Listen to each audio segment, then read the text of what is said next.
expect? Who did you expect? Who did you expect? Who did you expect? Who did you expect?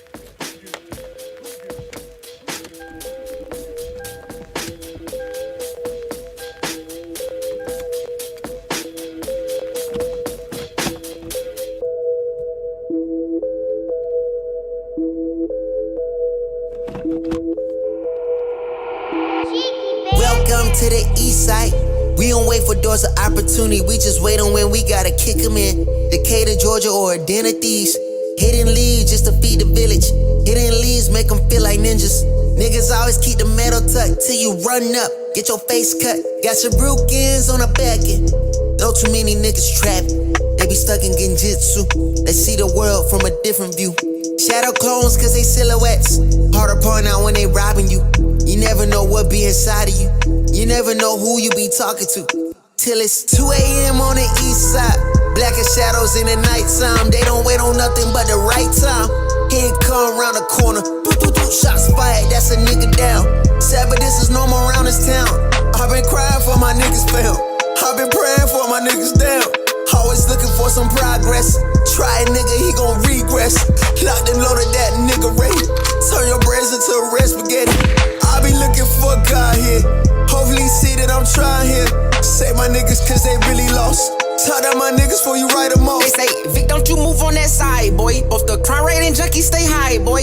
Scary niggas, they ain't see my vision. Now they see it, they want them to convoy. Stop by the corner store, know that it's kids in there. Let them watch windows punk gas for a bag of chip shot with the water. But no, they got size, I don't need no patchouli. I just want water. Star bitch with my brothers like Pops and Earl. We gon' turn Keller Road right into a Melrose. I might turn Wesley Chop to a motherfucking church. And they got them my people and teach them their worth. I don't need no appraiser, I'm knowing the worth of my property. They just don't talk the cap, always a lot in the world. And I'm on it, all that construction on this side. I'm taking my time, now it's 2 a.m. on the east side. Up as fuck, no, I'm writing rhymes. Late night, not an early morning, like an alchemist. I'm turning into something. Shots fired, that's your nigga down. Sad, but it's normal around this town. Cause I'm calling, say you beat the charge. He can't wait to come back around. Other cousin calling, y'all stout.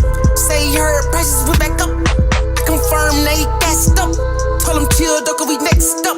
People be looking for God here. My job is to teach them look in themselves. Say my niggas cause they really lost. Speaking for the ones they breaking off.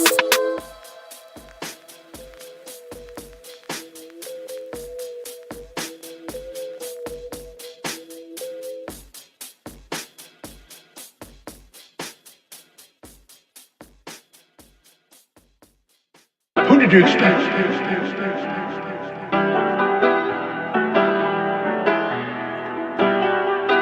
Biggest the what? Biggest the what? Biggest the what?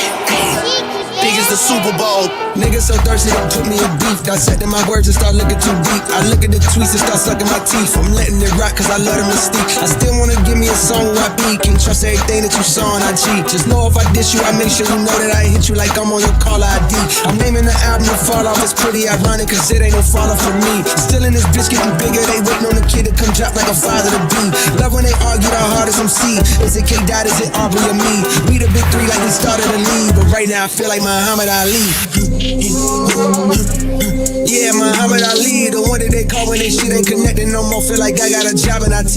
Rhyming with me is the biggest mistake. The Spider-Man meme is me looking at Drake. It's like we recruited your homies to be demon deacons. We got them a 10 in your wake. Hey, how the gang got away from the bars, man, this shit like a prison escape. Everybody stepping for fucking and everybody breakfast, and I'm about to clear up my plate. When I show up, it's motion picture, blockbuster. The goat with the golden pen, the top toucher, the spot rusher. Spray this whole shit up, the crop duster. Not Russia, but apply pressure to your cranium. Codes automatic when aiming with the boy in the status of stadium.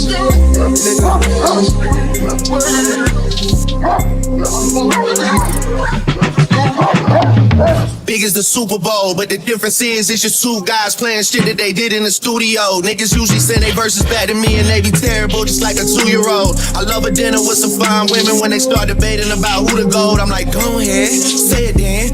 Who the GOAT? Who the GOAT? Who the GOAT? Who the GOAT?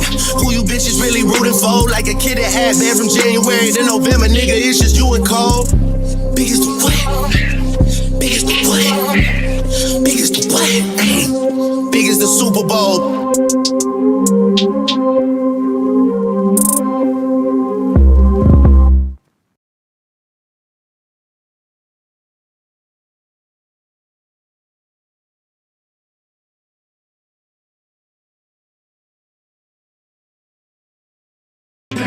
Why that girl on her phone, G? Never paid attention to the room or the homie. She just missed another opportunity, And I know that she lonely with no company, She's so busy reading text, she ain't even read the room, yeah. Always sending texts like I just want myself a little boo, yeah. I think I just went stupid, hit by Cupid. The arrow hit my heart, I hope she noticed, gotta read the room, yeah. Learn to read the room, I really wish that you can read the room. I really wish that you can look inside of me, and I can tell you how I feel, little baby. Just learn to read the room, Read the room. Just read the room, Just read the room. Learn to feel that presence and that feeling in that mood. Just learn to go ahead and feel that moment too, Learn to read the room. Trying to talk to you was honestly so fucking strange. Trying to find a way to drove my brain to be deranged. I would've never thought I'd have this kind of issue. I couldn't connect with you inside of the same room. I know you feel me, at least I think you do. It's hard to tell, I cannot read the room. Seem to be unfazed, that's what you supposed to do. You seem so confused, baby, why won't you learn to read the room? I really wish that you can read the room. I really wish that you can look inside of me, and I can tell you how I feel, little baby. Just learn to read the room, Read the room. Just read the room, Just read the room. Learn to feel that presence and that feeling in that mood. Just learn to go ahead and feel that moment too, Learn to read the room. I show you how to read the room, baby. Say you faded off that drink, I hit the road and zoom, baby. Project nigga section 8, I never had a spoon, baby. She says it's rated, this movie coming soon, baby. No, I ain't worried about your boyfriend, he ain't like that. See me, it's on sight about that pussy, he gon' fight back. He gon' risk his life, I beat him up like go down my path. But your bitch want me, so it ain't my fault that you tried that. Oh yeah. Learn to read the room, I really wish that you can read the room. I really wish that you can look inside of me, and I can tell you how I feel, little baby. Just learn to read the room, Read the room. Just read the room, Just read the room. Learn to feel that presence and that feeling in that mood. Just learn to go ahead and feel that moment too, Learn to read the room.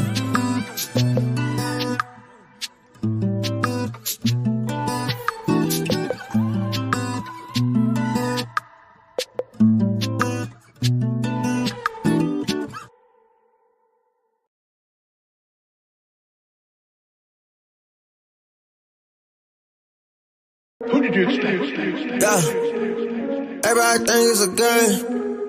Yeah, everybody think it's a game. Yeah, everybody think it's a game. Boy, I ain't playing no games. No, boy, I ain't playing no games. Yeah, don't nobody know about the late night, early mornings with no sleep. Don't nobody know about the low time we ain't really had nothing to eat. Don't nobody know about the time we had to ride around without tank on E. Don't nobody know nothing but me. Don't nobody know nothing but me.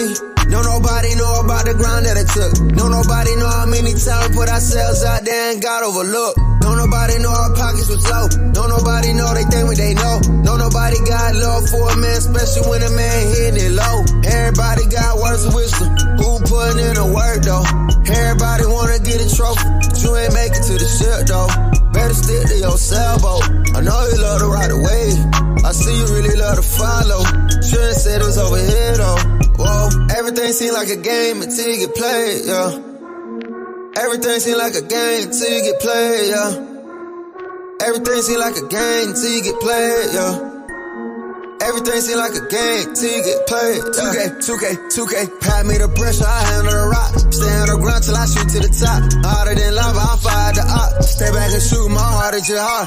I don't miss nothing, my shot can't get blocked. Bust in my face like I'm Curry on God. My mentality win at all costs. Snakes in that gray, had to cut a few off. Keep my head low, my focus is people. The confidence is key, don't let haters get to you. Critics always wanna say something negative. I can't mind them, I know that I'm better than them. I just know I got that grind for my team. Take the title home and be MVP. Once I do, I'ma show on the king. Finger to the left, so quiet my demons. Everything seem like a game until you get played, yeah. Everything seem like a game until you get played, yeah. Everything seem like a game until you get played, yeah. Everything seem like a game till you get played, yeah.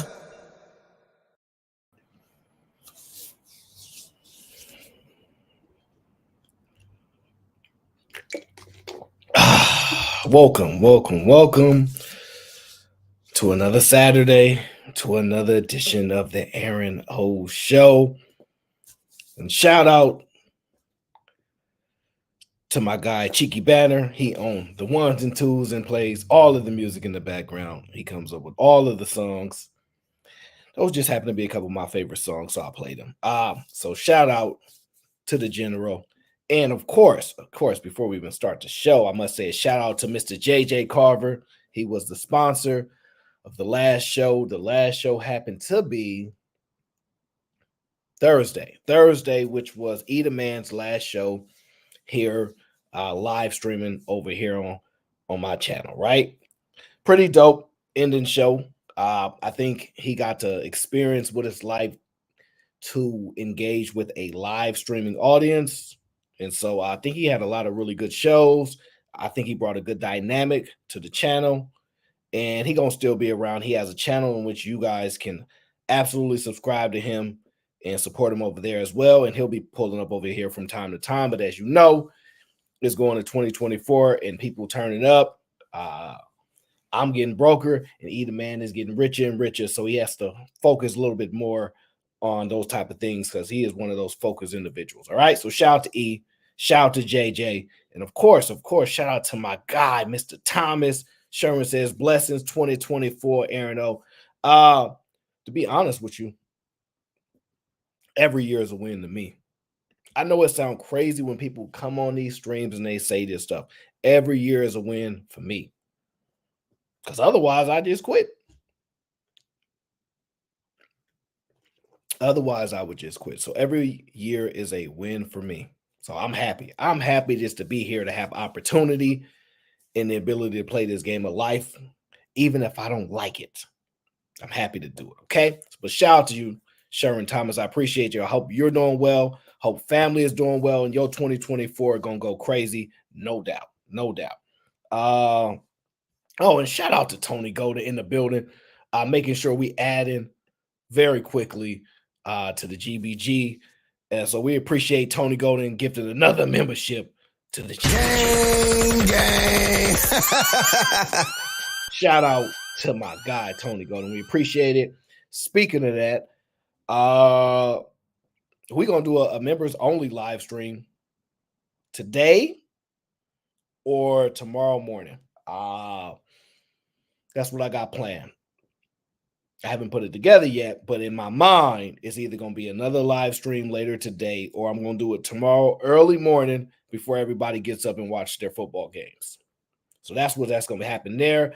I see my brother Spence is in the building. Spence, we're going to answer your question, because last time we discussed opening a Roth IRA for a family member. We're going to rediscuss that on the live stream for you, and amongst other things. All right. Now, y'all know the deal. This is Let's Entertain This. This is a laid back segment that I created, which allows for me to get my thoughts out. It allows for me to take clips that sometimes when we're doing AOC or I'm doing other streams, I don't actually get to play them, break them down, because the shows get taken over. It goes crazy, and we don't actually have opportunity to pull those clips up and break them down and go into them. So I created this segment called Let's Entertain This, which I think is pretty cool because it's not very restrictive. It's extremely free. Anybody can participate. Anybody can chime in, but I think it's pretty cool. So that's what I designed, and that's what we do here. It's in no order. It's no structure to it. Anybody can discuss what they want to discuss. If you prefer a one-on-one conversation with me, even better, because there tends to be less people that engage with this type of live stream that I create. So that leaves opportunity for people who don't like to yell and go across bigger panels because it's too full and too many personalities. So that gives you the option there. But other than that, that's what we're going to rock out and do. But remember, the conversation is free and up to the people, so it goes in any which way we go, and we rock out from there. But I'm excited. I'm excited about that members-only live stream. Yes. Wow, excitement. Let me tell you guys another thing. I wasn't gonna say nothing, but I'm gonna say it anyway. I was gonna let it go. Yeah, I was gonna let it go, but I'm not gonna do it. You know, I happened to fall across a video, right? I see this video and it got my name in the title. And I'm thinking to myself, well, he got my name in the title. I know you like that. That's what I'm thinking to myself, right? But then I'm also thinking, all right, I'm a YouTuber, a very, very insignificant small YouTuber. So whatever, right? And the title got my name in there. So I clicked the video, right? Not knowing what to expect, right? And I don't even know how to describe it. But it's this gentleman speaking about the kid, and I'm like, but let's have you know, I'm not upset. I'm heavily entertained to the point where I almost thought that I would actually review that video, but I'm not going to do it, right? Because I don't want to confuse like me responding to it as like a beef thing or something like that, because it's really not to me. But I thought it was heavily entertaining, really, really incorrect information about me, but heavily entertaining. But I thought about it. I said, where my orange hoodie at? I looked around. I said, I almost threw it on. I said, you know what's going to go down? I said, in 2024, it's going to be a problem. I'm not going to be nice no more. Then I said, you know what? Never mind. Never mind. Never mind. Nope. Not going to do it. Nope. Nope. Sharon, we not going to do it. Nope. Because I'm not going to give him no light. It ain't got that many views. It ain't got that many views at all. So I'm just going to ignore it. But I thought about it. I said, maybe I should turn up a little bit.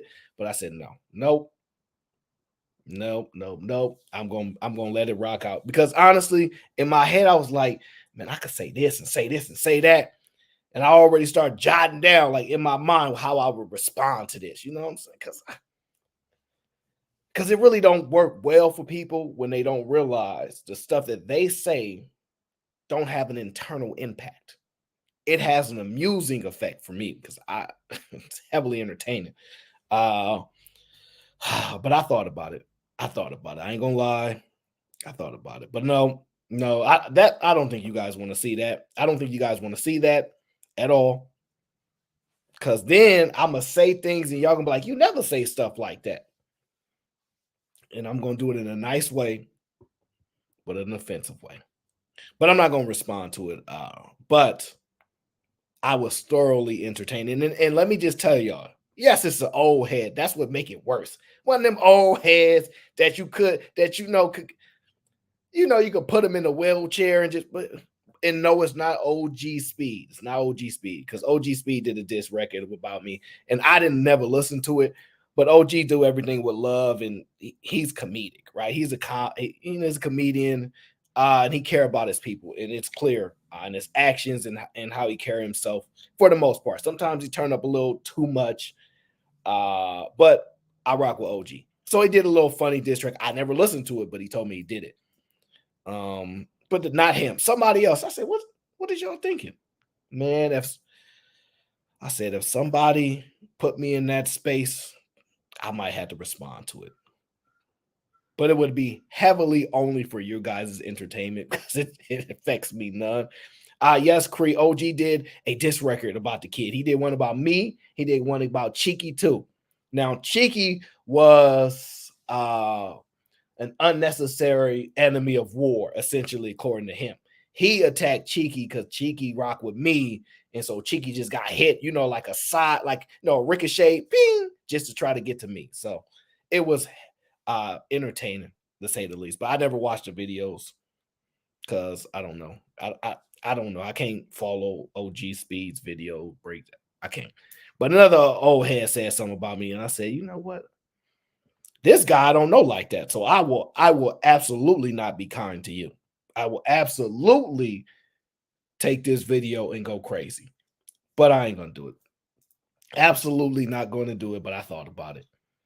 And I said, man, if somebody put me in I don't even want to make y'all make me respond because I know you guys will be thoroughly entertained by it, unfortunately. But it will not make me feel good because I'm going to say mean things for entertainment, and I don't want to do that.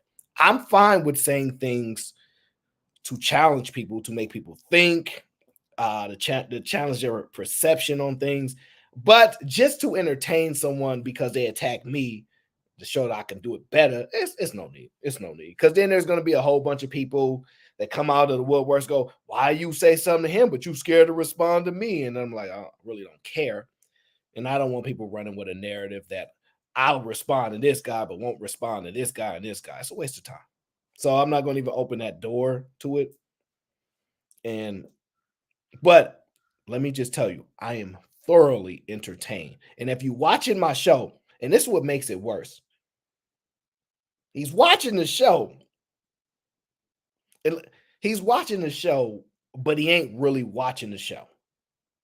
I think, let me tell you what happened, all right? He sees my name come up on the feed, and he gets frustrated. He's eating his dinner. You know, he's sitting down in his rocking chair. He's rocking back and forth in his rocking chair.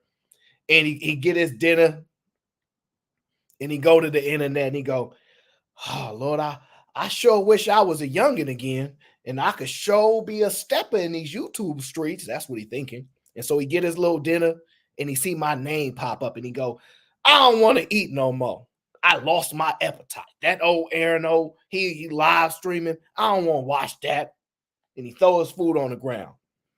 And all them food stamps he spent on that, he shouldn't have done that, but he gets frustrated. I'm like, why you so upset? You just see my name go across the screen. I didn't even say nothing. So that's what make it worse, because he don't even watch enough of the content to have such strong opinions and such inaccurate opinions. Now, old man, I'm going to show you the respect that I give elders in general, but let's be clear. You're going to leave me alone, old man. You're going to leave me alone. No, I'm not going to do it, guys. I'm not going to do it. See, I'm already in this mood right now that I'm thinking about doing it. I'm thinking about hitting that video. No, leave it alone, guys, because y'all want me to do it to him. Y'all don't want me to do this to this old man. Trust me. Y'all going to be coming up here talking about, oh, why you treating old folks this way? You ain't got no respect for your elders. And he started it. I wasn't going around looking for him. I didn't even know he had a page. But it is what it is. If you keep on, listen. And let me just pray, guys. Let me just pray and leave it alone, y'all. Let me just Allah Akbar! Allah Akbar! Let me just leave it alone before something bad happened to this old man. And I had to do him dirty. Okay, shout out to Cree. Cree is in the building. She says, we need 5 more members to join the GBG so they can watch the live stream later on.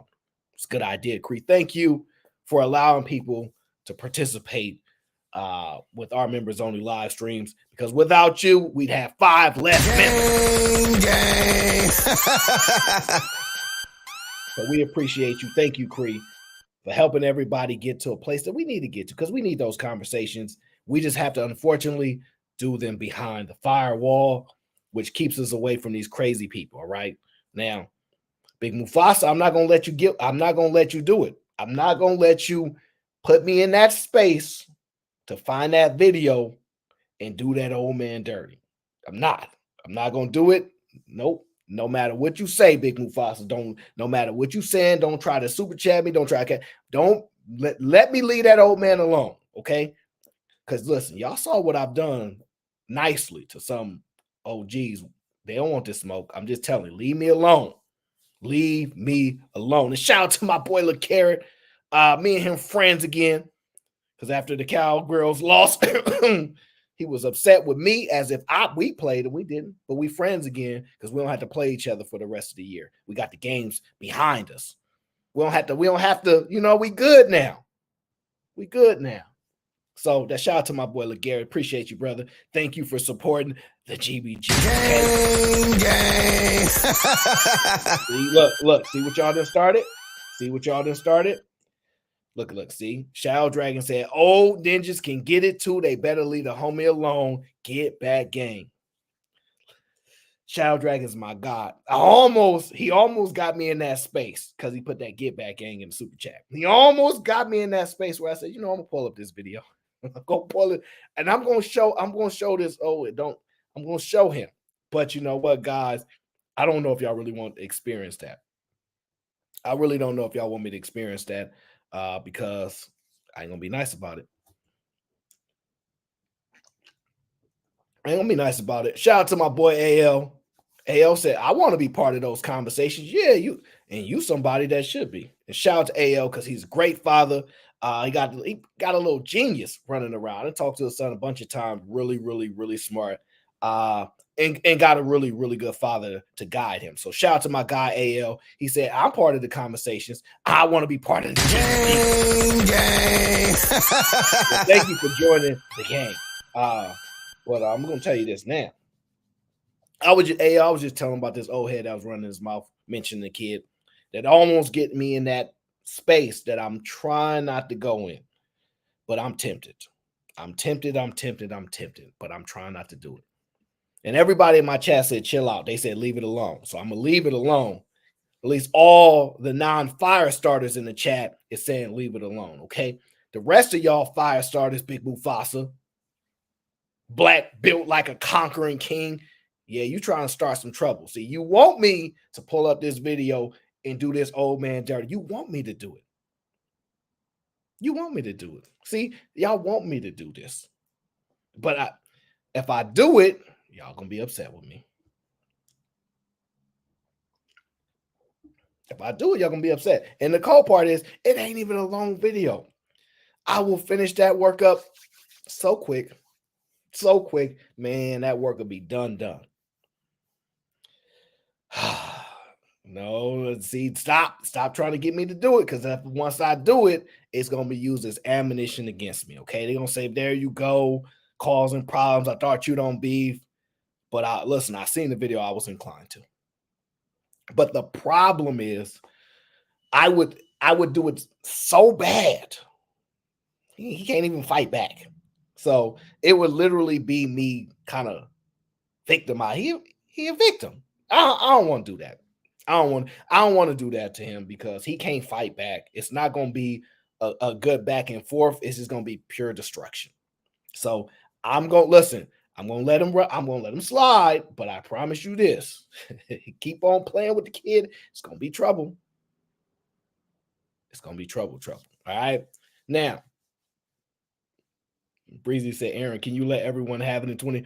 Breezy, I have really been contemplating that, by the way. And no, it's not Nightish. Nightish from the town. Come on now. Nightish is the OG. First of all, I don't even think Nightish would say crazy things about me like that in the video, which he's totally fine to because he's a jokester. And, he's chill. It's not Nightish, no. Absolutely. I don't even know his name. That's what make it worse. I don't know this man's name. But he be on some of the panels, but I don't know this man.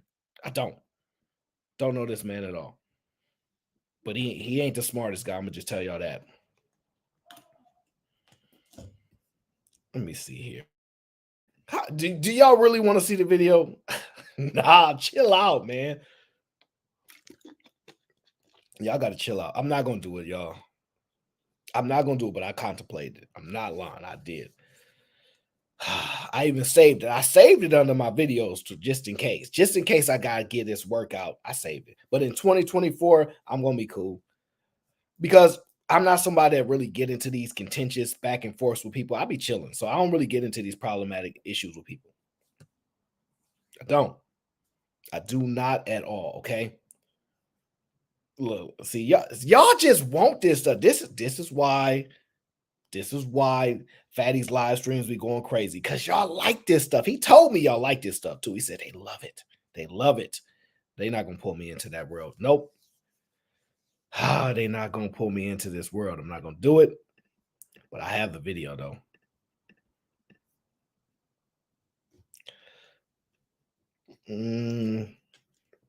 Somebody said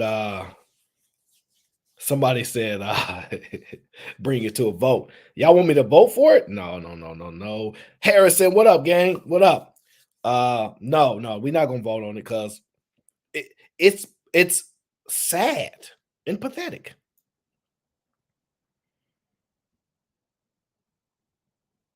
It's sad and pathetic. Let me just tell you this now. Let me see here. No, see, I'm already getting that urge to say some things I ain't gonna like. I'm getting that urge. Nope. Nope, not gonna do it. Nope. Not gonna do it. Nope, not gonna do it. Sorry, guys. Sorry, guys. We stand focused on the goals, the visions, what we doing over here. We're not gonna do it, man. But in the future, if necessary, we'll pull out that video. Hopefully y'all probably didn't seen the crap before, because I ain't never seen this nonsense. I ain't never seen. We gonna be positive over here, okay? Before we get into the show, somebody says you're the Pump Fight Club for a reason. Let me see this. Hold on. Let me see if I can find this video.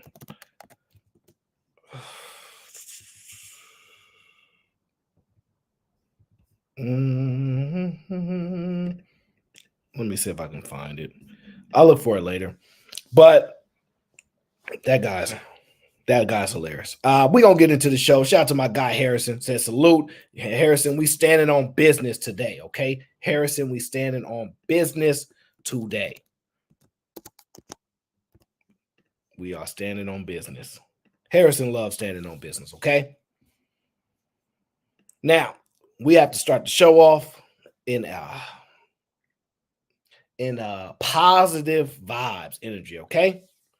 Nah, Breezy, don't even worry about it. I don't know him that well. I've seen him on some panels, but yeah, it's entertaining either way. Anyway, let's get to the show. Okay. Let's get to the show. All right. Let us get to the show. Okay. Let me just tell you, I love my chat. Let me tell you why I love the chat. I've got people that come in here that don't like me just because they like talking about me. I'm not important enough for you to dislike me so much for you to come to my live stream to tell me how much you dislike me. If I was egotistical or narcissistic, that would scare me if I had that kind of pull over you to make you dislike me so much that you come to my live stream just to tell me that you dislike me. Y'all have never seen me at somebody's show and I was like, I dislike you. Oh, no. Trust me. GBG stands on business.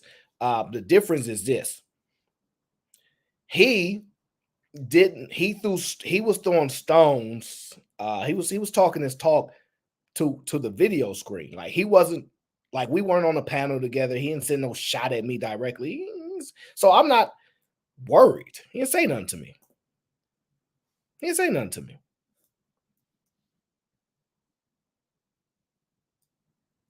Just telling you. He didn't say nothing to me, but he mentioned me, okay? He mentioned me. He did. You know, and listen. If Fatty told me because Fatty said, Aaron, keep it cool. You the calm guy. Just chill, bro. Don't even do it. Let me handle that. I said, no, Fatty. We want you to cause less problems.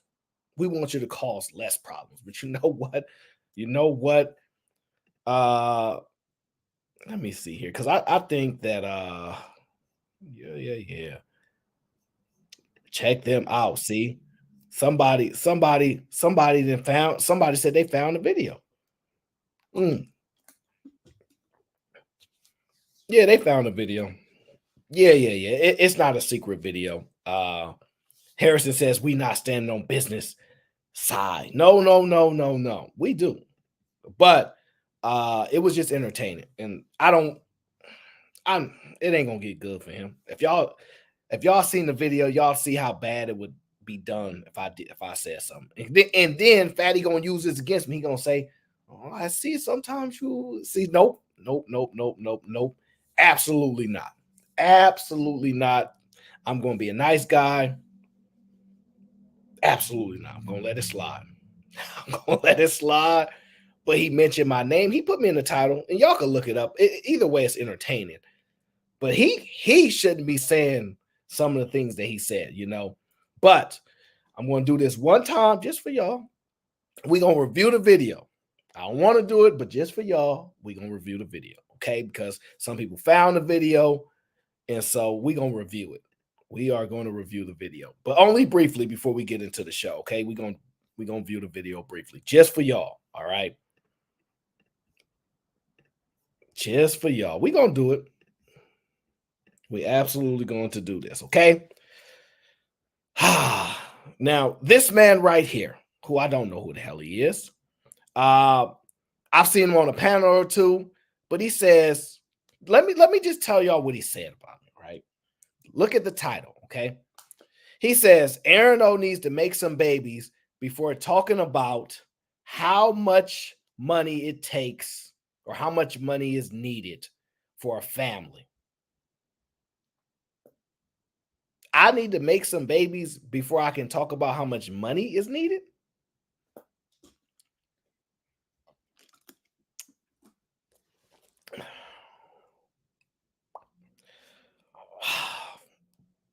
Now,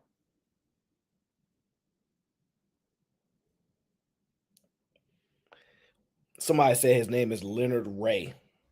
The only Leonard I know is Sugar Ray. Sugar Ray Leonard knocked people out. This guy,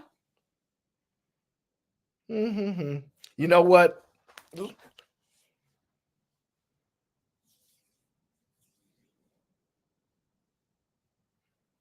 Let's discuss it. Let's listen to what he said, because this is what he said about me. This is why it's heavily entertaining, y'all. Let me turn it up max back. Listen to this. What's going on, my video viewing audience? This is Leonard Roy and Aaron. Oh, that's socially awkward, dude. Doing Aaron. Oh, that's socially awkward, dude. You hear this? He says, I'm socially awkward. Me. I'm socially awkward.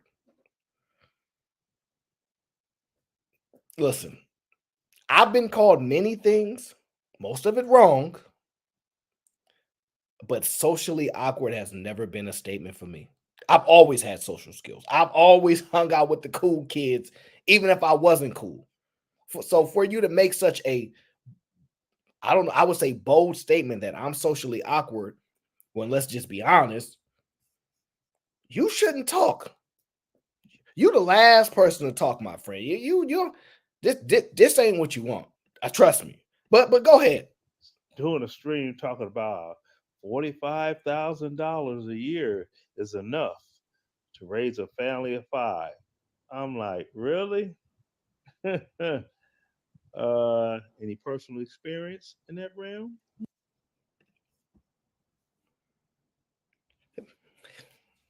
First of all, we just gonna say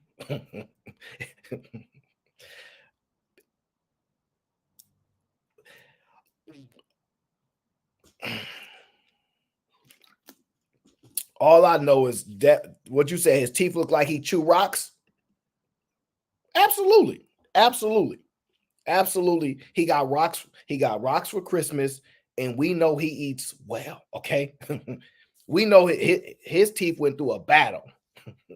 And they going through segregation and separation. Okay. This side over here, this side over here. Old head, listen, you keep on chewing on rocks before you come over here and speak about the kid. Trust me, this ain't what you want. Because I'm going to be honest with you. You look like you're doing bad. You look like you're doing bad, my friend. Really bad. You don't want to bring that smoke over here. All right. You really, really don't. Not only do you not want to do that, you should probably be accurate. You should probably be accurate. I didn't make no claims that you could raise these kids on 45. Wasn't me. That was actually Eda Man's show. That's Eda Man's show. Not me. That's Eda Man's show. I was just listening to him give an explanation and his arguments for why. That had nothing to do with me. Well, they ain't got nothing to do. So why are you so upset with me? You saw my name, I was live streaming, and you lost your appetite. Okay. let's hear your wonderful insight about how socially awkward I Still living with mommy. am. Oh, does it hurt your heart? If I live with my mom, does that bother you? Does it hurt your heart?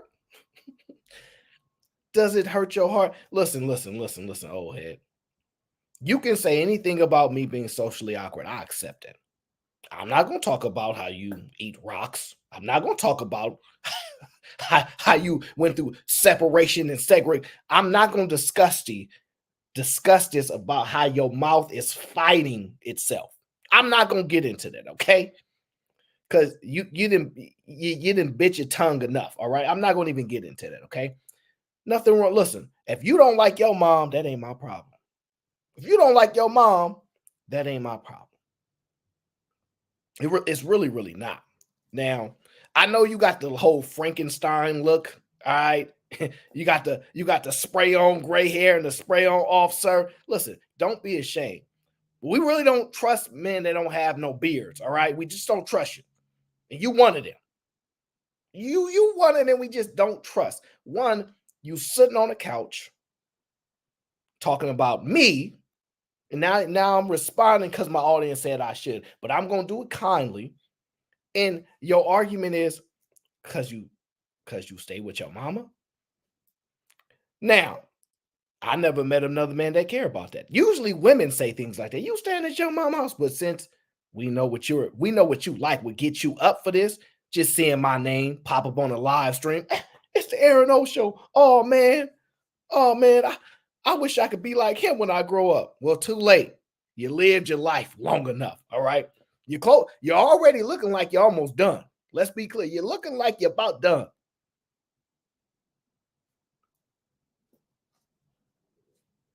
Look like you're about done. Look like you're almost finished. So let me help you get closer to you seeing the light, my friend. Now, what other gripes do you have with me?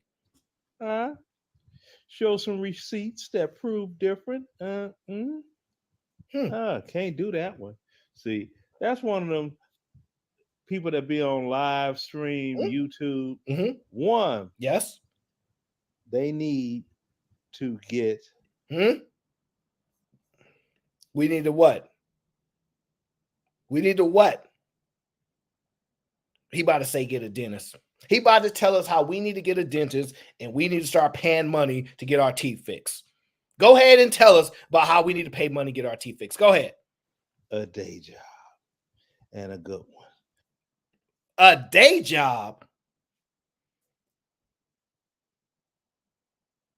Sir, I have a day job. It ain't a good one, so you might be right, okay? It's not a good day job, but it's a job. There's J-O-B.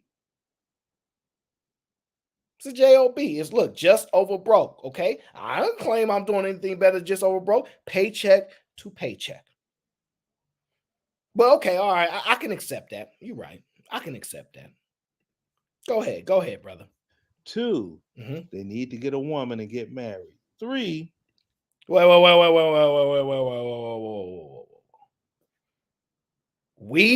on. We need to get a woman and get married. Now, sir, I don't know you. Are you telling us you got a woman? Are you telling us you're a married man? So we got a married man who's probably a dentist in his professional life, as you guys can see. All right. Clearly, he does phenomenal work. So we need to get married and get a woman so that we don't go on the internet to discuss other men like you doing, right? Okay, fair enough, right? So should we be like you when we grow up? Because I don't have any children. It's not a secret. I don't have any children, okay? Now, I'm sure if women had to make a decision, do I want the fake Sugar Ray Leonard's children? Or do I want this man who don't even have no children? We can have children. Maybe they would pick you, especially if these women realize you're not the type of man to bite your tongue. You bite your teeth. You grind your teeth. Okay, you're a grinder. Okay, and women love grinders. They love grinders. Okay, So I can respect that, okay? But at the end of the day, that's what you saying. So basically, we got to get a woman and get married. Okay. You, on the other hand, you don't need no woman. You don't have to have a woman. Why? Why don't you have to have a woman? Show you just asked me for receipts to prove I have a job. Now, I'm not even mad at that, but at least the men that argue with us, tell us we need a woman, you need to get a wife, they have receipts and they typically bring a wife and say, yeah, that's my wife. Are you going to at least, since you're requesting receipts, bring a wife? I'm just asking, are you going to show us your wife? Nice charm. Send me the video clip. Show us the clip of your wife, since you're claiming that's what I need to do to do better. Please. The socially awkward me with the we would call you the visual genius. The word Smith. Yes, you are that guy. This is your advice to me as a elder? I accept, elder. Okay. Well, what else you got for me? They need to start producing children, so they've got some DNA evidence that his swimmers actually swim and work. Oh, so the insult is that I need to get children to prove to you that I can have children? That's your argument? And you think you're profound. You think you're smarter than us, this new generation, because you got a rock dropped on your head a long time ago and you've been eating the pebbles ever since? You mad at us? I don't understand why you old heads want this smoke, but I assure you, this ain't what you want, because I'm the one I got standards in which I'm not willing to go too far about things. But let's just be honest. Are you the right guy that should be giving us the advice? Are you him? Because you seem like a bitter old man. And I mean very bitter. It's almost disgusting how bitter you are. You put my name in the title of your video.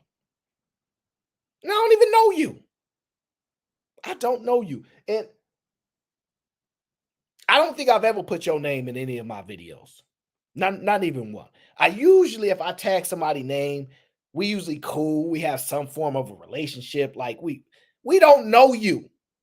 We do not know who you are, but you got a lot of subscribers though. Did y'all see his subscriber count? Way higher than mine. So I'm not gonna flex no YouTube on him, guys. Just for the I'm not gonna flex no YouTube on him. I'm not, because he got like 10,000 subs. So I'm the last guy that's gonna flex no YouTube on him. But essentially, you want me to move out my mama's basement. That's jealousy because you don't like your mom. Okay. You telling the world I'm socially awkward, where you don't even speak as fluid as me, not even close. It ain't even comparable, right? You say so much that we ain't even in the same stratosphere. But you gonna teach this youngin' a lesson. Okay. Let's hear how you gonna do it. He got no proof. He has no DNA. You get all these guys talking all this yiggity yak. They don't have child the first. That's what they're on now.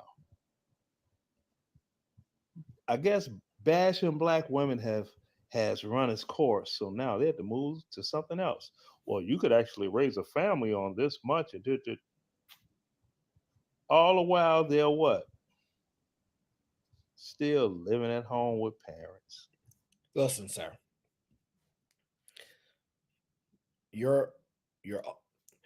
If you don't live at home with your mom at that age, at the age you at, if you're not living at home with your mom, and I'm trying to, I know you like a knockoff Don King, wannabe Sugar. I know that. You a knockoff, right? But I'm just trying to understand. If you don't live at home with your mom, is it because she left you her house? So now you live at the house that your mom left you, so you feel like you the man. So if I live with my mom, right? Your argument is then, nah, but you know, my mom left me the house, but I don't live with her though. You one of those? Like, you one of those people that's been pinching pennies for so long that you make arguments with youngsters. So, for example, you will argue with a 22-year-old and say you got more money than a 22-year-old. That's what you would argue. You'd argue, I got more money than a 22-year-old. Like, you need to get your game together. But when you go speak to men of your age, are you competing with them? I don't know. I think we kind of know the answer to that. Because I believe no. You're gonna have to show us the receipts, okay? Show us this multi-million-dollar mansion you living in. Because you always claiming these things, it seems, because you the man. I don't understand you. I don't understand. But apparently they say you're a military man. I'm gonna always respect the vets.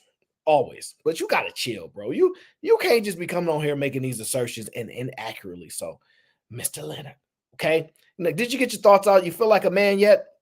Not even raising their own self. It's like, really?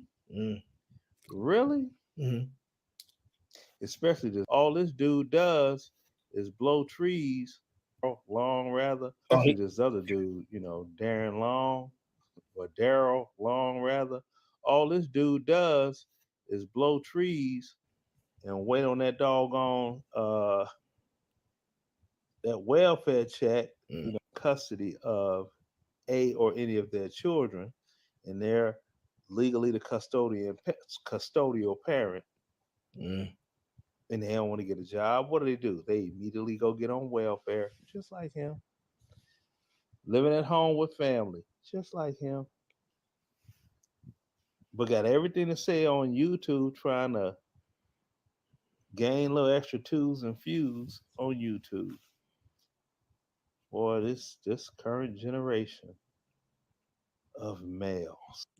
Listen to him. This current generation of males. Sir, one,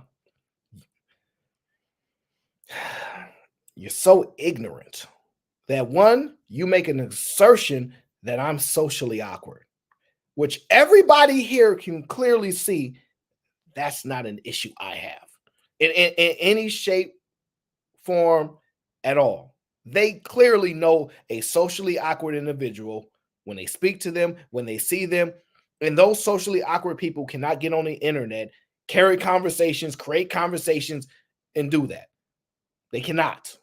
Because if they could do that, these women would be much happier and say there are way less people who are socially awkward. So you're wrong about that one, right? Now you're saying this group, these males of this generation, one, you don't even know how to get your facts straight. You made an assertion about me, just inaccurate. I never made no claim that you need to survive on a bunch of different kids and 45K and get it done. That was Eda Man Williams. He said it. And I don't even know if you can prove him wrong, but it's not even my claim. So you did half research, wrong information. We know you can't read. We don't care what you say. We know you can't read. We know that you're not intelligent enough to even go out and acquire the information in which you want to critique. See, if you said, I ain't even seen the video or anything like that, I'm just assuming we would respect that more. But the old generation wouldn't do that. Because that's you, right? The old generation, that's you, right? Y'all would have the information correct. Y'all bring it to us and present your argument. You so wrong, and then making accusations about us, you look bad. You look bad. Now, I'm going to be honest with you. If you had kids, they'd be like, Dad, get off the internet. You one of those dads that wish you was young again. You wish you was young again. Where your children at? Telling you, Dad, get off the internet. This ain't a good look. You not smart. You look dumb on the internet. Talking to people that are smarter than you. You look dumb. You don't even know how to critique properly and actually roast people on the internet. I don't roast people. I'm just responding. You're horrible at it. Don't do it no more. As a matter of fact, sell your channel. Because if you got 10,000 subs, ain't doing it. That's not good business, my friend. Because I saw that video and it didn't have that many views. Now, listen, I'm going to do you a favor. by me highlighting you, you probably gonna get a few more views. You're probably gonna get a few more views, and you might feel better about yourself. But these people gonna put in your comment section that you're dumb. That you dumb. You're not smart. See, I have the ability to assess things, make an assessment, and it's usually much better than yours. Because if you got listening to me, speaking and learning from me, that I'm socially awkward, it's embarrassing. Oh, yes. And you show the receipts. Moxie says you bought them subs. Moxie, we know he did. Because apparently he got the money to buy subs. So at least you know how to use your money properly in the twos and fews and the ends. Listen, we know you know how to spend your money to buy subscribers that don't watch your videos. I would be embarrassed because buying subs and they don't watch your videos is kind of like buying knockoff. Just saying, it's kind of like buying like knockoff luxury brands, thinking you gonna get think you hitting. You ain't him because you got what is it called? Brada. You bought the Brada and you like, yeah, y'all, this is even better because it costs 150% less than the Prada y'all rocking, and it fits just as good. I'm him. No, you're not. You're not. This not a smart thing for you to do. Now you're lucky that I don't like to cause no problems. But finish your thoughts. Go ahead. It's good grief. And I say males. I don't say man or men. Males. Okay, go ahead. Men don't move like that. Men produce. Really? You know, they provide, they protect, they keep a roof over their head. What men you know? What men you know move like you? What men you know move like you? I'm curious. You claiming you a man, right? I'm just asking. I know I'm upsetting. What's her name? I know I'm upsetting you, but I'm just responding. He asked for this, okay? Just want to know what type of men are you around that say, go talk about people on the internet, my G, and show them what a real man is when you don't know them. You don't know what they've done. You don't know if they do anything. You are making an assessment through YouTube. And your claim is real man. The real men that we know don't do this. The real men that we know don't go online and say stupid stuff like this. Let me give you an example. I hate guys on the internet all day arguing about women in relationships and then get on the internet to go argue about the guys that's arguing about men and women in relationships. Do you not understand how crazy you sound? You can't be a real man making claims about who not real and then go do the same exact thing they doing and think you real. It's not smart. Now, I can't do math, but I know you dumb. You sure is dumb. And you still calculating math before they allowed you to go to school, before they allowed you to actually read them books. Yes, sir. Before they allowed you to think for yourself. Oh, yes, you got this mentality of a man created in your mind. I'm going to be nice to you because my audience, they don't come here to see this. But I'm gonna tell you like this, Chewbacca. I'm sorry, Mr. Roy. My apologies. God, I don't know why I messed up your name there. You are an accomplished YouTuber. You do phenomenal work, and you in your 10,000 and growing subs. You just gotta chill. You just gotta chill. Okay. Well, I don't want no problems with you. You're a good old man. Okay. If nothing else, they got their own roof. See, you can't be the king of the castle if you don't have a castle. So where's your queen? If your argument is us males and we ain't producing nothing, we ain't doing anything, because I know you think we still live in 1921, but we don't. But I'm just curious. How are you a king? I'm not one of those people that walk around, hey, what up, king? I don't do that. You know why? You don't have no kingdom, my guy. You so lost and you think you've accomplished something because you bought a house. Don't get me wrong. Fine, nice asset, good for you. But I assure you, if your argument is you a king, where's your king's men? Where are all the king's men? Where's your army? Where's your squad? Where they at though? Where are they? Because it seemed like to me, and I could be wrong, you can show the receipts. You a lonely old man, and you getting close to the edge. Now, I ain't gonna push you. I'm not gonna push you, old man. I'm just gonna tell you, honestly, graciously, you are making assertions about what we need to do. I need to go out and have kids. I need to go out and become and find a woman and marry. I need to go out and do it. You need to be who you telling us. Are you a king? Show us how you a king. And please, sir, do not do that. Do not do that by showing us your car. Okay? Don't show us your car and don't show us your house and say, I'm a king because I live in this house that the government can make me leave. You're not no king, my guy. So unless you about to, I don't know, walk somewhere, tell people, hey, I'm a king, and it's time to pay, because I run things, I'm a king. Come up off that, pay your tithes, all these things. You know king. You know king at all. I know you believe you are, but listen, old head, leave the youngins alone. I have no shame. I embrace becoming older. What I ain't gonna do is attack the youngest. I ain't gonna go at the young ones and think, because them youngins will run you off the block. See, where I was growing up at, the youngest ran the block. You don't run nothing. You hide in your home. See, here's the difference. Aaron, why you always respectful? Why you always cool people? Because I know life is real.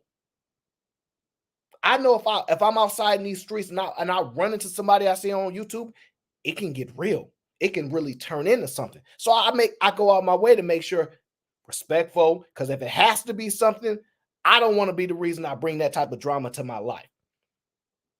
So I'm honest with that. That's what it is. Cool, right? You talking the way you talk to people because you on the internet. Them youngers will run you out your house. They'll run you out your house, strip you, take your whip, and dip off. You're not a king. So you might want to be careful. See, I'm very careful. I'm very respectful of people, because we know what happened when you're not on the internet talking about me as a YouTuber, and wrongly so, and think what you do in real life. We know you're not in a position. You will get ran off the block. This our block now. You can't be around here unless you supplying. So, Mr. King, if you think you're a king because you bought a home, I don't know if you paying the mortgage on it, whatever the case, if that's what you think makes you a king, if that's your argument, then anybody can just buy a home for $20,000. Anybody buy a home for $60,000, $100,000, $200,000. If that's your argument, the criteria for being a king, I don't want it. Because is this y'all king? Is this him? This y'all king? Seriously, is this y'all king? Because this don't look like a kingdom that is well protected. All right, leave the youngest alone, OG. How you gonna man up with your chest stuck out? Yep. And lay down the law in your mama's house? To who? Sir, none of us are laying down law. I hate to tell you. None of us are laying down law. We follow the laws. We law abiding. You follow the law. You follow the law. You do. So what law you think you laying down? Oh, I got it. You get some color crowns and you put rules of Mr. Leonard's house. These are my laws. Take off your shoes when you come into my home. So you think you the law now? You think you run things because you have a controlled environment where you can close the door and then start barking stuff and think you king now?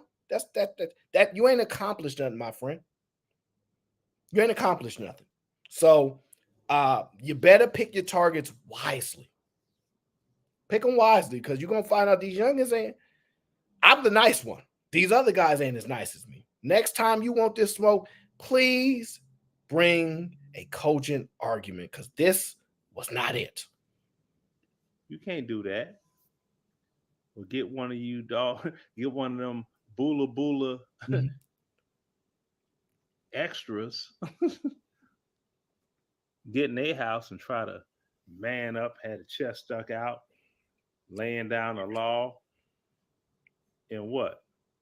Everything, her name is on everything. You just paying on some of the bills. Nah. Bottom line up front, you can't be the king if you do not own the castle. Bottom line up front. Okay. Oh man, this is embarrassing. I'm done with you. Look, I'm sorry I stopped the show for this. But listen, guys, do not leave nothing in his comment section. But please ask him how he's a king. Y'all ain't got to say much, but please just say, sir, can you explain how you're a king? Is it because you bought a home and nobody else is? Who's serving you there? Do you have royal servants? Do you have some people that pop up out of no? Sir, you make your own I'm sorry about this. You make your own microwave sandwich. You make your own hungry boy meals. Like, you do that. You don't have nobody serving you. Man, these fake kings, I tell you, boy. Hey, somebody said put that Burger King hat. You know how back in the day at Burger King they had the little crown you put on your head? Yeah, he's suffering from amnesia, clearly. Suffering if he think he's a king. Oh, this is embarrassing.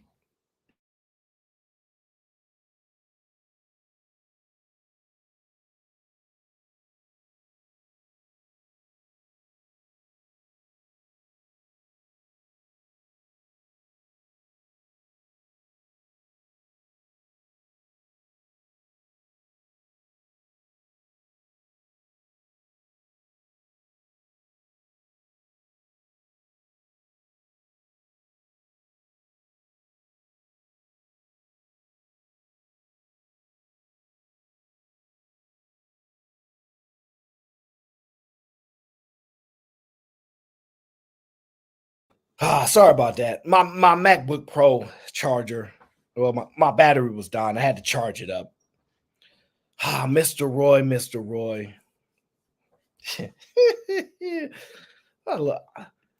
This is why I love YouTube. They let this old head get up here and say whatever he wants. And I'm just gonna deal with it. I'm just gonna let it slide. Sorry, guys. I apologize. I kind of went off on a little tangent because y'all made me do it. I said I didn't want to talk about it, but y'all went and found the video. I'm gonna leave it alone.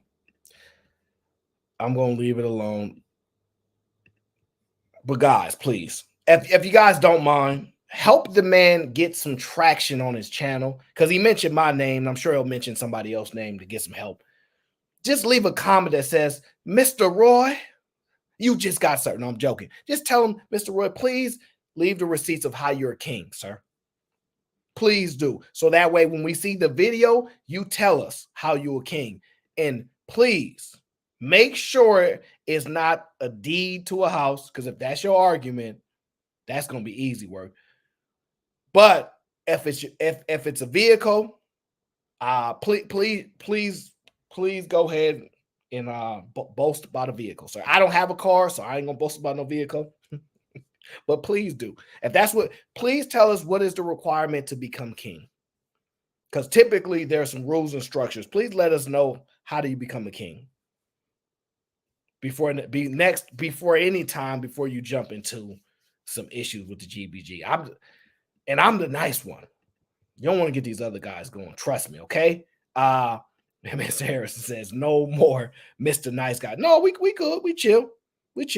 Shadow Dragon TV says, looking at his channel, the math ain't mathing. Oh, it's mathing. It absolutely is. He is getting the results that which a king gets. The king of his castle gets, I don't know, 77 views. I don't know how many views he get. Natasha, Miss Natasha Vincent. Oh my gosh. I'm gonna acknowledge you guys now. Canadians are some of the best people ever. I'm just gonna tell you that. I've met a lot of them. They love to travel to the States. So shout out to Natasha Vince. She says, best of the new year to you, dearest Aaron. Oh, thank you for sharing your grind with us all year long. Absolutely. I appreciate you. Thank you, Natasha, for supporting the channel. Next year, gonna be even better. Maybe I'll retire, but either way, life is going to go well and it's going to be even better. Okay. Spence says, Aaron, oh, this old ninja is beneath the GBG business. He is. That's why I'm going to leave it alone. I wanted to entertain it for fun, but no, I don't have no problems with it. You say I'm not going to say nothing crazy about him. Got no problems with the old head. Look, Garrett is back, says, these old heads don't want to play big bank, take little bank. No, they don't. The problem with that is they're not. The scary part is you got somebody that got 20 years on people. If people were to save a minimum, I don't know. Let's just do a quick math test, right? I don't know what the average person saves a year, but let's just say $10,000 a year. In 20 years, that's $200,000, right? So whatever you have, sir. So I don't know how rich this man is. He clearly is a king. So he has gold, he has silver. And so I'm sure at the math at which he is, he should be, I don't know, a couple million easy. That's my guess. But he's a king, so money don't matter to kings because the actual wealth is tied to the king. The king is the actual money. But shout out to Laguerre. These old heads know better. I'm telling you, he might want to leave us alone. All right, 0.5, what up? He says, salute, brother. What's going on? And Marcellus says we need another member to join the gang.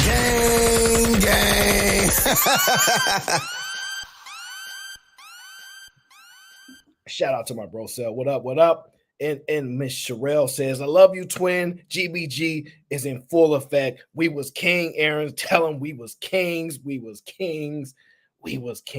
I know, honestly, I'm just heavily entertained, guys. I'm in great spirits.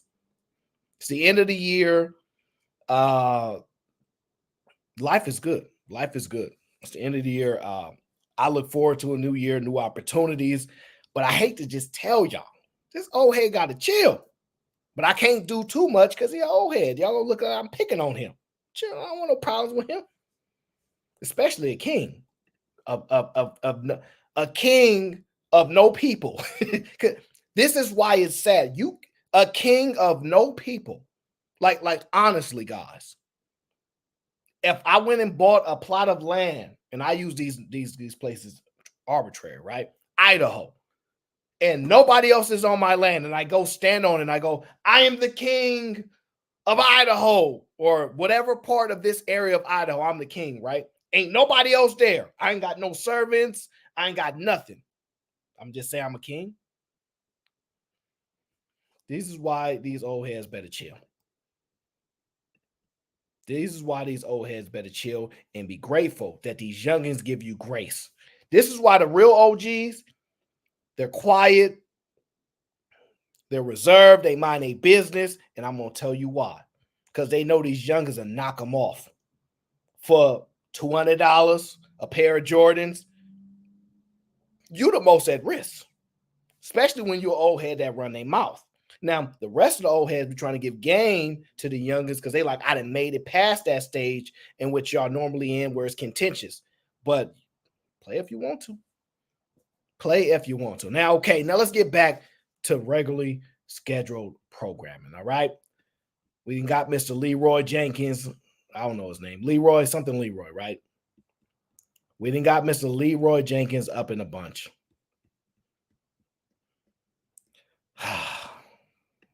I don't even think he watched my show. Thank you. Thank you for proving you don't watch the show, genius.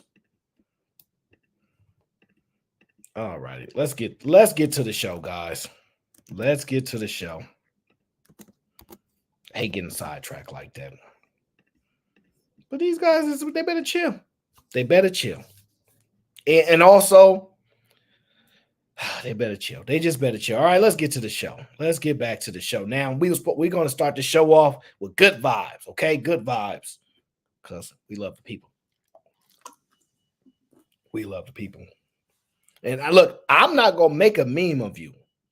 I'm not going to do it. Now, Team Fatty, he'd make a meme of you. He would do it. I'm not going to do it. Leroy, I'm not going to do it. But don't make me. Don't make me, sir, okay? Just enjoy the show. All right, let's get back to it.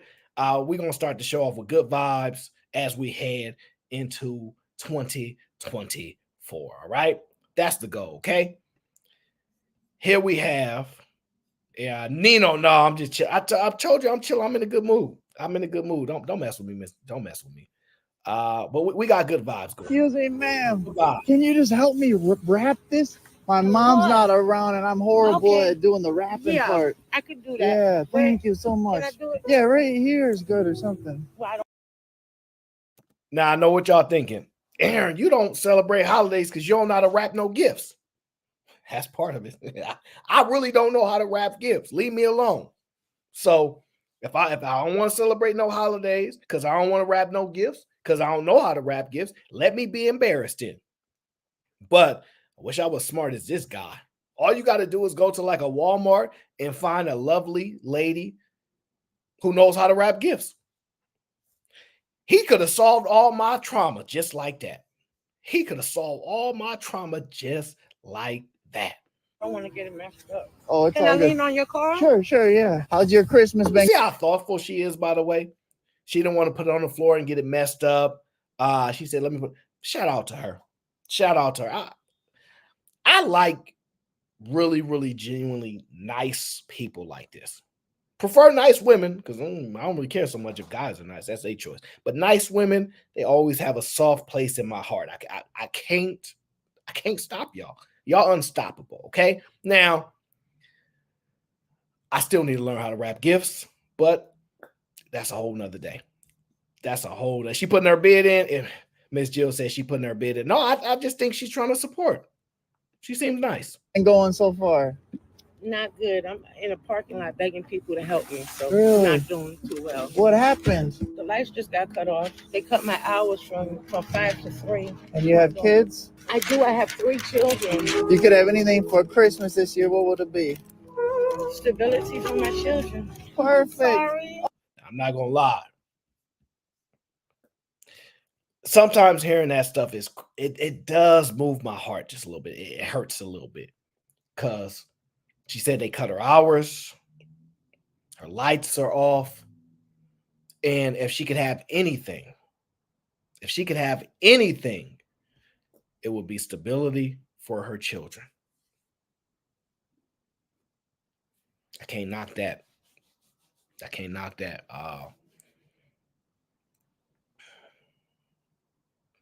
Man. You see how gracious that is? She didn't say, I want a millionaire.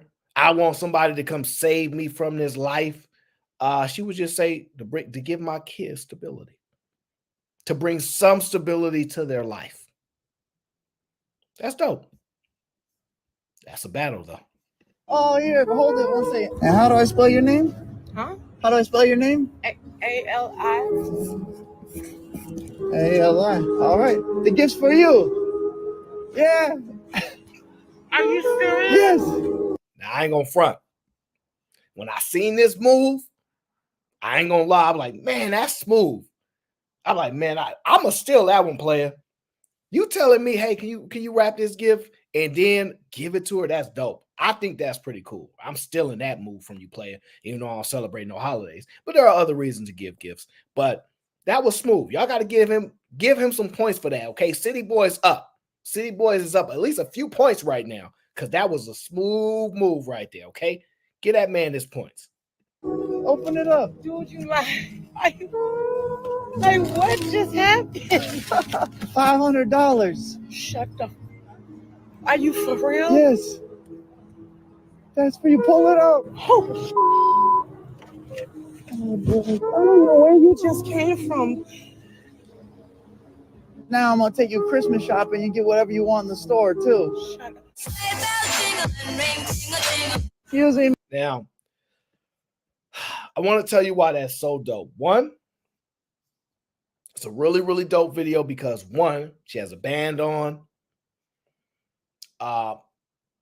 Her pure response to that was as genuine as you can get. I really I love those moments. I'm not gonna lie. It's so for me, y'all know how big I am on gratitude. Gratitude is a big thing for me. And so I just think that's dope. I think that's a wonderful experience to share on the internet. And so he gave her $500 and her knees buckled. Her knees buckled because you could feel that she felt a level of relief just in that moment. Like, is you serious? Oh gosh. I guess we're gonna turn up the toxicity today, it seems. But in all honesty, I really love those moments. Some of my favorite moments, guys. So it is what it is. Guys, if you want to record moments like this and put them on the internet, don't let nobody stop you. Don't let nobody stop you, okay?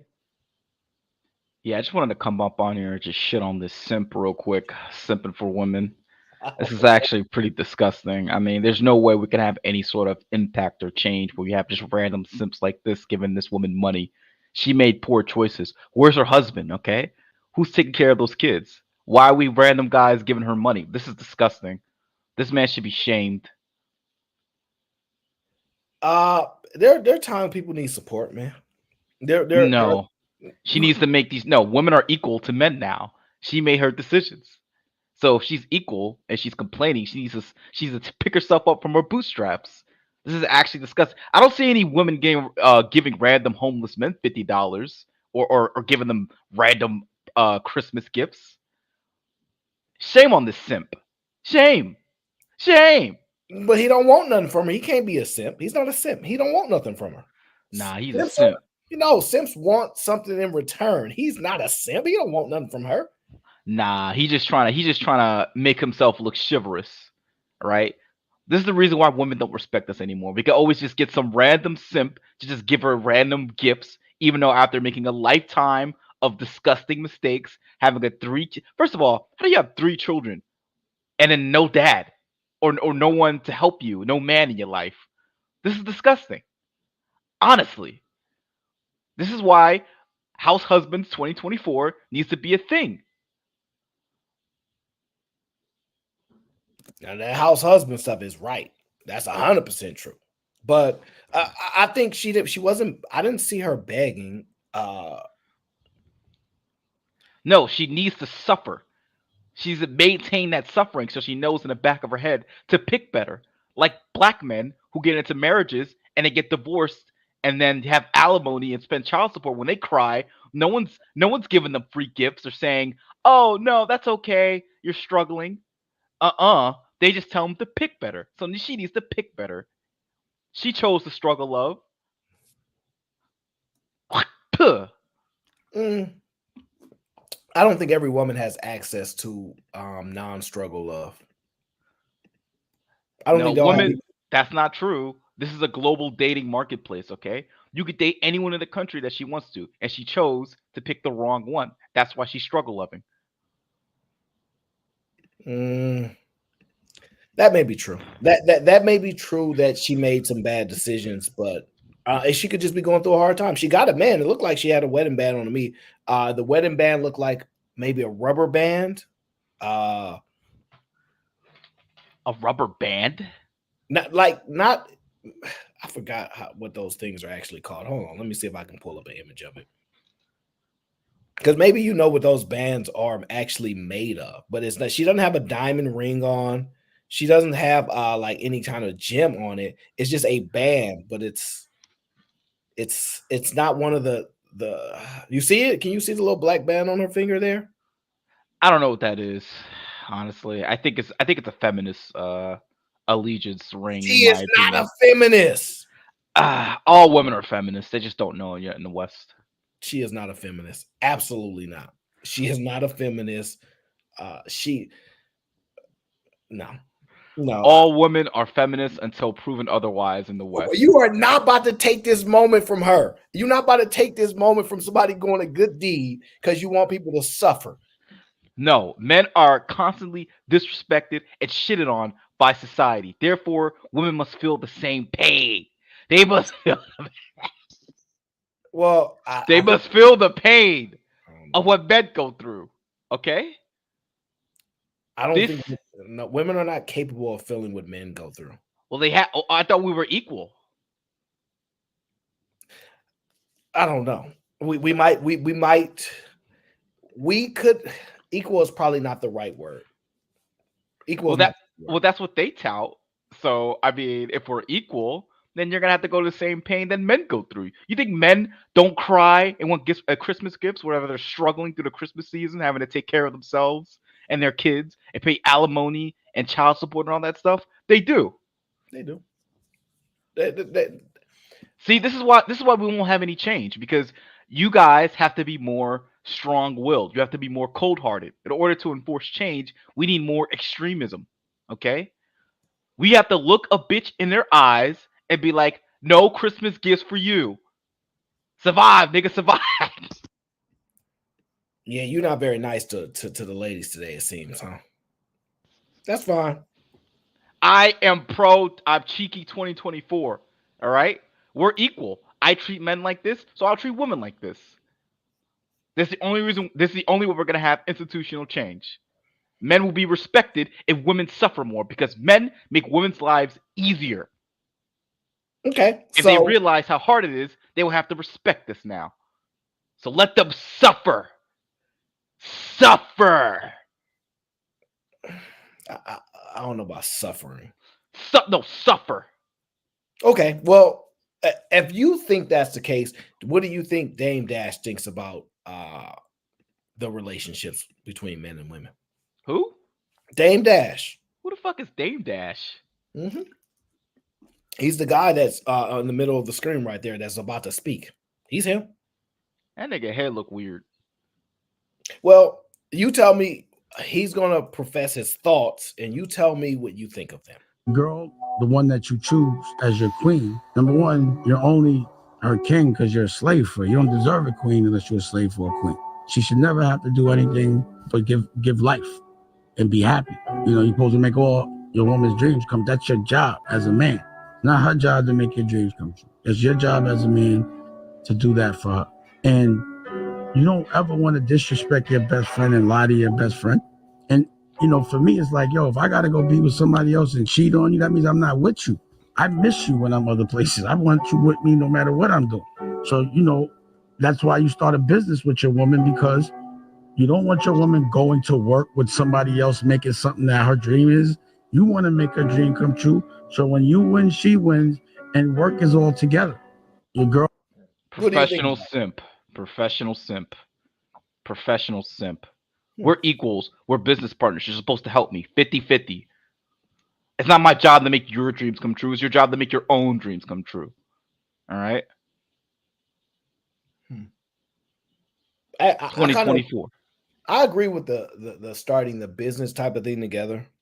I can understand the reasoning behind it and what it actually could help, or it could hurt in some ways depending on some things. But he says you're supposed to be a slave to your queen. You agree with that? Of course not. This is the reason why the current dating market is shit right now, and women don't respect men, because we have pathetic simps like this openly saying we should be slaves to women. Slaves to women? Do they have any idea the amount of work men do in the society, the infrastructure, everything? And we're supposed to be slaves to you? People who get scared when they see a little spider crawl up the wall, they run away. I'm supposed to be slave to that? This is ridiculous. Unbelievable. Unacceptable. This man should be laughed at and mocked. I disagree with that, but I don't really know any kings that are slaves to the queen. The king is always like, I watch a show. I just found a show that I like to watch. It's called The Last Kingdom, right? And the king, the queen works for him.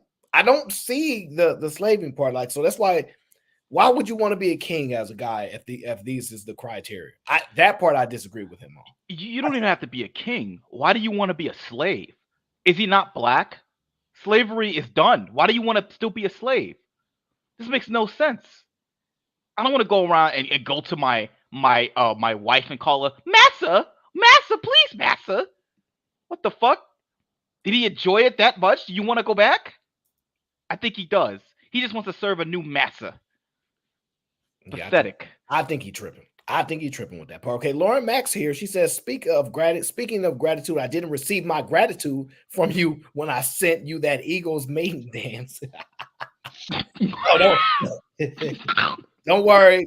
I think I responded. I think I responded. And See Through You is here. She says, shut up, Black Don, and go buy your girl a nice purse or something. No less than $1,500. Dang. Really? I don't buy women anything. The only she's getting is dick and a stick of bubble gum. That's it. She can buy it on her own. We're equals. Buy our own damn purse. No. You got to be nice now. No. Listen, come on now. Like you. Let's be fair. If you were a woman, you don't want to. Okay, listen. I had this argument with one of my homies before because I think purses are dumb. By the way, let me be very clear. I don't understand the logic behind them. I think they're dumb, right? You know what my homie told me to change my mind quickly? This is what he said. Do you want a woman that carries a purse, or do you want a woman that walks around that doesn't have a purse? And it's such a simple statement. I'm like, I want a woman to be a woman.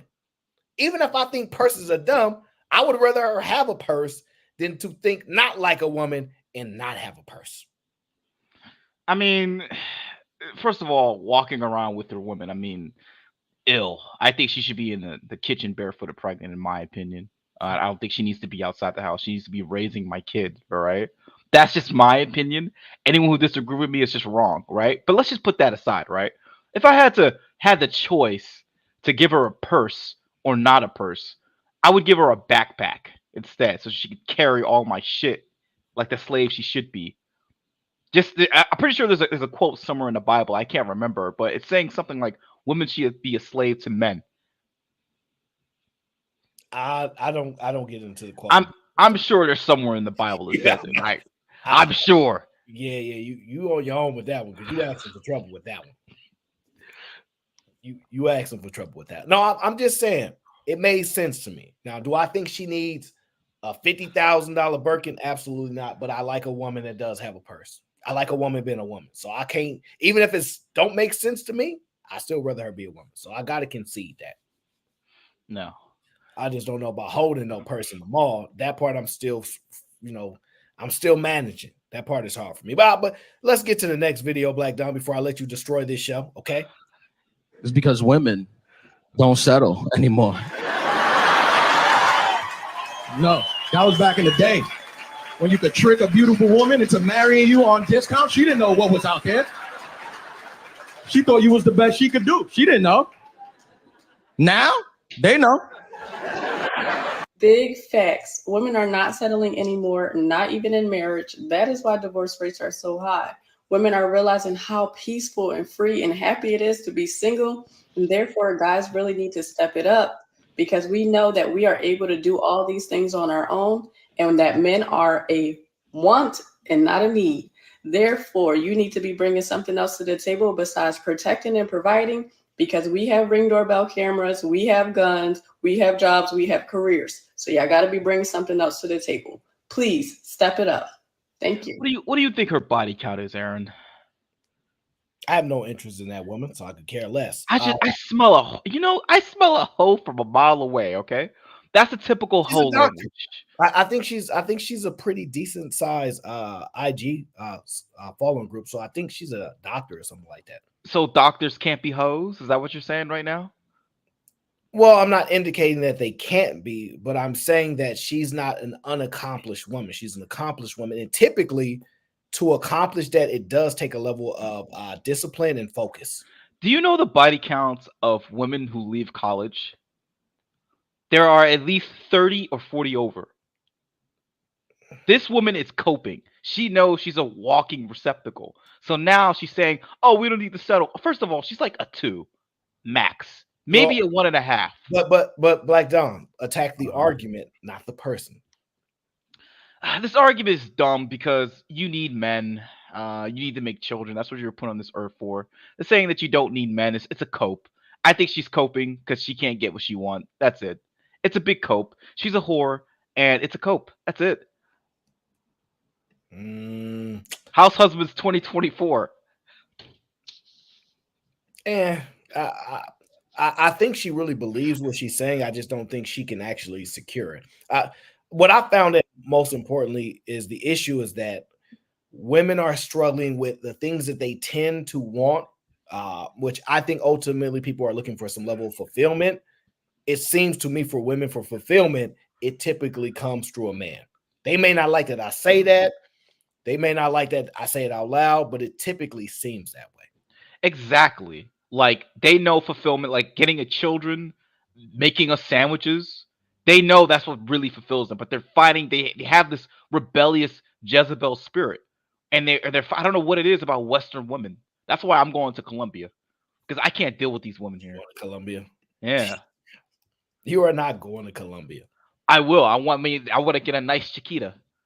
I want to find someone who has more traditional morals and principles and has a nice booty. You're not gonna find that. You're not gonna find that.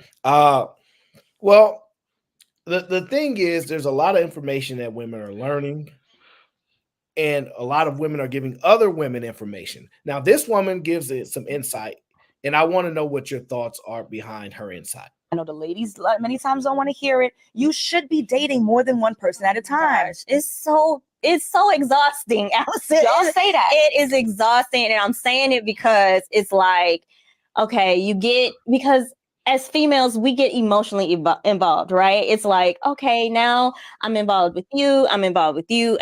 And I'm a loyalist by fault. So I always feel like I'm cheating on somebody. Like somebody. You see his face? I know. Your face. And you like, I'm not impressed with your answer, girl. No, you're not cheating. Okay. You are being forthcoming. Dating is data. You are collecting data. You are collecting information. I know the ladies love. She's collecting semen. That's what she's collecting because she's a hoe. She's dating multiple men. That's what. See, this is the quintessential modern woman right here. Look at what she's wearing. Look at her face. Just look at the energy she's exuding. Hoe energy. And she wants to date multiple men so she can extract multiple different resources from multiple men. This is a hoe right here. Who can argue otherwise? Nobody.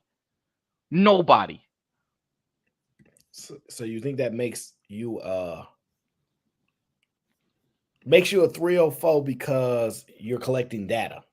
No, she's collecting semen. That's just another phrase of what they say whenever they fuck a guy.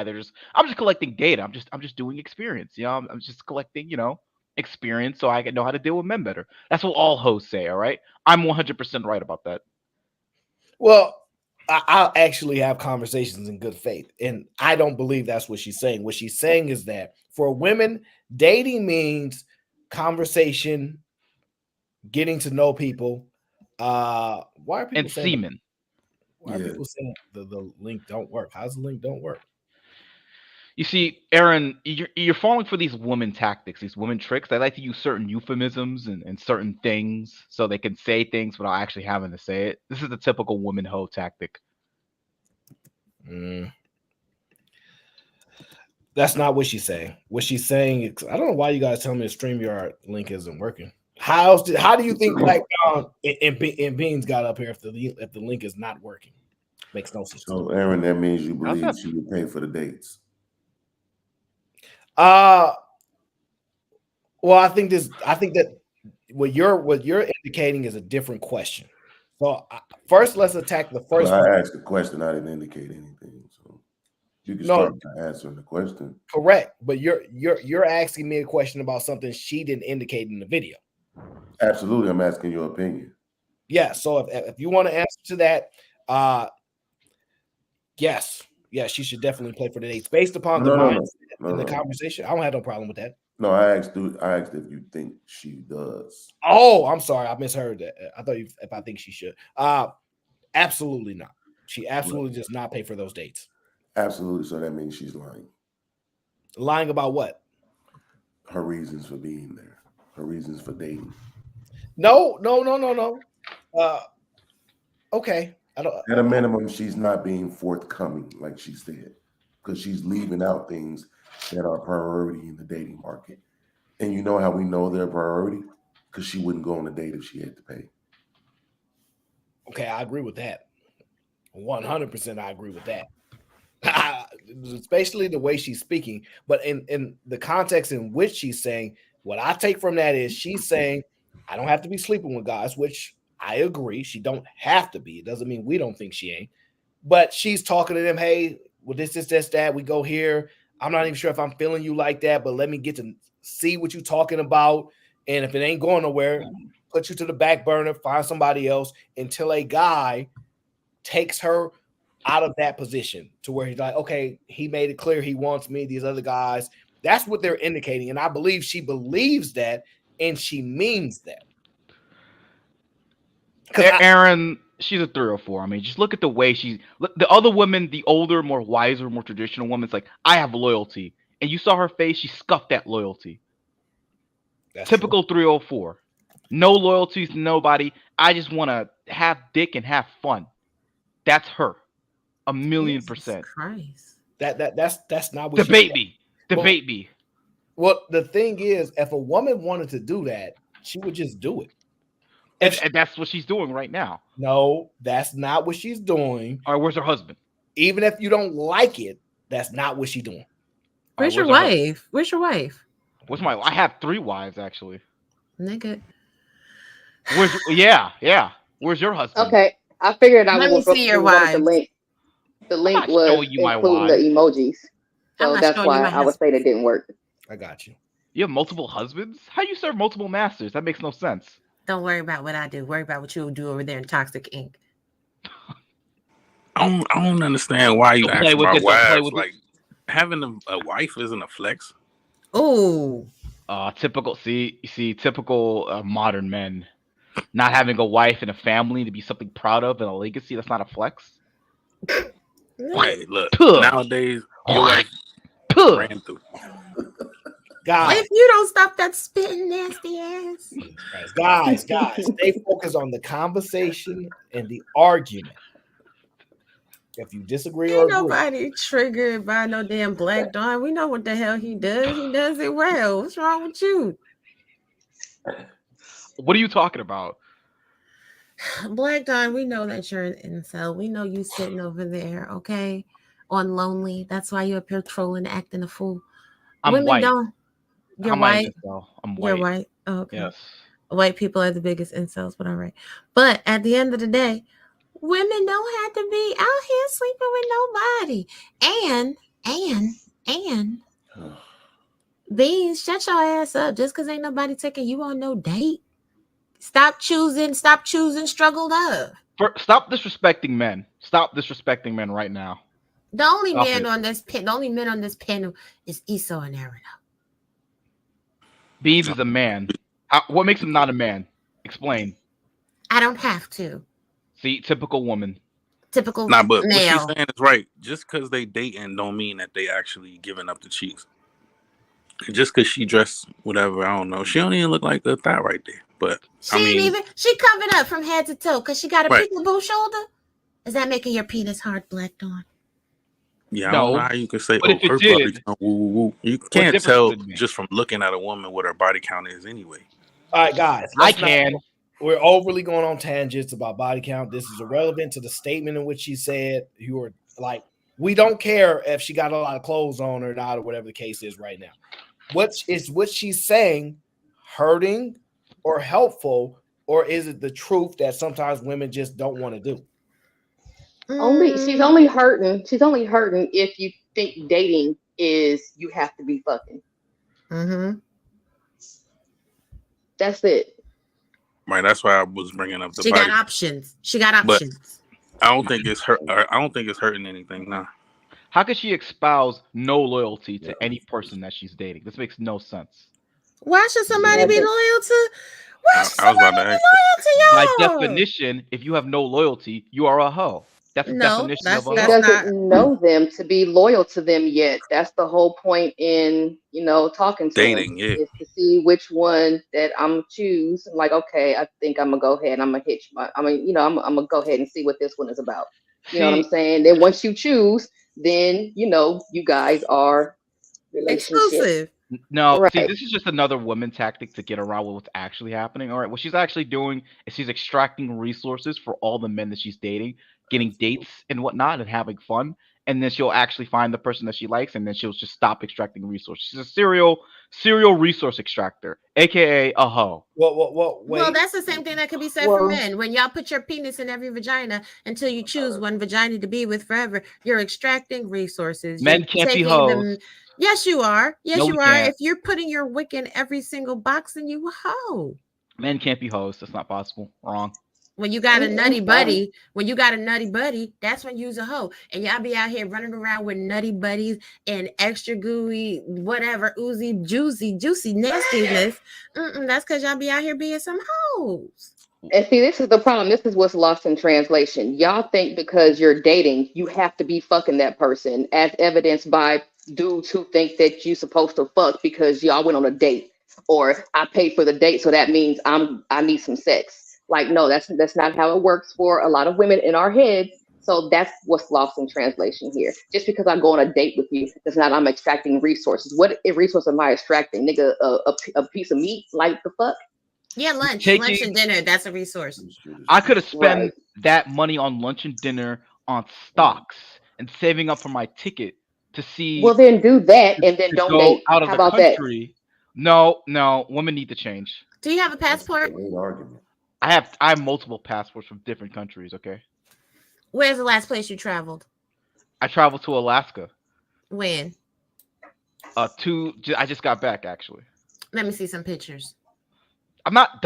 Look, Robbie, you are a feminist, and I don't have to talk to you. Okay. I am not a feminist. You're just talking a whole bunch of malarkey right now.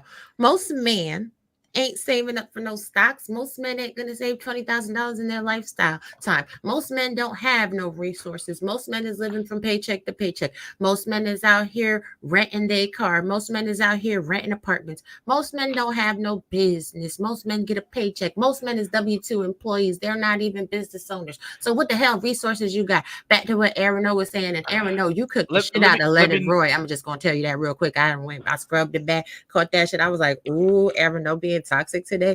But at the end of the day, you ain't no Kang. You ain't no Kang. Let me know when you have traveled to Alaska, Hawaii, and Puerto Rico. Okay, outside of the country. Let me know. You don't even need no passport for that, sucker. Yes, you do. No, you don't. Yes, you do. It's outside of the country. It's part of the contiguous United States of America. Be No, it's quiet. not. Be quiet. That's how I know your It's ass ain't outside traveling. of the country. No, it's not. Yes, it is. Alaska is part of the United States of America. So is Hawaii, and so is Puerto Rico. Since when? Since forever. Stop it. Prove it. Lord, I'm not playing no games with you. Yes, I'm a whole feminist. See, best. Yes. see, yes. women can't argue that's the logically. label. She just gave up. She can't argue. I On didn't. logic. I didn't give Typical up with woman. you. The logic is, if you don't know that Alaska, Hawaii, and Puerto Rico is part of the United States, you're not worthy of conversing with. Typical woman trying to dismiss absolute hard proof logic with her feelings. No. Felt, We're gonna she come felt, with facts. she felt like what I was We're gonna saying come with wasn't facts. true. No, it's not true. But we're just gonna let you live. Wait, are you black? Is that your? Yeah, of course. Typical I'm black. not black. I'm not black at all. All right, what are you? According to Cheeky, I'm Indian, Punjab state. I'm not black. I'm Cali. That way. Now, Are you done trolling Black Don? Please no, stop. he ain't done trolling. He gonna keep on. You know his petty ass can't help himself. Because yeah, I'm not one of those people. I'm keeping, me. I come to conversations genuine. I believe women can talk to a whole bunch of different guys that they're not sleeping with. Now, do I think that it impacts them? Because guys don't really want that, whether it's the competition, whether they think that women shouldn't do that, whether they think they're expecting too much energy into a bunch of men that don't matter and stuff like that, that's a different conversation. But should women date multiple guys? It sounds bad, but is it actually bad? That's the real question. Not really. I don't really care. I don't see how it could be bad.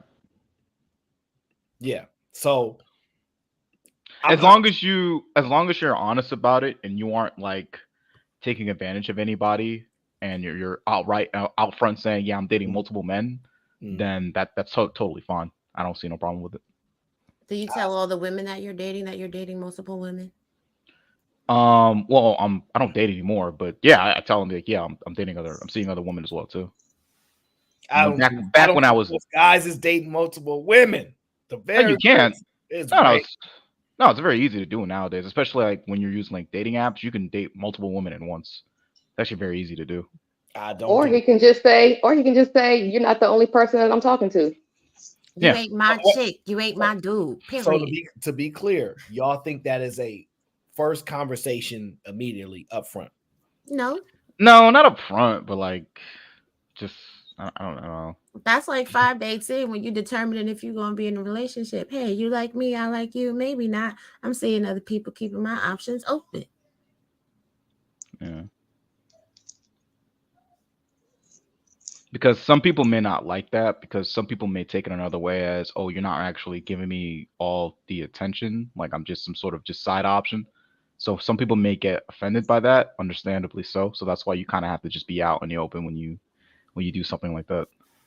I mean, isn't the conversation nowadays that like nobody is exclusive until they have the conversation? True. That's definitely true. Yeah, because I'm going to just assume that you're talking to other people unless we establish that we are exclusive anyway. Right, especially if you fine. Like Aaron, I would never, if anybody that's dating Aaron, I would never assume that Aaron was just dating one person. He too handsome. He probably got like 3 or 4 or 5 chicks in a rotation. I've never dated multiple women at a time. Never. Oh. Not having sex multiple women at a time. I think that's kind of gross. But dating, yeah. Yeah, date, talk, kick it, whatever. But you should not be putting your wig and your juices everywhere. No, that's nasty. Yeah, not everywhere, but yeah, selective. You know what I mean? Moderation. Well, now once you start smashing, that's you like low key exclusive. Once you start smashing, I think you have to have the conversation. Like if you tell somebody, look, wait, no, for dating, you think it's multiple people. Once you start smashing, you kind of low key exclusive. It goes back to that girl that I played the video the other day. Look, once we start dating, I get a present for Christmas. Even if we dating on New Year's Eve, subsequently a present is to ensue after that. That is crazy. So this is a thing, right? Like if you're talking to somebody on the phone every day, all day long, and like they're not talking to anybody else, and then you're having sex too, you're in a relationship, even if you haven't had the conversation. That doesn't apply to like women like my age anymore. Like there are women out there that can't have sex and just be like, nah, this is nothing. There's no relationship, no strings attached type shit. There are more women getting with that. So just because you fucking, that don't necessarily mean that. Exactly. So you gotta definitely say that is not just no strings. One sec, guys. I got the gangster life in the building. What's going on, gangster life? Hey, how you doing, brother? What's going on? I always, your show always pop up on my stream, and so I just decided to click on, and then I hear the conversation, and I'm like, oh, let me go on this panel. But for the first brother that said he travels overseas, my brother, Alaska, Puerto Rico, and Hawaii is not traveling overseas. Yes, Alaska it is. And you're traveling over a sea. Hold on, stop. Over a sea. Let me land my plane. Because I'm a well-traveled individual. Alaska and Hawaii are states. No, they're not. Yes, they are. You need to go Google that. They are states. And Puerto Rico is a territory of the United States. They're just like Washington, D.C. They are taxation without representation. Now, when you talk about traveling overseas, we're talking about Brazil, Colombia. Okay, listen here, old head. Europe. I know you're old, and you haven't looked at a map in a while, but everything has changed. Oh, all so right? you're saying since the plane goes over a body of water, that's traveling overseas. It's overseas. No, it's isn't not. it? Hawaii and Alaska are states. If I fly over There's to Hawaii, 50 states in the United States, and you said you're a white guy? Oh, you damn sure ain't smart. look, if I travel over Hawaii, no, wait, Robbie. If I travel to Hawaii, I'm traveling over the Pacific Ocean. It's not a Yes, body but of water. okay, so That you're should become traveling as over a body of sea. water, but that's not traveling. That's not traveling to another country. You're still in the United States. No, I said I travel overseas. And you don't need Puerto Rico. I don't even think you need a passport to go to Puerto Rico. you said you needed your passport to go to Hawaii and Alaska. No, you don't. Yes, you do. You don't. They do not stamp your passport to go to Hawaii, Alaska, and Puerto Rico. Do I need to put a picture of myself in Puerto Rico I also or went to in Guam, another country to and I show? need a passport there too because I travel. You need a passport to go where? CBG in full effect. Tell that little nigga we just dropped the bread. The sniper you waiting outside for that air. My game sit up, and I know they gon' blast. Wait, who got booted? What the fuck? No, I just wanted to correct him on that.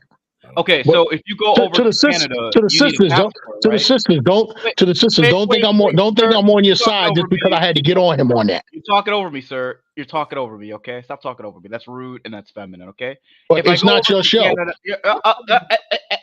all right. If I go over to Canada, I need a passport, right? Canada is another country.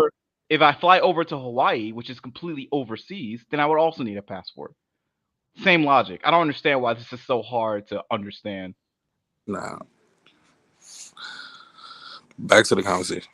Exactly. Okay. Let me say one more thing, Aaron. Let me say one more thing, Aaron. The former president Barack Obama was from Hawaii and he ran for president.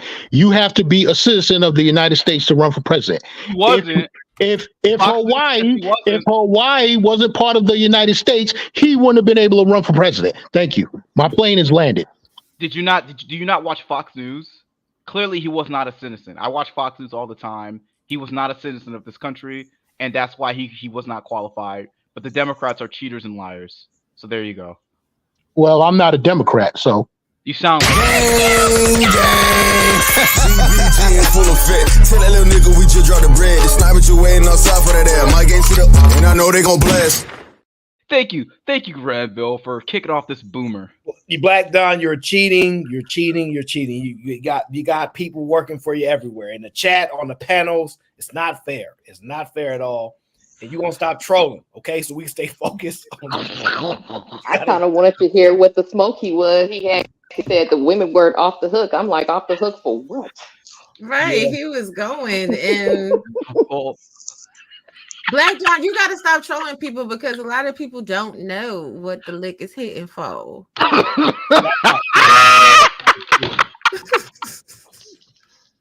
Y'all gotta chill. Let's get to the. And by the way, Black Don, being lonely and unwanted is the flex, I guess. And Granville, I love you.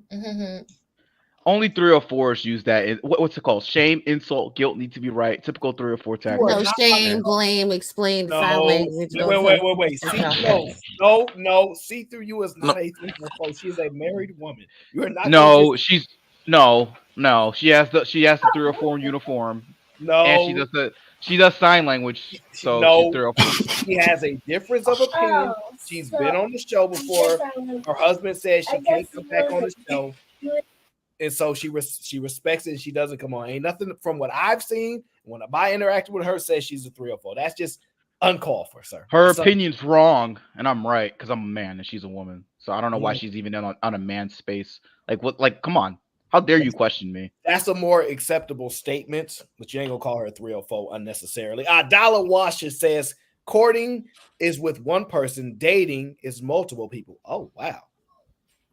Well, we don't court, and courting is an old process. They don't do that in America like that. No matter what these people will tell you, my husband courted me. They just talking to sound popular or cooler than they are. Ain't no courting going on in America like that no more.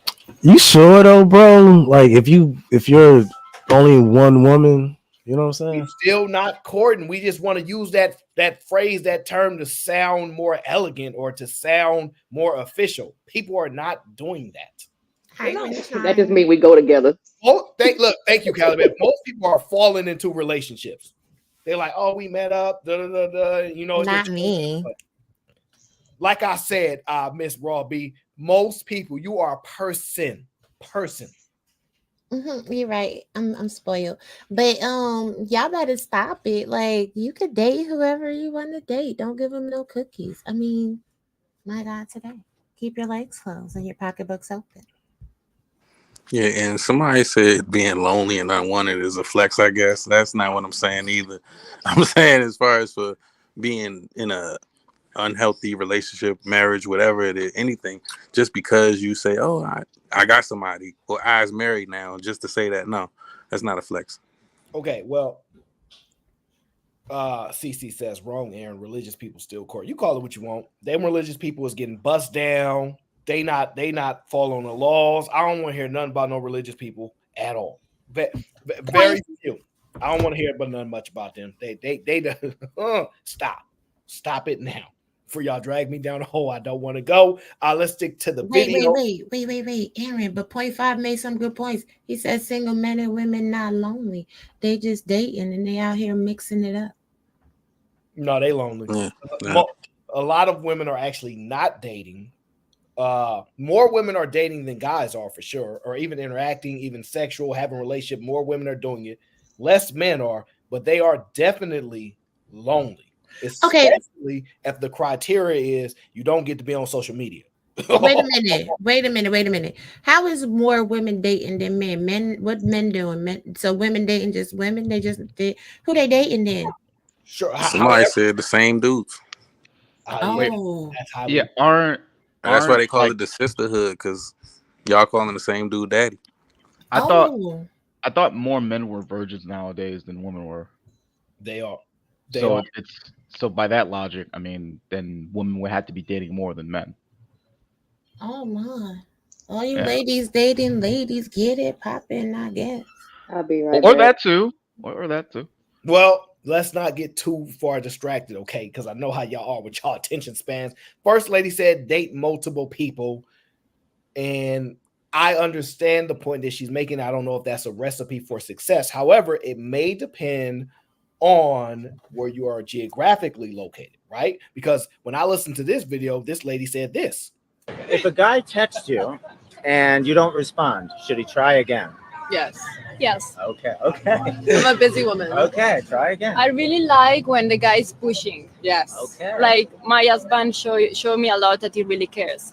Yeah. And I was dating another guy and it was like, I don't care, I'm here. Like it was like pushing. Some girls that don't like, I honestly like because it showed me how much the guy cares, you know. Yeah. I agree. Yeah. So if you heard what she said, my husband came after me while I was dating somebody else. He said, move, get out the way. I don't care that you dating somebody else. You minds. And she's saying if she texts you and she ignored, text again. And the man that wanted her came for her no matter who else she was dating. He got him about the way. He made a decision. Like the first lady be saying, how other women say, until that man has made a decision to claim you and take you off that dating market, you keep dating. And she's saying it worked for her. This is a bad. Well, it don't usually work though. Yeah, it don't. Listen. That's not the question. Wait, what's the question? Just because it don't usually work, is it more effective for women? For women, it's effective, but for men, it's a shitty strategy. I would not tell any man to do that ever. Well, this ain't about men. This is about women dating multiple guys until one man makes it blatantly clear that I'm the one that they want. Make me stop messing with other people.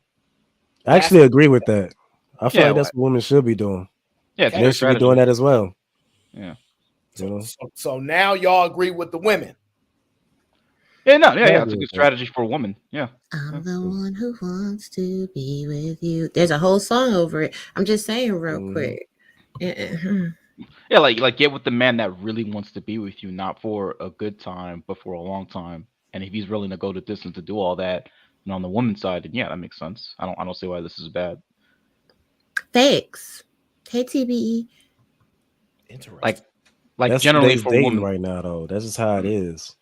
That's not Yeah. how it is. No, it's not how it is. Most What? women don't have that many What? options. Most women don't have that many options. Y'all be getting on here capping. Y'all in a false reality, my G. What you mean women don't have that many options? Women What How? are you in a They false don't. reality, my G? No, they You don't. got They a don't meth have every many. nigga.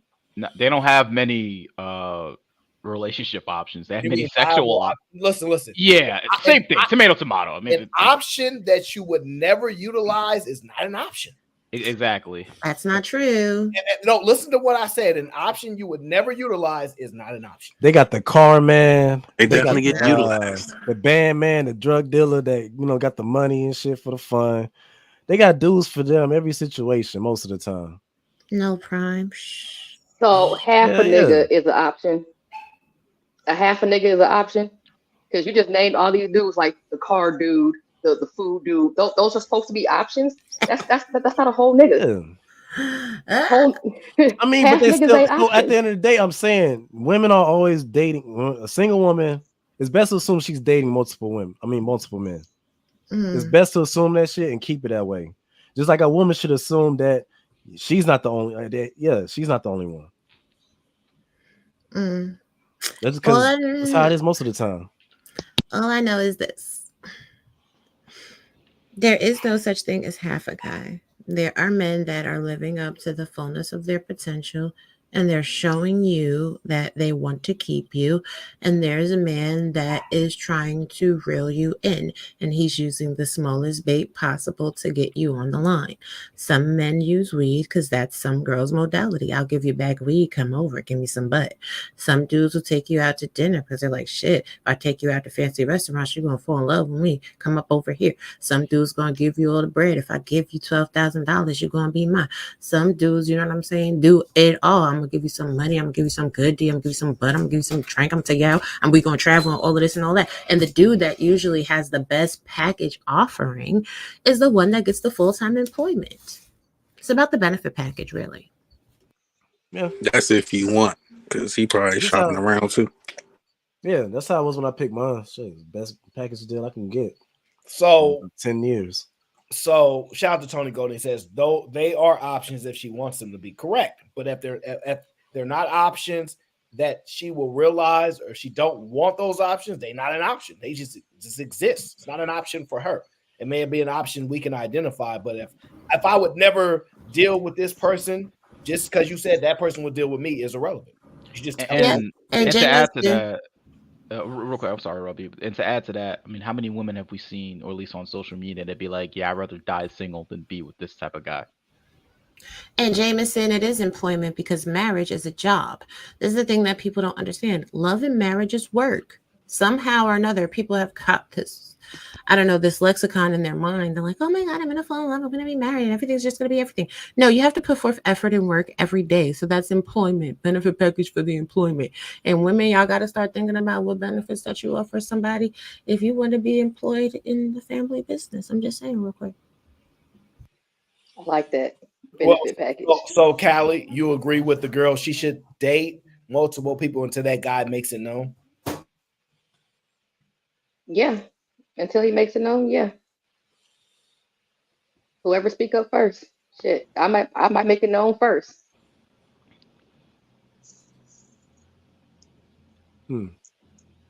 Okay. Women generally do. Wait.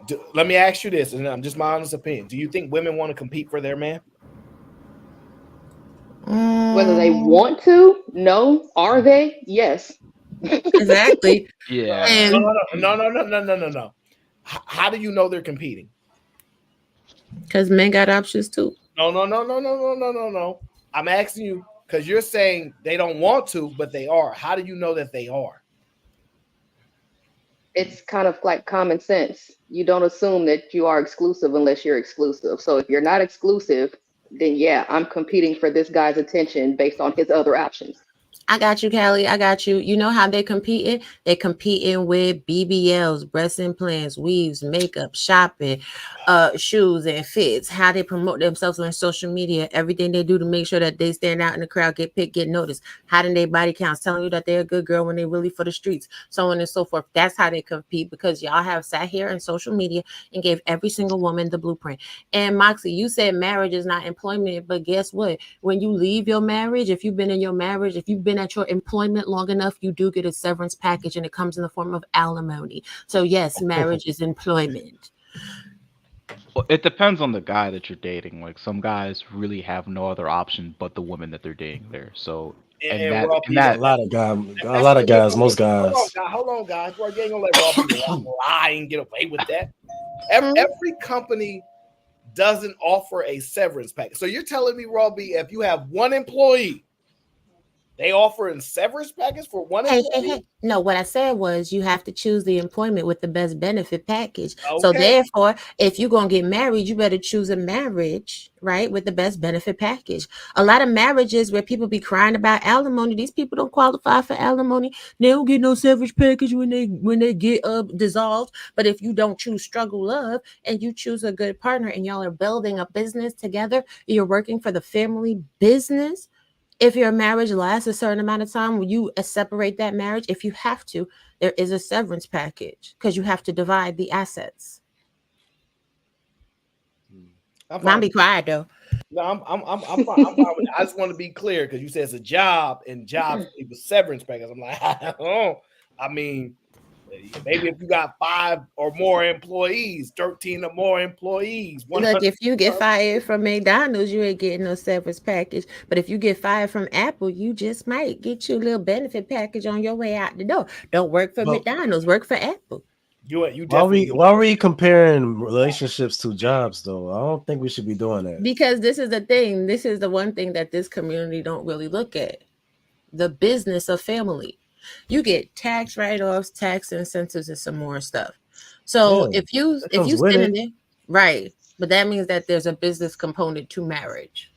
Why do you Right. think there are mile markers? If you've been married for under 5 years, you have no opportunity at alimony. Your marriage is really like considered a joke in the legal community. 5 to 10 years is considered a little more serious, 10 to 20, so on and so forth. The longer you stay gainfully employed or gainfully married, the more value your marriage actually has. In the Social Security Administration, if you've been married to somebody for like 15 years, I think it is, 15 or 20, you literally have to go to Social Security, even if you get divorced, and remove that person from your Social Security record. Because if you drop dead, divorced or not, your spouse will get the money from the wages that you earn. The reality is, most people don't look at marriage for what it is. It is a business of family. And if you are married to someone, you should be building some type of business. You should have some network and you should net worth and you should have some equity in your children, in your spouses, in property acquisitions. But that's not what people get married for nowadays. People get married just to say that they got a husband or a wife and they think that shit is a flex. What you doing with your husband or your wife? Nothing. That's why marriages don't last. Marriage not I about me. mean, I personally don't view my marriage as a business. However, I will agree that using the business framework is definitely a good analogy. How you explained it, Raw. It's definitely a good analogy. There is legal ish involved in it. You know what I'm saying? And you do have to split assets and all that kind of stuff. So that's why I kind of agree with the analogy aspect. But like just personally, nah. You know I what I mean? mean, I don't think it's I hear I you. don't see it as a business. Nah, and I hear you because in America, we're afforded that luxury and that option. In other countries, their marriages are arranged. They don't know what love is. They grow to love each other. Their So what person do I is get for chosen. being married then? Since it's a business transaction, what do I get? What you mean? You get a companion and you get to build up a family structure I can that's do that solid. without. Okay. Well, then do it without. It doesn't matter. When we're looking at other countries, though, other countries, right? They arrange their marriages for their children when they come out the womb. True or not? All right, but let's not go too far off on this True. tangent. At the end of the day, My bad. we in My bad. America, Appreciate it, Robbie. and if y'all want to get an Without crime. arranged marriage, go out of the country. because you ain't gonna get it here. Okay, if that's what y'all want. Now, I was just making sure I understood if women want to compete or not. Because to my understanding, they said I ain't competing for no man. If I had to compete, he ain't mine, and all this type of stuff. So I don't hear competition in the women. Now, Aaron, when people wait, hold on, Raw. Let podcast. Okay. Be quiet for a minute. Go ahead, podcast. I do want to ask a question, and I'm not asking for a soliloquy, Raw B. Are you willing to stand on it that you can't get alimony if you've been married less than 5 years? Like, I said no, most. wait. Let me reframe the question because that wasn't the correct way. Here's the correct framing. Would I look bad if I quoted you in saying it? If I used you and cited you as my source for saying that under 5 years, you're not really getting no alimony?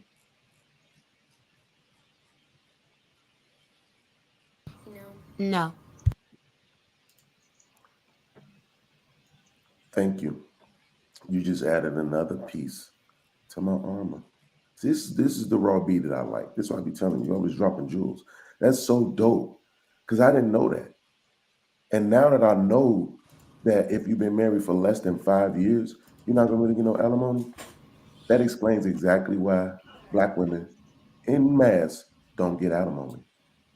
See, they try to make it seem like the reason why they don't get alimony is because men don't have money, when in actuality, it's because of the fact that most of your marriages don't last longer than 5 years. Damn. It also has to do with like asset acquisitions. So let's be real clear about alimony. If you haven't gained anything together and you're leaving the marriage in debt, there's no alimony to be awarded. Now, the reality is, if you've been married for less than 5 years, you can get awarded alimony for half the time of the marriage. So if you've been married for 2 years, you can get alimony for 1 year. If you've been married for 5 years, you can get alimony for 2.5 years. But in order to get that alimony, you have to be elevated to a lifestyle well above your standard of living before you entered into the marriage. There has to be like houses purchased together, businesses built together, so on and so forth. If you marry somebody and y'all both on Section 8, or y'all both renting an apartment, or you know what I'm saying, y'all just in this cycle of debt where y'all have like credit cards and car payments and whatever else, and you don't own anything, you're not getting alimony. And it doesn't even matter how long you've been together. You're just not. If you've not been the house person, like the house husband or the housewife, you ain't getting no alimony. If y'all make the same amount of money, you ain't getting no alimony. These are just the facts. I guess it's a good thing that the average married Black man makes more than $62K a year. So I think, Well, if the average married woman makes about $59K a year, then guess what? That $3,000 difference would be negligible and not valid for an alimony. Right, you ain't getting no alimony for that if y'all make similar incomes.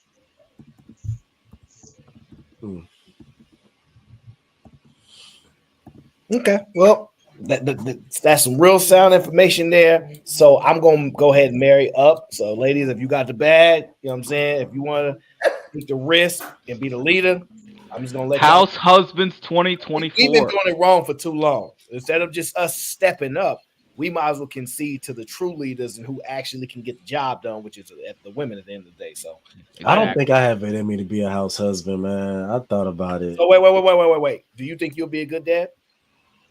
Yeah, no, all that is true. All that, yeah, but are you doing it for your children and your woman? I'm going to figure out how to make more to her. No. What the heck does being a house husband have to do with making more than her? Are you thinking? Usually, house husbands is when the wife and when a woman is making majority of the money and the income, and he's staying at home, right? No, like this is what get people caught. This is what get people caught up. You're the primary caretaker of the home. So if you at home and you working on a business, and your business first year bring in negative 20,000, and then your wife like, don't worry, keep doing what you're doing, take care of the family, enjoy your experiment, and she going out making whatever she making, and then 4 or 5 years later, you make $700,000 in a year.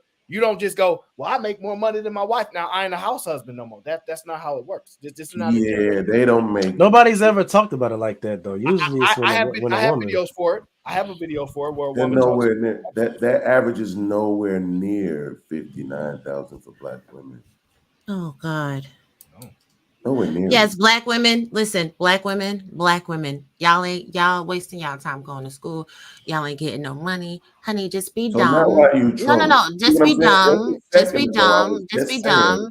Just be how I like dumb to get and new marry information and from you. marry these You just rich said black something that men. was incorrect, and because I'm correcting it, you have to troll. What did I say that was I'm incorrect? not lying to you. I'm just sharing the truth. What I'm did I just say saying, that like, was incorrect? well, Don't you make said me pull up well, the you said if Bureau it of was Labor like Statistics. 59,000, but it's not. I'm looking at the data. Okay. I said if a woman is making $59,000, that $3,000 Well, they difference don't would be though. negligible. But that's what I'm saying. That they don't Oh, though. Jesus Christ. Okay. If that makes you feel better. It's not about feeling better. Why don't you like Okay. correct information? First of all, your information is not correct. The difference between men, the difference between black men and black women is very negligible according to the Bureau of Labor Statistics. We already Absolutely. pulled We're up not that talking about single information. black people. We're talking about or average black people. We're talking about married. Well, That's what pull we're up the talking about. stats. We're How about talking this? How about you pull up the alimony. stats? You pull up the stats and you show me where black married men make $62,000, and you show me what black married women make. I'll wait. But if we're just going on averages, does it really matter? It's not like either one's income increases from their job just because they're married. No, So you still have to look at Callie. individual Kelly, incomes. this is what No, I'm Callie, saying. because I let We him know rock, for a right? fact that I it's let him rock argued, with that it's argued very 62,000 often business on for these black panels. men, but he wants to Oh, be geez. so specific when it comes down to black women. So now I want you I'm to being show your specific as stats. it I want you pertains to to black men and black marriages as show me. well. So show me, because I don't believe what you No, said stop that creating black dumbass men. narratives. I don't believe what you said that black men make $62,000. Now I'm asking you to show me the information. Absolutely. Now it's a Cool. dumbass narrative. Absolutely. I show the Cool. things that I say. Show what you're talking about. Absolutely. Substantiate your argument. Absolutely. What is the point of contention here? Like the I don't numbers are know, wrong. like, because God To me, forbid bro, we it's like say that people black just women hate the make fucking truth. $50,000. Like, stop You know what I'm it. saying? You It's don't like like the truth. why do people hate the truth? I don't get that shit. Why can't No, I know, you I just want don't. to fight. I don't. I know. I'm lost. Where's the point of contention? I Or don't why are we? know what the fuck he's talking about. He's crazy right now. No, Beans. What's the issue? I got you lost can't there. Black Dawn? You are an intelligent person. You've been sitting here for the entire conversation. You know that the point of contention isn't with me. No. I don't know what you try to correct Raw B on. Like I just got I lost. said that black women in a marriage, if they make $59,000, See how you asked me a question? Wait, hold and on. she's answering for me. Wait, so you hold know on. what the contention is. So don't be pretentious about it. Right? No. Don't you I'm be not pretentious. What are you So talking about? Black Dawn. What I'm saying is this: when she made the statement about alimony, it reminded me that people always say about how black women in general don't actually get alimony a lot of times, right? Then I thought about it. Well, I'm like, well, that makes sense now. It's not about how much money the man makes; it's about the fact that the marriages don't last as long. Then she made it income based, right? No, I did not. After I was just putting it off on the length of marriages, she made it income based by saying, well, the black man, don't be having all these assets, this and that, blah, blah, skipping. Well, then I'm looking at the Run it number. back, because that's exactly not what it is. But the That's thing is exactly that not what I said. Absolutely. it's not just it's not just racial though, because 10% total only get alimony. So this is like across the board. This is not just black women that don't get alimony and white women do. Absolutely. Exactly. So, You're like turning this 10% across the into board? Absolutely. So, Kelly, right. You're turning this into a race thing. Do you think When that I it's because said, that most when of the I marriages said, don't last if as you long? have debt and you have a short marriage time, you're not getting alimony. Period. That's what I said. Absolutely. So But the you fact did that make you a want to point to make say this about about the amount of money that the men said, and that's why I said, well, no, you made a point. You brought in the Bro, income. B, You said do you no, realize this is a no. live video recording? I know. So run it back. So you can run it back, because what you said was the average black men make $62,000. Absolutely. And I Why did I said, say that? What was I responding to when I what said that? I said was, and if the black woman made $59,000, the $3,000 difference would be negligible. Run it Absolutely, back. that's not the case, and that's all I was saying. It's not the case. Meals. Okay. It wouldn't be negligible. No, it's that they don't Have make you ever been 59. married? Is that they're not averaging 59 is what I'm saying. Okay. Well, what are they averaging then?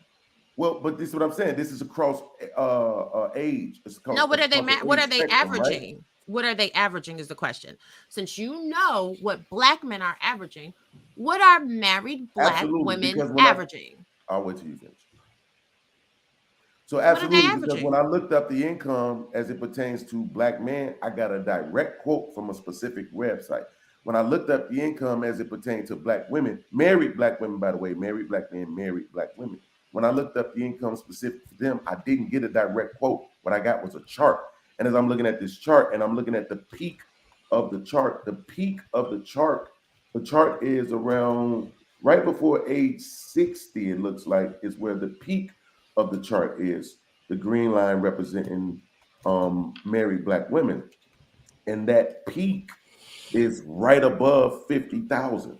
But that's almost at 60 years old, right? Where it's going from 10 around age 20. And then by the time you get to about age 36, it's like right above 40. And then it kind of jumps to 50 when you get right before age 44. You see what I'm saying? So I'm not gonna pretend like I'm cool with charts, because charts is like, I don't like how they do this color shit. I wish they would just do the one where you So the grabs up chart and down. that you're looking at, I'm looking at the same chart you're looking at, and what it actually shows is black men on average for the most part of their life earning under 60,000. Absolutely. Only We're talking at the about married ages. men, not average Yeah, black we're talking about married black men. I'm actually men. looking at the chart that you are looking at from stlouisfed.org. Yeah. So the only time they peak over 60,000 is at 48, at 44, and at about 53 and 57. The rest of the time, the timeline, the dark green for black women is a negligible difference between black men and married black women. And the point is, this is derailing the show, number one. And number two, the point is, like how I I said, wonder how it got derailed. you derailed it, Beans. What you mean you wonder how it got derailed? Absolutely. I was the one who started trolling when I was just trying to use the information that you provided to substantiate a point. Oh my God. Why do we have to do this dumbass shit, bro? Y'all realize that black people are people watching now. Oh, yeah, people are watching. People are not just here for entertainment anymore. Shout out to the pod mob. Yeah, people are watching, and the fact remains is if you have a short-term marriage and you have a whole bunch of debt and you don't have combined assets, you're not getting alimony. Absolutely, but so you bringing up,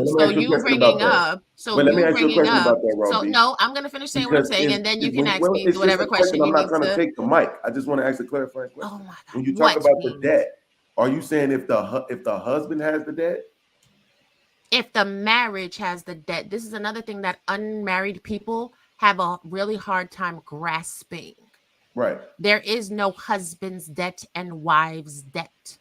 Including student loans? There is debts accrued within the marriage and debt not accrued within the marriage. Right. There are assets accrued within the marriage and assets not accrued within the marriage, including student loans, because when you get a student loan and you are a married person, your spouse's information has to be put on the application for the student loan. Right, but absolutely, but we know that that's not happening with black people. So what are you on average, we're getting married at 30. So we would already had that student loan debt, right? So that's not necessarily. There are plenty of advanced age learners that go back to school. Absolutely, what are you talking about? So that's what I'm saying. What do you mean that's not average? That actually is pretty average and pretty standard. There's a lot of people that go back to school later on. I'm thinking about it myself. So thank you, Prime. So when we're talking about the debt in the marriage, debt in marriage is very individualized. It depends on the married couple, their lifestyles, and what they have done. But whatever debt you accrue in the marriage, including student loans, is the debt that the marriage has. And if you have a whole bunch of debt you're not walking away with assets unless someone has like paid for your lifestyle while you were getting a degree. If that happens, you might get reimbursement alimony for a very limited amount of time, or rehabilitative in alimony to transition from being married to being single.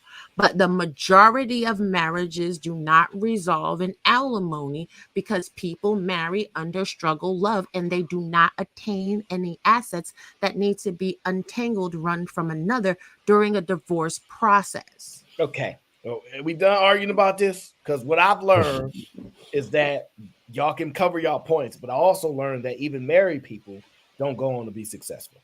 That's what I just learned. Facts. So like when people like you need to go and get married people the most success, I'm like, we need more information than just get married to do that. So I'm gonna use that for Eat a Man later. Thank you very much, Robbie. Beans, is we good? You ain't right, Aaron. No, it actually makes most sense when you listen. Just saying. What I do is I listen and I put things in my back pocket and I take it for later. Okay, let's get into this next video. Actually, I like her hair that way. Going to your shows was one of my favorite things to do. Just from there, how do we react with each other in public? Are you walking off and talking to a bunch of other young ladies while you're standing right there? Or how am I managing all of that energy? And from my perspective, is how is she managing? Is she a jealous woman? Is she okay? I'm in the music business. There's a lot of different people who come and go. And I was, focused on how was she reacting to this? We had to clear him out. Okay, we had to get him out the way. Listen, man, every dude got like three girls. Like he I got said, like three girls. Popular guy. He got like three girls that want that entertainer. thing, and they all like Clear him out. Am I the girlfriend? Get out or the am way. I just the girl? See, now you heard this young lady say he had a couple chicks around, and I cleared them out. Very similar to how the other young lady said her husband, she was dating somebody else, and her husband cleared them out. So and she seems fine with the competition because she cleared them out. Mm-hmm. So I mean, to me, it might sound like the thing to do is this is the part that I'm worried about, right? So I like the competition. I accept the fact that she's willing to do it. The part that I worry about is this, right? I was listening to another video, and when you listen to it, this is where it kind of throws me off. Listen to this video where the confusion brings slight differences, right? Check this out. Let me pull it up here. Are you single? No, I'm married. How did you meet your husband? I met him through 2 ex-boyfriends. The first time I met him, I hated him because when he shook my hand, he stared at his phone. And I was like, I don't know why everyone likes you so much. I just want to point out, one, women always get to get away with saying, when I first met my husband, I thought he was ugly. When I first met my husband, I didn't like him. They get to say all the things when they facts. But if we say when we first met her, I didn't even think she was that pretty. Oh, it's going down here. It's a Simone Biles or whatever. I wasn't even into her like that. We get in trouble. We don't respect her accomplishments. But when they say this stuff, nobody ever challenges it. Just for the record. That's not even the whole point of the video, but I just want y'all to identify that women get to get away with saying these things about men. But if we acknowledge, I wasn't feeling Simone Biles like that in the beginning. I mean, she cool. Like she was cute. But I mean, I wasn't even checking for her. Now we trying to dim her black girl magic. Now we trying to dim the light. But when y'all say we ugly, when y'all say we didn't like this or you dumb, and I thought all these things, we just have to accept it. I just want y'all to know y'all do that, just for the record. Okay. Somehow you came back together. So 2 years later, I met him again through another ex-boyfriend. That went so poorly that when I left, I said to my boyfriend at the time, I don't want to be around him again. 2 days later, I accidentally spent an afternoon with him. See what I mean? See, so once again, 2 years later, I met him again through my other ex-boyfriend that I was rocking with at the time. So ladies are constantly gathering data, regardless as if y'all with the man or not, going on dates, y'all constantly collecting data, even while you with your man. That's what I'm noticing here, right? How do you accidentally spend an I mean, Hey, My thing is, she date. What is she doing? How does she meet the same person through two different ex boyfriends? Is she dating the crew? Like what the hell? That's Yeah, what I she picked up is. on. Yeah, like no, what? No, pass me to the homie. no, don't y'all tear this woman down and she's telling her story about her husband. She's being honest and saying, look, when I'm with a man, I still checking for other men. I'm still looking for other guys, and I'm still entertaining them. I want to be. I like that. She's acknowledging the stuff that women that say they don't do that they do.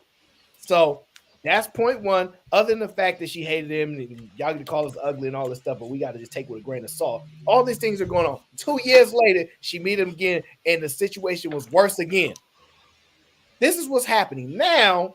She got to go spend some time with him, and then this happened. And by the end of the day, I knew I was going to marry him. What would you say is the thing? Did you hear that? By the end of the day, after finally spending time with him, she knew she was going to marry him while she was with her man. I just want you guys to. Yeah. About him that made you feel that way? It was a no pressure hang because I had a boyfriend whom he knew and he didn't try to impress me. So we were just ourselves. He was someone who's very sure of himself and very confident without being cocky. And I didn't have to babysit him. And it felt like being on vacation. There's a couple lessons. One, don't let your friend hang out with your girl. Are you? See what I'm saying? See what I'm saying? Y'all see what I'm saying? That's a lot that just happened in a 45-second clip. Mm-hmm. And people don't realize this is a throwaway clip because when we were talking about the friends conversation, how it correlates to all this men and women friends, meeting friends with other guys. I'm like, this is crazy how she can get away with this. And he married her. It's his choice. But this is crazy, okay? Y'all don't think this is crazy? It's crazy that two other people in the crew can talk about what your wife is like in bed, but that's something else. That's so weird. Whoa. How do we get there? Wait, hold on. She damn swung on. Wait. So what you saying is if my homie know about you, then y'all messed with each other in the past. Let's just say even before we became friends. You saying your past matters? Yeah. Yeah, your past matters. Your past definitely matters if everybody can sit here and talk about your past in the same friend group. Hell yeah. It's weird as Damn, fuck. Kelly. Like Kelly, that damn shit. you. That shit is weird as hell. Wait, no, Robbie, why would that not be two weird? how two of your homeboys know what you look like underneath your clothes? Robbie, how would that not be weird? No. What I'm saying is, just to clarify Kelly's point, because I know where Aaron going with this, because Aaron devilish with it. He devilish with it. Your body count matters depending upon who you smash it. Now, if you done smashed, a couple people before that your dude ain't never gonna meet and he ain't never gonna be able to have no conversations with, you might be able to get away with some stuff. But if you done smashed like his best friend, his cousin, and his brother, then your body count most assuredly matters, because how they gonna be best men in the wedding and they done touch the cookies like that. That's not a good look. Just for clarification. Nah, body count still matters, bro. I don't give a It's still weird. Like, I don't know, man.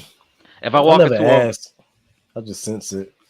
Yeah, like you can kind of feel that, this girl kind of a hoe. Like you can sort of feel it. How can you tendencies. feel? What? Whole You tendencies. kind of can. Like, How? why? I don't know. It's hard to I can't believe y'all don't know explain, this. like, it's kind of hard to explain. It's just you just kind of just feel it. What does it Like, feel like? It's like you feel like you've been around a little bit. Like you do certain things, or it's just like well, I'm not gonna say being super friendly makes you a hoe because it doesn't, but then that typically tends to be a hoe tendency. Whenever you're super duper friendly all the time with other dudes, and then also another thing that's kind of weird is Friendly? mm, The there's a certain wandering level. eyes. The wandering eyes is another one as well. The what? Wandering eyes. Yeah, the wandering eyes, like just certain things you do. It's like, she for the First date, street. you already reaching for my jump. There's some things that just ain't. It kind of. Let me see how big is it. God damn, bitch. Oh, wait a minute. Wait a That is wait. What? Yeah, that's happening. No, women do. But I think it depends. A lot of times a woman say that if she wants you or if she's trying to challenge you to see if you actually about it, or see if you're just talking. The kind of so it's context that matters there. But you're right that I think that's wild type crazy for a woman to say. In Hold on, one more. I got one more. If she has nothing but male friends. Nah, Yes, it never fails. It never fails. It depends on how she acquired those male friends. If they threw her brother, if they threw her cousins and stuff like that, or they all grew up around each other. It depends on how they acquired. But you can't even have friends that are like you, though. Are you? If are you she serious? went and acquired male friends in like outside of a family member or something like that, then that is crazy. But just that's what I'm saying. They are friends through like brothers and relatives and stuff. So I get that part. But that's a fair point. It's a fair point. Yeah. Whole tendencies. I thought she was just being honest. You know what I mean? But now we're gonna get to this next video. Well, first, no, somebody send me this super chat. I don't want to get too far away from it. Mr. Arnold says, please don't read till I get these 3 thoughts out, okay? 1 and 3 in response to Love's comments that men use panels to get stuff off that they can't get off in their personal lives. That's true. In response to Love's comments that men use panels to get stuff off on the things that they can't get off in their personal life, sure. I mean, I can agree to that. Social media is the reason why social media is so successful and great at garnering attention, time consumption, is because it allows people the ability to get their thoughts out, feel heard, and all these things, even though it's a kind of a creative player type of mode. So yeah, I can agree to that. 2 of 3 women are achieving equality, and women have the income to prove. They reach a level of resentment because they now look men in the eye. Yes. If they think they're on par with a man, there is a level of resentment. Like, you're supposed to be doing better than me as a man, which is a level of acknowledging that men are better than you without admitting that they're better than you. So it's kind of tricky there. But yes, there can be a level of resentment when a woman goes, I'm on the same level as a man, and she don't think that she's supposed to be or should be. So I can see that too. Okay, Mr. Arnold says 3 of 3 women down talk the income men make simply because they want to elevate their financial burden. What? Not elevate, it's alleviate. Oh, there we go. Yeah, alleviate. Yeah, you're right. Alleviate their financial burden. Yeah. Well. Yes, I do think women want to alleviate their financial burden. Yeah, I can agree to that. It's a whole goal. You know how we know that's true, Mr. Arnold? Let me tell you how we know that's true. And before we get that, shout out to Spence. We got 5 more members to join the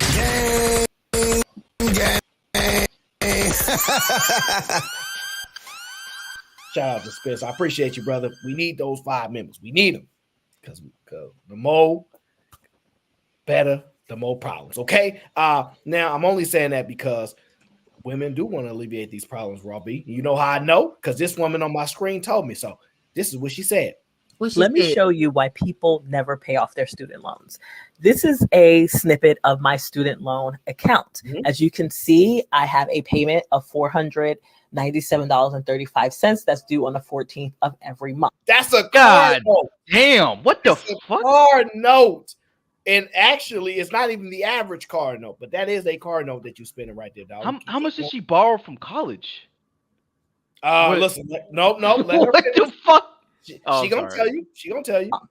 Now, here's how this works. As you can see where it says interest here, I am paying $491.99 of my $497.35 payment towards interest. And as you can see here, applied to principal is $5.36. I'm going to be paying the student loan until the day I'm no longer on this earth. Oh, no. No, that's a defeatist mentality.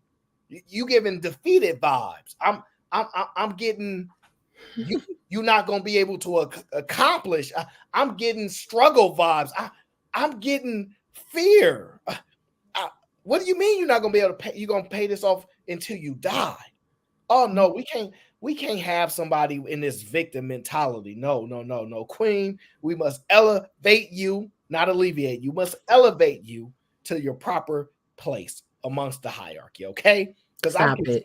No, I'm genuinely concerned. Because if you only paying $5 to your principal, it is going to be troublesome. It is going to be trouble. Maybe pay $10. I don't know. I didn't go to school like she did. How much? I didn't go to school like she did, so I can't stand you right now. I just want to hear from her perspective of what life gonna sound like, and so it sounds like elevate and alleviate starting to be a combined word at this point. I can't, because only $5.36 is going to my principal. Yes, that is 6-figure debt. Oh, 6 figures, Black Jesus Dog. fucking Christ! But Mr. Black Dog, it is 6 figures now. I'm gonna get into and it's the interest. There's interest too. I'm gonna get into the reason why I now understand some of the statements women have been saying. Okay, we'll get to it. It ain't gonna happen. And you know what? I'm not paying it. I am going to share with you my plans to get this wiped away in another video. Oh, now that's the burden when she look for a man. See, look, this is the problem that we have. Boy. No, hold on, Rob. She decided she's going to go to school. Her decision. Not no man. No man was around. We had nothing to do with this. Then she stepped up and became real woman. She pulled her big girl panties up, as y'all would say. She went through school. She got her 6-figure degree. Now reality hit her and she goes, where's a man?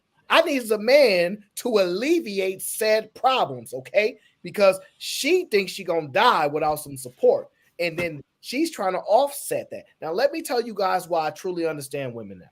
When a woman tell you, I'm a PhD, it makes sense now. Because when you paying for that, the same way if a man pay for $100,000 car, he going to talk his stuff.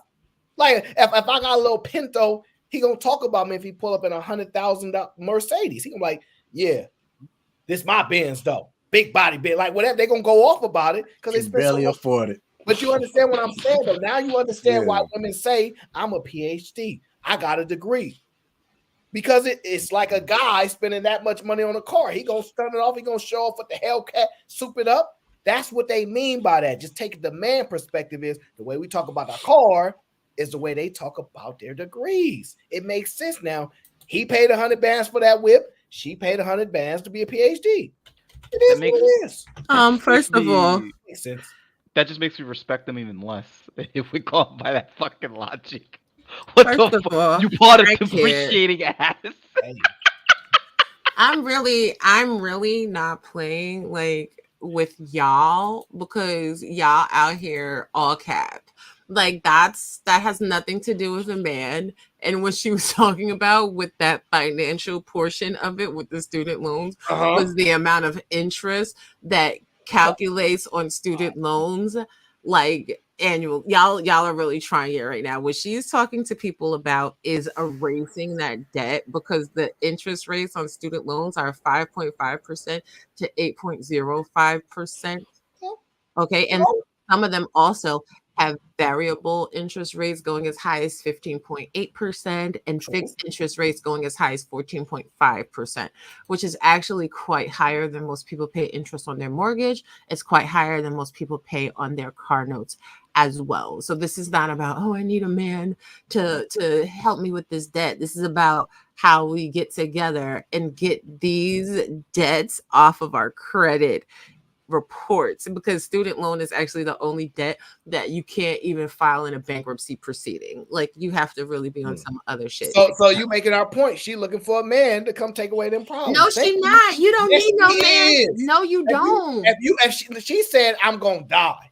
She's gonna die paying off. She's gonna die. So you telling me she not about to get with a man at any point during the rest of her life? She ain't getting no man. No, she not. She get a man, and I mean any man, and she hungry. He gonna alleviate that bill for the food. She gonna use the money that he spent on the food to go pay some of her student loans down. Aaron, you is extrapolating a lot from that. That's not what she's saying. What she's saying is you heard it. No. What she's saying is she make this payment every month, and the way the student loan payments are set up, they don't apply what you make in your payment to the principal. They apply it to the interest rate. That didn't say she was in a struggle. She ain't past due. I've helped support many. Listen. The way you make payments is you determine the allocation of the payment. No, you don't. Yeah, yes, absolutely. So you don't determine necessarily the interest rate, and you don't necessarily determine the payment. But if you walk in and say, I want to make a payment anywhere, they're going to ask you, how do you want to apply this payment? That is just how it goes. Do you want to apply it all to principal? Do you want to apply it just as a regular payment? It's actually her decision on how the payment is applied. Literally how it goes. It's okay if you say so. That I'm telling, that is exactly how it goes. You determine the allocation of the payment. No, that's not how. That's not how. That only works. That only works if you pay over what your payment is. Then you can allocate those extra funds towards the principal, or you can allocate it towards the interest. But you don't get to. But your minimum payment due is your minimum payment due, and they're going to apply it how they want. Any extra over that, you can apply it towards one or the other. No. Right. Generally, you're wrong. I'm telling you, because I've literally helped people. You say I'm going to make a payment. You determine the allocation for how you want your payment applied. Okay. You literally do. Now, they may not come up with the minimum payment because that's already based upon the structural agreement, but the allocation of how you desire it to be paid is your choice. You can put it. Yes. Share the screen, please. Jesus Christ. How the hell do you accumulate over $100,000 in student loan? What the fuck did she go to school for? Getting a fucking degree you're not even going to use. Can you share the screen, please? That's why I hate that shit. This is not about to help you, but go ahead. I'm going to play your screen. Go ahead. How is my student loan payment applied to my account? Generally, payments first go to fees that are owed. Start from the beginning. Generally. Yes, that's what I said. Okay. I said generally payments go first to fees that are owed, late fees, phone payment fees, etc. Then to interest, including past due interest, then to the principal balance of your loan. You don't get the monthly payment that you initially pay. You don't get to allocate where that goes. This is generally how the payments are allocated. When you make additional payments on top of your monthly minimum payment, you can allocate where those payment goes. But this is how they generally apply your payments. For example, if you have a loan with a monthly payment of $115 and in January you decide to pay $300, February statement will show, not Aaron trying to do me. Not Aaron trying to do me. You're still wrong about my statement. What you're saying could be true. This does not disprove what I'm saying. I'm not arguing with what you're reading, what you're saying. Right, but you saying that you can choose where your money goes. What this lady is saying is on that payment, she cannot. And $492 essentially went to the interest. First of all, she determined to make that payment. Let's be clear. That's point number one. She determined. When you go to make a payment, how do you want to apply this payment is presented to you. You can take the regular payment that is agreed upon based upon your contractual agreement. Fine. But you can just make a complete principal payment. You allocate it being paid strictly to principal. Or you can determine you just want to pay the regular payment. You are deciding that. Aaron, have you ever paid student loans? No. Okay. Well, wait, my own, but I've helped people make payments for them. Okay. You got it. You right. That's not right, but I'm just gonna let you have it because it's your show. So your argument is if you go, whoever owns your loan, right? I don't know who owns it, right? Just and you go to make a payment. What you're saying is you don't determine how that payment is allocated. Not the monthly payment, not the basic monthly payment. You don't. My argument was never that. That's my point. What are you saying? That's my point. She is talking. No, she's talking about her minimum monthly payment. She legitimately said her minimum monthly payment. Yes, I know what she's talking about, right? Yes, this is what she's describing how she's going to die and not be able to pay it off, right? That's how she's choosing to die that way. I'm not mad at that. That's her choice. She has every right to die and not pay him or get a man to alleviate this such. I get it. I'm saying when anybody goes to make a payment, they can determine if they want to accept the regular payment, they want to apply a principal only payment, they want to do both. They are determining that. That's their decision. Right. But what see, this is the part we have in a miscommunication. If you are making the minimum payment is going to apply to the interest first. Correct. You can always make additional payments over that can apply to the principal, but the minimum payment is what she's talking about. She ain't talking about if she is making extra payments, if she's not making extra payments. She is talking about the interest that is applied from the minimum payment, from the minimum payment that she's contracted to make. $491.99 of that goes towards interest. What she's saying in this clip is the info structure of how they apply that payment has to be changed. That's not what I heard. And then secondly, that's not what she said. You're not going to get away with that with me. Secondly, she said, because I wasn't limiting what I said just to this woman. I was talking about student loans. And then thirdly, just for the record, she said she's not going to pay him. So the relevance of a contractual agreement is irrelevant with her. She said she's not going to pay. No, I want you to read the blurb that she put, right? She put interest, because this is talking about all student loans. I know how payments are structured. I know that's not her choice to determine the payment. She already has a pre-agreement. But the allocation, when she goes in, she gets to determine that. You allocate where you want to make this payment. It gives you a couple options. Yeah. You can allocate anything after. I already know. After the minimum payment, yes, I agree with you. But the minimum, you can make a payment without even discussing the minimum payment. But the point is of the post, Jesus. No, you are fixated on this post. I am not. But you are, because you're trying to use it to say that because of this, she gonna be in the struggle. I didn't say that. She said it. No, she didn't say she was gonna be in the struggle. She said if she keep paying this payments, she said if she keep making this minimum payment, she'll be paying this until she die. That's what she said. She didn't say she was in no struggle. Stop it. Okay, and so if I told you I am not going to be able to make these payments until even when I die, you just play it again, Sam. Did she say that she wasn't going to be able to make the payments? She said she's going to keep paying until she dies.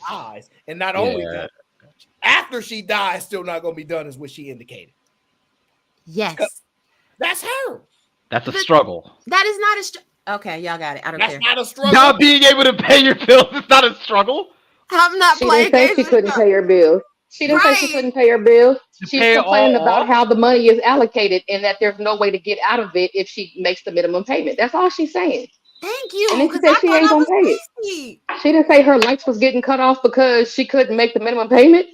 Oh, wait. So this is what y'all. So now this is the best part about these conversations. Y'all want to be right so bad, even when y'all wrong, which I'm fine with. Y'all start to bring down what struggle love is. So now we know your lights got to get turned off for that to be struggle love. So now when y'all female badness, y'all made the statement about she couldn't pay her bills, so I use lights getting cut off. Now y'all talking about these men with struggle love. I don't want to hear nothing as long as they lights is on. I don't want to hear nothing. What is it? I'm gonna No, start calling Aaron Mr. Fantastic because he really stretching this out like for real. You really reaching. No, like I You don't really reaching like for real. no, I don't understand. Like not being able to pay off your debt, right? The struggling paying off your debt, that's not a struggle. So this is the thing. No, wait. No, I want to hear Kelly Bev. So not being able to pay off your debt, which is huge, massive, by the way, 6-figure debt. That's insane. Like that's just what the fuck. But not being able to pay that off, that's not a struggle. No, it's not. All right. We It's have not. to agree It's to not. disagree. Because if there's some kind of outside shit that ain't got nothing to do with how I live my daily life or whatever like that, I can still pay all my utilities. I can still pay my house note, and I still got money to go ahead and recreational money, whatever like that. If I can't pay off this other credit card over here, no, I'm not struggling. Don't most people go to the grave with their student loan debt? But they go into the grave with their student loan debt because of the standard allocation and the amounts of interest, the amount of the payment that they apply to interest, not because they can't make the payment. You're not about to win this argument. It's not gonna work on me. Regardless of that point, regardless. Y'all telling me if someone told you, I'll be making these payments until I die. Let me making these payments until I die. And even then when I die, they probably not gonna be done being paid off. Because she don't know when she gonna die. Let's be clear. She don't know. If she died tomorrow, it's not going to be paid off. That's what the point she making. Where does it go? Listen, it got so bad that she said, I'm not even gonna pay it off, y'all. I'm not even gonna do it. I'm gonna find It didn't get so out of this. It didn't get so bad because she can't do it. It's so bad because complaining about how the interest, what's going towards interest versus principal. That's all she's complaining about. That's it. Right. That she's she is complaining, right? That's what y'all indicating, right? So there's a complaint one, right? So we can agree that it sounds like we agree it sounds like a complaint. So y'all telling me that if this is something she easily can do, this ain't no problem. These payments is light work. You think she would be complaining about the structure of it? Yes. Yes, really? Because of how the the interest is applied versus the principal. So you're telling me that anytime anybody has a complaint about how their minimum payment is allocated, that means that they're struggling. No. Yep, that's what they saying. That's what they saying. Y'all can try that all you want. Nobody, right? Nobody is going to have $100 billion and say, look, regular steaks, they only cost $30. But the steaks here cost $150. I don't know about these $150 steaks. I don't like that they make $150. If they got the bag, they just buy the steak. So she clearly is making an indication of the difference. This is overwhelming. This is why I don't like this, because she's struggling handling it. It's just simple. It's simple. No, because perfect example. I went to go get my car serviced at the car dealership, right? Or whatever. They told me that it would be $470 something in order for them to fix my car. Okay. Now, when I go ahead and I do my further research or whatever, they said it's going to be $70 for the part, like $400 for the labor. Okay. That's my complaint right there. You're not charging me $400 for labor on a $70 part. Go ahead, do my further research. The part only costs like $20 something or whatever like that. I can get the homeboy to go put it on for like $50. Yeah, I'm gonna have a complaint, even though I could probably go ahead and pay that $470 something. I'm not, because that's bullshit. I'm gonna go ahead. I'm gonna go on Amazon. I'm gonna buy the part for fucking $20. I'm gonna go have my homeboy put it on for $50. Now, that's not struggling. That's not an option. You can't do that's that. Irrelevant. Yeah. No, it's not irrelevant because her whole point was how the money is allocated. Okay, and that's my point. The reason why I'm not taking my car to the dealership. That is literally the point. Oh my gosh, that is not her whole point, and that's ridiculous. You guys are indicating that. That's a terrible correlation. Horrible. Well, in her blurb, she said, here's why most people struggle to pay off their student loan debt. For unsubsidized loan, interest accrues even during school and grace periods. Example, borrow 34,000 at 4.99%, and you end up owing over $41,616. Capitalized interest. This means you get charged interest on interest, making your debt grow even faster. What she's talking about specifically is the interest and how ridiculous the interest is, that you have extrapolated that she's in the struggle, she can't pay the bill, that she finna die, all of this and all of that. She's literally talking about the interest and how unfair this is in America. Jesus Christ. She indicated that she's not going to be able to pay this off. She's going to be paying this for the rest of her life. She will not be able to pay this. Like, I don't understand. How is that not struggling? All right, so basically, it ain't tricking if you got it. All right, bet. What? You know what? Y'all, because y'all out here, y'all really, Jesus bless y'all little hearts. Y'all have a happy new year. I'm leaving y'all because y'all doing Later, Robbie. Bye. She said the same thing that I said. I ain't paying it. Y'all both got that was an easy beat down for you and Robbie today. Now look, y'all need to stop this. It's getting bad for y'all. All right. Talk about she ain't strong. I'm a die pen. You know what? I'm gonna play the video one more time because maybe you know what? Maybe I heard it wrong. I'm gonna play it again. That man got my back. Maybe I heard it wrong. Let me show you why people never pay off their student loans. This is a snippet of my student loan account. As you can see, I have a payment of $497.35 that's due on the 14th of every month. Yeah. Now, here's how this works. As you can see where it says interest here, I am paying $491.99 of my $497.35 payment towards interest. And as you can see here, applied to principal, it's $5.36. I'm going to be paying the student loan until the day I'm no longer on this earth, because only $5.36 is going to my principal that is six-figure debt. It ain't gonna happen. And you know what? I'm not paying it. I am going to share with you my plans. Okay. So you acknowledge you're not gonna be able to pay off this debt ever, and you're probably gonna die, right? That's one acknowledgement, right? If you had the money, wouldn't you just pay it off? If you had more money, you could add more to the principal. I just don't understand the argument that she not struggling.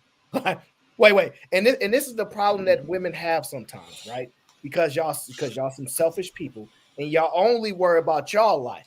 If you are in debt, negativo, okay, negative.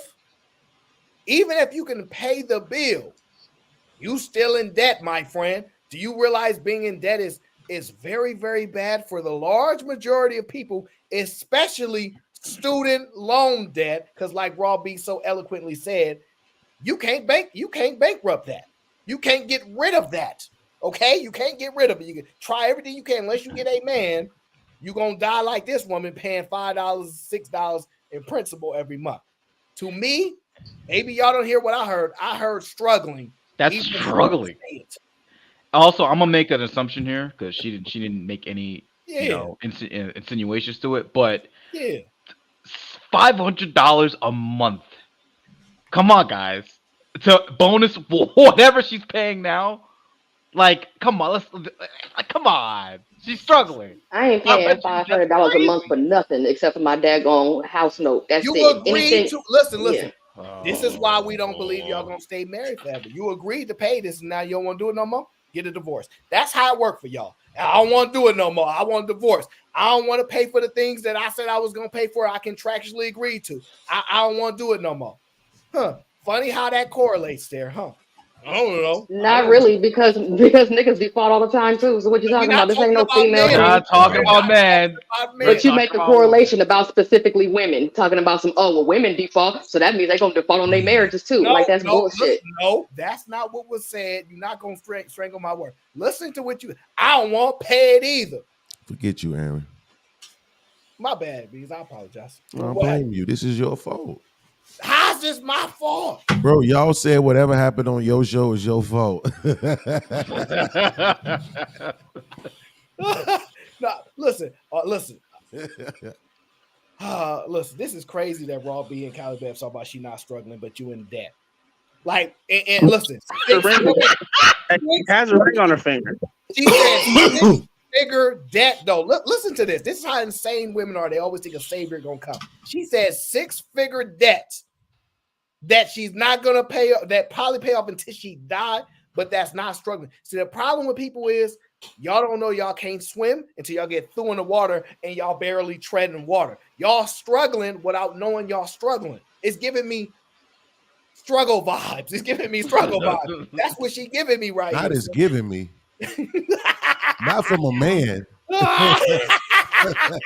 Like that is insane to me. Like to have 6-figure debt and be like, nah, she's okay. Like that's what the fuck. If women can decide what body counts they want to count, I'm pretty sure they can decide what depth they want to count. You know what? You're right. You're right. Here's the Prime. thing, though, Aaron, because I never hear anybody say it like this. If you have a mortgage, and if you look up the etymology of the word mortgage, it should scare you, right? Yeah. But if you have a mortgage, technically you're in debt. Yeah, right? but you're paying into an asset though. Absolutely, but technically you're in debt, correct? Yeah. If you have a car note, but this is technically the you're thing. in debt, right? This the thing. Oh, let me let podcast finish. Go ahead. No, I'm just saying, because the fact of the matter is, you could have just went and bought it. Like if you was doing that well, you could just go and buy it, right? But you didn't. So I don't understand why people who have all of this debt that they're paying for, I don't understand why they be talking shit.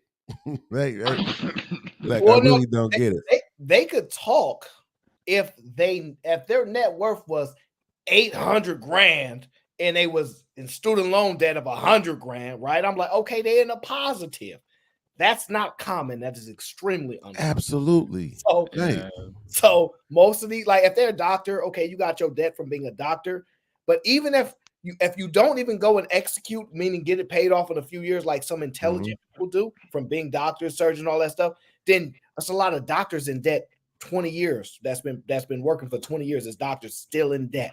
Because they didn't immediately go to pay that off. They went and got the Mercedes-Benz. They went and moved to the nice area. They paying for the kids to go to these schools.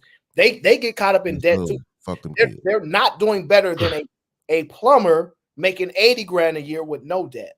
Talk your shit. So here's my question.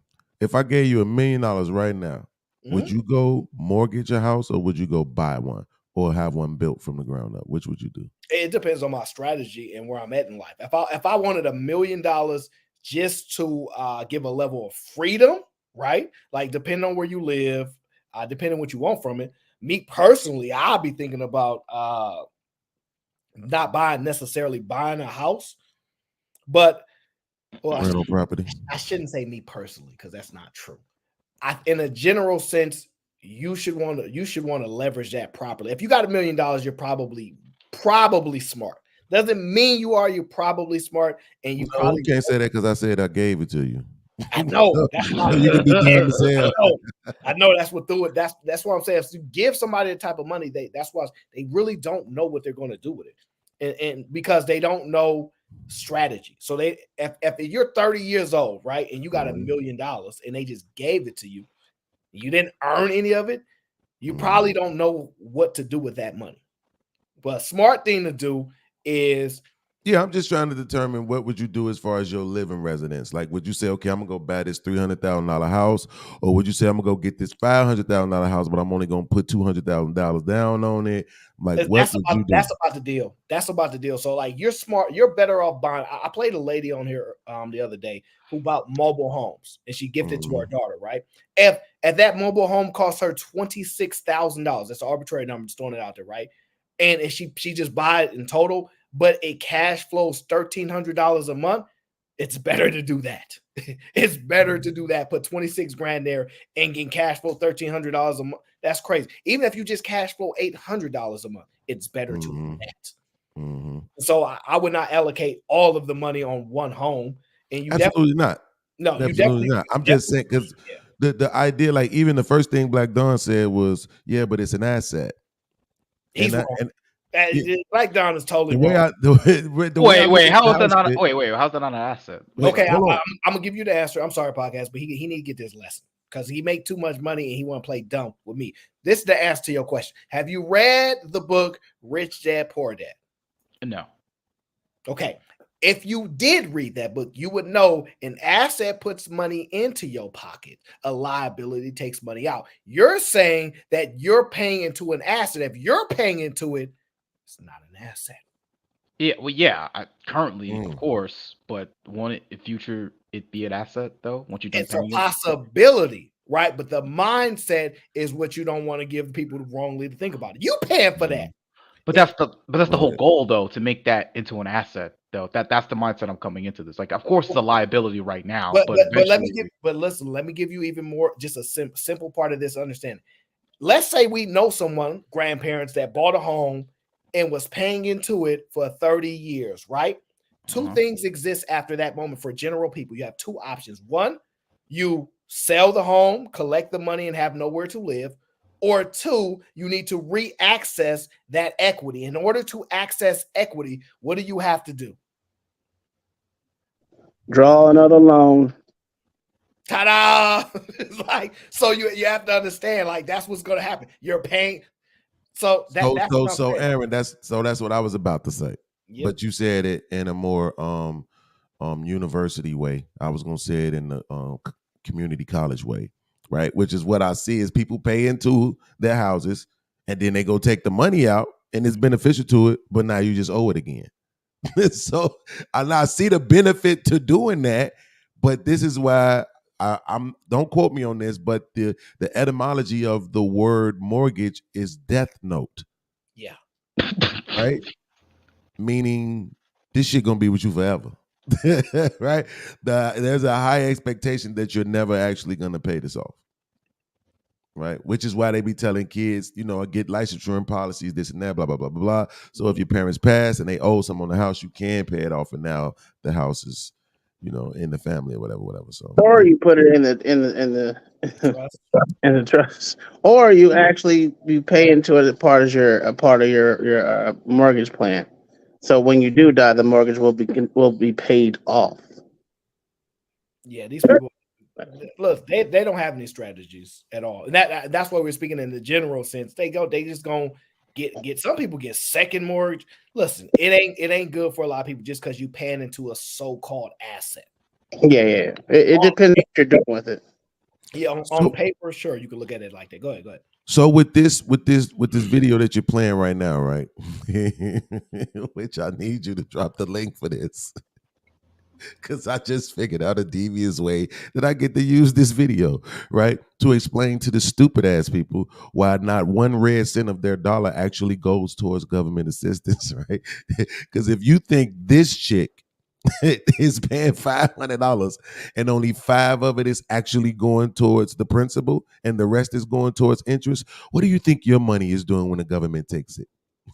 Do you know how much debt we actually have, right? It's way more than what she got. And that's a fucked up thing about being a smart dummy. It's okay. You can use shit in devious ways. That's crazy. That's crazy. That's why I do these shows for everybody to have some fun with. But listen. Oh yeah. It's all good. It's all good in the neighborhood. Just shout out to this young lady. She got a degree. So I just want to know her income. I want to know what she majored in. I'd be more curious. I would say she don't make a lot of money, and even if she does, she probably doesn't work in the field that she got a degree in. Yeah, but she not. That's most likely. She's not making a lot of money. The thing about it is, she probably took the subsidized and what was the other one? The subsidized and the other one. A whole bunch of things that she didn't necessarily see. What most people do is they say, "Hey, we can gift you this if you want to do it. If you want to take it." You know what most people do? Yeah, go ahead, because they make a lifestyle out of going to school instead of using it what it's for. Now, like I said, if you go to the military for 3 years, your school will be paid for. 3 funk ass years of your life. No. We're not giving our life to no. 4 or 5, depending on what you're doing. I did 5. All right, we gonna leave this lady alone. It depends on what a lot. We gonna leave that lady alone. The smallest is 3 years. Listen. Hey, you ain't got no problems. Matter of fact, guess what? I don't even have a school loan at all. At all. Never did. It's crazy. You need help, Uncle Tom. All right, we're gonna leave that lady alone. We're gonna move on. Shout out to the honest citizen. Give it another membership. Gang. I don't know why. That's my favorite sound. Just sounds so good on the ears. Shout out to the honest citizen. Mr. Fantastic. What's that say? B-A-B-G. The one and only. Callie, keep my name out your Reggie's smoking mouth. He can say it's Reggie if he wants to, even though I know that's probably a troll account anyway. She don't smoke no Reggie. That's Callie Bev. Callie don't have no Reggie out here no more. We leveled up to that, what they call the other stuff. This shit be bullshit. Okay. So, all right. Shout out to Arnold. Arnold says 500 a month is not a lot in a vacuum. Yes, it is. Yes, it is. You talking about? Bullshit. That is a lot of money. Well, that's a lot of money. Absolutely. No, especially when you allocating that 500 to him. Listen. He says you don't know how much she makes. We kind of have an understanding. we don't know. You don't know her expensive. Dawn is out of touch. That's Black Dawn. I don't care how much money you have. $500 a month on something like that. That's way too fucking much. Did she even give us a clue into what her degree was? Master's. I mean, she got a page. I don't have no interest in Would you say in paying a $900 electric bill a month is that a lot? Yes, $900 for You're out of a lot. you're out of your mind. In podcast, I got you on that calculator. Looking for S&P 500 calculated compound entry calculators. I got you on it. Don't even worry about that. Anytime we get into that. I just think of where that money could be going, like $500, like $500. Yes. If you can do $500 a month into anything, even at a low clip of a 3% instead of more of a 4 or 5% likelihood, it's way better than what, because you're putting money out and you ain't getting none in return. This is crazy. $500 a month would change a lot of people's lives, Mr. Arno. If someone says, hey, by the way, you're gonna generate an extra $500 a month, that's life-changing money for a lot of people. And I'm saying absolutely on top of their current situation, that is literally life-changing money. You put $500 a month in like some S&P 500 or something like that for 20 years. That's a lot of money. That's crazy money. That's a lot of money. That's crazy money, actually. Y'all niggas bugging, Listen. As a matter of fact, if you think about that, if it's gonna take her whole life to do that, she probably in her 30s, right? She don't look too old. I mean, I shouldn't say how she look. She probably in her 30s. If you were getting a guaranteed $500 a month for 30 years, man, oh man. Mm-hmm. Man, oh man. So, but Arnold, I'm with you. In a vacuum, I can understand you don't think that's a lot of money, but that's charging you, bro. $500 in your pocket, that's good money, bro. That's good money. I don't know.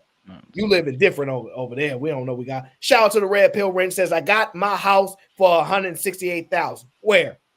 We send you $168,000 right now. You get one of these houses out in Cali. Holla at your boy. 168? Yeah, let's talk. You double that. Shoot. He says in 2014, it's now worth at least $320.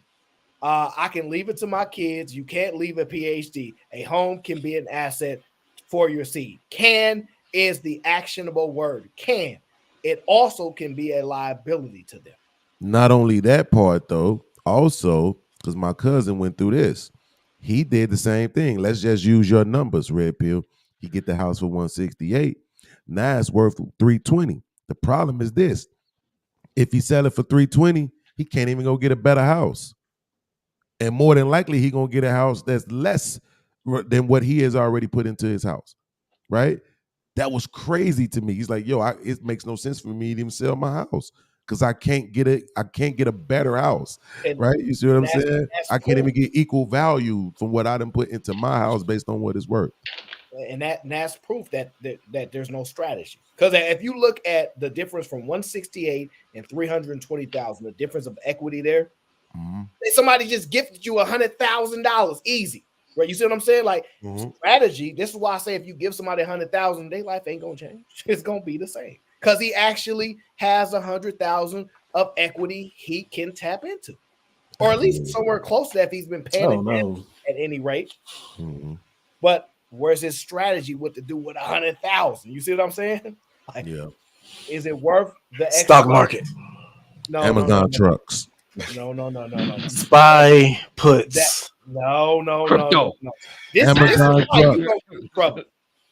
This is why you gonna get in trouble. Okay, this is why you gonna get in trouble. Talking about no spy puts. First of all, Yeah. The next time something happened, like world a type of war happened, definitely. So how long your put's gonna be out? 3 years, 4 years? Oh hell nah. Only doing that for like a day at the most. When it tanks, it tanks. We You don't. on the panel. All right, that's enough. Nobody listen to this man at all. Absolutely not. What are you talking about? So your money's gonna get eaten up by the V. You know Greeks, right? If you keep letting it sit, your money gonna keep getting penalized. We all understand how inflation And velocity, yeah. We understand volatility, how inflation works. yeah. We get and that when part. it tanks in a day or two, and then it comes back up. You out your mind if you want to gamble in 1 to 2 days of holding an option. Like you're literally a addict at this point. I gotta show you my group. I gotta show you some things. Then I got some things I gotta show you. I'm good. Listen, I'm not knocking you if you telling me that you have I've seen these commercials or I've seen these ads. Listen, I have a secret technique in which I use for a day trading and option trading, and it's guaranteed to make it. If you one of those people, God bless you. Nah. I'm not. But when you say I'm not holding an option for more than a day, while then simultaneously using that information to tell somebody of what they should do with a 100,000 in equity, that's crazy. I don't understand what you're talking about, bro. Amazon trucks. The longer you hold it, the less money is worth. Okay, we done. We not what? having And that's not how the stock market works. Do y'all not know Greeks? Do y'all not know your Greeks? Okay. Yo, what are you saying? What are you Absolutely. saying? You talking about Thor and Loki them?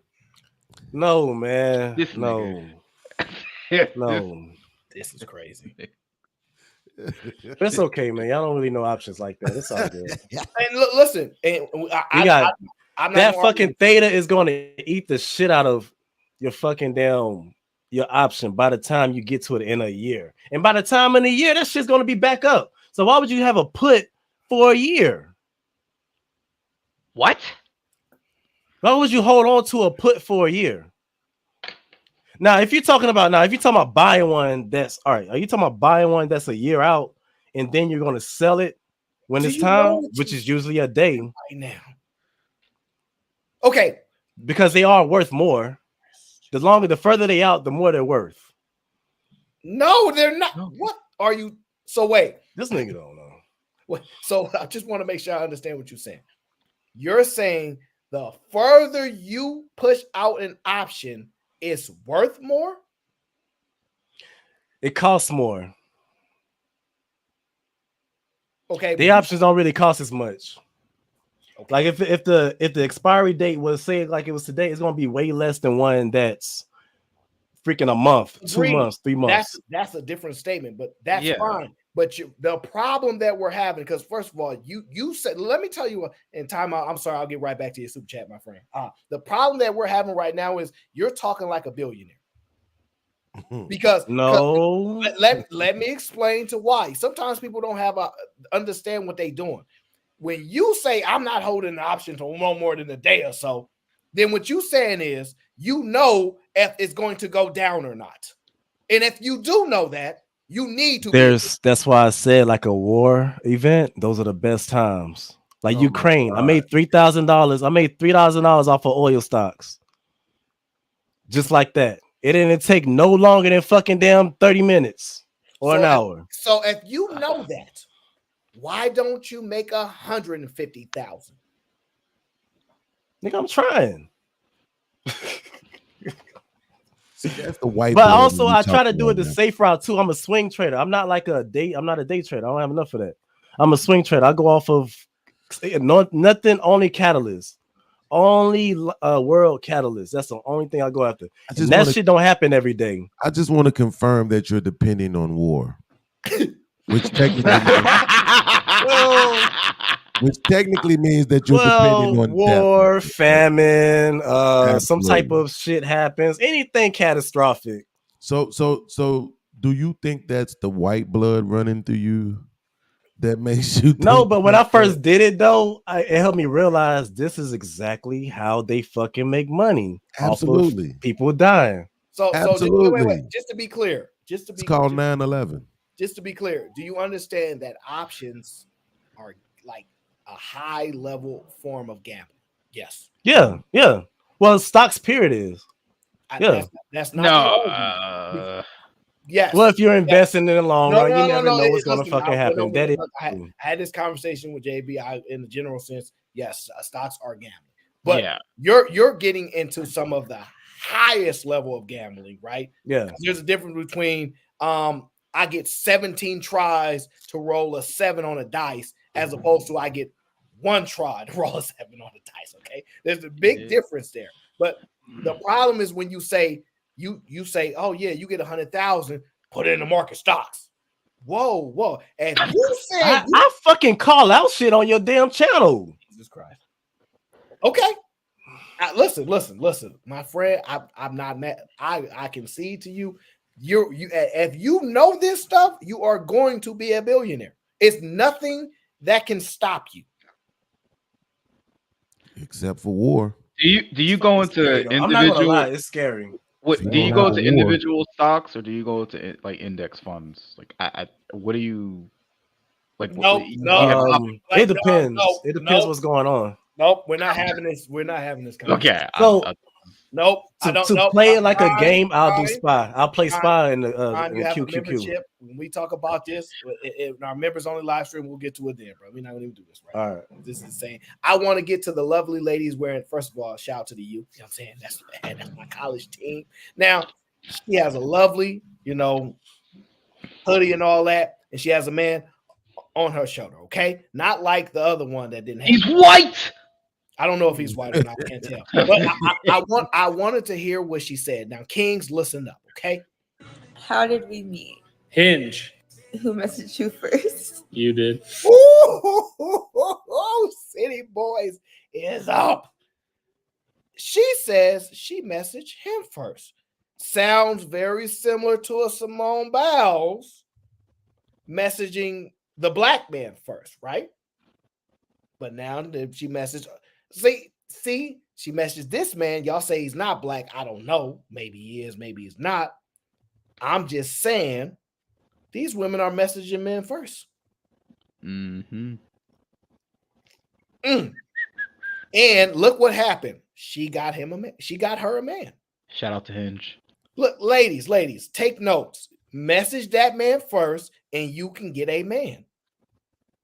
You see how that works? Look, she got him all laid up on it. Message, get a man. I don't know what's so hard for women and their ego so much. If you message a man, you get a man. What's wrong with y'all? Oh, the truth gonna hurt, huh? I thought that was really interesting. I was like, dang, because does she look like an attractive woman to y'all, in y'all opinion?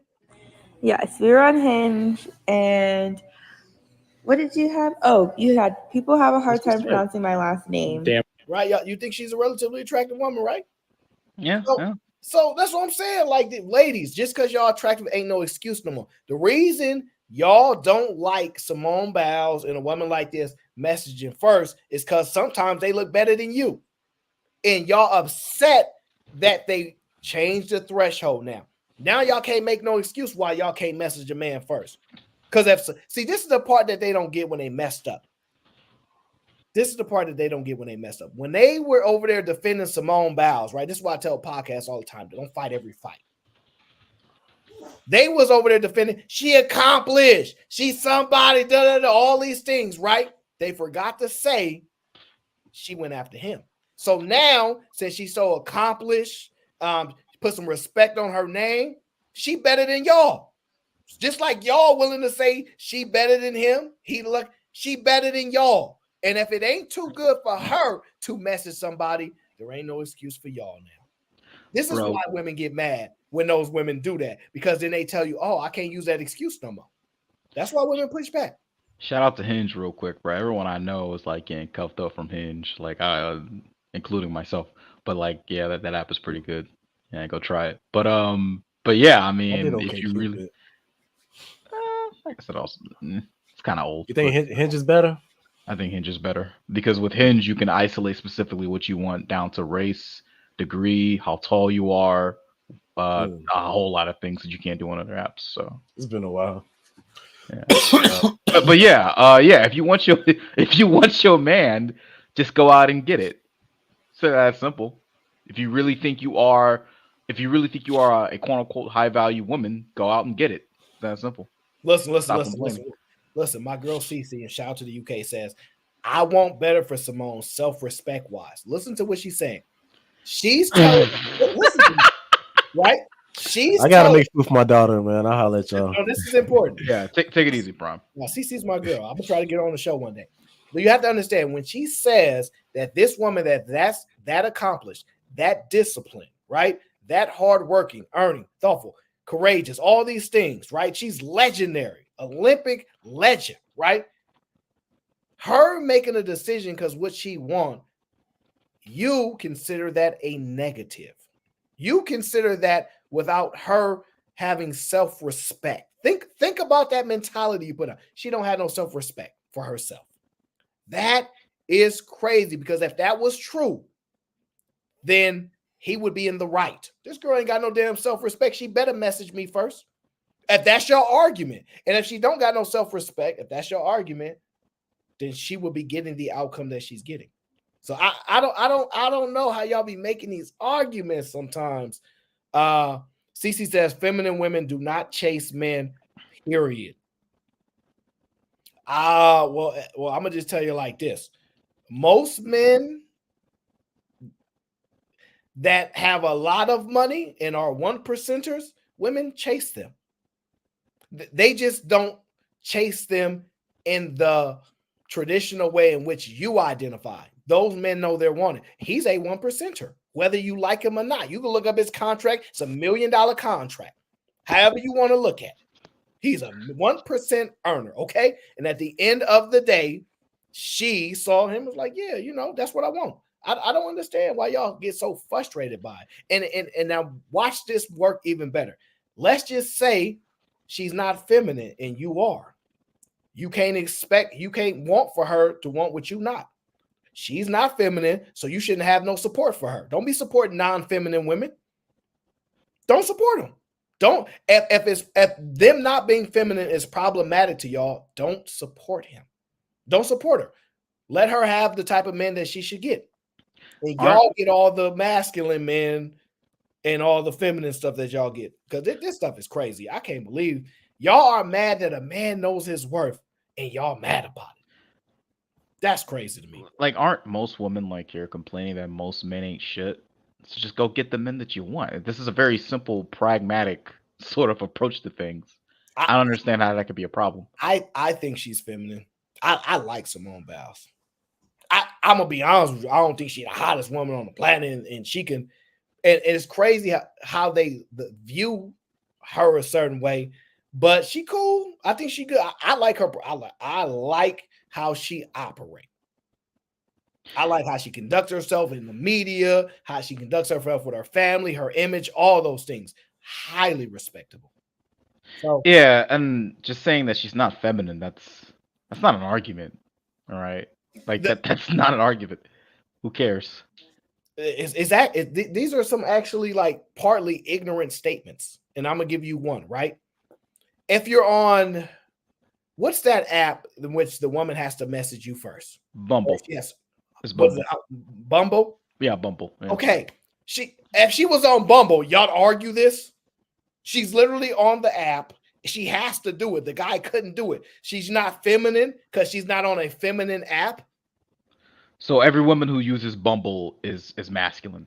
Is that what you're saying? That would be the argument that they're making. And let me tell y'all what makes it worse, right? If she's not feminine and men like feminine women, then why he messing with her?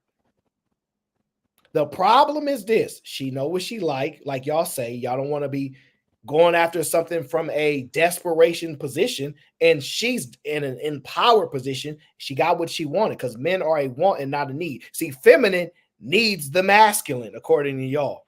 She's not in a need-based situation. Which one do y'all want? Do y'all want a woman that's needs or a man is a want? She wanted. She knew what she wanted. She got him. Y'all talking feminine, masculine. That's a need situation. They need that. Do y'all want her to be in a needy position? Y'all very inconsistent with what y'all apply as the standard in these conversations. It's like whenever it's convenient, they use like the feminine standard against other men. But then when it betters them, it's like, oh no, that's masculine. You can't be doing that. Absolutely. Like, get out of your ego, sis. Like, get what you want. If you know what you want, if you know what you deserve, just go get it. I'm telling you, that's what keeps popping up. Shout out to Timeout. Timeout says the issue with many people is that they purchase homes, cars, which may be too expensive for their budget. They fail to account for all the additional expenses, often taking more loans or credit to upkeep their assets or cars. Absolutely. I know people that's washing, like there's a debt method in which you just wash debt, move it to other debt. Like people got a whole bunch of techniques in which they just keep washing debt to debt. Like they cannot handle a lot of these so-called assets that they try to take on. The goal is very different than that. Okay, Red Pill says, I'm secure enough to say that she would have pursued that dude even if he wasn't in NFL. He's walking checklist of most female attraction triggers. Yeah, I don't know. I know he is in the NFL, and I know that he is highly desirable for a lot of women from what they say. He's in that top percentile. He's in the box that they say. So this man is out of his mind. So what happened? Wait, what happened? And there's no way she would have been getting with him. Like when he says not a football player, I'm taking that to mean not that successful. Well, the question is, do you know who her ex is? No. Yeah, so I got a video on that if you want to see. I don't know what he did for a living, but I found a video on her ex because I was trying to figure out, because you know me, I'm always looking for the angles that people are going to argue. And so I found a video. I don't know the guy, but this is the ex. And that nigga not even black. Well, I don't know if that's true. He might be mixed with black. He might be mixed with some, yeah. Well, right, like I said, not black. So no, I don't. I'm not. Well, the standard is not the same for when black women date non-black men. Okay, fair enough. Yeah, fair. Yeah, fair enough. Fair enough point, and we can come back to that because that's probably a good point. Because I'm sure it's a different experience. But this is what I mean by they want to dim his light so much to uplift her, even though her actions say they're telling her she's brave, she's smart, she's all these girl, you should know better, and she's doing something as if y'all smarter than her, as if y'all more accomplished than her. You know what I'm saying? Like, it's amazing how they're giving advice to her and they've not accomplished what she's accomplished. They've not done what she's done. They're asking us to respect her accomplishments while they're telling her she's wrong in what she's doing. It's really interesting. But listen to this video of how she wanted to disrespect a different guy. Listen to this. For the record, Simone Biles has known love. She's known love from a man who was not jealous of her accomplishments. A secure man. His name is Stacey Irvin Jr. This handsome guy was her boyfriend prior to this man that she married. On the Today Show, she said about talking to him on the phone, the man is a gymnast and he's also a personal trainer and a content creator now. So the former boyfriend was a gymnast, a content creator, and a personal trainer podcast. Successful, like I said. I don't know if that's the case. I have no clue. Yeah.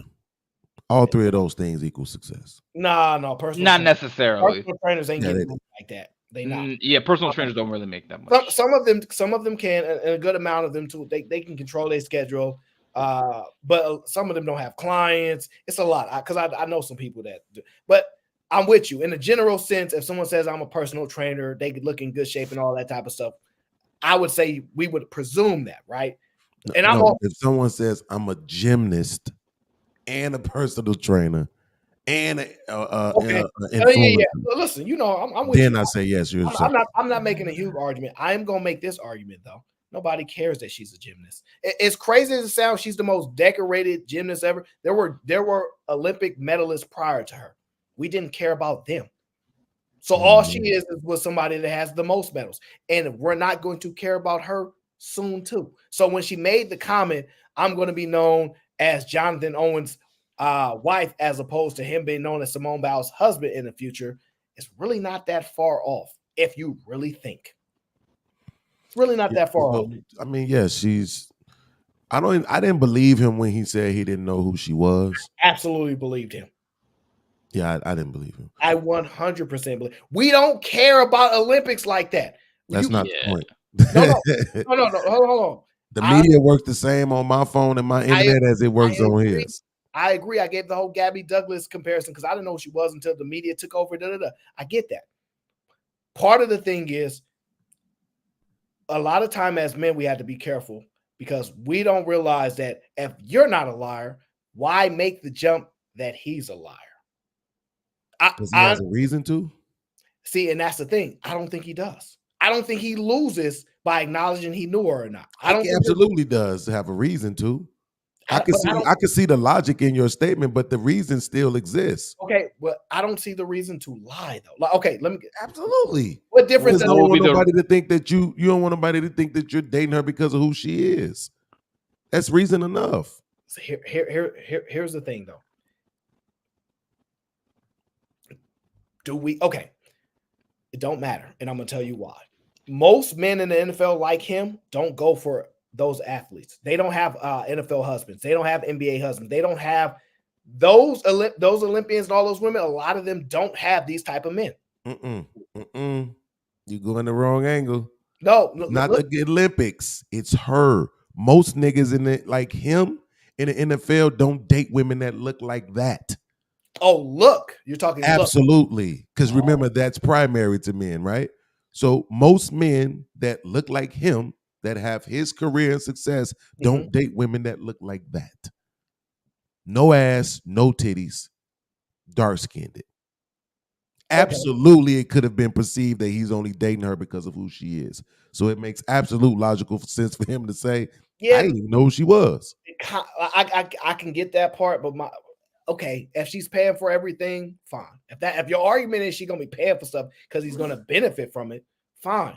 But okay, does she have the ability to get other men, or he's the only one?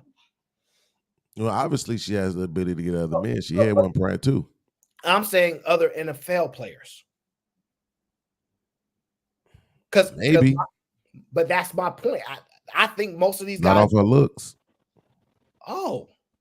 She don't look. See, this is the thing. I don't think she looks that bad at all. I think she's attractive. I'm not saying she looks that bad. This is what I'm saying. The women cannot make the argument. Hold on. We can't have the argument that when niggas get on, they leave your ass for a white girl. We can't have the argument that all these niggas, when they get to the bag, they go get and then try to pretend like this is the standard. Which one is it? We got to pick a side. Bro. Yes, sir. But this is the thing, though, podcast. I think about her, she's likable.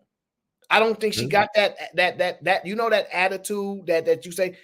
To me, it don't seem like that's with her. Don't seem like that's the problem. Like I don't. What do you base that off of? What hunch do you get that off, Aaron? It's really not that hard to figure that out. The guys that she's linked to, right? We don't know them. We don't know them. And she's been relatively quiet about most of her relationships. We don't know much about her in general. She's not a TV whore. She's not always trying to be in front of the TV. She's not trying to get interview after interview. She's quiet. She's not attention seeker. Like she's navigated these environments and she's done it relatively well for somebody with her level of success. When we know most women struggle with that, they are doing mightily bad. And then when I hear her speak, she conducts herself a certain way. So it's a lot that goes into it. It's not one interview. It's consistent over time. A whole lot. And if you even look into the type of guy that she got, regardless of what y'all think about him, he seemed like a chill, cool, laid back, goofy type of guy that fits her type of personality.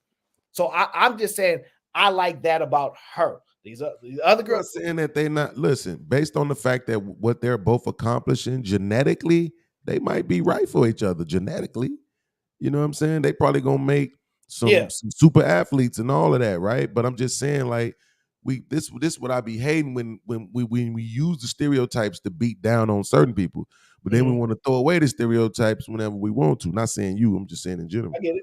Because if one day, what's the girl name? You know, the Kardashian type look, if that's the standard for these kind of men, then when you see this, you know it's something other than that, right? So that's what I'm saying. It looks weird to me, to be honest with you. I don't see this woman without those medals, without the you know, the context that comes along with her name, being able to secure these guys. Okay, I don't see that. That's where so that's where our disconnect is coming.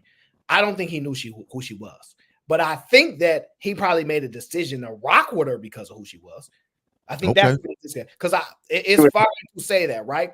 Because he acknowledged that. He said, I seen that she was a gymnast and I seen she had following. So I said, cool.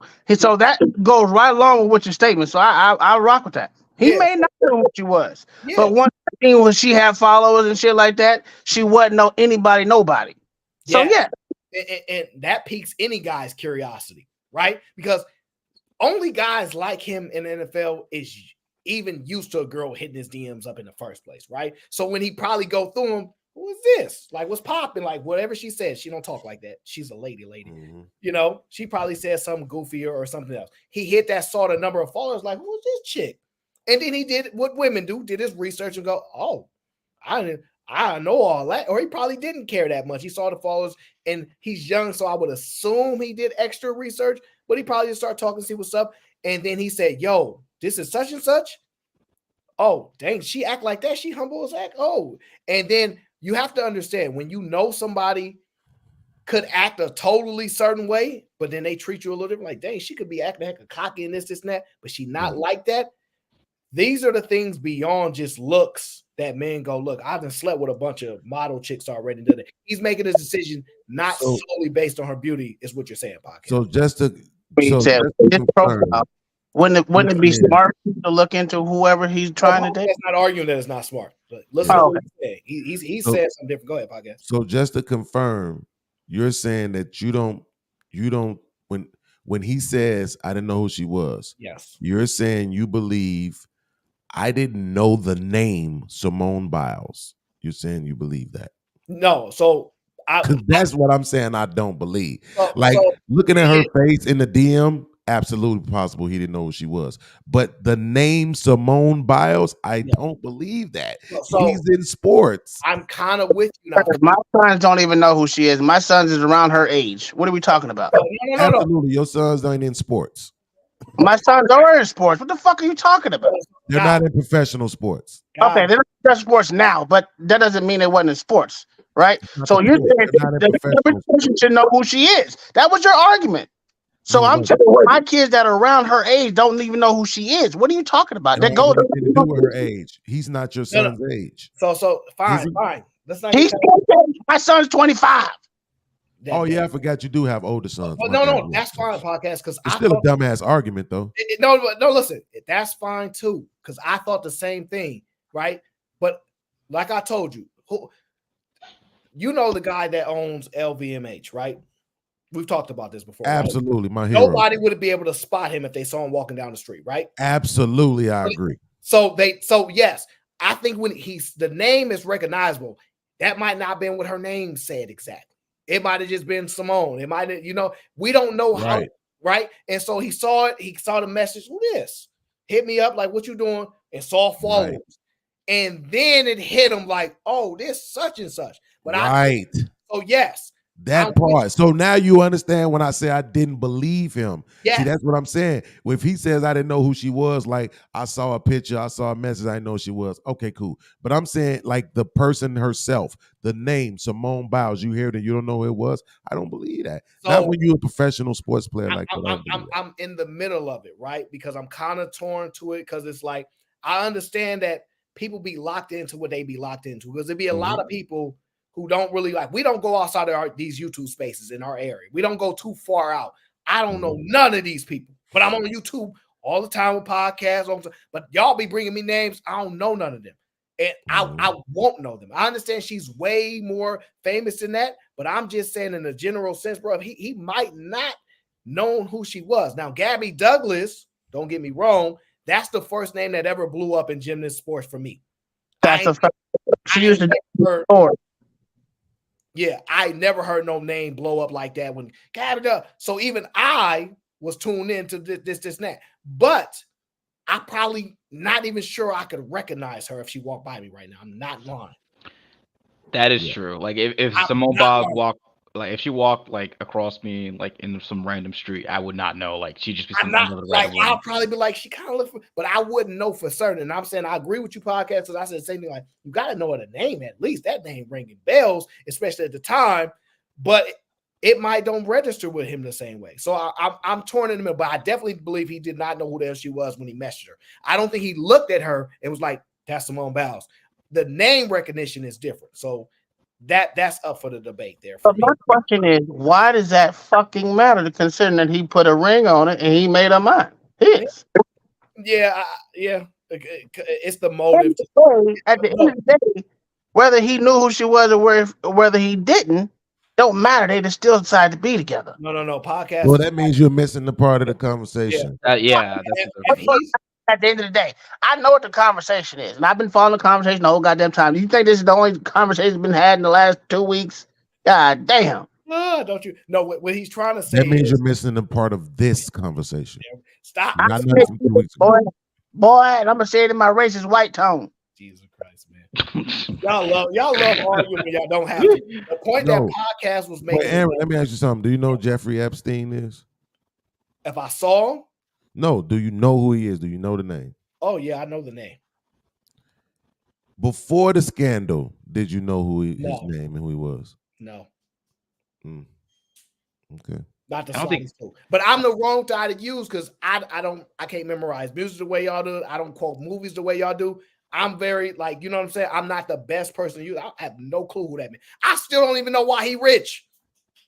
Most people don't. I don't. So like I'm the wrong guy. And obviously no fucking where. Literally.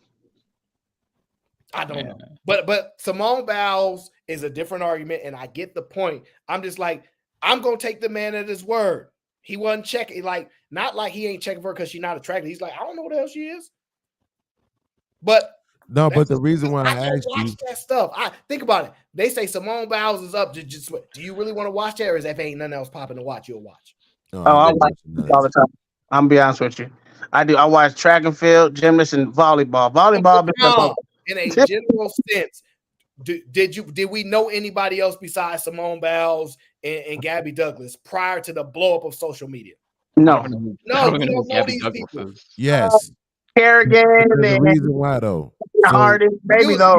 Music is the reason. No, not that. It was just that when we were younger, they promoted the shit out of gym. The only name I remember is the famous ice skater lady. Nancy Kerrigan. We had I'm getting older now, right? 10 years ago they would have rolled off the tongue. You had the chick with the 3 names who passed away, the light-skinned one, right? And then you had the other dark-skinned black lady. They used to compete a lot.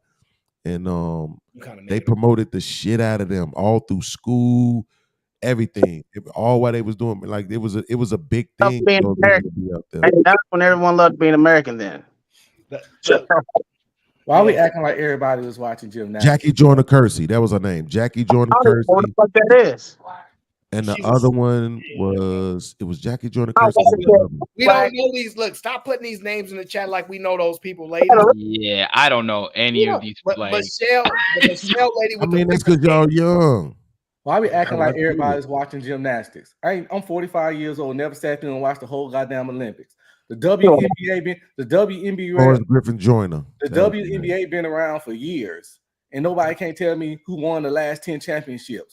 Who I even won couldn't the tell you championship what this the- year? I don't watch the Guys, WNBA. y'all be This moving. year the Aces won. People don't care about certain Year shit. before that, And Chicago Sky won. even if you know, the vast majority of men don't, because it's a failed Absolutely, business. but you said nobody, so I'm just. Man, come on, I'm out, bro. I can't even do this.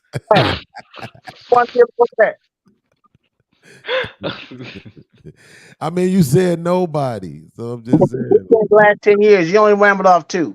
Keep going. Absolutely, he did. Absolutely. There's Yamaguchi. Yes, that name, Christiana Yamaguchi. That was Christy the only name I Yamaguchi. ever heard of at the time. But And that now was see, that's my point. If they start saying names, it's gonna be like, yeah. You know what I'm saying? Yes, but still, she got super famous though, like super for whatever. I don't watch no damn figure skating, but that's not the point. The point of it is Nancy Kerrigan, Tanya Harding.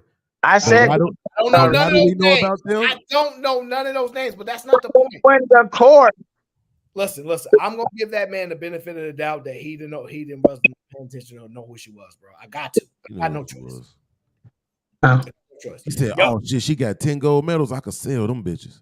No, bro. Like I'm gonna be honest with you. She not that important. I know that's gonna ruffle her. She not that important to those men.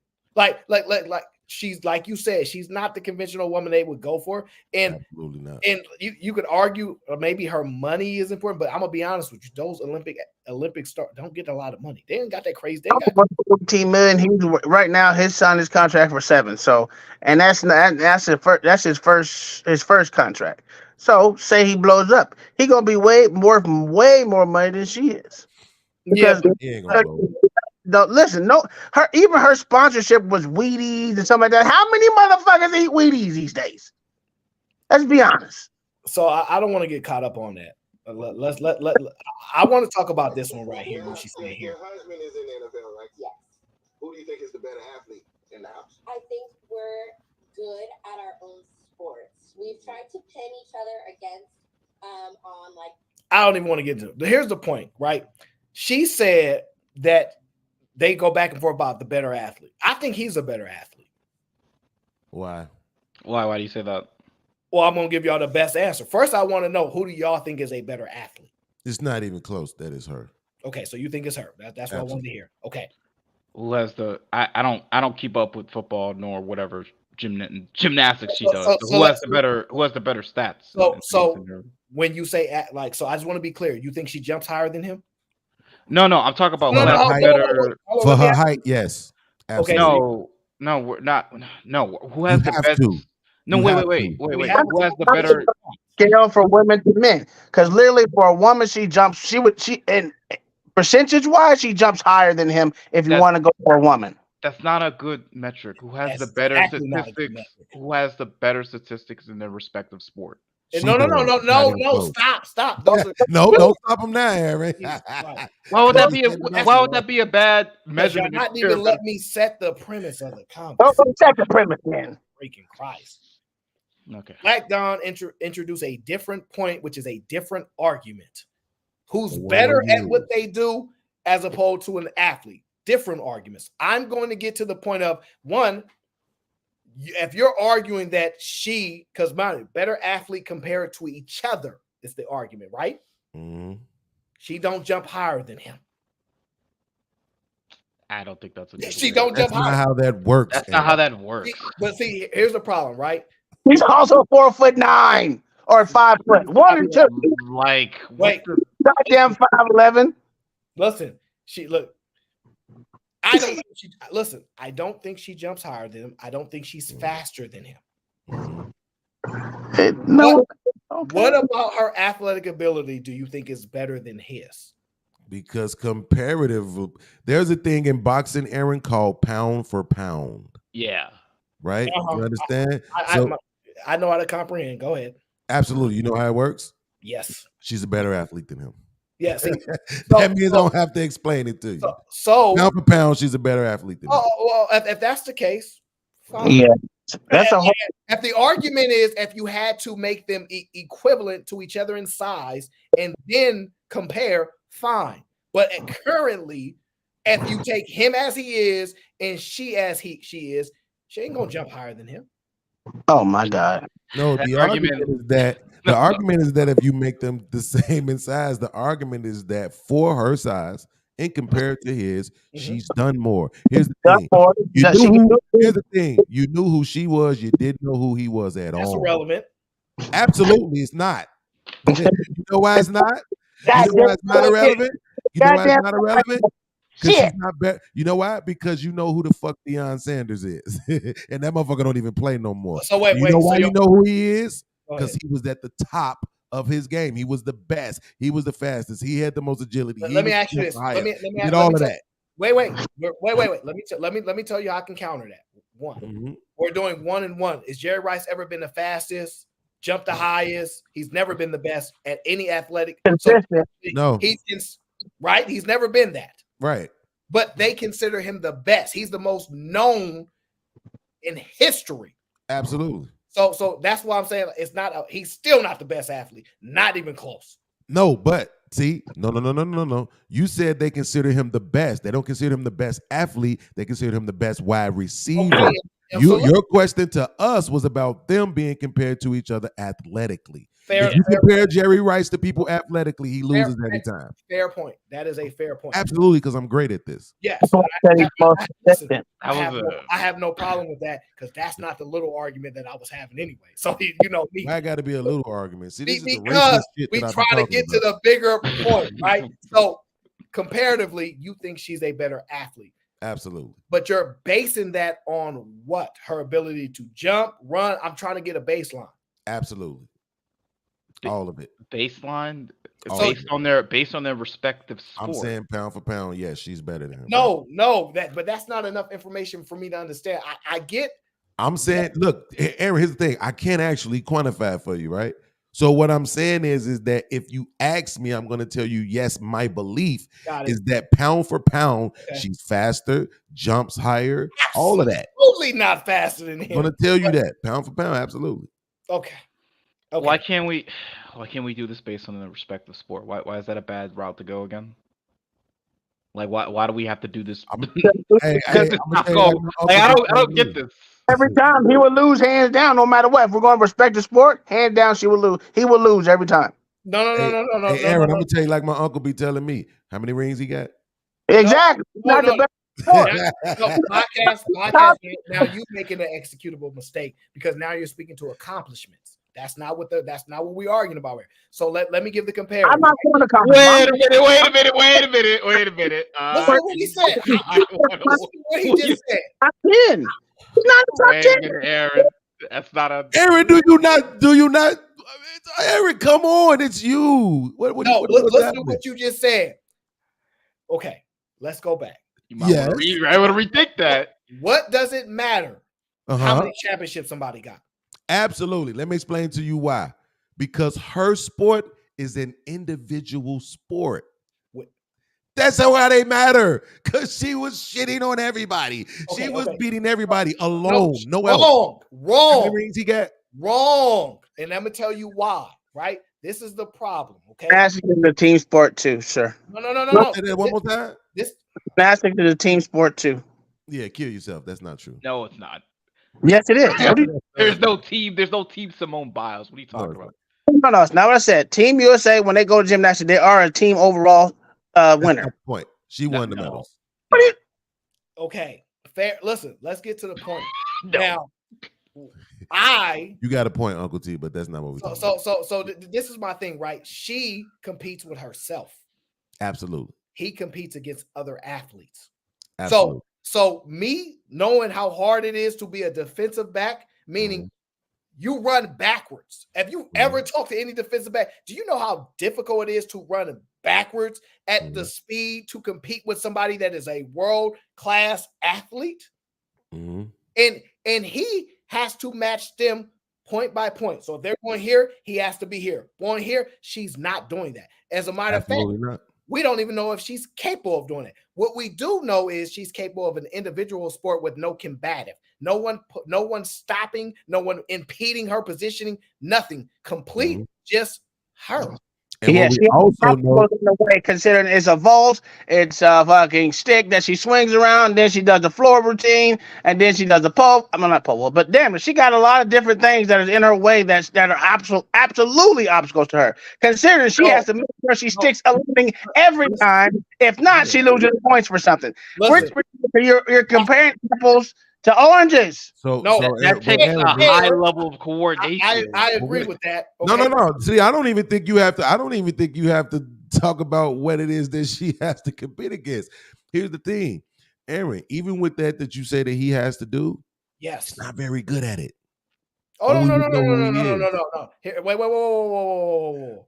How do you know he's not good at it? Like how do you? He don't make no money, and we don't know who he is. Okay, okay. Comparatively, he does not. He's not good in the big bag, listen. and we didn't know who he was. You're Now we making- know him as Simone Biles' husband. That's a horrible argument. I hear. So, Aaron, is he a top 10 defensive? Let me make my point of why I'm saying that it's not the comparison. Jeez, because I don't want podcasts to not. What I'm saying is, I'm not saying he's the best at his position.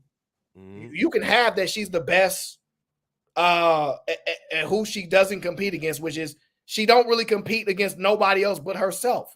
She really doesn't, because if she had to battle against somebody on the stage with her at the same time, I've never seen her had to do it. I've never seen her had to match point by point. You got 3 seconds to do something. We both got 3 seconds to do it. She's not doing that. She's not competing against another person at the same action at the same time. She's not doing that. And so that's the combative part that I have. If you tell him, because look, her going out there mentally, I was saying her mental is strong because it's hard. It's like podcast notice. Talking into the camera when nobody else around, you up on here by yourself. Most people struggle with that because they're like, dang, nobody else to bounce back. Nobody's talk to me. I'm saying for him, even if he's not the best at it, even though I'd argue he's one of the best, compared to his contemporaries is a different statement. You still got to get to the NFL. You know how many people in the NFL? A lot. Less than 1%. So I take my statement back. 1%. I take my statement back. Actually, he's a pretty good football player. I had to do some research really quickly. Actually, he's pretty good. So here's the thing about it, though. Right? Is he top 10? That's irrelevant. He was second in tackles for any position that is not linebacker. That's pretty fucking good. I'm gonna be honest with you, to be second. So I got to give him that, right? But at the same time, it's still just tackling. I know you might think of it as I know, Aaron. I know. I'm not trying to undermine tackling, right? I'm not. But it does not take a degree of athleticism as gymnastics. Right. To get interceptions and shit, to get in the backfield, shit like that. Like those are the type of things where you're thinking about the athleticism, you know. But tackling, absolutely. Yeah, I gotta give it to him. He's pretty good. To be number 2, you're pretty good.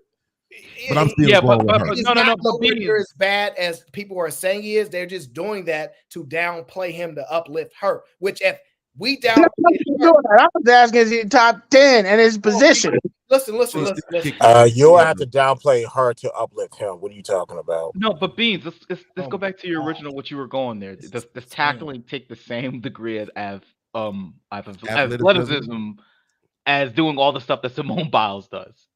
Probably not. Okay. She has moves that are banned that no one else can do. Come on. Yo, no, Aaron, I don't know what Aaron's talking about. The bars, ridiculous, man. Aaron, the bars and the what's the thing that they the thing that sit up like a horse and they have the listen. I know what you're talking about. Them 2 things alone, Aaron. Wait. I know y'all enamored by that. Yeah. But wait. Listen. I know y'all enamored by that. I'm not, and I'm gonna tell y'all why. You go do it then, Aaron. Let me see you do it. Can I say my point first? Jesus Christ, I can't even get my point out. I'm just asking y'all this, right? Y'all may have not noticed, right? It's just my opinion, this is my perspective. the NFL is looking like a lot more black quarterbacks than we've ever seen in our life. To where they're going to almost make white quarterbacks obsolete. Correct? Y'all noticing that? Yep. Yeah, because the mobile quarterback is more. No, that's not the point. That's not the point. They were told they couldn't do it at first. Of course. They for a lot of reasons outside of actual skill. They were told they couldn't do it. Let me give y'all an example. When y'all think and y'all hear the word gymnast, do y'all think man or woman? Woman. I ain't gonna lie, I think women. I think woman. I think women too, right? The same if I ask y'all to close your eyes, y'all think of a nurse, y'all think man or woman. We all know y'all think woman, right? Correct. But we know historically, nurses were men. Historically. That's the actual facts. That's true. A large majority of it, right? And we can get to a whole other reason how our mind has evolved to now it's women, right? Pay attention to this. We talk about, man, if black guys weren't afraid of water, we'd be the best swimmers in the Olympics if we wanted to put the work in. Well, that's just American black men. That's Listen, regardless of the point, right? My point being, a lot of men are not going into gymnastics. We don't think that's masculine. We don't think that's what men do. If we remove that stigma and put our abilities there, what she's doing would be irrelevant because the men would be better. They put a lot of men in that motherfucking sport. I don't know what Aaron's talking about. Just because most men ain't doing it, don't mean it's not athletic. Yeah, that's a bad argument. That has nothing to do with. Y'all not listening to what I'm trying to I say. am listening to you. Yeah. Well, I say y'all, not you. So what I'm saying is, at the end of the day, are y'all telling me she's better at any man at that sport too? Yes. Yes. Absolutely. Hey, and if that's true, why don't she compete with the men? Because you can't, because they won't allow you to compete to the man. If they did allow it, I'm pretty sure she would. What are you talking about? No, actually, we don't know that. It's not based off. It's based off degree of difficulty and every damn thing else. It's not just based off literally as a man how high a man can motherfucking swing or land. It's literally based off degrees of difficulty. Limited. Oh, and let me say this, Aaron. If the gymnast was to decide to go play basketball, they will probably jump out the gym, right? This is sad.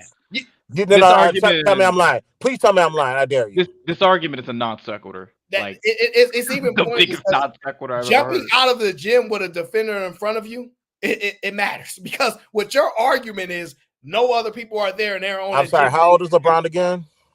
Because he's still doing argument that. is only about whether or not they jump higher, Aaron. Right? Because I'm using that. The reason why I'm saying that because this is what Aaron said as far as judging what makes her a better athlete. He said that he jumps higher than her or some other goofy stuff. I'm like, Aaron, put any basketball player, any football player, let them do the workouts that a gymnast do. They are going to die. Literally, I've seen it all the time. Do she jump higher than Spud Webb? Oh, absolutely not. Absolutely. There's different pillars to athleticism than just. No, what I did was shrink a man down to her size that we can use for a comparable because that man ain't gonna shrink. But regardless of that, I'm fine with the answer. But what y'all not understanding is us men don't want to do that stuff. The second black man say, "Oh, we playing quarterback," But they do it, Aaron. No. Right. Absolutely. Yeah. Stop and listen. Okay. I get you. It is not black niggas. It don't matter. Men still do it. I'm trying to get you to that point of what I'm saying. I'm not saying just men. Okay, let me ask y'all this. Are black athletes better than any other athletes, any other group? Absolutely. Okay, so we understand the black male athletes are not there. Mm-hmm. We're not spending our energy and time thinking that's okay for us to do. The ones that do that, we kind of make fun of them. We just start giving some space to be like, you know what, that's dope. We just started. Mm-hmm. It's always been an open space. Do you want to know why? Wait. Because I can concede. Let's just concede. Here's the thing. It still doesn't change the fact that she's more athletic than her husband.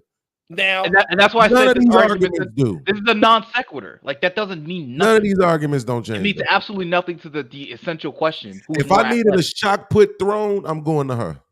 Yeah. Like, what? All right. I don't. Like, what does any of these arguments have to do with the original question? If I need somebody to shoot a bow and arrow, I'm going to her. If I need somebody to hold my kids for a long period of time, I'm going to her. You understand what I'm saying? Like, I'm telling you, Aaron, as a person who used to flip, it's another ball game, bruh. Like, flip flop. No, flip. Let me just make a That's point. a whole nother level of athleticism. Let me just make a point, right? The balance that it takes to do that. I get it. I get it. Let me ask y'all. And what she does, what's the guy's name that does what she does in the male sport? It's the funny looking nigga with the. I thought you were talking about black men. With the box cut. Yes, I don't know none of their names. Jesse Owens. See my point. We not there. But that wasn't your argument from the get-go. I can't build no argument. Jesse Owens. From the get-go was black men as athletic as her. That wasn't your argument, Aaron. This argument doesn't make any sense. Y'all ain't let me make one argument. I'm answering your question, Jesse Owens. Oh my God. Go ahead. Aaron, I've never seen you be a fish like this. I've never seen you be a fish like this. You made your argument. It Jesse, just wasn't good. Jesse Owens. Jesse Owens was a sprinter. No, that's not what he did. Jesse Owens. Podcast. That's not the point. The point is, we can walk into the realm of hypotheticals as much as you want. Like, oh yeah, if you put a black man in the sport, he's probably going to do better. Cool, whatever. Who cares? That has nothing to do with the original question: who was more athletic? And that would be some so Black Don. Like, I don't understand what Black Don says you want to take the lead, right? Instead of me, let me get my full thoughts out, which I never get on my show. Let me ask you this, Black Don. All right, cool. How are you determining she's a better athlete? What are you measuring? Well, there's multiple different pillars of okay, go ahead. Athleticism, right? You have actually, let me just look it up real quick. Hold on. So it's a combination of qualities such as hold on, Aaron. What's your tap dance? The tap dance. The tap dance, man. Wait.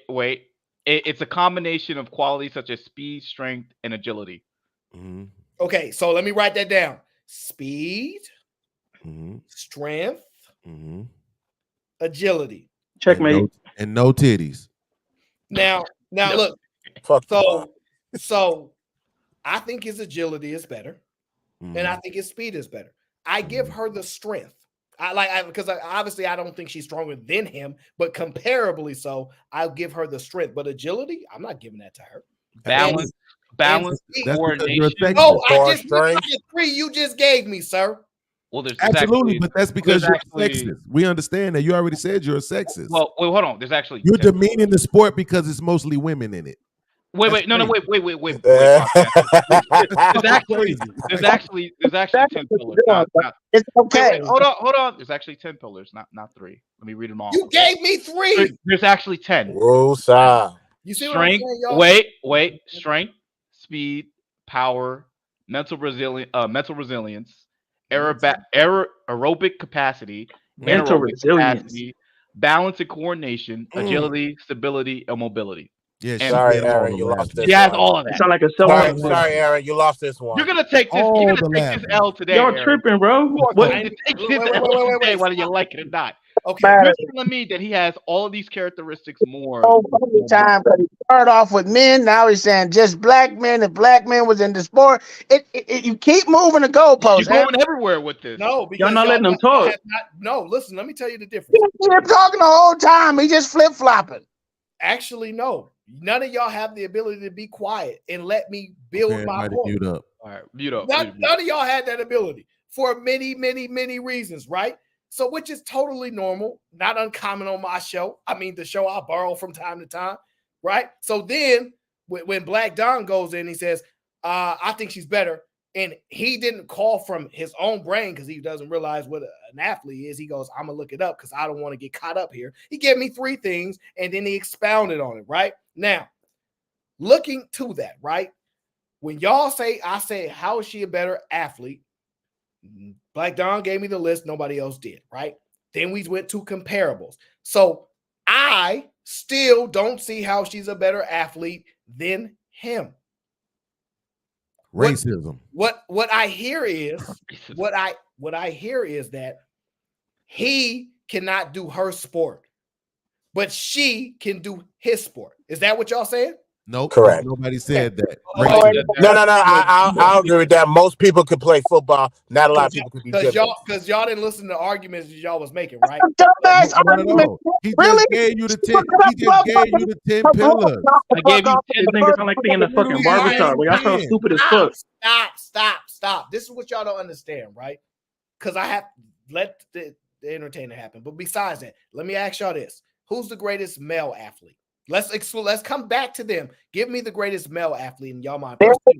Dead or alive? I don't care. Give me a name. Bo Jackson. Okay, Bo Jackson. That's Podcast, enough. Make your point.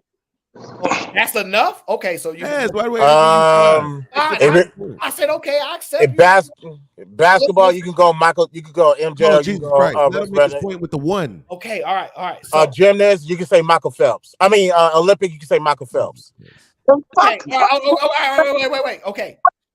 No, don't switch him out for no fucking cracker white boy, goddamn Michael Phelps. Wait, no. Let's hear his argument. I want to hear it. No. If we're going by greatest, go ahead, y'all. No. Let's let him make his argument. Go ahead. I'm trying to get to the point. So the name we're agreeing on, we accept it, is Bo Jackson, right? That's fair. Is she a better athlete than Bo Jackson? No, absolutely not. No. Okay, all right. So stop right there. All right. So is she better at balancing than Bo Jackson? Because that's on the list. Yes. Okay. What about aerobics? Yes. Okay. Right. No. I can't hear you. What? Speed? No. So she doesn't get speed. No. Strength? No. No. Not even close. Okay. Agility? No. Not even close. Okay. Power, I'm assuming y'all gonna give that to Bo. Absolutely. Okay. Correct. And then the mental is, I don't know how we gonna gauge that. Mental, because he has to look what is it? And hit that bitch out of the ball. Mental is the last one. Mental. Yeah. So I can slightly give that to. I can give that to Simone. It's mental resilience, and that is the ability to push yourself out of your comfort zone. And also, you forgot mobility as well, which is flexibility. That's a toss up. That's not fair. That's a toss up. Okay. That ain't no goddamn toss up. Mobility? No, that is a toss up. But if I had to make the argument, I could give that to Simone. Wait. Bo Jackson. See, look, that's what I wanted to do, right? I needed to get a baseline, right? For the greatest male athlete, y'all don't think she's better than them. But when you look at the criteria, right? How are y'all making an argument that Bo Jackson is better at these things than her? How are y'all comparing that? Because we saw him play. We know what he was able to do. In fact. Right. So what I'm saying the eye test. Absolutely. And this is what I'm trying to get you to realize, Aaron. There is a reason why the greatest are the greatest, because they did everything better than everybody else. Right. So he's number 2 in tackles. But what I'm saying is when you look at all those other things, I'm knowing comparatively, because I don't hear his name enough and I'm watching sports every fucking day, he's not great at all of those things, or he would be excelling in this sport, right? So if you take that same list now and compare her to him, the results are going to be different. I get it. The problem is that's not apples to apples. It's not apples to apples. It is just more. It never was, because we're talking about men to women. No, correct. And this is just more fun for me. Let me just ask you this: who is going up against better competition? Him? As far as the that's fair. That's fair. Wait. As far as the metrics of athleticism, yes, her. Her. It's him. It's less Olympians. It's less in the championships. It's less people. Yeah, it's him. Yeah. Yeah. Okay. It depends. It's her. It's her. To me, it's her. Absolutely not. How? He's playing against way more people. It's not, because it's less people who get to the Olympics. Wait. Funnel is bigger. The funnel is smaller. Uncle Tom, let me break it down to you how, right? When you compare her to all other females there, she's doing stuff that they can't even do. You see what I'm saying? So she's competing with almost no one, while where he is, everybody can do what he can do, if not better. Okay. You win that one. I give you that one. She ain't got nobody there at all. Like, Did you just prove my That was point, the whole Aaron? point. Or am I Did he just prove my point? Or am I tripping? I know I'm not tripping. He just proved my point. Y'all, Thank you, Aaron. I appreciate got away that. from the point that Aaron made earlier that he's competing directly against the people, and she's competing against the beam, against the track, against this, against that. You see what I'm saying? So you got to throw the He's context. also competing against other people as Slick. well. Think he's slick, but he's not slick. I be catching all the You got that, but everybody else didn't get it. He proved my point. Get the fuck out of here. I'm gonna take that in consideration when she still has to go up against other people as well. She Don't has go up against nobody. This is why this is hilarious, right? That's crazy. The thing, because not only do they got to go day for day, they got to make sure that they can continue to go when she's competing against other people. What are we talking about here? They don't compete against other people. Okay, let me read Like- the super chat. You scream over here with it making no sense. Phil Ranger says her ex was a nobody. Simone goes for a look. Absolutely. That's a trap. That's a trap. Can we please come back to that for 2 minutes when you get through? Yes, Simone is a greater athlete, but he is better athletically. What? Somebody read that for me, podcast. Simone's a great athlete, but he's better athlete, but he is better athletically. What Dub is saying is that there's a M missing in between the U and the B in his name. Stop it, guy. And shout out to my brother. Oh, exclusive Dub Will, man. Shout out to the homie Dub Will. I got him with that one yesterday for the first time. That is hilarious. No, at the end of the day, right? She showed a video of. Was it in this video? Hold on, let me see if it's in this video. Is it in this video? Difficulty, ability, and all. Is it here? Oh, it's not this video. Okay, there's a video of her. I forgot when they was on the rope thing and they was pulling themselves up. They was competing or whatever the case is, right? I don't know, right? I do think she's better at her sport than he is at his sport compared to who he's competing against. But when I look at who she's competing against, I'm like, that's not that hard to be better than all of those people. You're fucking insane. But wait, you are out your goddamn. I know. That was No, the craziest thing I've ever heard you say. Real quick, Aaron. Real quick, because I want the look. Okay, so here's the thing: has anybody, and when I say anybody, I mean women, have any of them said, "Oh, now that she going for these light skinned niggas. She going for these exotic looking niggas." Right? Oh, it's colorism. Has any woman, have you read any woman, seen any chat, any posts, any YouTube, any TikTok questioning why she's going for these yellow ass niggas? The colorism argument came up at all. You just mad because it's colorism. It's all right. I see you. No. I'm just saying, why don't we hold the woman to the same standard that we hold the men to? Yeah, because y'all don't hold me for going to get this white woman. I get it. I agree with you. See the guy she with now. We see the guy she was with prior to that. Right? She has a type. She has a type. Dark-skinned women don't want to have dark-skinned babies. And I wish they would just admit that shit. They don't. They don't. That's another topic for another day. That's another battle for another day. Absolutely. I do not want to. I don't want that type of smoke, man. I do. Leave that alone. You have to come up with a fair competition. Like what's the equal playing field for them to compete and see who's more athletic? Swimming. No. Stop it. I would say there's usually a skills competition, but I really don't know how you really could wager this. The only thing I know is that swimming. Absolutely. Okay.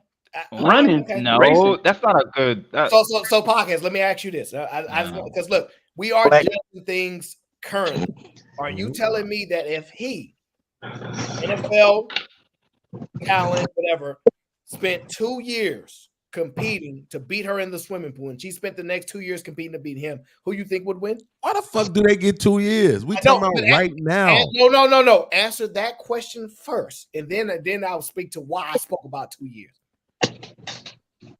No, I think he win. Okay. The reason that I'm speaking about 2 years and not just now is because I don't think he can do what she does in her sport because he's not trained up to do it. He spent his life. Neither one of them is. That's my point. Neither one of them are swimmers. Well, see, this is the thing. I don't know that because a lot of people train in the water so that they can be good at other things in their sports. So I don't know that, including NFL players. Correct. He has a wingspan. Oh God. Correct. But see, right now, all I need to know is that he swim or that she swim.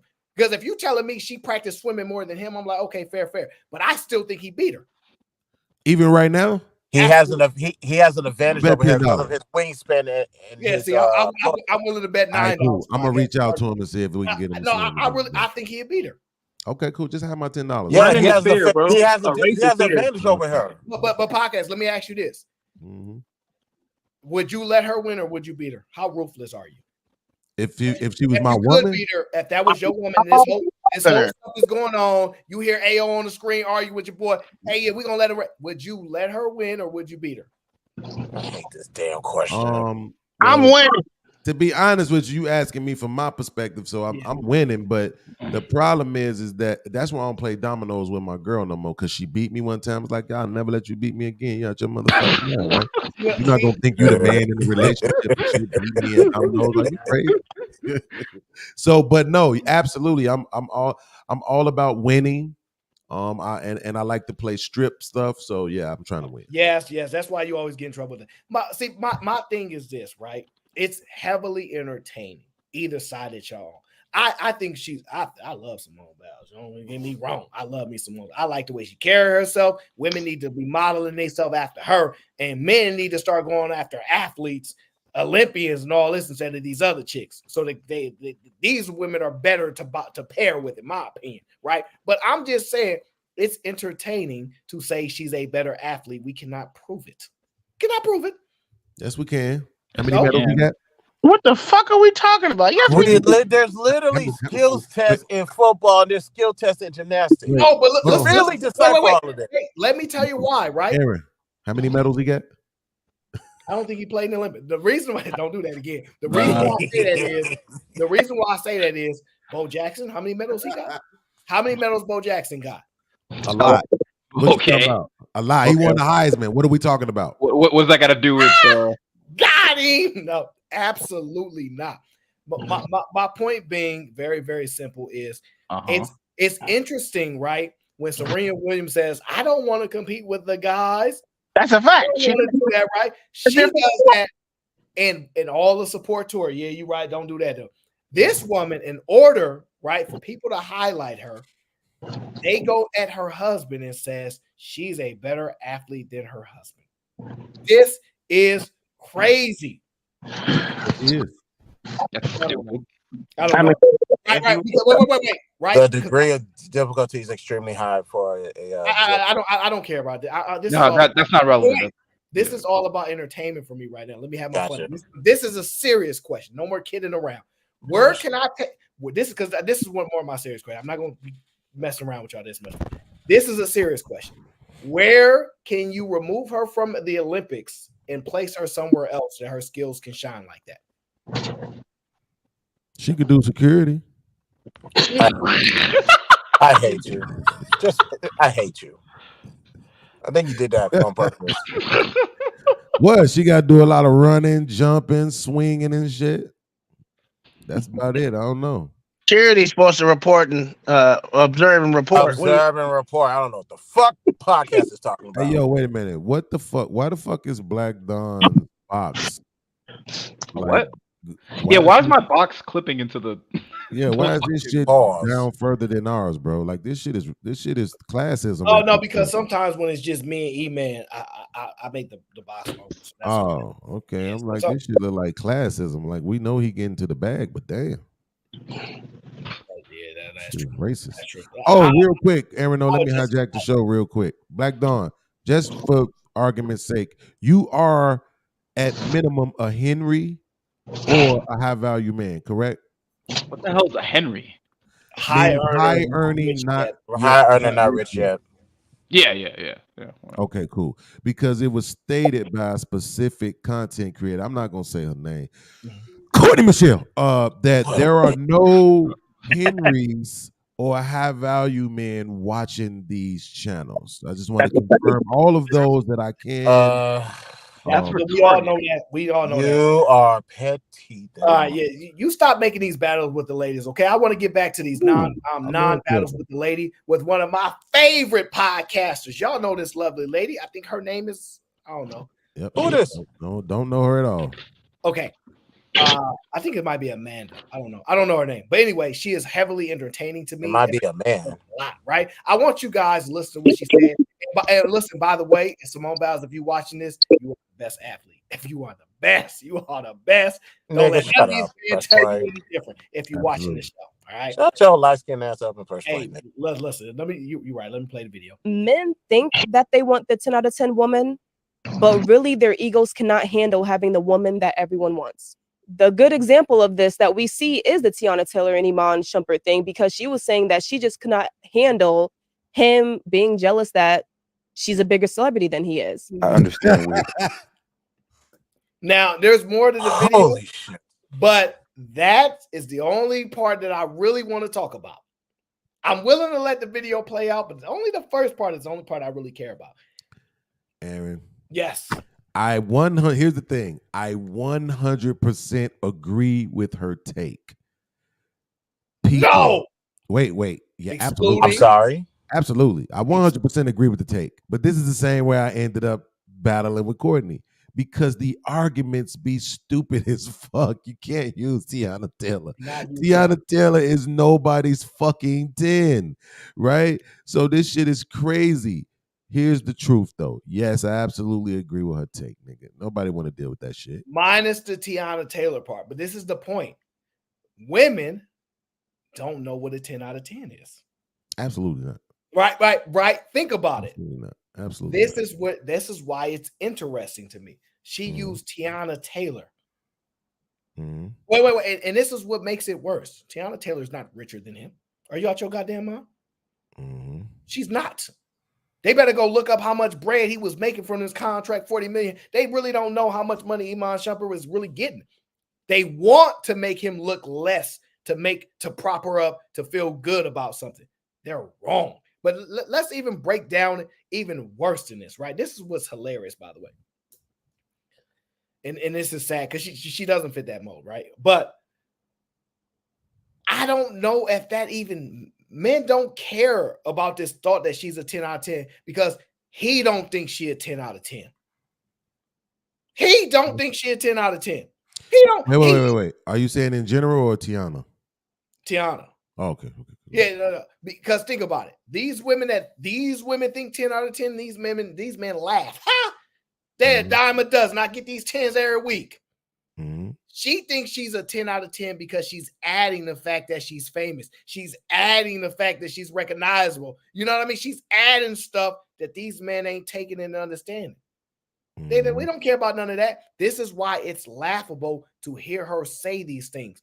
Men dog 10s around. They dog the hell out of them. And they laugh at guys that be idolizing them. Ha! That's a 10.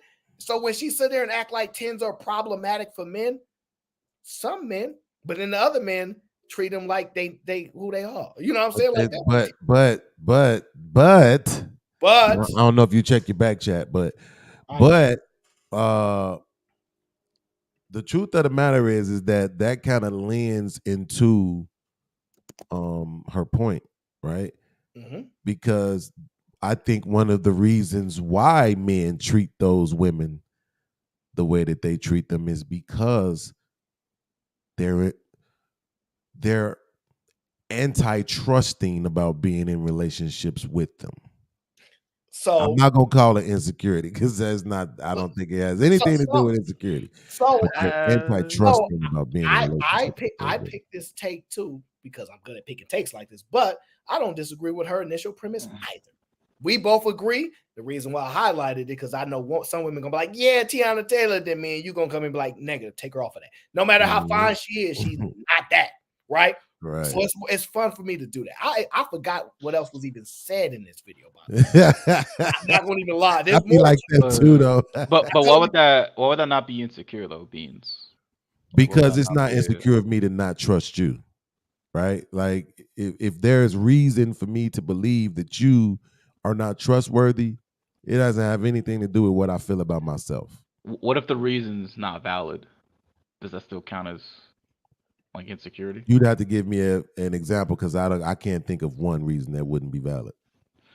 So let's just say that you're in a relationship and you had previous experience with a woman that did something to you that was extremely rare. I can't think of an actual thing, but just for the sake of the conversation, like a woman did something to you that was extremely rare that you don't really see other women do at all, right? And you bring that same level of like distrust into your new relationship. Would that not be an insecure thing to do, or Absolutely not. So okay. The way that I look at it is like this. What we tend to do is, let's say, to give you an example of what I mean, let's say you leave out your house at 5 o'clock, you walk down your stairs, you stick your key in the door, you unlock your car door. Let's say old school, right? You stick your key in the door, you unlock your car door, you get in your car, somebody comes and runs up and pushes you, robs you, knock you down, whatever. You know what you're going to do from that point on? Like, you're going to create a whole new cycle because you're not going to want to do that same thing, right? So now you're going to walk out, you're going to look around. When you get down the stairs, you're going to look around. When you get to your car, you're going to look around. When you open your door, you're going to look around because you're trying to avoid going through that same thing again, right? So what happens a lot of times in relationships, when people put us through certain things, we run it back in our head so many times trying to figure out how did we get to that point that when we move into another relationship, anything that looked like it's leading up to this other thing makes us question it, right? But that's just cause to question it. You understand what I'm saying? Because you've actually had the experience. So it's not insecurity. Insecurity is, I think it's something wrong with me, is the reason why you're doing this. It's not that. It's your behavior is exemplary of something that caused me trauma or pain once before. So that's not insecurity. Okay, okay, that makes sense. I bet that. Okay. You know, podcasts come prepared for these arguments because he'd be arguing with people in his head. Like, if they say this, I'm gonna say this, and if they say this, I'm gonna say this, and if they come back with this, oh, I'm gonna come back with this. But if they don't do this, then I can do this. Like, podcasts be having these battles all the time, and like, I genuinely did not know the difference. Like I've never pondered on that for so long. I usually whenever a woman be like, "Oh, you're just insecure," I just be like, "So." I just don't give a fuck. Like, yeah, sure. So what? Now what? And then that usually just kills the conversation right there. And yeah, from there. So, but now that you think about it that way in that irrational space, I guess you can. Shout out to Day. Day said, so we just gonna ignore the fact that Tiana Taylor looked like a whole man in the face. I don't know if that's the case. Stop being mean. I don't think she looks like a man to me, but hey, can you hear a picture up? Because I don't know what she look like. I be forgetting. Nobody cared about Tiana Taylor's look. I want to see she was half naked in Kanye West's video. Let's go ahead. Once you got to see her body, you was like, "Oh, okay, she's fairly decent." Right? It works like that for some women, right? If you say so. Absolutely. No, her body is banging. She got a nice body. She takes care of her body. Take care of herself, like. Yeah, she. No, I don't do streams about looking at women on the time. But I agree with her though. But I agree with the take though. Let me look this bitch up. Niggas don't want to deal with that. Like you don't want to deal with really the pressure of knowing that your girl can't go nowhere. Nowhere. She can put a bonnet on. She can have on pajamas, flip flops. No makeup. It's not gonna matter because this motherfucker just so beautiful. But this give me an example. What woman is that? Lauren London. She had a man. Absolutely, she did. She had a gangbang. She had a lean sipping ass man named Lil Wayne. She had men. She had a gang banging ass nigga named Nipsey. Listen. Those women make men that are not those men insecure, sure, but not those men.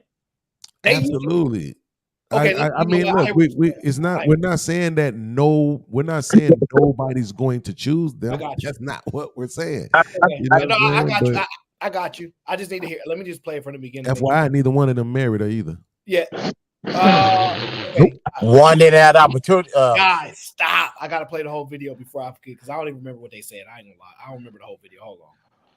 Men think that they want the 10 out of 10 woman, but really their egos cannot handle having the woman that everyone wants. The good example of this that we see is the Tiana Taylor and Iman Shumpert thing, because she was saying that she just could not handle him being jealous that she's a bigger celebrity than he is. Wait. She's a bigger celebrity than him? Absolutely. Wait. Let me ask you this. I didn't even know who she was. He's not. Let me tell him, but she's not. He's literally an NBA. He's literally known by all the guys that watch the NBA. We all know who he is. Absolutely. So that's a lot of us. She only important to women. She ain't important to us. I didn't know who she was. See, the problem is that when we think celebrity, hold on. The problem is that when we think of celebrity, we think that we matter. No. I'm gonna.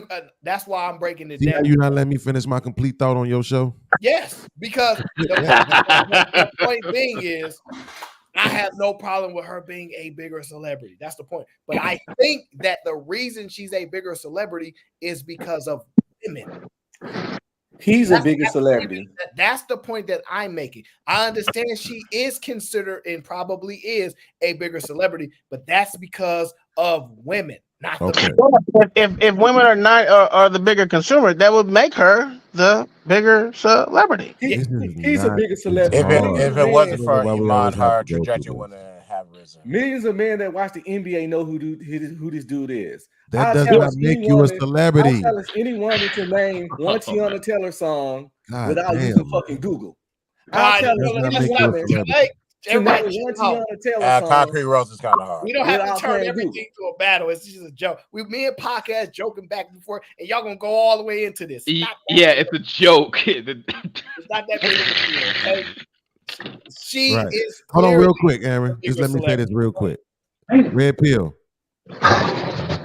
Who got more Instagram followers, Iman or Tiana? I don't know.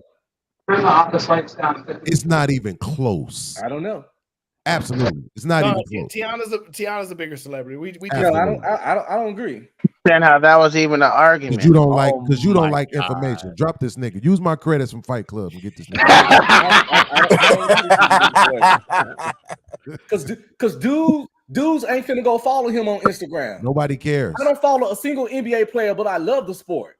But if every dude that knew who he was following him, argument had was that? more. If every Black dude Dawn, knew who it's he the was kind of following argument that him, make had me more. go off on people. Instagram followers don't validate how big of a celebrity you are. Because some people do certain things where they fans don't follow them on fucking Instagram. So you can't correlate Instagram followers to being a celebrity. So your argument is crazy right now. I need you to stop. Drop this nigga.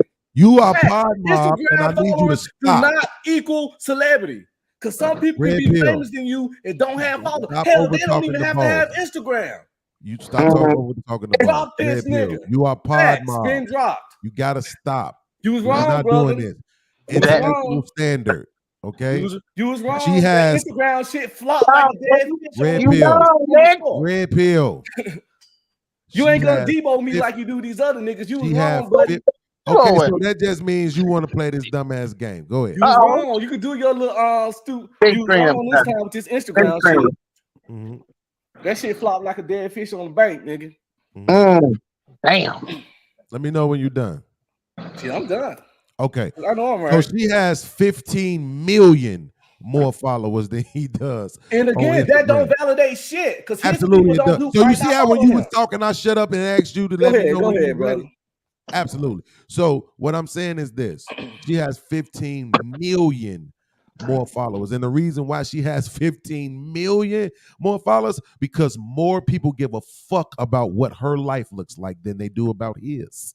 Or his fans don't follow men on Instagram. Stop. That absolutely makes him more of a celebrity. See, this is what I try to get you to realize, right? Is that when we think of celebrity, we think us niggas out here, regular citizens, know him. That's not how that works. When she's talking about being jealous of her being a bigger celebrity, she's talking about in their peer groups. More motherfuckers who fuck with them on their level will absolutely fuck with Tiana Taylor than Drew Brees is my favorite quarterback ever, and I don't follow him on Instagram. What I'm saying is that oh my god, he didn't listen to better argument. Y'all didn't see me when I said Amon's a bigger celebrity, and the pocket says no, and I said fine, Tiana a bigger celebrity, because I didn't want to hinge on the argument too much. Y'all don't want to let it go. See, I'm good at going. I ain't gonna argue this, and I'll argue a little bit, have some joke, and move on. Y'all really want to battle this out? No, what I want is for people to be able to say, "Oh yeah, you know what? That does make more sense." It don't.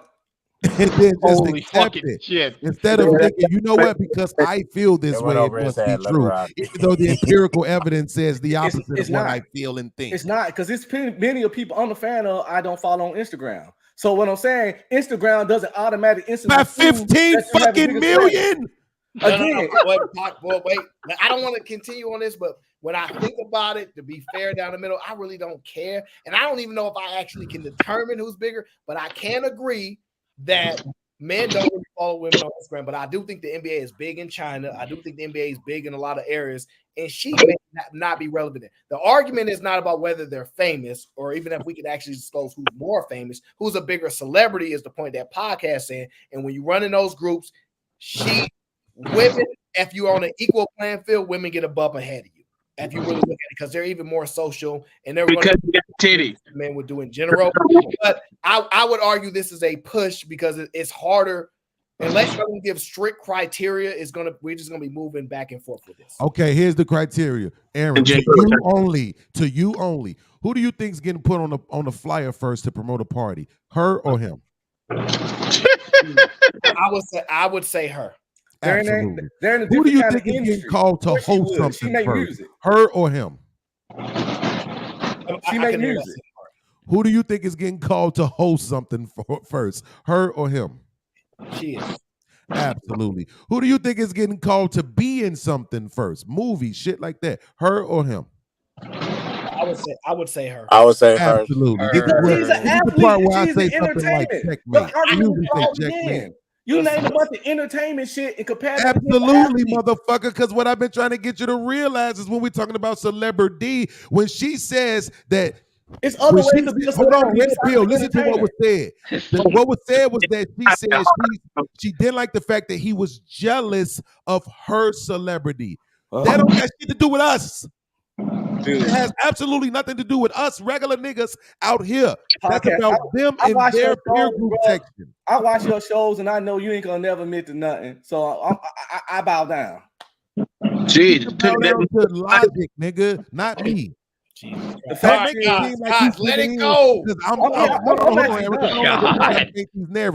I just want to say these narratives. Don't make it like you giving in to me because I won't concede, nigga. I'm right and you wrong. I'm done. Okay. You're the only person on the panel who's thinking what you're thinking. The thing about me, I don't have a need to be right, brother. I don't have. You're the only person on the panel who thinks what you're thinking. I don't have a need to be right.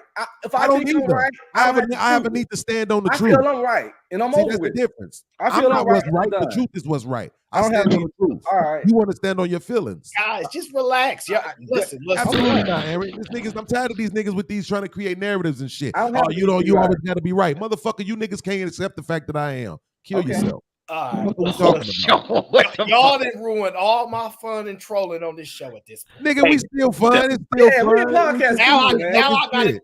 Let me. I'm smiling, Aaron. Look, man can do this, and that shit don't mean nothing. Oh Absolutely. no, we ain't got that far yet. No, Absolutely. we ain't got that far yet. I'll be sitting podcast the money I've on been this show trolling tonight. the whole show, having man. fun. Okay, I normally am very serious and I want to win every argument, but I've been trolling and enjoying myself this show. Okay, because I came in on all because of Black Dawn. That is true. Hey, in my defense, that old nigga walked into it. I was just playing the game. That's it. You know, that old yeah. I was nice. We were just having fun. They said so. We forgot Shumpert, a whole NBA champion too. We ain't forgot. That's why. Who don't I ain't forget. because Day is from New York, he can't understand that New York is full of rats. That's all. Who don't get mentioned. It's hard. No, that's messed up. It's hard for me to understand just how I think most avid fans know who he is. A lot of people watch the NBA. They ain't avid fans. They only watch their team, and they really not gonna know him like that. Especially years been passed. But You don't have to be avid. He played with LeBron. No, that's why I said I'm like I get it. That's why They I'm know not who he is. That's why I'm not trying to die on these hills about who's more famous, about famous people that's more famous than me. Okay. See through you says Amon was not getting invited to the parties. He was Tiana's player, Tiana's +1. I'm just saying that's not true. Him and LeBron is actually good friends. And he won Dancing with Stars. That is not true. If Look, you take away his high top fade, is he as well known as he is? Probably not. yeah, listen. I believe he signed like a $40 million contract. Absolutely. Who was he playing with when he got that deal? Probably the Cavs, or the Knicks or something. I don't know, but regardless, he was good defensively. I ain't gonna stunt. He played ball. He's actually a really good basketball player. Absolutely. You know he's from the crib. Yeah, he's a really good basketball player. He's not a star, but he's not a nobody. But regardless, women, social media is women based. I've proven this to y'all time. YouTube was male dominated. Y'all starting to see women seep at high rates into that as well. They already dominate TikTok. They dominate Instagram. Yep. And there's reasons for that. So you saying we shouldn't let them up on our panels? No, absolutely no. I don't have no problem with women. They can dominate whatever they want. I'm just saying they think that women are more important than men because they didn't know who Iman Shumpert was. They only knew who Tiana Taylor was. And the reason for that is because, to Red Pill's point, men don't really want to follow other men. Because none of the people on fans. Hold on. Red Pill, I just gave you the lead. Sit back and chill. Like, we don't really want to follow other men. Like, I know podcasts. I know time. All right, cool. I don't want to follow LeBron like that, even though he's my favorite. I don't want to follow KD. I don't follow KD. I don't follow a lot of men. Because I like women, but women have no problem following them. Remember, I proved this when I said women say they like men, but if you look at the majority of the people they follow, it's other women. If they like men so much, they should majorly be following men, just like we majorly would follow women. You see what I'm saying? They don't rock with us like that. But that's just a small point. Overall, I'm just saying Iman Shumpert is very well known. Whose mic is that? What the fuck? Look, you know that's probably somebody trolling right now. Shout out to Lagares. He says she's trying to equate celebrity with money in that clip. That is typically what you think celebrity means, more money. Oh. That can't be true. She got more money than Iman. I don't think so. No, she does not. Celebrity don't mean more money anyway. No. She don't have more money than Iman. This is the problem with with women. Y'all try to down the men too much and y'all go overboard. Iman got more money than her by a large share, just for the record. Didn't y'all just see that actress that y'all thought was getting it come on there? I ain't got no monies. We struggling. They won't pay us. And y'all thought she was an A-list celebrity. Taraji P. Henson. Remember y'all was wrong? I ain't getting no money like that. She in the music industry. Y'all think Tiana Taylor? Y'all better chill. She ain't on the Iman Shumpert level. Y'all need to chill. Okay? Absolutely. She's gonna be outside. That's really what it is. When she talk about he's you got a problem with my celebrity. No, you just outside. And niggas in real life don't want they women outside. Like, I don't give a fuck what level you on. No man really wants that. And then not to mention the fact that all of the industries that you in is mostly men operating them. So now you got to deal with men on these personal levels consistently. Absolutely, somebody might have a problem with that, especially if you're a buzz down. Yeah, well, let me let her finish her full and complete thought to show this woman the respect she deserves. Men think that they want the 10 out of 10 woman, but really their egos cannot handle having the woman that everyone wants. The good example of this that we see is the Tiana Taylor and Iman Shumpert thing, because she was saying that she just could not handle him being jealous that she's a bigger celebrity than he is. I understand where he's coming from, though. To be honest, like, women are easily persuaded, especially like when the light is on them. I think just women are easily persuaded, and guys know that. So I want to keep you out of the light and to myself. If you are dating Tiana Taylor, she's been a celebrity for a long time. Mm-hmm. And that's how you met her. You can't date her and marry her and then try to change and be like, I don't want you to take this acting job. I don't want you to be on the red carpet without me. That's how you met her. So men really have to understand that whatever position the woman is in when you meet her, you can try to level her up, but you can't try to change what she's doing. If you can't handle that in the relationship, don't date that girl. A lot of men just can't handle that, and that's okay. but don't go after that girl that's doing that and then want her to be half of what she was doing or being before. Men See, there's some flaw in her argument there. Not the beginning part, but you gotta understand, not change. You telling me these women are what athletes that's knocking chicks down every other week and don't expect them to change when they get with them? You sound crazy. Going on here? Like, she sounds crazy with that part. Like, no, because if that's your argument, men been knocking women down, that's what they do, and you should never expect men to change. This is ridiculous, right? But they also say they take on men as a project. What are we talking about? That's what they try to do, is try to change men. That's a dumbass argument. I understand what she's saying. I have another YouTube channel that I do that I don't tell people about because I don't want nobody to know my real name. But I did, and I have a podcast too that I don't tell people about because I don't want nobody to tell my real name. Then what you talking about it for? Yeah, I never tell the name of it. So the point is that I did a couple of shows about how every man say they want a dime, but they can't handle a dime. And that's true. A lot of men say they want a dime, but they can't handle a dime because it takes a special type of man to handle a dime. The kind Man, of 5 dudes get for 10. What the fuck we talking about? Some dudes get with a dime and they lose their doggone mind. So I get that point. My only problem with this woman is she acting like Tiana Taylor, Beyonce or something. But other than that, I agree with what she's saying. Was such a mute. Anyways, the fuck. Yeah, I mean, it kind of hurts women if we go by that logic. Then that means that no man should ever get with a woman of that level of status. I don't think this is a really good tenable argument.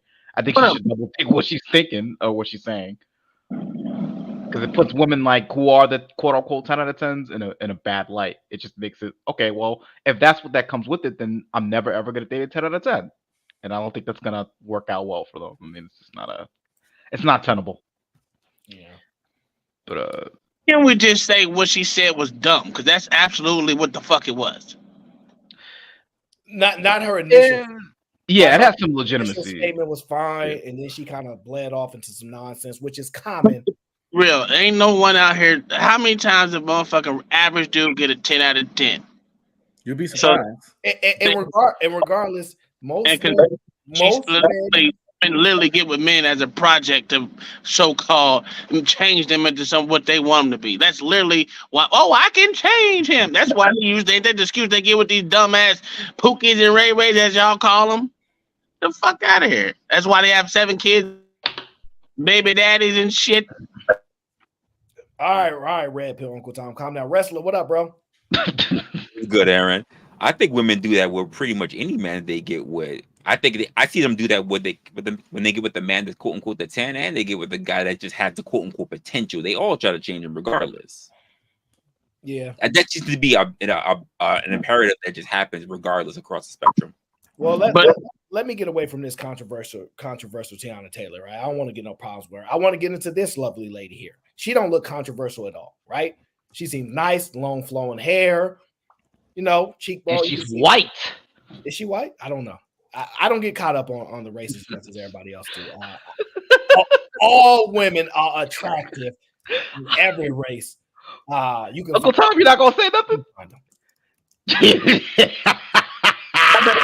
Uncle Tom not gonna say nothing. He just want to hear what she got to say. Okay. Uncle Tom just wants to hear what the lady has to say before he make an assessment, because Uncle Tom is an informed individual and he just don't make no craziest statements like I do. Okay, I'm the controversial one, especially this stream, because this has been too much fun. I'm gonna stop trolling so much. I'm gonna get very serious. My argument's gonna be much better because I'm done trolling. All right, now just listen to what this lovely lady had to say. A guy in my comment section said that one of his gold digger tests was seeing if she buys him a little treat or a snack or tries to get back to him by the 4th date. If not, he writes her off. And the reason why that's a BS test to me is because I have known men who have known me for 6 years, and from day 1 to now, they do not let me pay, or they bite me when I try to pay, or they stop me when I go to pay. Like, they won't even let me get them a little treat back. They are so generous. So you're automatically setting yourself up for failure. But another reason why I would never want to cater to this type of gold digger test, I personally think that anybody who is gold digger testing you is dating from a place where they cannot afford to be single. They cannot afford to be single. This economy is too bad to be single. They need to be in a relationship, and they're choosing to be in any relationship, one that financially sustains them over one that they can actually like be a part of by option because they genuinely, authentically like that person. So not Is she autistic? Not only am I going to fail this gold digger test because I know men who have been so good to me platonically and do not ever expect a thing from me for years, but I'm also going to fail this gold digger test because I can afford to be single. I can afford to not go half with you and by choice wait and know that there are things out there that are better for me than whatever is being expected of me and tested on me by date number 4. All I heard was blah, blah, blah, blah, blah. What? I heard the Charlie Brown boys. Wah, wah, wah, wah, wah, wah, wah, wah, wah, wah, wah, I wah, wah. mean, see, this is what I'm gonna say this, and then I'm gonna mute up for a second. But this is why I be just saying, like, I wish all the black women who come on these panels would just watch this video and learn what not to say. Like, learn how not to talk. Is it that like y'all? I don't look. I get it. It be a lot of dudes that come on these panels and they just ready to launch at you, right? How tall are you? Dress size, all that other shit. But when you sound like this, right, or Raw B earlier, it makes it fucking like it. The shit is embarrassing, bro. Like she just said, most people can't afford to be single, right? Cool. Let's say that that's true. Then that means we can't judge people off their fucking pockets, because that means most people are broke. So now what we're gonna judge you off of is the way that you think, process information, the way that you speak. This shit right here is fucking stupid. She just basically said, hey, you know all this shit that the red pill niggas be saying about women being users? It's true. Look at me. Because I just spent 6 years using niggas for their fucking resources. You know what's even more retarded? It's like, if I'm broke, why would I be looking for gold diggers to take my shit if I'm broke? Absolutely. The fuck? Like, this doesn't make any sense. Like, absolutely. You think the average, you think the average McDonald's worker is like, oh, I'm I sure hope I don't run into a gold digger. I'm gold digger testing you to see if I can be in a relationship with you and use your resources. But that's the funny part. She's saying you don't even have to aim high. That this just regular dudes out here willing to go pay for you. So if you broke, you good. So no matter what we rated her, 5, 6, 7, 8, 9, 10, she automatically loses because you're fucking stupid. Retarded. Yeah. Absolutely. Sir, she made great points, and you can't say she didn't. Well, I absolutely just did. So there's that part. Listen, I'm the hair went alone because it's hers. No, I'm waiting for Aaron to steel man this because I honestly want to know. You waiting for Aaron to steel man it? Yeah, he has something, or I hope he has something. I listen. It'll be great. It'll be great if he does. My trolling is done for this show. I did all my trolling earlier on. Bullshit. No, it's just what I take from this is that we can't test women. They don't want to be tested. They don't want. Listen, I'm not going to accept this test. It ain't your choice to accept the test or not. We gonna set our test up or not. Don't play no games. Why can't we play games and play our test to assess you just the way you want to assess us your way? I just don't understand why we can't have gold digger tests. I don't understand why there's a problem with doing gold digger tests. I think it's necessary. I think it's important. If I pay the bill and she don't offer to pay the tip, I'm already kind of looking at her sideways. I don't know. What? Nah. If I pay, let's think, if we go somewhere and eat and it come up to 140 and I pay that, and you don't ask the Lisa, you want me to tip? I already know you bought self. I ain't gonna. I'm already planting that seed in my head. Not really. Well, I mean, that's y'all, but I do that. The bill would be not even over $70. You go to Applebee's. What you doing? Go to Buffalo Wild Wings. It ain't about the money. I got Buffalo Wild Wings. I have the money to pay the tip, but it just shows her character. Like I just paid 140 for both of us to eat. I was looking at it and told her thing. Why you spending 140 on anyone on the first date? Let's use another amount. Let's say 80. The amount don't matter. Let's say we go out, we pay 80. That's the amount is irrelevant. What I'm saying is the fact that I fed her, I took her out, and she don't offer to pay the tip, I would probably say no, I got it. Let's make that clear. But it's the gesture. The gesture shows her character. So and I'm looking at her, I'm registering that she's about self. Let me tell you, how would you ask her if she got the tip or not, or does that even come up? How does it play out? Right? No, she was offered when the woman come out with the bill. When you get it, she would say, "You want me to get the tip?" Oh, nigga, you insane. That don't happen. What wait. Let me ask that. Don't happen with y'all. That don't happen at all. That don't happen because it don't happen with you. You know what I'm saying? Listen, I don't look for validation to women. Sorry, that's not validation. That's her showing. That's not getting for validation. That's her showing that she's about self. But y'all keep dealing with selfish people. So wait, so everyone. So if you go on a date, don't grab that motherfucking check. Wait, Tom. If you go on a date and you offer to pay the whole thing from the jump, why would she be like, "Let me pay the tip"? Like, why would that? Because she's trying to show that she want to contribute to shit. Oh my! I don't understand dealing with people with character. Or from the jump, in the course, I would say no, I got it. That doesn't matter. That matters. I would. But y'all not used to women trying to put in on shit. You right. My bad. You're right. I'm finishing. I'm done. Oh, you done. Yo, that was like I don't even. Whatever. That absolutely made no sense. I mean, I don't. What are you? Nigga, you already said that you was gonna pay for it all, so you gonna be like, let me get the offer the tip. I'm gonna grab the motherfucking thing from the woman all slow. Damn, man, this is. I never said I was gonna say anything. What I'm saying that a woman that's not selfish. Listen, when you look at the bill like you ain't got. She would. Soon as it comes, y'all making up scenarios to create a narrative. A woman that's about to inform with you. Hey, both women bill and pay the shit and put the tip on there and move along with their motherfucking life if they're gonna do it like that. Is she selfish? But a quality woman, as soon as that shit come out, you finna pay, she be like, "You want me to get the tip?" Bro, you obviously have a lot about her. That says a lot about her. But y'all ain't used to dealing with quality women. Like, that says a lot about a woman. Red Pill, have you ever had a woman pay for your bill that was over $150? Of course. And I had women buy me stuff. Did she ask you, did you got the tip? Or did you say, yeah, Red Pill, you on your own with this. What is he talking about? At what time did I say ask her anything?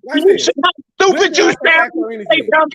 Oh, I was offered to pay the When did I say ask her anything? Nigga, did you offer to pay the tip, nigga? When did I say ask her anything? But I paid the tip. No, I didn't. I said. I did. How the fuck you? So you're a bad person. You ain't contributing. You're not listening. You're a bad person. You bring out the tip, and if she don't say anything, it says a lot about her. Okay, now I asked you, right? Did you ever have a woman that paid for your bill that was over $150? You said yes, and I just asked you, did you offer to pay the tip? What did you say? Did I offer? He got amnesia. I'm pretty sure I did. Nah, nigga, you can't change it up now because the first thing you said was no. You said no. Listen, actually, I can't understand you because of the way you speak. So understand? Your stupid ass state, nigga. I really can't. All right, gentlemen, let it go. All right, y'all got y'all thoughts out. Let it go. 1800 Negro. Let it go. We're gonna move on to another video. This is sad. We're gonna move on to another video. But first, let me read. What did I just listen to? I don't know. I'm gonna be honest with you. I didn't know she spoke that bad. I told you, I mean, remember what half these things clips be saying. Timeout says, I think Tiana Taylor's relationship failed because of an open relationship. She authorized it, but he cheated in an open relationship. What? Wait, what? I don't know if they had an open relationship or not. I know that they used to mess around with people together, but I don't know if they had an open relationship. If they did, you could still cheat in an open relationship because if you have parameters around what's considered open and what's not, what's approved and what's not approved, you could technically still cheat. And that would be the only logic of that. Because reasonable people would go, we got an open relationship. How can I cheat? But you could still have parameters around it. So that's what I would say probably happened. But she knew who he was. Like she knew the other girl said, you messing with a 10 out of 10. She knew she was messing with an athlete, a 1%er that was doing his thing before they met each other. So you can't expect him to change either. Okay. Day says, by her logic, if a woman meet a man in the club, then she shouldn't stop going to the club when they're in a relationship. That's actually a good point. If a man's always going to the club and then they get together, you tell him to stop. That's a good point. Yeah, but she got that. You know what kind of logic she got? I'm gonna show you in just a second. Shout out to Grizz. Grizz says, I can't be kind because others are kind to me. Yeah, what she's saying is a bunch of men platonically pay for her dates and stuff. So if you don't do it, you're not the kind man. That's how they think. By date 3, she should definitely come up off some money. So you saying by date 3 she should be offering money? I don't know about that. I think after date 3, if she's not putting out, you should just kind of just leave her alone. I'm more of that train, but that's just me. Yeah, I think I don't think a lot of men be interested in the money. They be interested else. Now, don't get me wrong, she should be paying. I'm a house husband, so 2024, that's all we looking for. But in a general sense, I think the time and attention should be what you should be prioritizing on. Like promoting that. Get that time and attention crap. I don't want to hear no woman. How do you show you have interest in a man? By giving them my time and attention. Nah. What? What you mean? That ain't enough. No. I'm talking about like after like date 3 and like if nothing's happening. Ain't enough. No. I'm saying like after date 3. I mean, if nothing's coming of it, then just cut off. Yeah. She definitely got to put out by date 3 or something. Yeah. Like with it, or it better be something known. Like, hey, what's going on here? Man, unless per my rules, she's a virgin, then she get to dictate terms. So yeah, that's fair. Yeah, within my rules, if you're a virgin, you get to dictate terms. So that is within my rules. Okay. That's true. Yeah, absolutely. You have no right as a man to tell a woman she shouldn't do this, that when she's a virgin. Absolutely not. She dictates. Agreed. Absolutely. That's the only one. If she let Ronnie hit and anybody else hit, I don't want to hear nothing. Yeah, it's a wrap. Now, I know women don't like that, but that's how we think. And the man of your dreams is the guy that will wait 90 days to 6 years for you. I ain't arguing that either. But most of y'all want a man that y'all got no rules for. We just proved it. Yeah. Oh, let me get to this next video. Is that Lala? That is Lala. I'm afraid of what she's about to say. Okay, let's listen to Miss Lala. I think that stepping away from that. Wait, before we even listen to it, is Lala a 10 out of 10 to y'all? No. No? Okay. I'm not sure. She had a lot of work done. I really don't have no interest in her. I'm like, you not sure, Aaron? No, the reason why I'm not sure because I'm like, do I have any interest in her? She never comes to my mind, so that's why I'm like, right. I'm not sure about if she can be a 10 or not. I'm like, she definitely be a 10 to me I'm objectively saying I don't determine just 10s. We know we all can agree what 10s are. You see what I'm saying? So that's why I'm like, I don't think you could be a 10 if you had work. If it's not natural, I don't even. There you go, adding all these qualifiers. Yeah, well, shit, you got to break shit down if you got a mind. So I can't call you a 10 if you got a nose job to change your whole nose. I can't call you a 10 if you did stuff. So if it's not natural, you lose points because you had to buy it, you had to get it. And that's all I'm saying. I can't call you. I ain't saying she's unattractive, but I can't say you're a 10 if you had work done. Okay. I will agree with him on the fact that there are people that some people like work done, some people don't. Some people are purists. So I'll leave it on him. It's about known work, right? Because if she's not work done and you don't know, how you gonna make an assessment? You see what I'm saying? Like, so it's about known work. Because she ain't had nobody when she was on BET or whatever on that show. No, that's fine. I accept your statement. I'm just saying if you don't know. And then you find out later she got work. You go like, I take my 10 back. You ain't no real 10s. No. So that's what I'm saying. It has to be something that you already identified or know. That's all I'm saying. I ain't gonna fight with you on that because it's a reasonable statement. You always just go way off the cliff with it. Okay. I think that stepping away from that marriage was such an incredibly hard decision for me, but it made me realize like there's nothing I can't do. Staying is easier. Really? Walking away is harder. Staying in your comfort zone, what you know, your house, your kids happy because their parents are together. That's easier. Walking away on your own and trying to rebuild a life by yourself. I was with him when he was 19 years old. Like that's all I've known. So to step away from that and try to build my own life and still keep my sanity and keep things normal for my son who only knew his mom and his dad together, that wasn't the easier decision, but I had to make a decision for myself. So now it's like, wow, if I could do that, I can do anything. You guys agree it's easier to stay than it is to leave? Depending on where what are we talking about here? Like, depending on which point at which age of the relationship. Well, I would say it's easier to stay in reference to any kind of thing that you've been doing repetitive for a while. It becomes easier because you know the repetition, whether it's a relationship, whether you've been working at a specific job for a certain amount of time. It's just easier overall because you're already comfortable and you know the actual dynamics of what's going on. What the fuck? Is he trying to talk or? I don't know what Uncle Tom doing. I don't know what was being said. Oh, power drill. I don't know what he on over there. I think it depends on the dynamics of the relationship. Like if you guys already have like kids and shit, and you're like well established, then yeah, it's just way easier to stay at that point, right? In my opinion, right? But like if you just like boyfriend and girlfriend, and then you like you that guy, like I'm him type dude, or some shit. I think leaving wouldn't really be that difficult. I think it'd be easier to leave, especially if it's the type of girl that's just causing you nothing but trouble or nothing but problems. It's like, okay, I just walk out of this. This is nothing to me. So it just depends on the type of relationship.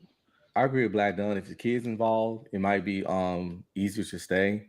But if there's no kids involved, it's easier to leave. Let's use her example, right? Because she was married, she has a kid, career, husband, all that stuff. Let's use her example. Easier to stay or easier to leave? Easier to stay. For a man, easier to leave. No, we're talking about Lala. Goddamn. Her or Lala, her. Yeah, I think it's easier to stay. It's always easier for a woman to stay. Oh, so that's interesting. Very interesting. What you think, Wesley? With a man like her, I would have thought easy to leave because you already have so many examples of women that do it. With a man like her husband, let's be clear. Since we're using her example, with a man like Carmelo, it's usually easier to stay. Interesting. He had majority resources, so it's easier for her to stay in that relationship if she wanted to. It'll be harder. Well, it depends on. It's going to be a fight like it was for everything else. So in that case, the short term it'll be a lot harder, but in the long term it'll become easier. It is because she's going to get more resources from when he's gone. So that's how. Isn't it like statistically for women specifically of her age, like harder to like remarry or get into different relationships after that first marriage? I wasn't talking about. She's still single. Yeah, so I think especially if you're that age, it's just better just to stay. Like, no, that's not the question. That's not the question, though. I mean, it'd be easier to stay. Sorry, I think because considering your odds. This is interesting. So now I gotta just when the ladies get their support. Y'all saying women are making the hardest decisions to leave. It's really hard for them. When a woman say, I've done everything, I tried it's so hard for me to leave. Y'all are agreeing with them. Only men like what she got, since we're using just her example. Some of these dudes are very easy to leave. No. That's why you said we're specifically talking about her. We are, but we're her man hard to leave. But Tyrone Jenkins, Taco Bell, working 24 hours a week, not that hard to leave. Okay, so but listen to what y'all said though. Husband, children. So are y'all saying rich husband, children is hard is easier to stay and harder to leave? But if you got children and you ain't rich, then it's easy. Is that the criteria? Yes. That's what I'm saying. especially if the woman has a career of her own and she's probably making the same, if not more, than the person she's married to, then yeah, it's probably Okay, going to be I just want to easier. make sure I understand what y'all saying, because if y'all Yeah. saying that Rich is involved, then she gonna get half his money anyway if she does leave. Okay, right? According to y'all argument, she take half your money. So if it ain't, she just take half your money. I don't know. I don't This know. is the thing. You take half the money, but you lose the status. You lose the last name. Kind of like if Kevin Hart wife would have divorced him when he was cheating. You don't lose lose your your last last name. name. Hear me out. And She can't get in the room. She, Can I finish, please? She can't get in the rooms and spaces that he couldn't. Nico Hart does nothing in his industry. She can't get to the celebrity party. She won't be having dinner with Eldridge Elba and his wife, which they talked about because I listen to his radio show 2 times a week. It's certain things and assets and lifestyles and rooms you can get in. If she were to divorce Kevin Hart, she wouldn't be going to the Oscars and et cetera and all that stuff. So, yes, she can get half his money, but she's gonna get that, and she'll get child support too because they got little kids. But he's gonna keep making money after that. Just like when Jeff Bezos got divorced and gave that woman all that money, he doubled that shit in no time. So you get yours, go on, then I get more money. But the point is, when you leave a celebrity or a famous person, you get half the money, but you become a nobody again. And sometimes being somebody is more attractive than money itself. We understand status and clout in today's society is damn near more addictive than money. Yeah, I wasn't really. I mean, that also could be true. Well, I mean, I wasn't really even thinking about like the money aspect. I was just thinking about like. we have plenty of millionaires that are not known. Yeah, They don't necessarily know. That's because you can find. I was Don't thinking. prove me wrong. But yeah, you're right. It's millionaires that's not known. But we talking about these kind of celebrity people. And the fact is, a woman won't leave a celebrity guy. They won't take half the money and go away because it's more that come with him than just his money. You also get all the stuff that being with him entails. And it's a lot of stuff comes with being with a famous, popular person. That brings value in itself.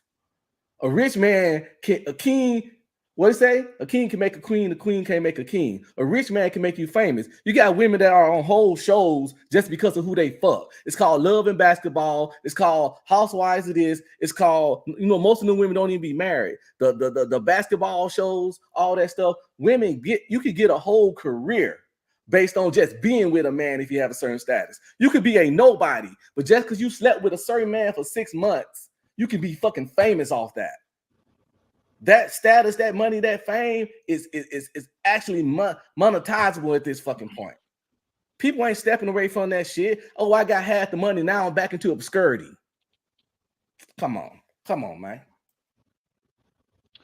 I was just thinking more of the sort of relationship aspect of it, like the intimacy aspect of it, especially for like an older woman. Like, I don't think it's, and I'm speaking specifically about Lola. Like, I don't think it's gonna be easy for her to like sort of just like leave and then find someone else she's also compatible with on that level, especially at her age. I think that's going to be somewhat difficult. Black Dunn, she's an alpha widow. Have y'all heard that phrase? Once you get with a certain level of guy, it's hard to move backwards. It's hard to move basketball, but now she's at that age and got that big old kid where she's gonna be hard pressed finding another man of Camelo's status, because men of his status and his age usually go younger than her. So she's been alpha widowed. She's in a situation, and it's sad because she seems like a very sweet lady. But women and most people in general don't like moving backwards. Once I make $25 an hour, I'm not moving back to 20. You know what I'm saying? Never. I'm always going to move forward with every job I get. And again, but when you're older in your 40s and stuff, it's hard to find another man that want a woman her age. I'm saying it's not impossible, that can outshine Camelo, that can be equal or better, unfortunately. So she got him in her youth. But now that she's not going to get a Camelo or better, the chances are slim. So she's been alpha widowed, and no man she's meet that's going to want her is going to match up to Camelo. I'm That's thinking why more of had to date a 25-year-old broke drummer. That's why Halle Berry and them and all those famous women that big and they were with the Wesley Snipes and the Derek Justice of the world. Once they get older, they go down. Mariah Carey was just dating some dude. They just broke up. Nobody don't even know who the fuck he is.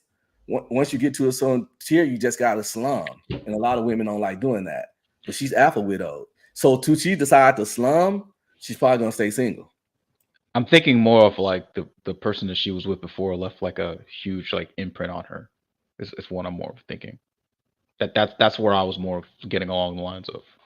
It's not so much as about the money and rep and status. I mean, that's important too. Like I'll give you that for sure. But I mean, once you've been in a relationship for how long? Like what, 20 years? It's kind of hard to just be like, eh.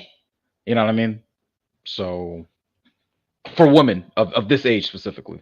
No, I thought it was interesting because I was like, dang, it's harder to leave than stay. Wow.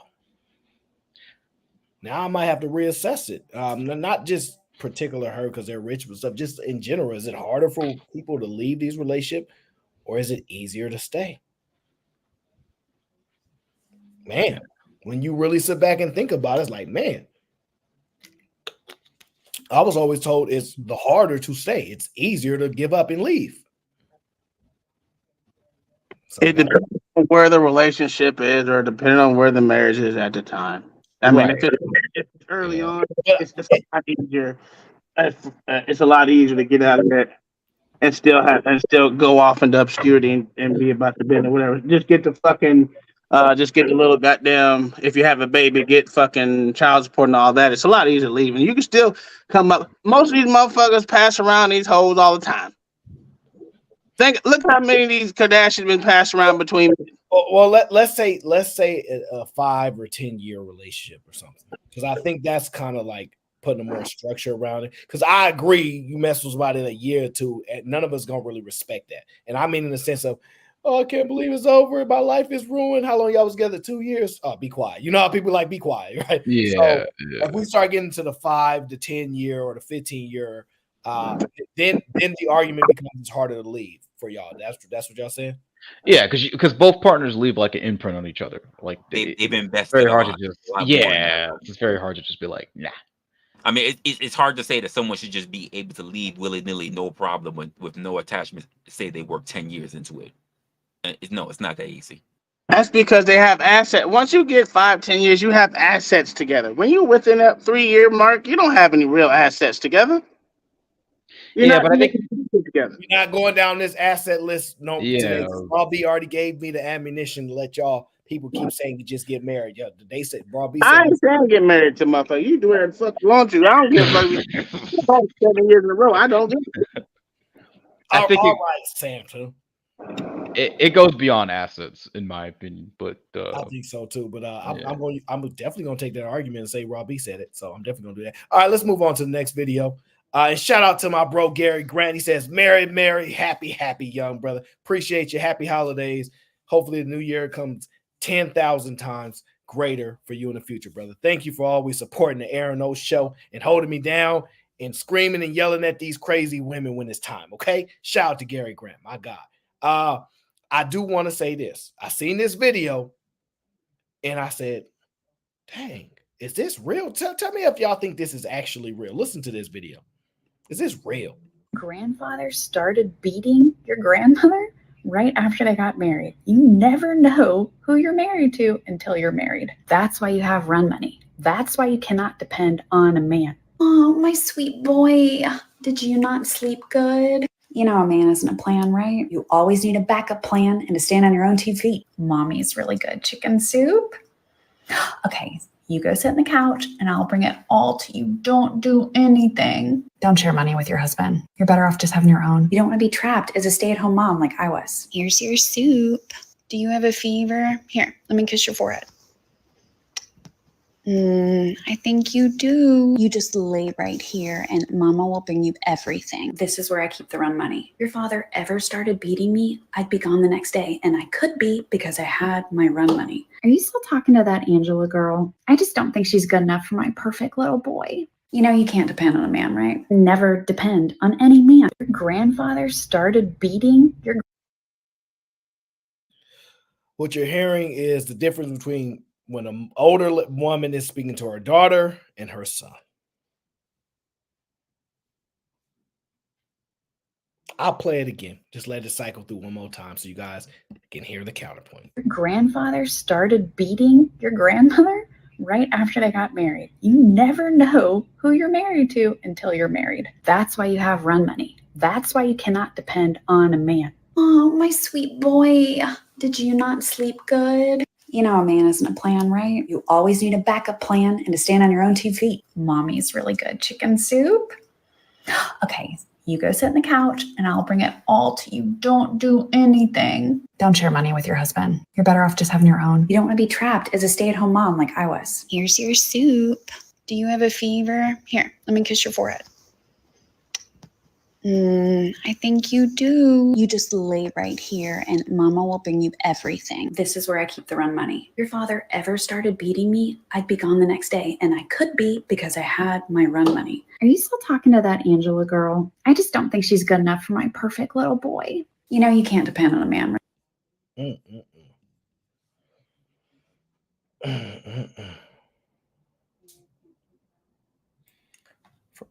I don't even think most women talk to their daughters like that. This bitch is batshit crazy.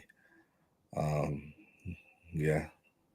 Not even a high percentage of people even would talk to a child like that unless you have psychological issues. Yeah. And if I call my wife talking to my daughter like that, it'll be a divorce real fast. And I'll try to get full custody because she's clearly mentally unstable. She's not mentally unstable. This ain't nothing new. This is exactly what be happening to a lot of families. The daughter gets told how crazy these men are and how you need to have your run money, get away from them. You can't trust these men, and they go on to baby their sons or things like that. Have different type of conversation. They rarely warn the sons of things and stuff like that. This is common conversation. This is common. It's common, but it don't mean at the minimum they're emotionally damaged. At the minimum, let's say they're not mentally unstable, but at the minimum you're emotionally damaged. You're not mentally healthy to even feel like that's conversation that should be had with a child in that kind of way.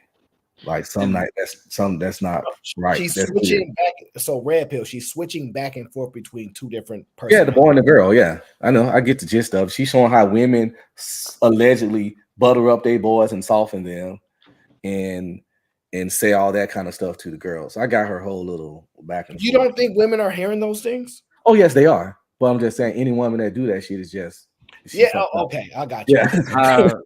I mean, I don't have a so what she's doing. I mean, here this is a very extreme example, obviously, right? I don't think it is. I don't. No, I'm talking about like so. I don't think it's wrong to be like, yo, let's prepare our children because let's prepare our children when dealing with the other gender because the other gender could be assholes, right? But the problem I have is it's so lopsided. You know, guys don't also get that sort of like protection talk. Like, women are not all sugar and sweet and everything. You're gonna have to be careful a little bit. And that's why I said this is a bit of an extreme where she's literally saying all men can just really turn and beat the fuck out of you for no reason. But like, it's very lopsided nowadays. So. I personally think it depends on the woman that you have, because I know my wife done had these conversations with my boys plenty of times on how shitty women are and how you should make sure you shouldn't be doing this and that. Our boys get that conversation because it's a real life issue. If you don't prepare them for that, then they're always going to be fucking screwed. Yeah, So, but most men have no idea. Like, I agree with you, but that's why I said if you don't, you're screwing your children. You should never push Absolutely, thing that does happen all the time for men, from women to women. It literally does. I mean, from mother to daughter, it does happen.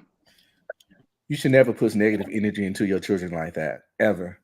I understand talking to them and communicating with them, but I guess it's the delivery and how she's doing. I know she's making content and trying to be extreme, but Aaron believes this happened for real, and I agree with Aaron. It does happen for real, just like this.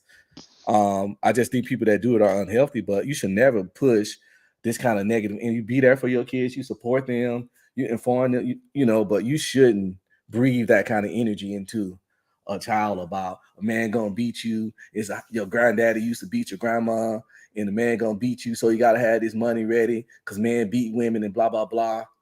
I know those things are a reality in scorched earth scenarios, but again, you shouldn't paint that kind of negative energy and feed that and push that in a young woman's head because kids are sponges, very malleable, and you fucking taking your damage and you're moving it and shifting and putting your damage into the child. And that's some fucked up shit. Almost fucking emotional abuse to me. Real talk. It's almost like child abuse to me to take your negative adult fucking energy and force it upon a child and warp their fucking mind and viewpoints for their future. That's some fucked up shit and pitch poor fucking parenting. I don't think nobody cursed more than Red Pill. Nobody. It ain't even close. Yeah. This is what we hear that be going on. This is why women that are always in defense with men and all this type of stuff. This is why it's funny and laughable when women say, I was naive. Man, you've been getting this information since you was really young. They've been telling you all type of ways to protect yourself, what not to do from the very, very jump. Saying all kind of stuff from the jump. That's why I think it's hilarious to act like this stuff is just shocks people out of nowhere. It really don't. It's sad. But that's the type of battles we against. And gentlemen, this is why you're going to lose half your money and why they got to-go money to get. It's just what it is. Red Pill said he loved the kids. I don't know about that Red Pill. Now, let's move on. I got 4 of them, man. I got 3 boys and a daughter. I love the kids, man. You love one of them more. I don't do that. Yes, you do. You Sure right. I ain't gonna get you in trouble, Red Pill. We know everybody got their favorites. But yes, I just thought that was, listen, ladies, thank y'all for admitting the truth that that's the experience y'all hear. Just know that men don't get that type of experience, okay? They don't. Dang, she really said your grandma. That's crazy. Yeah. It sound crazy, but it ain't, because that's what really they be telling. They be telling these stories insane, man. Your granddaddy used to black grandma eye at the breakfast. Yeah. I couldn't fight it. I was like, I know I heard that kind of stuff. I never tell my dog no shit like that. Yeah, I'm glad I throw that clip away. I don't have to discuss it now. Let me make sure I can get the next clip I have here. Grid sent something. It says they don't stop them demanding provisions. Yawn excuse. No, they're not gonna stop. They're not gonna stop demanding these provisions. It ain't gonna happen. But if you allow women to provide for you, because women are showing how great they are, then you will allow women to make their own decisions. See, let women be great, okay? Don't y'all dim Simone Biles light because she have a hard time getting a 1%er. Don't do that. She got what she wants. Now, this woman here, I have no idea what she's gonna say, but she's on my throwaway clips award. So I don't know. It's in one of my throwaway clips. All right. I don't know what she's gonna say. These is part of my throwaways right here. Now, let me see what she got going on here. I want to say on this podcast, I want to give African men their flowers, because African men set the standard as far as loving their women, upholding their women, whether you're dark skin, light skin, African men, they're just it. So I just want to say that, because when it comes to like respecting their women, they're the standard. When it comes to like valuing us, you see like in videos, like they're putting Black women in our natural hair and different body shapes. So yeah, I had to like say African that. music, Yeah. Afrobeat industry, Yeah. and even just providing and protecting standards. You see, like you see. Nigerian niggas, we up. Aaron, can I take a look at those women one more time that was up on that panel? I'm just gonna play it. I'm not gonna let her repeat that. I'm gonna play it again though, but I ain't gonna let her repeat it. I'm gonna just let it sit in the background.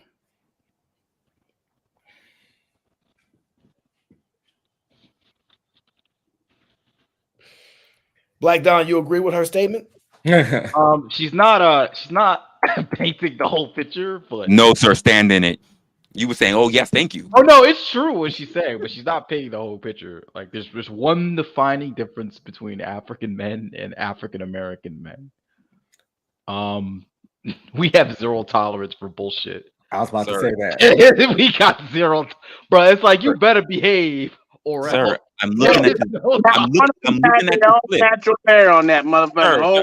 Thank you, sir. Thank you. I'm looking at this clip, and she's talking about the respect they have of their own natural hair and natural shapes. And I look at every woman that was up there, pretty much with a Caucasian hair.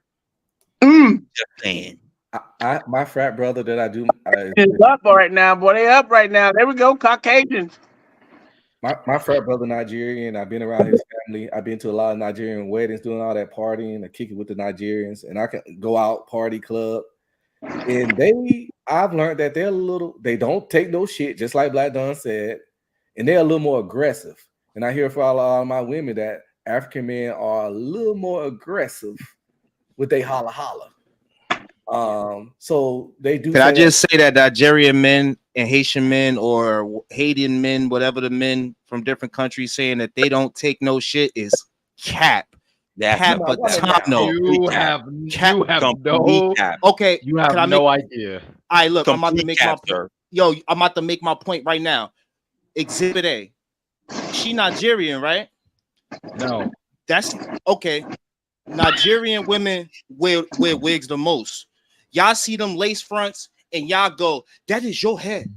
That is your head, my baby. Good. That's what y'all do. So y'all be capping. Y'all take shit. Y'all definitely take shit. Like, come on, bro. Stop. Black Dawn, do you need to see everybody? All Yeah, the women on that 1000% take shit. But let's not let this woman turn us against our Nigerian brothers. Please. That's what she's shout trying out to y'all. do. She's trying to divide and come conquer. off aggressive She's a lot. saying I Nigerian apologize. men do this, so American black men could get offended. So we can start talking about Nigerian guys. This is how women operate. We all take shit, this brother. Is how That's all I'm hyenas saying. operate.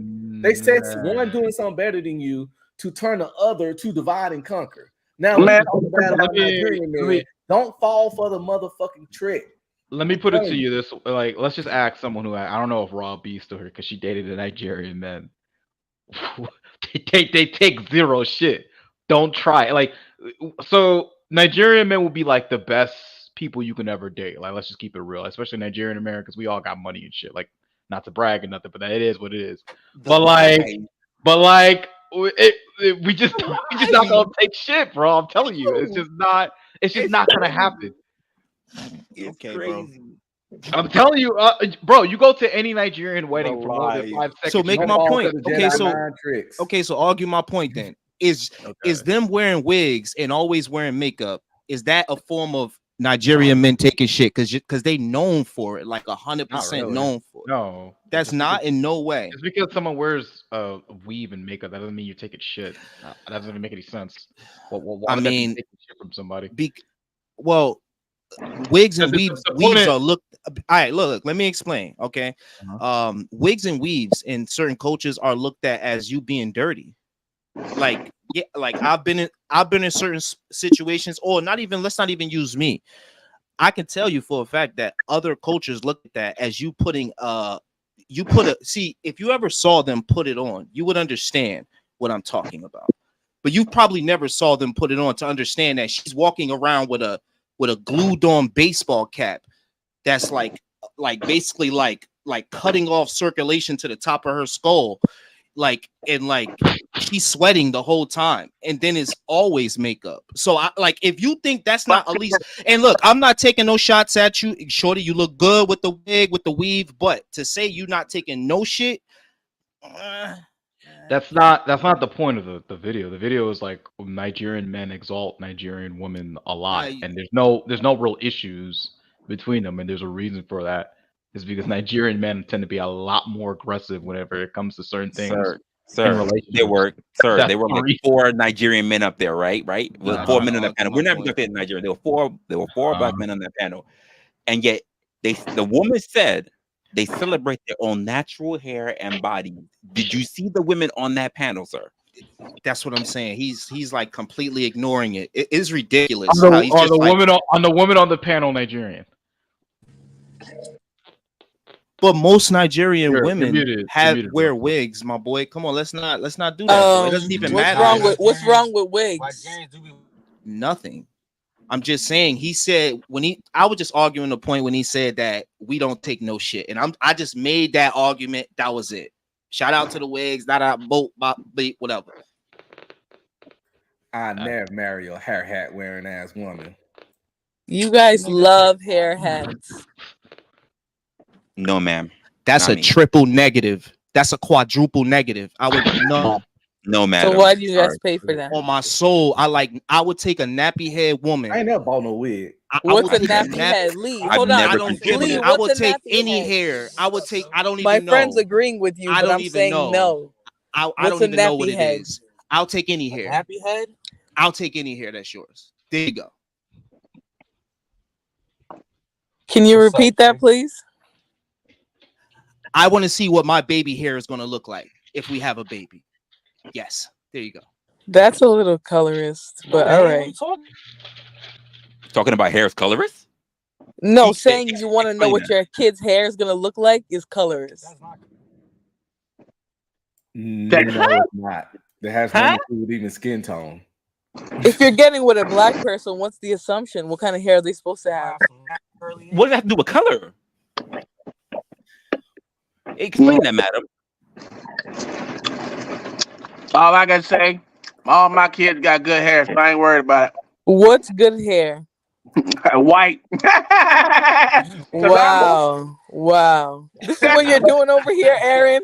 Aaron, this is what you're doing over here. Right. Can't deal with her. That's the standard. If that's Talking what about y'all what good doing hair. every Good day. hair is white hair. You're gonna agree with that? Everything got shit to do with that. Why you always color banging? Like, I'm trying to figure out. That's I'm trying to figure out crazy. how the texture of hair got translated into colorism. That is I know wild. Yeah, because what phenotype of people? First of all, what phenotypically Maybe you colored have. people have quote unquote nappy hair? I Have you love ever seen a all white person hair, with nappy bro. hair? I know many black women without nappy Look, hair. I take it back. Who cares if it's nappy? I just want it to be yours so I can see This is you for who crazy. you are. I don't put on a hair hat and a fake beard and fake eyebrows. CBG in full effect. Tell that little nigga we just dropped the bread. The sniper you waiting outside for that air. Mike ain't see the and I know they gon' blast. Oh, that was quick. Oh wow, it wasn't me for the fucking first time, but I see it, feel it coming. Shout out to everybody in the chat. All right.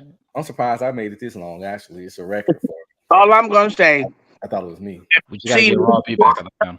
if you see 90% of these women wearing these hair hats, are taking, are culture appropriating my white goddess's fucking hair, and I'm stop.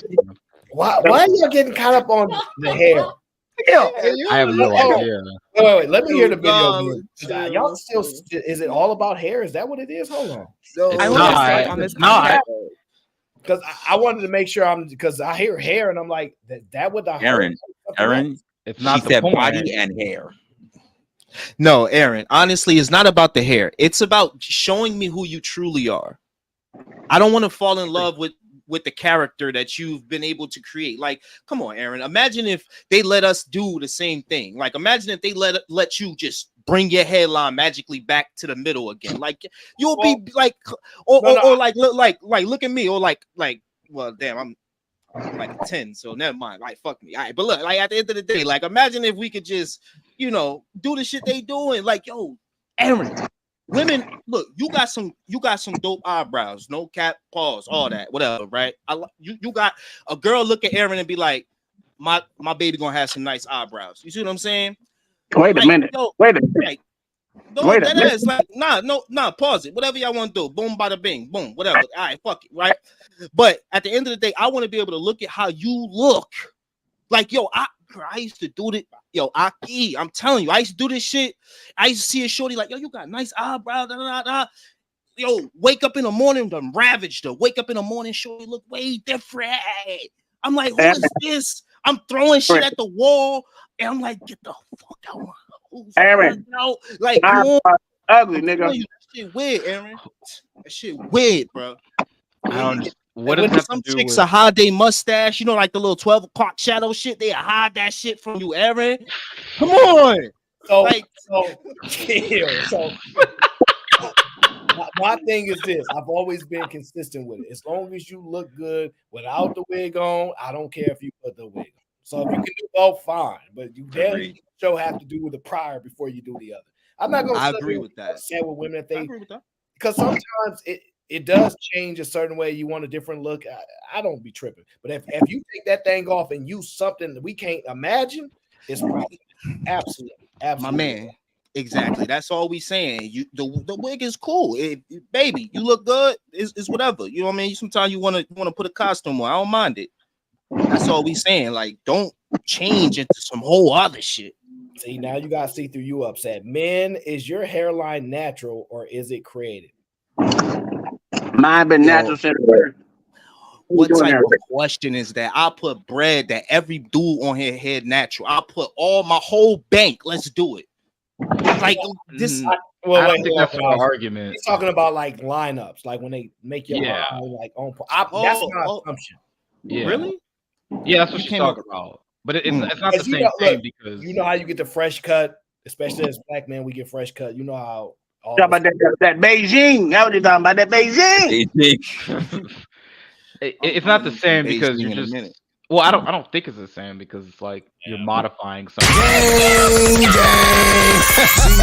in full effect. Tell that little nigga we just dropped the bread. The sniper you waiting outside for that air. Mike ain't see the and I know they gon' blast. There you go. Woo! No, he asked for it. Sheesh. All right, but I don't think it's the same because you're modifying something in regards in contrast with weave, you're adding something that was never there in the first place. True, but her point is if you didn't get no lineup, no shape up, you be looking mad crazy. And she's saying that when y'all do that, that changes the way how you come across to the women. Equivalent, sir. Yeah, but there's a argument because I don't know how many men are out there hiding their hairline. Lots That's of. I see. Yeah, Listen, they wait. Wait. Okay, let me stop. I forgot we're on the internet, and I forgot how many dudes be wearing fitteds. I forgot. I forgot. I'm sorry. I forgot. Gang. I forgot. I take it back. I forgot.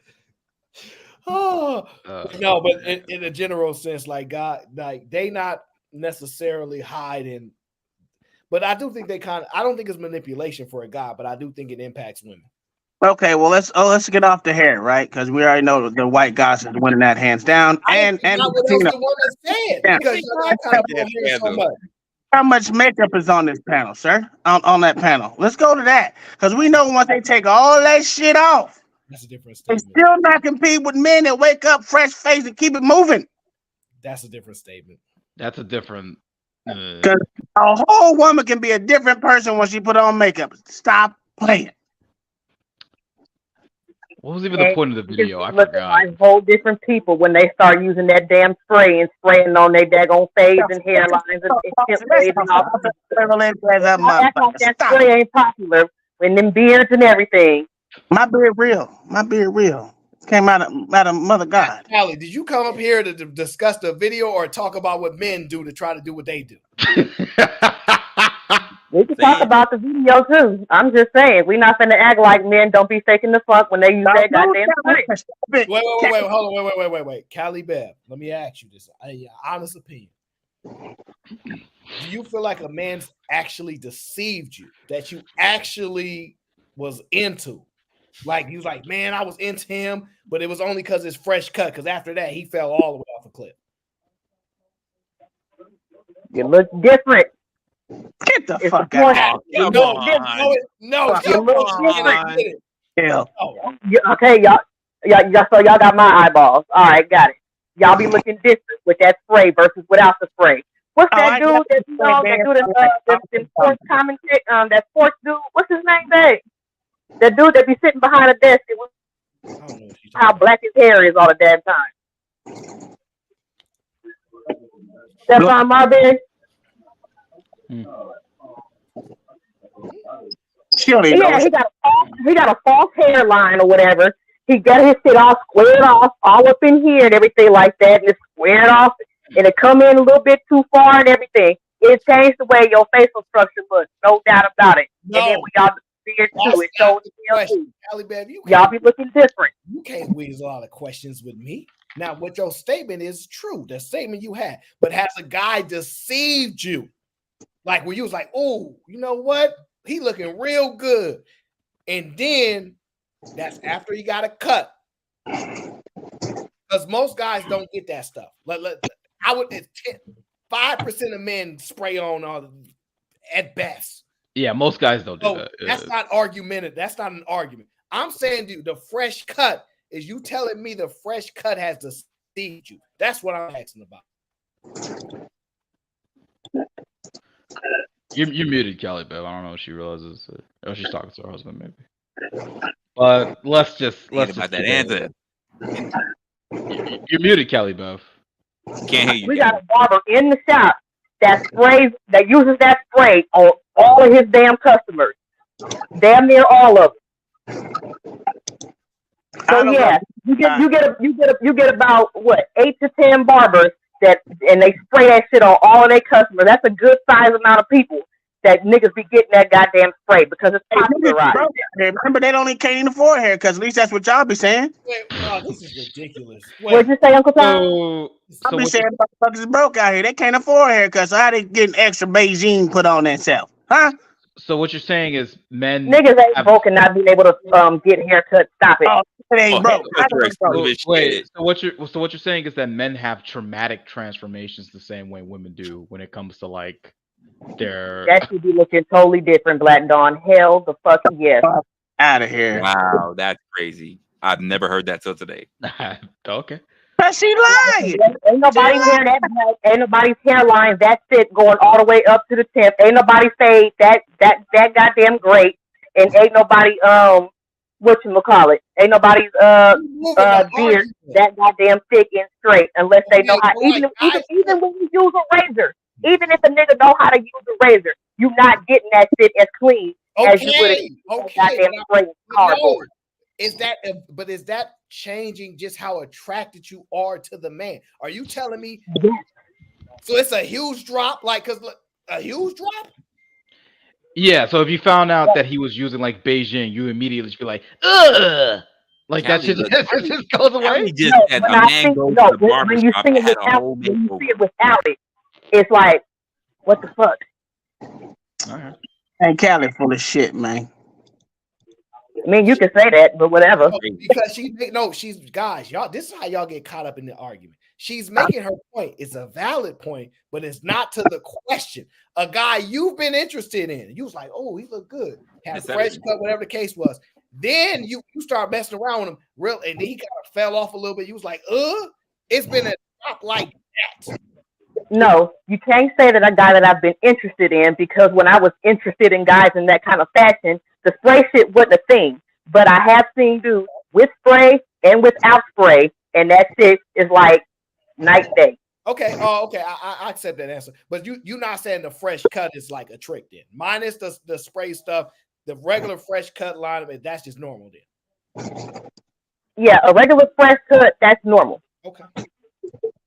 I don't know how many guys you really think is getting that stuff sprayed on. A lot of guys get that shit sprayed on. Barbara, what are we talking about here? This is ridiculous. I've seen guys. Dude, my husband is a barber. I'm telling you, a lot of guys get that spray shit. Man, look, man, listen. That is hat. No, wait. Ask him what percentage of his clients is actually doing that? Because I can agree it happens, but he's not getting he's getting that much requests. He gets that much request. He doesn't do the spray stuff, but the other barber that's in that barbershop, he does the spray shit on all of his fucking customers. Yes. Your husband is in business and he ain't getting none of those guys. Like, what are we doing here? No, just like the same thing when I moved out here, whatever, them finger waves was in style, like them hard finger waves and shit like that or whatever. That was really big, and all her people did it except for the chick that I went to. She doesn't do that shit. So yeah, you can still make money and not have a client, you know what I'm saying, and not do a specific thing. That's the thing. You know what I'm saying? Like I mean, I don't like that hairspray in my hair. Did you do that hard spray in your hair? She was like, no, I don't. Yeah, she was like, no, I don't do that, and that's fine. The other people that was in the booth next to her, they did that shit. That don't mean that she ain't making no damn money. She just don't do that shit. He just don't do the spray. Okay. I had no idea that many men are doing it. I have no idea. I still don't. I'm in shock. I'm in shock. Every time I've been to barber, I ain't never had no shit sprayed on me ever. That's good, Uncle Tom. I know. I'm in shock. Hey, Aaron, how many times you had the Beijing put on you, sir? I ain't never had no Beijing, bro. Like, I mean, me personally, I'm good. Listen, I'm good. My hair fall out. I'm good with it. I'm not. I don't really worry about women that ain't interested in me at all. So I don't care. But, I mean, I'm not even talking about someone interested in you. I'm just saying, how many times have you had someone spray I that? ain't never seen it done. Like, this is what I'm saying. The guys that we see it, it's in the video. I seen it online. Yeah, I seen it online, but I ain't look. Let me acknowledge, Callie, babe. This is how you know men are not the delusional ones. I know it exists, and I'm not pulling from my anecdotal experience. I'm just saying I ain't looked over and saw another barber. I ain't seen it, and I used to spend more time in there chopping over my barbers every now and then because I show a lot of love to my barber. We'd be in there for a couple hours more than we should be. Okay, I ain't gonna lie, a couple hours more than we should. And I would be watching people go by because I have like pretty good relationship with the people I'm cool with, right? And I see other people coming in, and I'll be watching, and I'll watch cuts and stuff, and I never see that. Mm-hmm. And maybe it's not, maybe it's a regional or state by state or city thing, because in the Bay, I don't see it in the Bay. So maybe it's where I'm located. I don't see that stuff. What is it? Oh, I don't even walk down the street, walk past people and see that. Yeah. I see that shit in the street. Okay, so it might be where I'm located at. I can concede to that. I don't know. It must be good because I can't tell. Hey, how many times you done got that spray shit on your bald head? Just let me know. Listen, when I want to pamper myself, I literally go into a barbershop and they shave my head and everything. I have never seen anyone get that stuff sprayed on. You had your head shaved by a barber? Oh, when I want to get pampered and I want to do shit, they do all the extra. Oh, well, you wouldn't know because you don't take care of that, but I love it.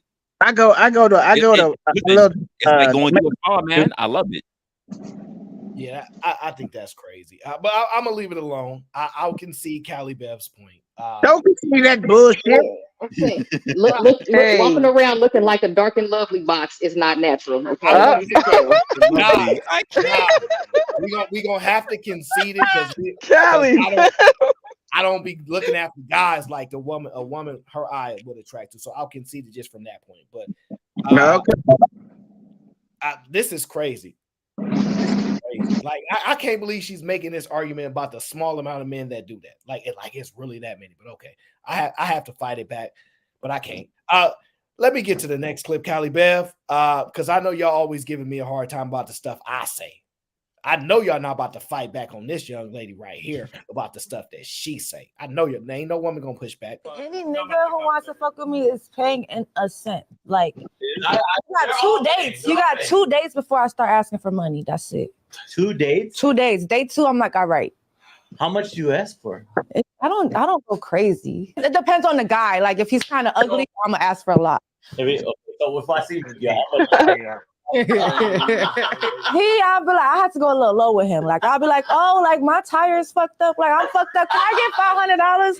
And he'll be like, I'm coming to fix your tire. no, I need a new tire. The fuck? So on the second date, that's spot on. I said by the third date, you better be putting out or at least let us know. She gets so tell me how this is not problematic to you, Callie Bev, because it don't seem like that is absolutely problematic. Why are you asking this nigga for money? But Callie, that's her standard. If he wants to meet it, what's wrong with that? That's not a standard. That's a preference. That's aesthetics. No, that's her standard, though. If he wants to meet it, what's the problem? Standards are your core values, principles, who you are as her core value is money as a character or whatever. Her core value is money. Her core value is money. That's clear as day, Callie Bev. Standards are core classes. Preferences are your electives. That is a fucking elective. She's not making it an elective. She says by the second date you better pay. So that's not an elective. That's a standard. I hope she don't go past the first date. I'm not. Wait. She clearly making it past the first date because I know the men heard what I heard. If they ugly, I'm making them pay more, which means she's willing to go on a date with somebody that is not attractive to her. Just like we tell all y'all women, y'all be putting these guys in there as food. What? Women don't do that. They be going after only guys they're attracted to. No, they don't. Well, she said if he's ugly, he just has to pay more. So she's willing to go on a date with an ugly guy. That's correct. Like we've been telling you. Yes, if he pays more. If he pays more. That is a waste of time going on a date with a CBG and full of fit. Tell that little nigga we just dropped the bread. The sniper you waiting outside for that air. My game to the and I know they gon' blast.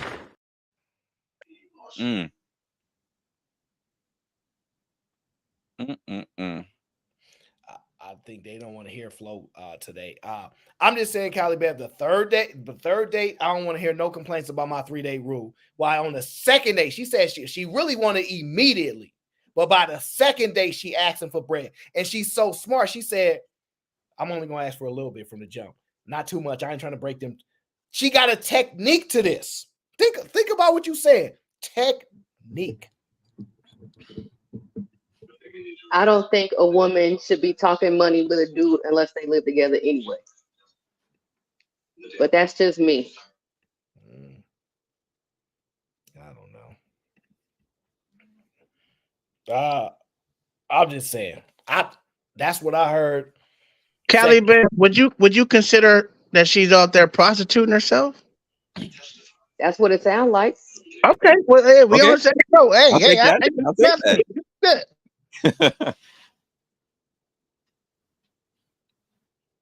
I will take that. Absolutely.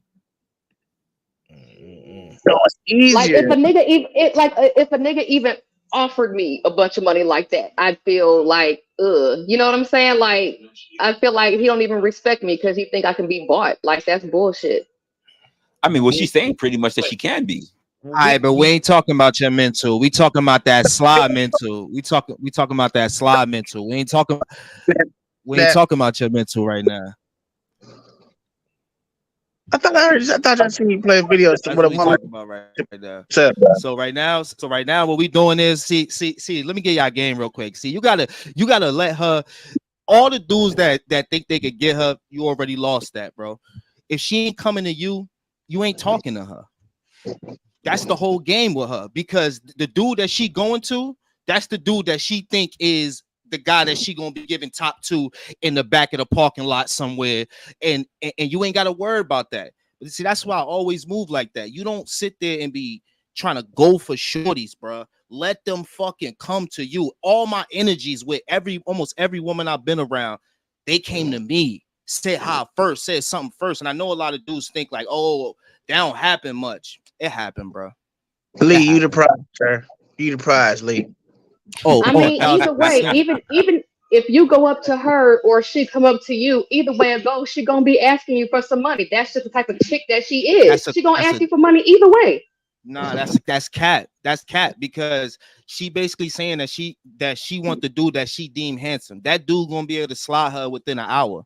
I've done it before. It's nothing. Look, dude, she's asking the handsome dudes for money too. She just asked the ugly dudes for more money, but she asking the handsome dudes for money too. That's what she said. She just said, I asked him for more money if he ugly, but she gonna ask for some damn money. Period.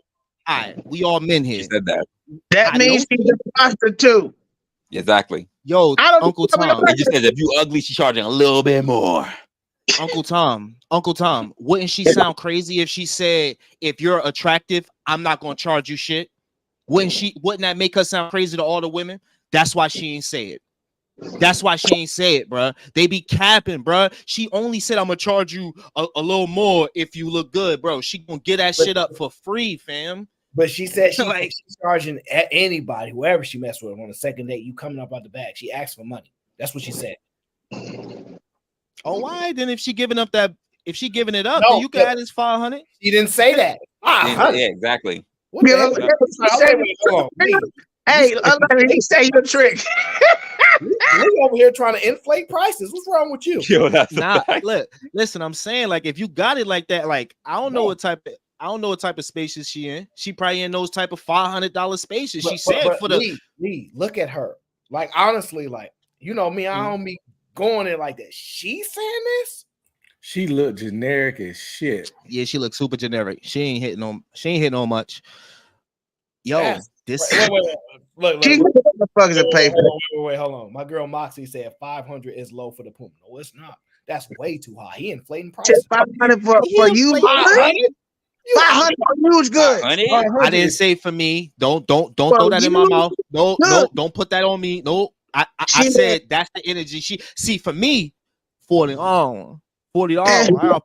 I got 2 dubs for you. You heard? You feel me? I got 4 dimes for you. You heard? We out. Come on to the. 500 is way too much for boxing 2023. Way too much. 500. What's your number, Red? What's your number, Red Pill? What's your number? Not even more. Should be like $24. $24. Like, nah, I'm joking. I would never Let's pay say I was $40 out of for some town. box. Let's say I was out of town. I was in Vegas. I would never. I just pay wanted to do $40 for some something. box. Dude, 500. That's a PS5. The most I pay is like 150 for 30 minutes. What's the most? and that's if I was like in Vegas. I can't come to Miami with those prices, bro. Yeah, you're right. Not Miami. Nope. Yeah, I ain't getting shit out here on no 150. Yeah, I never paid for box though. I never had to pay. Like, that's going after the woman. That's why she gets what she wants. Nigga, that's what just came out of your mouth. Well, I was just giving numbers. And I said $40 a joke. I never paid for no pussy. Hold on. Striking and Rich wants to test Cali Bev logic. So they're saying, so by that logic, nobody should shave their beard because it changes and alters their appearance. You agree or disagree, Miss Cali? Good point. Cali. Nobody should shave their beard because you're saying it alters the appearance. No, I said that spray shit alters the appearance. That's what I said. No, that's not. Yeah. Yes, but we were talking about the deception. Yeah, they're saying by that logic. We know you got a good beard. Stop that shit. The beard. Look, I was just letting. Who shaved off all Cali the Bev know, like. Wait. We out here. You know what I mean, yeah. Like, who shaved off their whole beard and came on Fight Club? Who was it? Oh, Lee did. He looked totally different. Lee was not cute without that damn beard. Oh, you said shots at the kids. Oh shit! Wow. Okay. Damn. I was confident though. I was dead confident though. And listen. A couple women. And everybody in the comments, I'll say most women in the comments was like, "What the hell happened to Lee's beard? What the hell did he do? Damn. Why did he do that?" Ew. Damn. Like, all right, look, I've been trying. Look, listen, it's just that when I get a beard, I'm just at this level that's just like ridiculous. So anything below this is like I'm old Jordan versus new Jordan. You get me? That's what it was. You know, so I went from a 10 down to like a 7. I'm not gonna fight that because the moment I shaved my face, the first person that called me out was Uncle Tom. Uncle Tom called you out. The first person. What did he say? He's arguing he's on God's status when he got the beard. Okay, no problem. Striking the Wrist says weaves, hair hats, BBLs, fake lips, makeup, heels, all the deception for women. You dare to make one? You can't make one concession for a guy if he might spray on. And I'm gonna be honest, I don't think that can save a guy, but some of y'all think that can. I don't think so. He forgot about the eyelashes too, the butterfly. Well. Actually, Striking the Rich got sent the counter argument from C3U. She says abs, chest, bicep implants. Nobody ain't doing that shit. Implants, hair, baby. Who got that money? Toupees, limbs, lengthening. Shall I proceed? Men are even wearing foundation. Stop the cap. Most men don't do that. No, they're not. 99% of men do not put on no foundation. This is ridiculous. Correct. They are not putting. I'm speaking for heterosexual men at this point because I'm scared. I don't even know what they reference point. And men are not. Most men are not getting this. A high percentage of men not getting no ab and bicep transplants and shit. Like, you what don't have to do that, bro? That shit sounds scary. Y'all don't even have to do that. Of all the things she did mention, the thing that was the only likely was the foundation. Outside of that, all that other stuff is not happening. Y'all women would just say anything. Like, y'all, I'm just saying they don't make. Wait. I don't know if this is more so a black dude thing or a white. I'm pretty sure maybe it might be a white dude thing because I've never seen a black dude with it. But they sell those wife beaters with like the imprint of a chest and abs on it or whatever. You can see this shit on Amazon. I don't know if it's a white boy thing or whatever. I haven't seen any black dudes like necessarily buy that shit or know if anybody had bought that. But they have those T-shirts where it has the imprint of a chest, so it could poke through your T-shirts or whatever. And now they have these T-shirts that's tighter around the arms to make your biceps look bigger or whatever like that. So like you can so you don't have to buy like a smaller shirt and it won't hug you in the body. It'll just be tighter on your arms to make your arms look bigger. They have those shits too. Those shirts I've seen. I've seen a white boy get calf implants before on a show. I forgot what I was watching, but this was a couple years ago. See, y'all are infatuated with white people. It's crazy out here. Calf implants. Wow. The fact is, it was weird. For every man that'll do a toupee or some kind of glue on shit, it's gonna be 1,000 women that wear a wig. That's a fact. Yeah, okay, all right. We gonna get off this. But my husband said. My husband said that he has clients or whatever like that are police officers, and they get the arms of their uniforms tapered to make their arms look bigger. We done. We you talking about the shirt? That's still his arm. Yeah. It just makes it look better. Yeah. No, yeah, it's just the shirt. It's just the shirt. They get the arms tapered to make their arms look bigger. I mean, it makes them feel better, right? It's their job to intimidate and protect. So if they got to make themselves look intimidate and protect, that's a fact. Right? He ain't lying. Hey, help us thought that shit was funny. It's their job to intimidate and protect. That's a good point. That's good. That's so good. Look, he said intimidate and harass. No, we got respectful officers over here. I'm just saying, ain't nothing wrong. Shout out to the police officers. Hey, cab. No, we got. Even though they pull me over every day, fucking assholes. Hey, listen, I shouldn't be riding a dirt bike or whatever. In a blanket. Sharon cut it. I think he cut Yeah, Sharon cut it off too. That was a mistake. That nigga need to regrow that shit, bro. I don't know how. Yeah, I remember that. I've gotten used to it now, but I didn't when Sharon cut his beard off. It wasn't. Yeah. Listen, he did get a different type of energy. I feel like a lot of white women was looking at me and shit. Like Jesus Christ. I remember you saying that too. That happens. That happens, Lee. What I can tell you about Trader Joe. No, what I can tell you about, like a lot of guys don't really be like connecting with Asian women. Asian women don't like facial hair. In a large sense, they don't like facial hair. So like when you see the mix, right? When you see the women get like mixed together, whatever the case is, what you'll find is that biracial relationship, if you see a black guy with an Asian girl or whatever, they tend to have less facial hair in a general sense. Because they don't really rock with that. I listen. I asked some of them, I had because I went in there and said, hey, tell me what you do. They like, I don't like it. I don't like. And then I was like, okay. Mm-hmm. Now there are some that kind of makes sense. It's smart to ask, yo. It's smart to ask. I've never seen an Asian dude with a full beard like they can't grow them like that anyway. That's part of the reason they don't like it. Only in the kung fu movies, they be like, I am the master.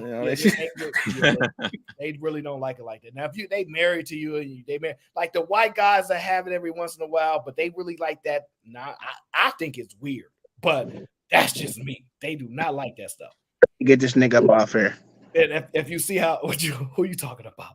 You, nigga. Not weird to have a beard. That's crazy. No. I think it's weird that they like guys with no beards. Like that is weird. That's fucking weird. Come on, man. I'm the struggle beard gang. Come on, chill out. Most cultures want beards, but my dad can't relate. I am the struggle beard gang. Okay. Can't relate. Can't relate. My daddy told me don't never trust a man with no hair on his face. The fact. The fact. My Yep, daddy right said there. specifically a mustache. Like they said, if you shave off your whole mustache, yeah, like I've heard that before. If you shave Yeah, off your mustache, it's like weird. So like, yes, I agree. They look mad weird. But if you still got your beard and you shave your mustache, you be okay. But if you shave everything, stash it, people gonna be like, I'm telling you, they judge you differently. Looking like the Gerber baby. No, they gonna judge you different. Those were like 2 years ago. Actually, last year I started 1 year. Look, it hit different. Okay. Shout out to Mule University. Says this is a great show tonight. Happy New Year. Happy New Year to you. Hopefully all your goals that you wrote down, because I know y'all wrote them down. And I know we didn't. one of yours was I'm gonna go to the gym, I'm gonna work out more, I'm gonna eat better. Just don't buy the membership, y'all. Don't do this to yourself. Then y'all gonna have to get one of those apps that remove the membership for y'all because y'all scared to remove it yourself. So let's just not go over and do that. Okay. Shout out to Mule University. Okay. Sharon Bracy says, so now Either Man makes sense. What's wrong with Either Man? He don't have no facial hair. His wife is Asian. Oh, okay. Got a point. Aaron, you a little shit. I didn't even think about that. I wasn't imagining him in my head, so like I wasn't catching on that fast. I'm like, what are we talking about here? Yeah, if you can actually put it to the test, just look at most of those type of interracial dating. If you look at the large majority of it, you're not going to see a lot of those guys with facial hair. They don't like it. Just my experience. I got some Asian in me. That must be I don't like women with hair around their arms and shit like that. They better be clean shaven like a motherfucker. You know what I'm saying? But see, then how you gonna mess with like women from the middle? Let me chill before I get in trouble. T.O. says definitely can't trust an MFer without no facial hair. I definitely ain't gonna trust. If I knew you, no, but if you cut it off, I don't know you no more. So yeah, you a new nigga. You a new nigga. I'm kind of torn. I don't know. I'm not sure at this point. Oh shit. I think you got to have a beard. I think I think at this point it shows a maturation with the beard gang. You know, if you ain't got no beard and you 50 years old, we looking at you funny. You can't be baby face for 50 years. What's wrong with you? Like, no. Aaron said you said he's untrustworthy for weeks. I think so. Something wrong. As a matter of fact, Cali Bev, all that shaming was scaring those guys from throwing on a beard because they need to go get them one. So you stop shaming those men because then they can go and buy that beard and not feel shame because they need to do it. Because it's getting scary out here. Okay, now let's get to the really desperate ones do it anyway. Oh, and honorable mention would be Myron from Fresh and Fit. Because we all know what the back of his head looked like from previous podcasts, and now he got them. Now he got waves. What is on his head now? What is on his head? He went to Turkey and got the shit. That could be somewhat relevant. I don't really watch the show like that, so I don't know. He went to Turkey and got the procedure. He done disappeared. He came back, and all of a sudden he got waves in his head. I seen a clip of him recently. Okay, I can see what you said, Kylie Bell. Why didn't he just go bald? No, he went to Turkey and got the transplant. No, but see, this is the thing. If guys don't want to go bald, think about this. Let's He's 32. Wait. Here's the biggest difference. The guys that are doing this stuff are guys that had it before. Like, we're not talking about women that had no hair, right? And then they like, let me just add something. I ain't good. Like this is what we doing. This man used to be like on point for 40 years. His hairline fall off. He go back and get the same hairline he had 40 years. That's not really the same. Right, but he didn't go back and get what he already had. He got more. Oh, okay. I'm not about to fight this battle. And he's only like 30 something. He's like in his early 30s. Yeah, because you start losing your hair and stuff in your mid to late 20s. A lot of people don't know that. Believe me, I know it. Hey, I just got gray. That's all that happened to me. I don't lose shit. I just get grayer and grayer. Well, some people have better genetics, but just in the general sense, like men lose their hair faster than women. We just do. We do. Yeah. Keep on shaming the men, Caliban. Keep on shaming the men. That's changing when people, because now they doing these little girls dirty and they growing up without no edges and shit. So that's changing. She Wait. wasted. Hold on. Wait. Shanika says, so y'all don't see men wearing color contacts? Absolutely not. No. Absolutely. What color contacts? What is you Color talking about? I don't even think gay men wear those shits in 2023. I ain't think about that one. I ain't speaking for I haven't seen that since the 90s. Exactly. Honestly. It played out. So I don't think people really wear them shits that much in general. That's out. Listen, if a man see another man with colored contacts, what you think we gonna do to him? Like they gonna get roasted to the highest degree. You know what? Men are not comfortable with that. I can think of at least 2 dudes who I know who had color contacts. Okay, Not I ain't gonna lie. Color contact. Wait. You slapped their hand, posted up like, yeah, pass me a beer. Y'all was hanging. Pictures of me with green eyeballs. What we talking about? Nobody shit. Exactly. All right. Well, one of them was already married, and the other one, you're right. I ain't talked to him. Had to know shit. That was cool back in like the 97. In the 90s, it was cool. This is a good one. This is a fair argument to be made. James Harden, he do look crazy without a beard, but that's because we so used to the beard. Like, you know what I'm saying? Once you change something after 7 years of staple, you're gonna look a little crazy. But I don't know if women feel deceived. Well, this is the thing. A beard can be a face changer. I've knew some dudes with beards, shade them off, and they didn't look like themselves. You can have a weak chin. Like Drake has a weak chin. That earthworm Jim look. What is a weak chin? Because you judging them Drake now. So what is a weak chin? Well, a weak chin is when you don't have a good chin structure and it kind of almost combines with your neck. A weak chin, I could probably pull up some pictures, but it's wait. Okay, so Redfield, wait. I just want to make sure I understand because I'm very careful with this conversation. Are you telling me you can identify attractive and unattractive men?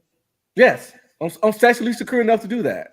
Oh, I can look at a man and tell if he can get bitches. If most men be honest, you know female attraction triggers. You can look at a man and be like, this is a man that could put one. Because as a hunter, I got to know my competition. Oh no, Aaron, you're wrong with that question. Answer, brother. If you saying you look at a man and be like, he's attractive, he not attractive. I know. I didn't say that. Huh? I said I can look at a man and tell if he can get bitches. I'm not looking at him to be like, yo, he's attractive. I'm not singling him out. You can tell a man that get bitches. What's the difference if you have the capability to identify? But I'm not saying that putting a lot of thought into it. It doesn't take much to look at a man and tell if he can get bitches. Okay. I mean, you can tell if somebody is handsome or not. I think attractive is the wrong word. I would say maybe handsome.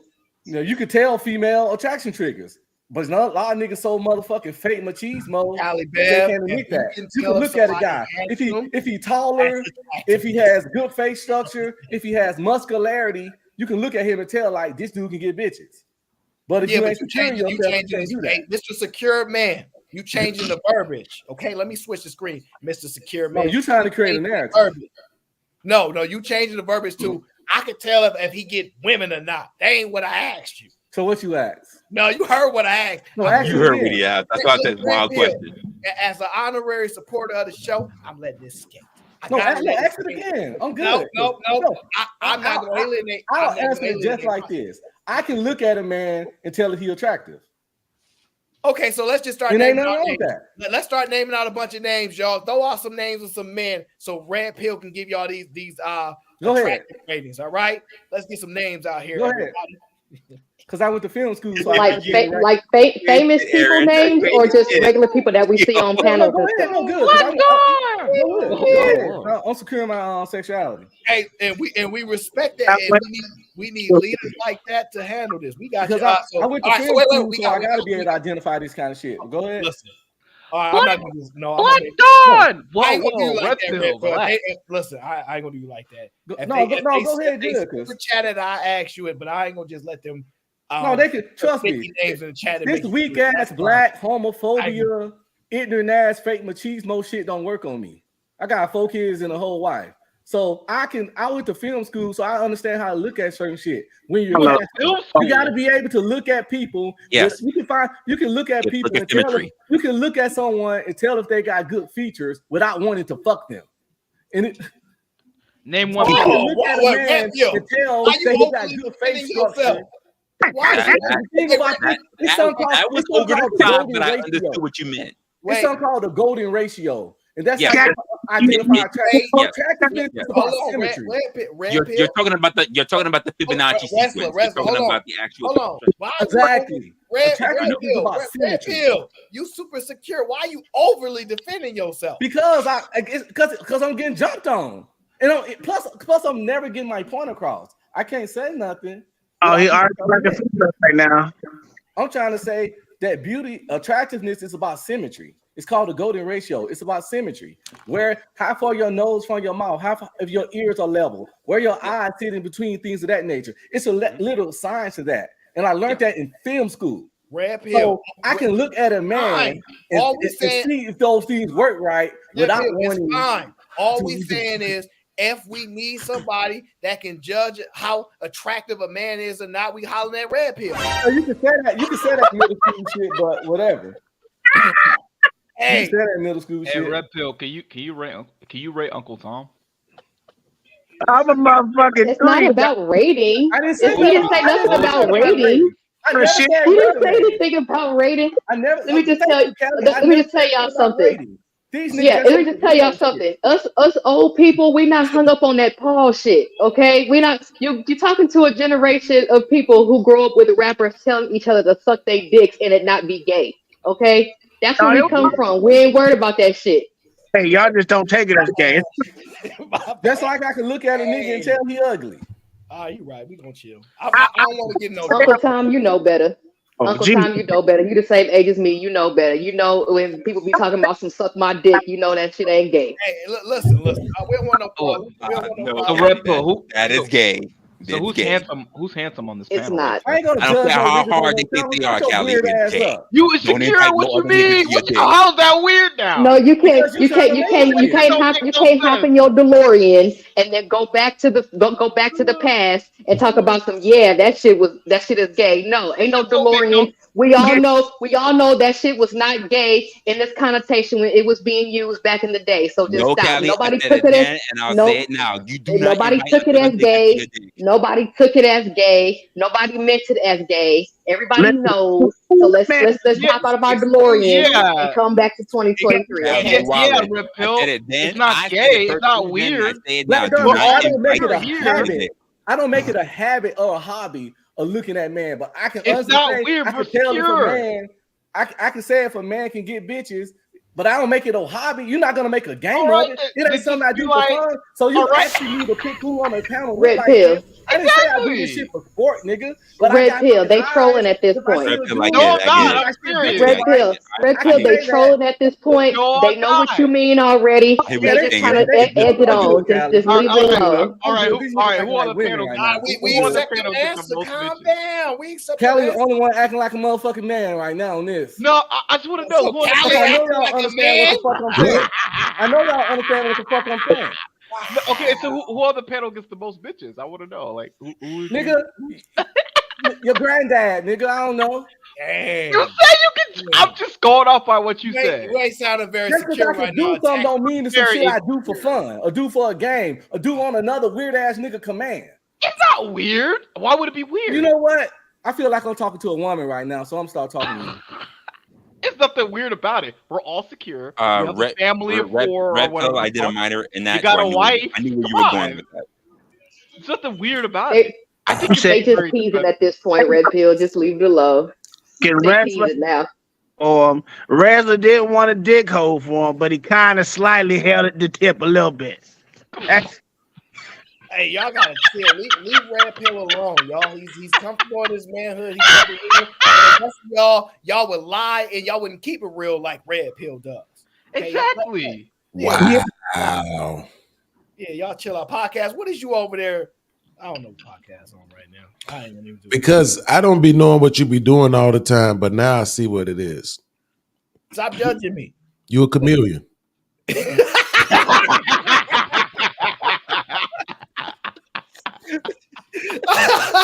Hey, don't call me out in front of nobody else. That you ain't supposed to do that. We're supposed to talk about that behind the scenes. You ain't supposed to call me out in front of everybody on the panel, challenging my manhood in front of Red Pill. How could you? Good. I don't know. I don't know if I'm viewing this right. maybe I'm viewing it wrong. What you It looked like that girl, the girl who said about the men being afraid of dating women who are celebrities or whatever. Yeah, that's It looked like that girl was reacted to on another video. Astonishingly, she's already in on my news feed, right? No, she, saying that men who sleep with a lot of women really want men. yeah, I seen that one. Why would you introduce us to her? No. But this girl's very controversial. But that's new. I had never seen that before prior to like a couple of days, maybe a day or two ago. Actually, I just recently saw that surfacing.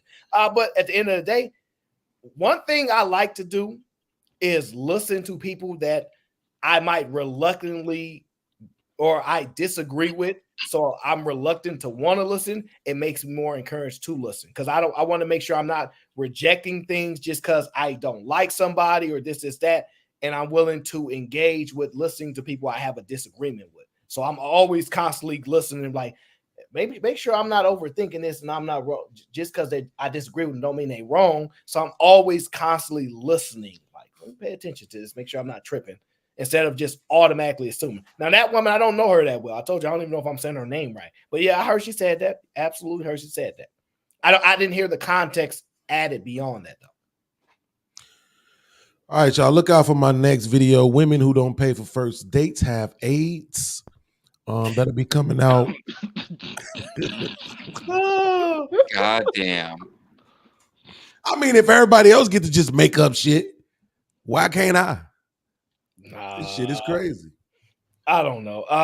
Wait. What did Sharon say? Some men have to hide half their face and some don't. Free yourself. Oh, okay. So Ron is saying he ain't worried about nothing. He ain't worried about nothing. He ain't worried about that. He definitely ain't. He ain't worried about nothing, including facilitating stupidity on his channel. Let's not do that. Come on now. Let's not. What? Okay, you're right. We almost made it. Sharon, I'm sorry. I'm sorry, Sharon. I shouldn't have told your business out loud. Yeah, no, just if you gonna destroy his show, go do it, destroy his show on his show. Don't try to make a destruction through my show. Now, come on now. Sharon, that's my homie now. Even though he SBG. Yeah, the motherfucker on the panel who said Michael Jordan didn't have no endorsements until after he won championships. Yeah, okay. Grab GBGville says, if you ain't got green eyes, don't fake it. Absolutely. If I'm hanging with any of the homies and I see green eyes that's not real, it's going down. Uncle Tom. Oh yeah. Absolutely. Oh yeah, we're gonna have to pull you over. We're gonna have to pull over. It's gonna be a problem. We're gonna have to have a conversation about what's going on here. What's happening? Are we going to the party like this? Are you taking these out? Hold on, don't lie. Look, unless he say, yo, with these green eyes, I done knocked down 20 chicks. That's it before. I ain't gonna say the rest of these niggas up here lying. That's a good right. I'm point, just saying, I know you did it. If he could tell me that he pulled 20, like a ridiculous number, and he was like, yo, and all the dudes was the girls was letting all the dudes sleep with him and everything. And I'm like, all right, bro, I gotta go with it. Let's do it.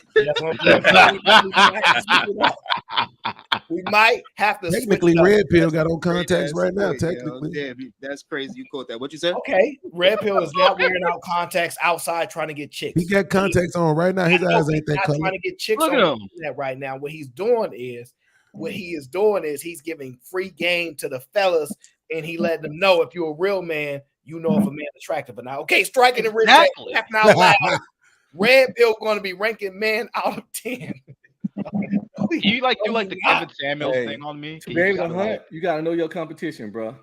You good, Red Pill? We just messing with you a little bit. Calm down. I agree with you, Red I'm Pill. good too. That's because I talk passionately don't even mean I'm angry. I just like to be. Dog, I've been on Clubhouse for years. I've been on Stereo, which is another app like Clubhouse. I don't have all these conversations. Like I said, I got another YouTube channel way before this one that I had for 6-7 years. I don't have all these conversations dozens of times. I talk passionately because I love the debate. It don't be no anger, no beef, no nothing. And I just talk passionately because that's how I get down. Y'all niggas can't do nothing to me. I don't argue with people that's way more intense than y'all. Y'all know how Clubhouse get down. Red Pill, calm down. Don't tell me to calm down when I don't need to be told. I'm just talking, brother. That's what women do to men. I can't express myself. I'm not mad. Don't get emotional, bro. Chill out. You have to be mad to calm down. You have to be mad to calm Be down. mad to be calmed down. Hey, yo, brother. you good? You good? You This is good? how I talk. This is how Fuck I that talk. red I'm pill. like Get Samuel L. emotional. Jackson. This is how I talk, motherfucker. We gonna shake the room, niggas. We told, gonna shake the room. That I don't need part. to be told to calm down though, because I'm not mad. It ain't that serious. The calming down part is So like don't patronize me by asking me to calm down, please, brother. the Patronize. Wow. That's almost 10 letters. Big words, okay. Jesus Christ. The calming down part is like, yo, I'm trying to shift and move the show, and you trying to blurt all over me. I don't mind people talking over me. It's not a problem. But when I'm trying to shift back, that's all I'm saying. That's why I'm like, Well, my apologies, but don't you know? I know you don't normally get triggered. Like, as a matter of fact, I'm not triggered now. Don't call me triggered either, because I'm not. I ain't even finished. Oh my God. Aaron, you ain't shit. Y'all like You using ain't shit. adjectives. You ain't Y'all like shit. using weird ass Aaron ain't adjectives. shit man. for that. You ain't slick. Aaron's stupid. So I'm guessing Aaron gets Like, like I don't know. You think you're talking to a moron or something that don't catch these words? So I'm guessing Aaron's like a 3 out of 10. I guess. He said, I know you don't normally get triggered. like I was saying, when I watch Red Pill, he's normally calm, cool, and collective. He don't normally get triggered, except for when Sharon Bracey was giving him that work on Fight Club. That's it. Sharon got a hairline like a fucking old man. He can't get nobody no work. No, you gotta concede Sharon was giving you that No, work. actually, he didn't. Y'all just didn't know me. No, Actually, but there was favoritism in that debate. No, That's it was my first time up here. Freaking Christ, man. Sharon did not get no work. He didn't prove a fucking point. All he did was talk loud. That's not the point. The point is he had you acting outside of your normal behavior. Actually, no, I stopped talking to him and he kept talking. Oh, come on. You admitted that he got you outside of your normal behavior. I was there. You I admitted stopped to it. talking. He kept rambling. Listen, Yo, Red Pill, could I ask you a question, bro? wait. How you gonna tell podcast he can't never concede nothing? But right now I'm telling you, I was there and I know what happened. Oh, because what you saying is opinion based. Checkmate. What the fuck? It's your own. How the hell? What the fuck? What? Checkmate. I'm saying he didn't win. You saying he did. That's So not who what right? I didn't say he won. Checkmate. So who right? I'm saying I crushed him. Now Checkmate. what? We had a Mexican standoff at this point. Need to be right. We Shame, didn't even hear insult, what guilt. Neither one of us it can was. prove it. Shame, I'm just saying, insult, neither one guilt. of us Need can to be prove right. it. I said that. You said that. Yeah, now, you got now it, where Black we go? Need to be right. Checkmate. I'm not gonna argue with any man that has more skills than me. And when it comes to knowing how hot and attractive these men are, that's not my This right? shit crazy. Yeah, I'm just messing with Red Pill. That's my guy. He know I'm messing with No, him. we good. It's all good. I'm not gonna be a part of this. I'm not No, gonna. Red Pill be chilling, bro. But let's get back to the show now. Before we got through off with Callie Bev talking about why wearing wigs is okay for women but bad for men. Okay, she didn't say that. I made that up. She didn't say that. I made that up. But this gentleman here has a message for the fellas. Fellas, don't get lost. Kings, I know y'all experienced this one before. Tap in. It's what I call selective amnesia. Many female narcissists will conveniently forget or completely deny things they absolutely said or actions they absolutely performed when it serves their own interests to do so. This strategic forgetfulness allows them to shape narratives, avoid accountability, and preserve their carefully crafted image. By doing this, they create confusion and perpetuate an idealized version of themselves in the eyes of others. But again, this selective memory isn't accidental. It's a calculated move to shape narratives in their favor. It's designed to sow seeds of confusion, making it challenging for others to discern the truth. They never remember the trigger, but always remember the response. And when it's time to share the story, because you know they're always the victim, they can remember with fine detail everything you did and everything you said and how you made them feel. But the recollection of events somehow gets so fuzzy when it comes to what they did or the part that they played. It's a dirty game, but stay focused, Kings. Why is he wearing a Versace robe? Now I'm gonna say that's 100% facts. 100%. I didn't have conversations with women, and I'm really good at recall in a back and forth conversation. When we discuss in it, I recall that things happen. I'm like, if I do something to you, and shout out to my man Diesel, he's in the building. If I do something to you, you recall every single detail. You came upstairs, you were stomping on the top of the stairs, you opened the door, you slammed the door behind you, you put your jacket on the thing, they recall every single thing. If you do something to them, let them do something to you. They favorite line is, I don't remember that. I don't recall it. That's not how I remember it. What did I do then? Tell me what I did. It's amazing to how they mind go from being able to basically have a photographic memory for what you do wrong to them, but when they do wrong to you, it's I don't remember that, or I don't think that's how it went. Okay, so tell me how it went. Oh, I don't remember. But you remember what I did. Ain't that crazy? I don't know. I just think that's crazy because that hit me with that video. I'm like, dang. Yeah, absolutely. It's like it's like when the like when the police pull you over and you ain't even did nothing, and you ask them like, "What did I do?" Don't worry about what you did. Just follow my orders. Stop resisting. Stop resisting. And they start. Or when you pull somebody over, they act like they didn't know what they did. You know what I'm saying? That's what's really funny. That's what's really funny. So, Aaron, I'm not about to do this with you. I'm not about to spend a whole show trying to make women look bad. Okay, women are awesome. All right. Did you see that South African girl that I had posted up behind me yesterday? Like, women are awesome and they be having nice feet. Why are we doing this? Yes, they play a mean game where they pretend like they don't know what they did to us. And it's okay for them to do that because during sex, they have to gag and cry and shit on you. I think that's compensation enough for them to be able to play the little mind games that they play. Thank you very much. What kind of sex you having? Women for life. Right. What kind of sex you having? Shit. See what I mean? Gag and shit on you? That's Who said anything about shit on you? You just said that. You said no, gag that's and not shit. what I said. Silly ass boy. I said they had to gag and shit. Bro. Not gag and shit. Okay, that's what I heard. I was like, bro, you a Saudi Arabian Absolutely. prince now or some shit? Like, Yes. what this like? I mean, we know what it is with women, man. I don't know why we keep having these. I mean, we know what it is. We know that we gonna take some like. Never mind. No, say that, because that's true. Say that out loud, because that's absolutely true. Say that shit. Nah, I'm gonna tap out here. This nigga is scared. Say that shit. I don't think selective amnesia. Now you're about to say some real gender-based. shit you don't want to say it because that shit is absolutely Wait. true. You don't think selective amnesia is gender based? It's not. But what women do is very different from what men do. Very different. Selective amnesia is selective amnesia, is it not? No. I'm not talking about just selective amnesia. It's what they do with the selective amnesia. Right. It's different.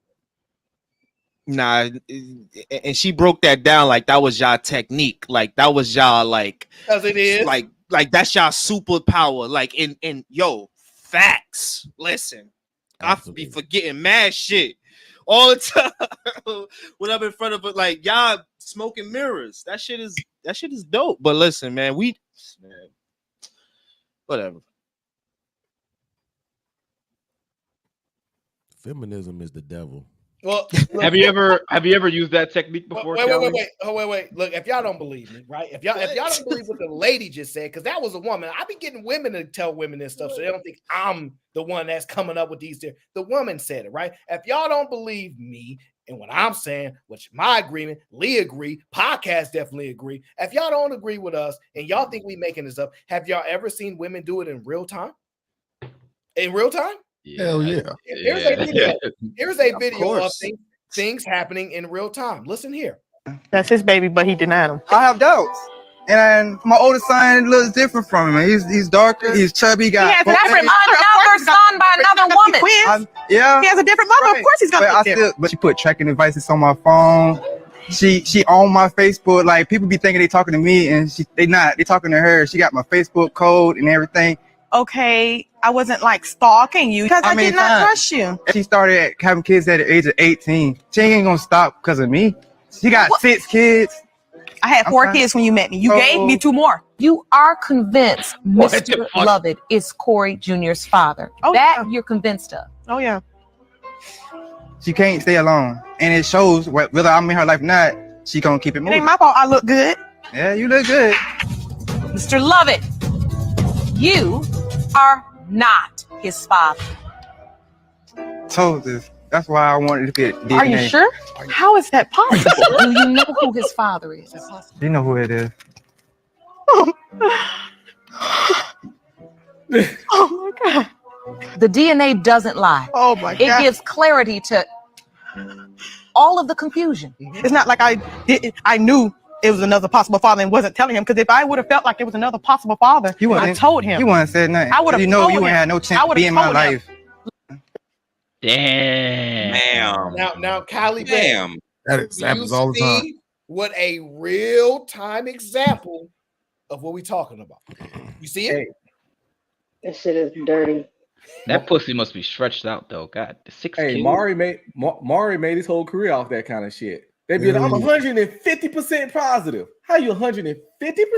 Just say 100 and let it go. They say 150%, and then it's like 8 other dudes. And then once it's not the father, she sit right back up there and they be like, so do you have any idea who it is? She's like, yeah, I do. So how you do now, but just 5 minutes ago, you was 150% positive. That shit's so weird. Don't y'all ever wonder how that hole is they like? still lose the next one that they turn around and say it was. Don't you guys ever wonder like how that hole is like? Listen, no, stop. No. Hey. Wait. Like, Wait. he's just gonna fall in. Wait. Like a- Before we move forward, the first thing that she said was, "You are not the father," and then she goes, "How is that possible?" I hear the logic. I just cannot accept it.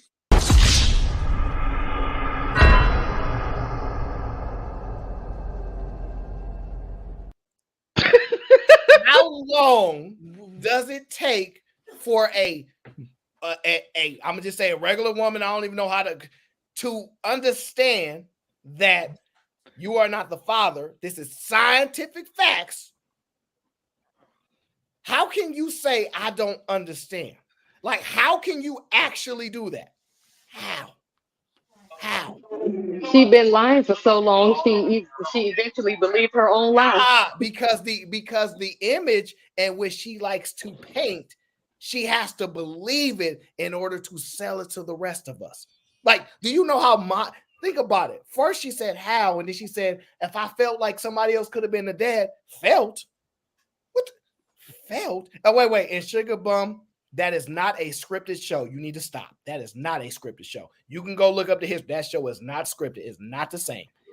Not the same. That is not scripted. Okay? Let's be clear. You can look it up and check the history. Sure about that? Not a scripted show. You said what?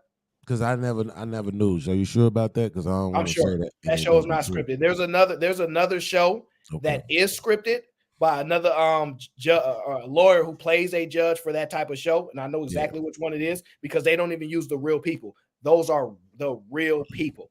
Okay. In that particular, because I used to, you know me, I'm very big on realism, and I can't even watch the fake stuff. It bothers me a little bit. So I can't read the fiction, nonfiction book stuff. I can't read the books that ain't real. I can't. My brain does not take fantasy very well. Just does not. So but it's okay when you say it though. Okay. So I've been fantasized. Okay. No, I'm saying like I don't like the fugazi ass podcast. But this is what I was gonna say because I want to take my niece on one of these because she trying to tell me I'm her uncle, and I'm like I don't believe that. So I'm gonna take on that one. We're gonna find out if I'm really her uncle. Wait. What? Wait, how, huh? Wait. What? I don't know if you've been serious or not, but do you really care? I know, absolutely. Because nieces be asking you for stuff, and I don't want to get none of nobody, and they ain't really my niece. I can't argue with that. They definitely gonna ask for some stuff. So I like a Renaissance man with that fake ass background in it. So podcast when you find out, like you. Podcast when you find out, you gonna tell your sibling. What? When you find if you find out it's not your niece, what you gonna tell your sibling? Absolutely. Oh shit. Absolutely. Hold on. Is the child from your sister or your brother? My brother. Y'all gonna share the DNA anyway if it's from one of your siblings. Yeah, but I don't think that's his daughter. All his kids, every last one of his kids look like him. So how this one don't? fuck out of here. I ain't trying to believe that shit. Nope. You're not gonna I convince feel me, you, Shawty. podcast. I think she's just trying to get some Nike dunks out of me. That is some sniper activity. Wow. That is Nah, I feel you because, like, look, what my cousin, he got like a bunch of kids, right? All 6 of them motherfuckers look like him, except for that one. Absolutely. That one, even the mixed one looks like him. Right. Just that one don't look like him. I believe you. I take him. How long has she been your niece? I just found out about her this past week. Oh.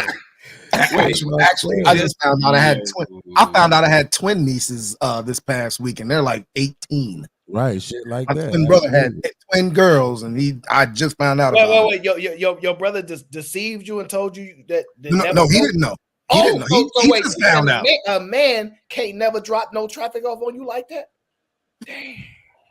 Dang, man, that's amazing that men don't have all that kind of power to sit here and tell you that you are the father when you not. You mean a man can't sell? You are the mother of my kids. He can't sell that to a woman. Aaron, you so fucking petty. You the petty king. Do it, Diesel. If anybody could pull it off, That's it'd be you. Just look, walk up to a woman, show her this baby, like you the mother of this child right here. Yeah, we had relations in 1994. I remember you. Oh man, this your baby. Yeah, No, they're equal. You can't do that. There's nothing that women can do that us men can't do. If they can sell that story to us, we gonna sell it back to them. Shit, good luck. All I want you to do is just look at you should have seen when you were saying that you should have looked at how the look on Callie's face. It was just screaming, choose better.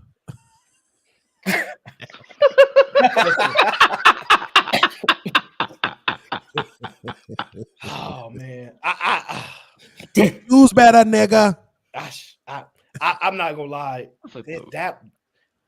That is so crazy because I watch those shows and honestly, right? There's not a lot of stuff that can make me emotional, but man, those men be crushed. I know I got one I was gonna react to that, but I don't even want to react to it because that nigga be crying and shit. Bro, like I didn't see a guy his whole heart crushed. Like, I'm like, You talking about the one when she told him like you're shaking, I can see your shake. He was like, yeah, I'm shaking. There's like, a few. You are not the father. He said, it's a couple shows. Like let me give an example, right? There was one show, bro, it was the one show when the guy cried, but his facial expressions didn't move, didn't change at all. Just shit a like teardrop that. like that football game that we seen when it was like one of those. Like it was crazy. I was like, what about the meme where the guy goes? Wait a minute, Callie, since you're the only woman on the panel, I know you're a feminist terrorist, but I want to ask you. In these kind of situations, 7 years in, man finds out kid ain't his. Let's just assume the woman had an inclination. Should there be some kind of recompense? Should there be some kind of punishment for the woman?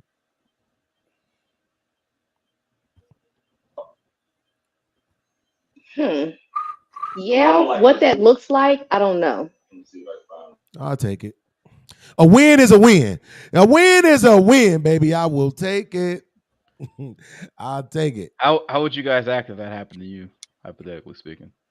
Well, it depends. Wait. Old child support. What happened? Wait. What happened? Like what exactly what little podcast said? Like you was together for like 7 years, and then you together and you figured out. Never gonna happen. Never. I ain't got that.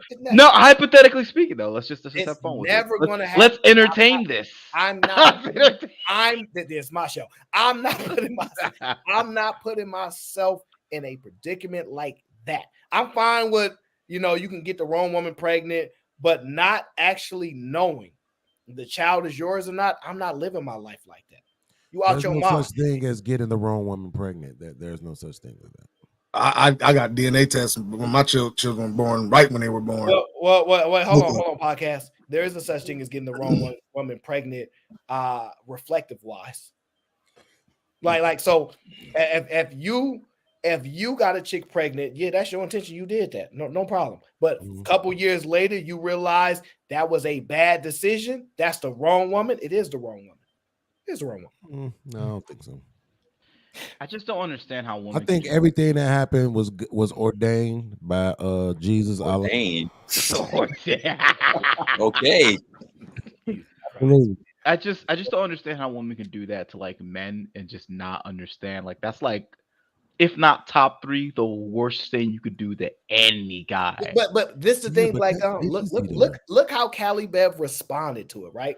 Like if I saw a woman do that, see a lot of times women be like, y'all don't know how these men really are, right? And we be like, we know, man, right? We know the capabilities and how evil men can be, right? But when we show women this, it be like, do y'all not see how evil women can be? And they act like they don't understand how if a woman can do that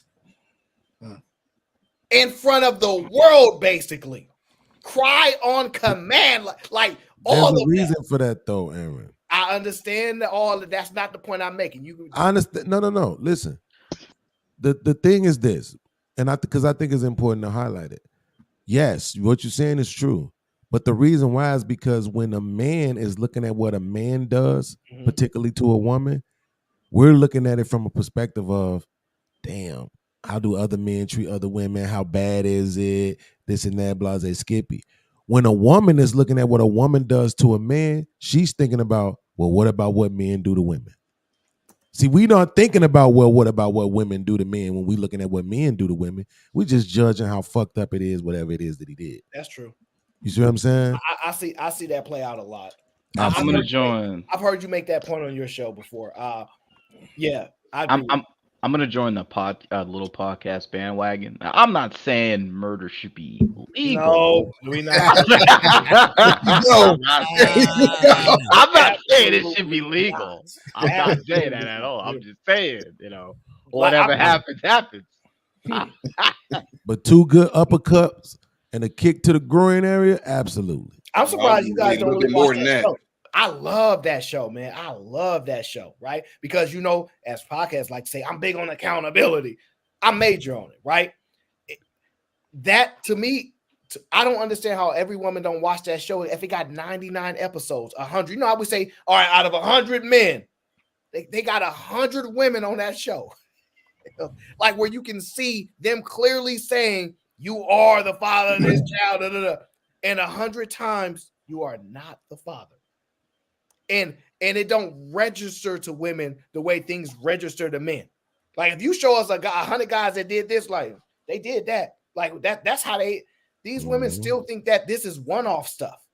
They like it does because something can't, like when they say you men, y'all can't have babies, right? When they tell us that, we like, we y'all never understand because y'all can't have it. We admit to them, all right, fine. This can't never happen to y'all. A man could never look you dead in your face and tell you that child is yours, and you believe it, and you pour everything into it, and then find out they lied to you. You would never ever experience that. So because a man, you can have your baby switched at birth, but a man ain't lying to you about that. The doctor fucked up. Yeah. It's in you. Like y'all never experienced that, and I think that's why y'all just don't. It really doesn't register with y'all how impactful it How is. terrible that is. I think it doesn't. I think y'all try to understand the best y'all can, but I really don't think it registers with y'all. No, and because then that's what I'm saying, because they already hold so many toxic ideologies and beliefs about men, that's what registers as soon as you show them something that a woman did wrong to a man. So in this situation, you know what they're gonna think? Well, it's just some other nigga who did her wrong. Some other nigga got her pregnant out here not taking care of his kid, right? It's gonna be all kind of other things that's gonna come to their mind except for this chick out of line. You know what I'm saying? Like whether she did it intentionally or not, she should have been more careful. That's not gonna never happen. It's just gonna go right to no. Somehow the woman is still the victim in the situation. Now she got to try to figure out who the daddy is. What if he did? I'm telling you, that women. The hardest pill for me to swallow since I've been in this space is coming to the realization that women don't actually give a fuck about men. Like at all. It's all about what you can do for them. And it's sad to really have to to grasp that after years of Luther Vandross and Freddie Jackson and Al Green and all this other shit, all these movies and shit where they convinced you that no, it's the men out here that's making the relationships bad. And the women really love and they all about family, and you niggas won't keep your dick in your pants. And then you see all the niggas who keep their dick in their pants getting walked the fuck over. And Beans, that's why It's hard to swallow it, man. Beans, I had that realization a while ago too, and that's why I don't talk about certain things with women. When it comes to things that man woman stuff, like when I do my stuff on my channel, I just talk directly to men. I'm over trying to convince women, trying to get them to understand. They said several times they don't give a fuck, they don't care, they don't care what we think, they don't care what we feel. They're not gonna listen to us. This is not for all women, but far too many. They think they smarter than us, they better than us. So why would they even listen to you? So yeah, trying to understand, trying to convince, trying to get them to see the error of their ways, all that shit. You can throw that shit out the motherfucking window. So red pill. That I hear what you're saying, but there's some factors. A woman with an involved father listen different. Yeah, but a woman with a son listen different. Not the ones with sons. No, they said the same even shit about black men didn't have a son. They'll say black men ain't shit and have a whole son at the house. Fine. That they're not as closed off as your indication is. It's not that they're not as closed off as women that don't have no tie to a male or a man in their life. That strong tie. When they have those strong ties, they respond differently. At least from what I've been able to identify. But they're still abusive though, Aaron. So take it from somebody who's been with both kinds and had children with both kinds. They're still abusive, right? Because even their fathers are telling them all the bad shit that you can think of about men, right? So, don't trust men, this and that, don't depend on no man, this and that, men only want you for one thing, all of those things. I mean, shit, I did it. You know what I'm saying? When my daughter was a teenager. So it is what it is. But that's what I'm saying. Then the minute, because we already know that they don't like accountability, the minute there's conflict in the relationship, they automatically go into victim mode. All these ideas that I already really hold about you, you know what I'm saying? And then all of that just starts pouring out. And it's exactly what you just highlighted. Well, that's when I kind of want to reflect back to that video that you were talking about. Now, y'all might think I'm weird for doing this, but because I was greatly prepared before I even went and got into the dating game before marrying my wife, I had a game plan of stuff like that because my pastor kind of talked to me about this. So one thing I still do this to this day. I write in the journal. So something that he had me do, he said, hey, there's going to be these big conflicts that's going to come up. He said, one of the things, he said, since the beginning of time, women had a hard time being accountable. He said, when y'all get into a big conflict of something that she did, he said, you might forget about it and you're going to want to bring it up because it's going to stay there, especially if you plan on being together for the rest of your life. So what did I do? The minute we get into one of them big conflicts, something that she did, Ty Smith, right here. January the 15th at such and such, we got to this argument. You said da-da-da-da-da-da-da-da-da-da-da. Noted. I take it down, I wrap it down, put it down.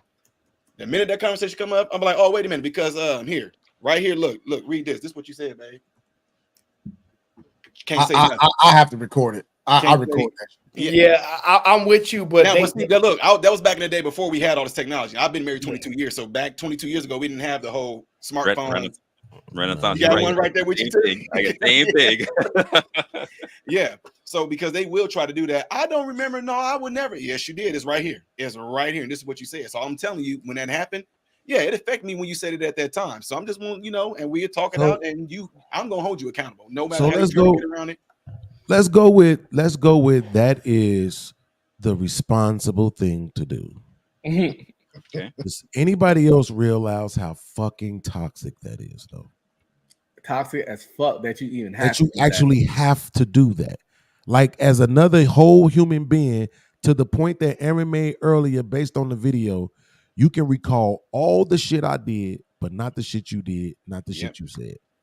Right? So this is where I always ask when we had these conversations about, oh man, when you see a red flag, leave her. So that's not a red flag. You not being able to recall what you did, you not being able to take accountability, that's not a red flag. No, so fix women. That's a good question. Hold on, before you respond, Mariam. Remember, I told you men are used to accepting this stuff because we think that comes standard with women. So we already we gonna have to deal with a shit woman. That's what I be talking about. We assume that's normal for us to deal with. So even though when you identify that's a red flag, bro, we can't preach. We can't even receive it that way because we are standardized to go, that's a woman, bro. That's what you got to deal with. She a woman. Well, are you suggesting that it's not? Men are used to getting treated so bad that they accept some fucked up shit as being normal, and that's the right. fucking Well, problem. yeah. Wait, please. Let's stay right here on the accountability thing for 1 second. Aaron, are you suggesting that it's not? Are you suggesting that the lack of accountability on the part of women is not standard? The lack of accountability on women is not standard. And I'm not just talking about black women, I'm talking about women in general. No. Across the globe. In my opinion, the large majority of women have almost no accountability unless a man implement that system into her. Okay. All right. I've had many shows. I go off because I realize women don't have principles at all. What they have is, this is why they requested from men so bad, because they know if they're forced to act on principle, they can't. This is why this whole we stand on business thing is getting popular and fun, because they don't stand on no business. They don't have no principle unless a man put that system in them, whether it comes from the dad, some strong male around them, their husband, whatever. I don't meet women that have this. I always said, and I'll say it again. So, hold on, Red Pill. Let me ask you, since you taking the mic, I'll throw the question to you. I really want to know what Diesel gonna say too. So, is yes or no, is the lack of accountability a red flag? Yes, niggas need to know this shit. We would just be throwing that red flag shit around. It is a red flag because it tells us to leave. To leave. The answer is to leave. No. The answer is okay. Nowadays, we get into that point. Okay, so I'm with you, Beans. Yes, now it is. But you understand what MRM said, that's 20-something years ago. He probably wouldn't even deal with it if he leave his wife and he not even playing those games. So I'm with you. Let's stick to your first answer. Your point is yes, that's a red flag and that's a problem, big problem. And I think we're addressing it now. If you look at why we've been called sassy, is because we're addressing the things we used to be quiet about, the things that we used to internalize. Now we are expressive and we sassy because what we'll do is y'all say y'all want a man that's 50-50. If I do for you, you do for me. Now we counter with the standards that they have and meet them there. You got to stand on principle with it. That's why they can't mess with certain guys, because those guys really stand on principle and they feel, you know how you see the movie with the light shining so hard. When a man stand on something, it turns a woman on because she knows she not built like that. That's why she begged God to send her a God-fearing man that stand on something, because she know that if it was up to her to stand on something, it ain't happening. So she need for that to be strong with him so that she can rely on his abilities, because relying on her own abilities ain't gonna work. What I was trying to say earlier is I think most women are functional sociopaths. Most not. Holy shit! Most not all. Most not all women are functional. So not saying that sociopaths. They're just functional sociopaths. They have a lot of other traits: a lack of empathy, a lack of sympathy. They feel deeply and strongly when things don't go their way, but it's really hard for them to get in other people's shoes and see things when it hurt them. They got a lot of emotion when they wrong. That's how them crocodile tears and things in that nature can come out. That's why they're able to do shit to others that they can't accept at all. They'll come up 30 minutes to a date late and look at you like, yeah, you know, I'm fashionably late. That's what I do. You come 30 minutes late, you the worst motherfucker in the world, and she hates you. They do shit to you easily and kiki it off that would make you the most terrible person in the world if you did it. And that's one of the main tenets of being a fucking sociopath.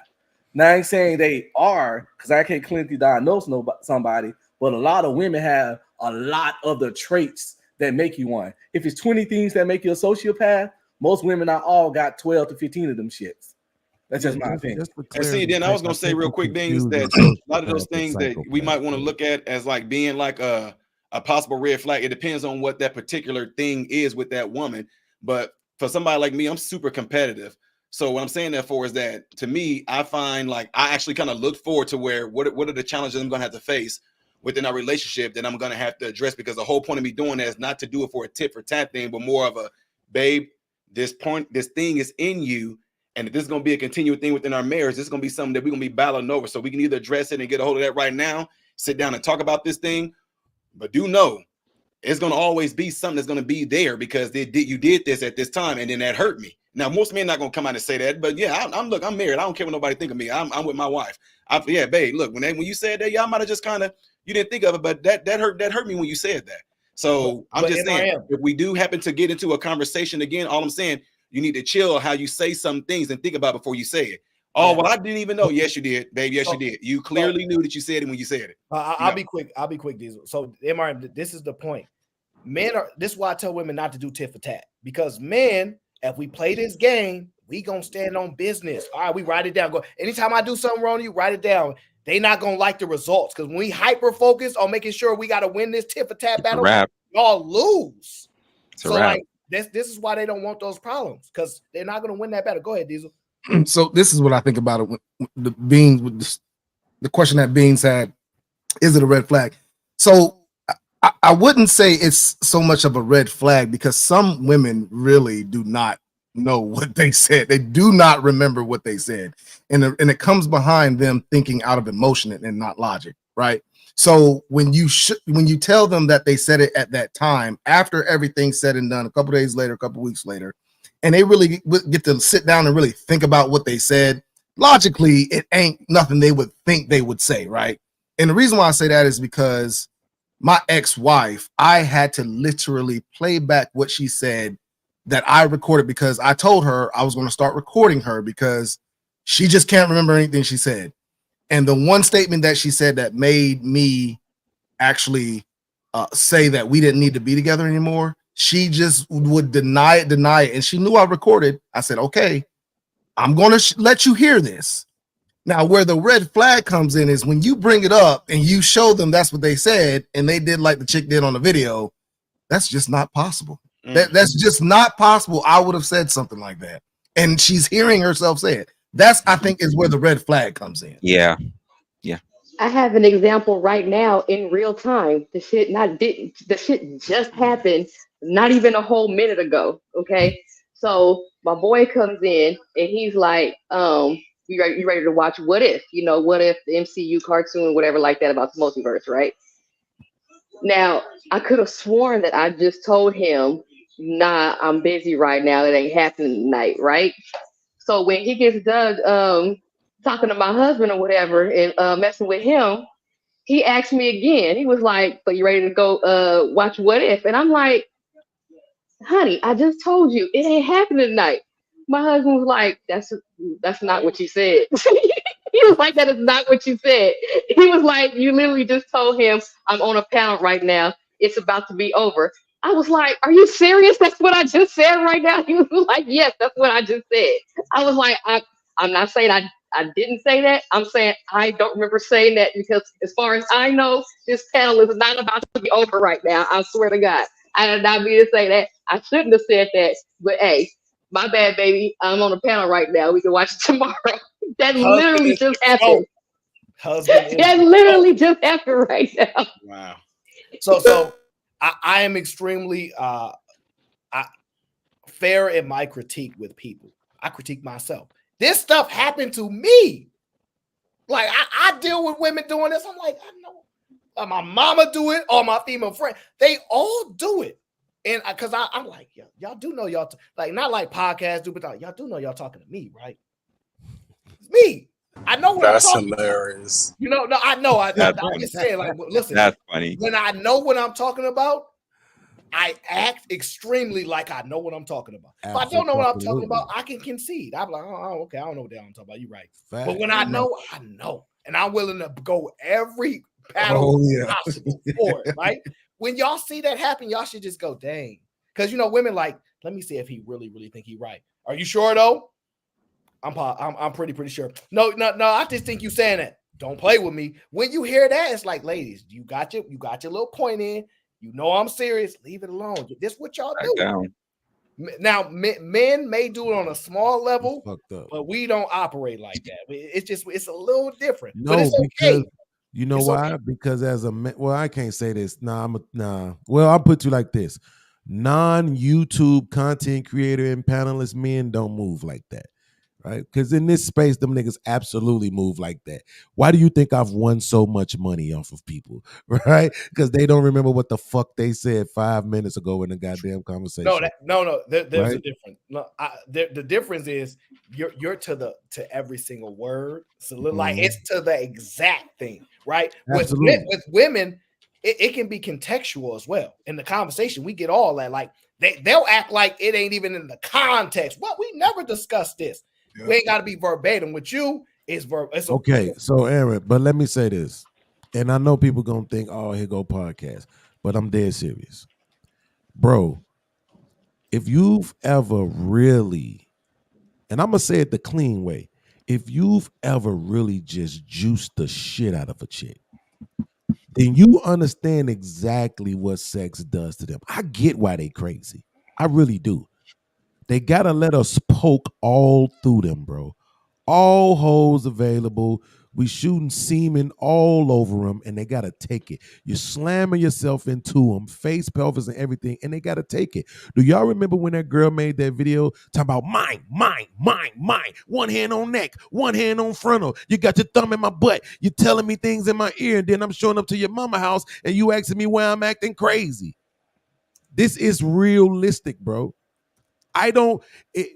If I have to accept that the women are born this way, I'm going to go crazy. I don't want to believe that.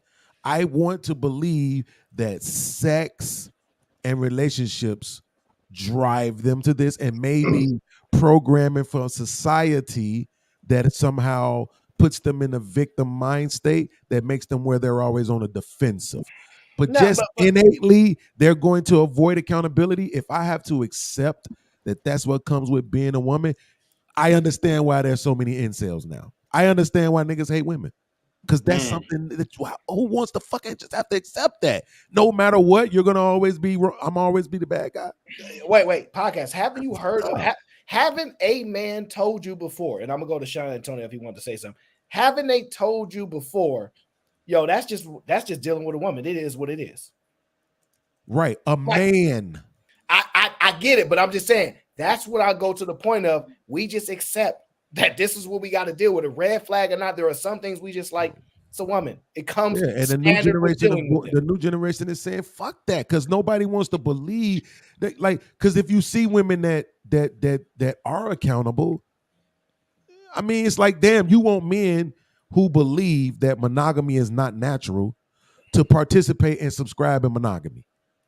So if you're already, and most of the women will tell you that oh yeah, we get it, you niggas be wanting to have to put your things in every woman you can, but fuck that, be exclusive anyway, be monogamous anyway. Okay, so if this thing is possibly inherent in women, okay, forego it the same way you want men to forego their polygamous nature. You have to be, because that, to me, it's not fair, bro. I'll give you a personal example. I like being transparent, right, Aaron? So a few minutes ago, I text my lady. I hadn't heard from her. I text my lady. I'm like, I was waiting on her to bring the honey and lemon and shit because I've been kind of under the weather. So I texted and I said, okay, I'm tired of waiting. I'm finna just go get me some chicken and rice. I'm hungry anyway, right? And she was like, well, I was waiting on you because you always do. And I'm like, man, look, I always wait on you to call or text first because you're the one who's outside, right? So now she got a whole little attitude just because I pointed out that you're wrong when you say that I wasn't texting you intentfully. I'm just waiting on you. Now you got an attitude. Now you got to be a victim. It's like, I get the young men saying, I don't want to fucking deal with that dumb shit. I should be able to fucking tell you the truth. I should be able to tell you what it is, and you should be able to say, yeah, you're right, babe. And that be the fucking end of it, just because. I should be able to say, nah, babe, remember you said this and you said that, and you be like, damn, babe, I did say that. Or even if you don't remember it, God damn it, I'm your man. Don't you trust me? So say, you know what, babe? If you say I said that shit, I know I said that shit, because why the fuck would you lie? Well, and I get the young men saying they don't even want to fucking deal with that shit.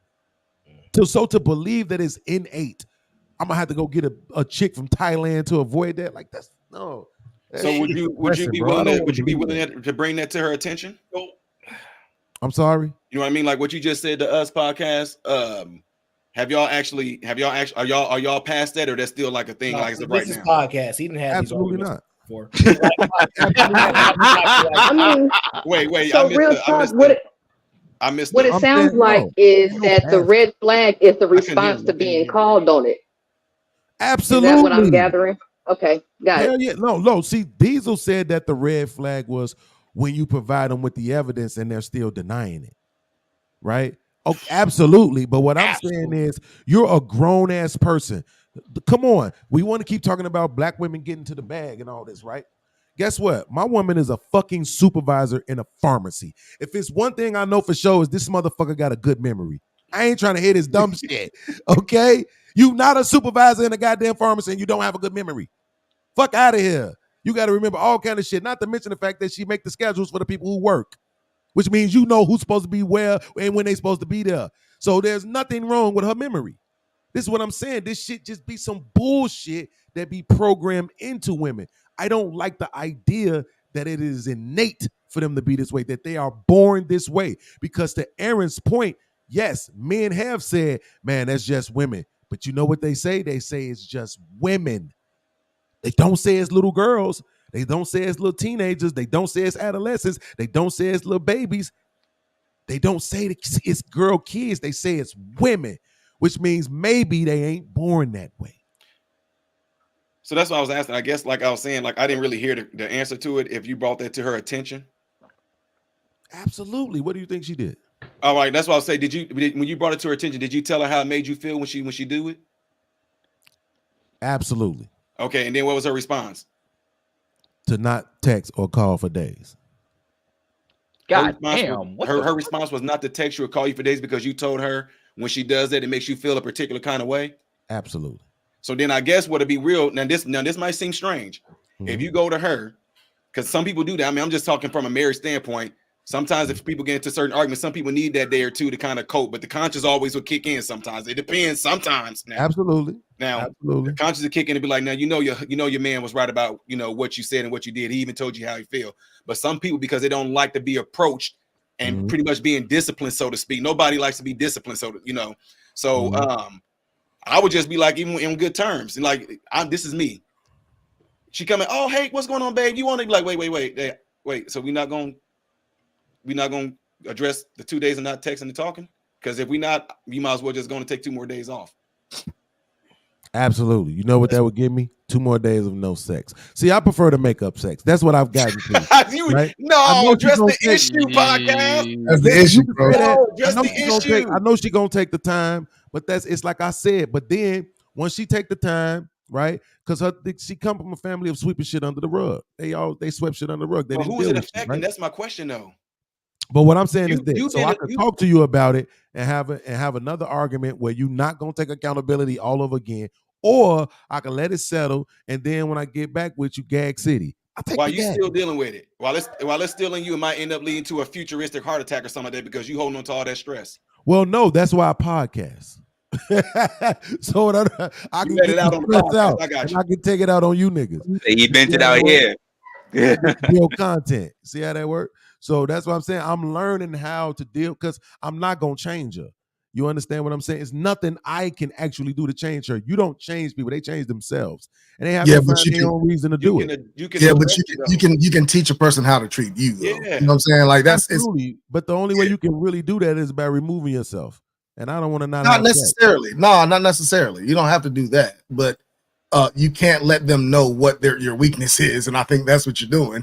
See, now you're talking about at the beginning of the relationship. So when you it's not. No, it has nothing to do with that. Decades in, it's very different. People change because they want to. That's what I'm saying. Podcast. It has nothing to do with that. If she knows that you want to have makeup sex, and you're going to sweep it under the rug because you want to have makeup sex, I'm not going to sweep it under the rug. She wants to sweep it under the rug. I'm going to talk my shit, and then I'm going to leave it alone. But what I'm saying is you're not addressing the fact that she did put you in that situation where you can't text her for 2 days. You left that alone because you wanted to have makeup sex, right? And she knows that. No, so I leave it alone because it's pointless. I'm saying this. I know how it's going to go. So this is what we're saying. The thing that you said your wife did, right? What I'm saying is it's just going to repeat itself again and again and again and again. Here's how we know I'm correct because you're not with your wife anymore, right? It wasn't going to change. The only No. That's not why we're not together anymore. Okay. The reason why we're not you said the one of reason the why things we're not that made together you is realize you needed to leave was because when you got to the point where you could play something back for her and she would still be like, no. That's what I'm You didn't saying. say that? She was my ex-wife, and I told her one of the reasons why I thought we didn't need to be together no more is because the statement that she made, and she didn't believe she made that statement, and I played it for her. So Oh, we were that- already. You know what I'm saying? That wasn't why we broke up. That wasn't it. Okay. You know what I'm saying? So, but what I'm saying, what Well, I let me am ask you this: yes or no? Did you break up because she wouldn't change? no, Okay, not at all. Go ahead. No.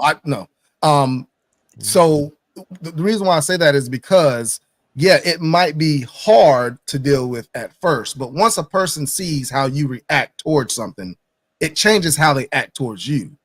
You might not be able to get sex for a week or two or whatever, however long it takes to get there. But if she sees that she's not getting the results that she wants, she's going to stop doing what she's doing. Which is not being accountable. So you saying there's a pathway to with you, stop the woman from not being accountable. I'm not saying she won't be accountable, but she will stop being accountable with you, is what I'm saying. She will act totally different with everybody else because they allow her to do it. But she will stop doing it with you, is what I'm saying. Let me ask Aaron. So, Aaron, if that's true, how did we end up in a situation where the men would be saying that's just women? If this secret answer always existed. Well, I got to go back to understand what Diesel said. Is he saying he shut down the behavior? Because he's asking you. Hold on. You said what, Aaron? Because podcast is wondering. You're saying that she won't do that with you. She'll do it with everybody else that kind of allows. Right. Is that saying that you shut down the behavior? No, that's just saying you changed how she treats you. That's how she acts towards you. You know what I'm saying? It's like, so like you'll have guys in a lot of situations that will say, see a female with another dude and say, oh, she ain't never did that with me. Right? Because that man either doesn't allow it or he does allow it. Okay, I got you. Yes, but that's usually from the beginning. It's from what everything I've ever heard from any of these people who talk about relationships is because that was the foundation that you set from the beginning of the relationship, where you established this in the beginning that this is something that I won't tolerate. Yeah, majority of that is true. You're right. Yeah. So that's what I'm saying. Usually when you're 10, 15, 20, 30 years into something, people kind of become who they are. It is a lot harder. Things in relationships that you kind of just be like, man, I missed that part. You're right. I mean, I did miss that part. It is a lot harder to change how a person treats you when they've been doing it for 15 years. I can see that. I can see that. What you should do is change how you react to it. Whereas I used to punch holes in the wall, break shit, be violent. Now I'm like, okay, that's what we're doing. I'm gonna do my yelling. I'm gonna do my argue. Then I'm gonna go podcast for a little while. I'm gonna give you however much time you need, a couple of days, and then when I can't take it no more, then I'm gonna try to be cool. You know, get back. Hey, listen, let's hang out, whatever. And then, you know what I'm saying, I'm back in them guts and I'm back in that throat and everything is all good. Yeah. It sounds like a very miserable existence. It does. Which one ain't? No. Dawn, that's what I'm trying to explain. This is what I'm trying to figure out. Which one ain't? Because according to every nigga I hear, they all miserable. The only one who ain't miserable is Anton Daniels and Angry Man. Everybody else is fucking miserable. Excuse me, I'm not miserable either. Everybody else got journals and shit. Baby, I ain't got no journal. Told me fuck my life and my mama ain't shit. But January 17th. Miserable is it's like it's temporary in the sense of they're not staying in a miserable time frame. So like if you have something a month that happened, 6 months, it was miserable for that time. But they get out of it, right? You're kind of looking at it as miserable, as a never-ending state. You see what I'm saying? Let me challenge that. Go ahead. Modern Renaissance man. When was the first time you wrote something in a journal about your wife? Before they got married. 1994. Man, right. You talking. When was the last time you wrote something in the journal about your wife? Probably, I would say 2010. Okay, there you go. How would she feel about that journal if she read it? A long ass time. Well, no, you forgot what I even said. if he was Time out, currently time writing in out. his journal, that doesn't mean he's Wait, miserable. No. time out. I'm listen. So let me say I'm being facetious with the word. Remember, Oh, right? okay. Remember what I said. Remember what I said. I was writing in it for.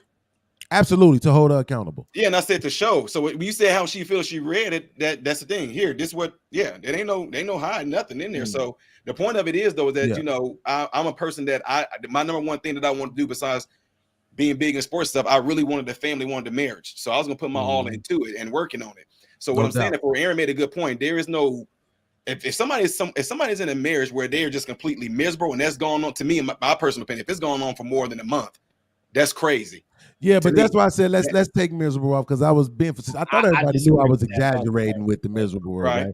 I'm just saying we all have concessions that we make in our relationships. It's some things that we tolerate that if we started in a new relationship, we'd be like, I ain't dealing with that shit, right? So that's what I was saying. I don't know about that. I don't know about that. Sean got on the white hat though. Let's let him talk. Oh, Sean. Yeah, Sean. Hey man, hey man, you niggas been spitting tonight, bro. Usually I just try to listen from the clouds, man, but you niggas been spitting, man. You're welcome. The most unreasonable motherfucker and Beans, you know we deal with a bunch of the most ignorant niggas you could think of. Absolutely. I'm talking about, man, I've literally negotiated gang truces. The most unreasonable motherfucker I've dealt with is a woman that I've laid down with, bro. Women can be, and you niggas, y'all usually don't hear the real me. Y'all usually don't hear me talk like this because I be buttoned up a lot, nigga. Yo, chicks be unfucking reasonable, nigga, and will hold the pussy hostage, nigga. I'm talking about that shit locked up in the motherfucking basement, nigga. Duct tape. You feel me? Beans, I agree. It is about setting that precedent in the beginning. The problem is sometimes though, at some point, man, certain shit starts to sneak in, a year later, 2 years later, 3 years later. But my thing is, if you don't set that shit in the beginning, then they hit you with the, oh, well, you used to let me check your phone. Facts. Oh, it used to be okay for me to pop up. What you got to hide now? So Diesel said that too, bro. If you ain't standing on that shit off the rip, it's over with for you for the whole time. The other thing too is, that accountability thing is not a thing. And I've had this with my ex chick, current chick, whatever it is, bro. A motherfucker won't apologize to you until you apologize to them, even when they're the one that's wrong. Magically, when I say, you know what, fuck it, I'm not gonna be the asshole I usually am, and I'm a be the bigger person, and I'm gonna apologize for once. Then magically, you find the apology that you could have given in the first place to de-escalate the situation. Absolutely. But you was just acting like I was totally unreasonable when I know I was right for sure. You know what I'm saying? Okay, how many men are in relationship with women that are smarter than them? And I don't mean they've got a college degree. I mean smarter than them. See, y'all don't realize this, but psychologically, because you know you're smarter than her, you make concessions for her. See, like when you dealing with somebody that's smarter than you, it's hard for you to make a concession.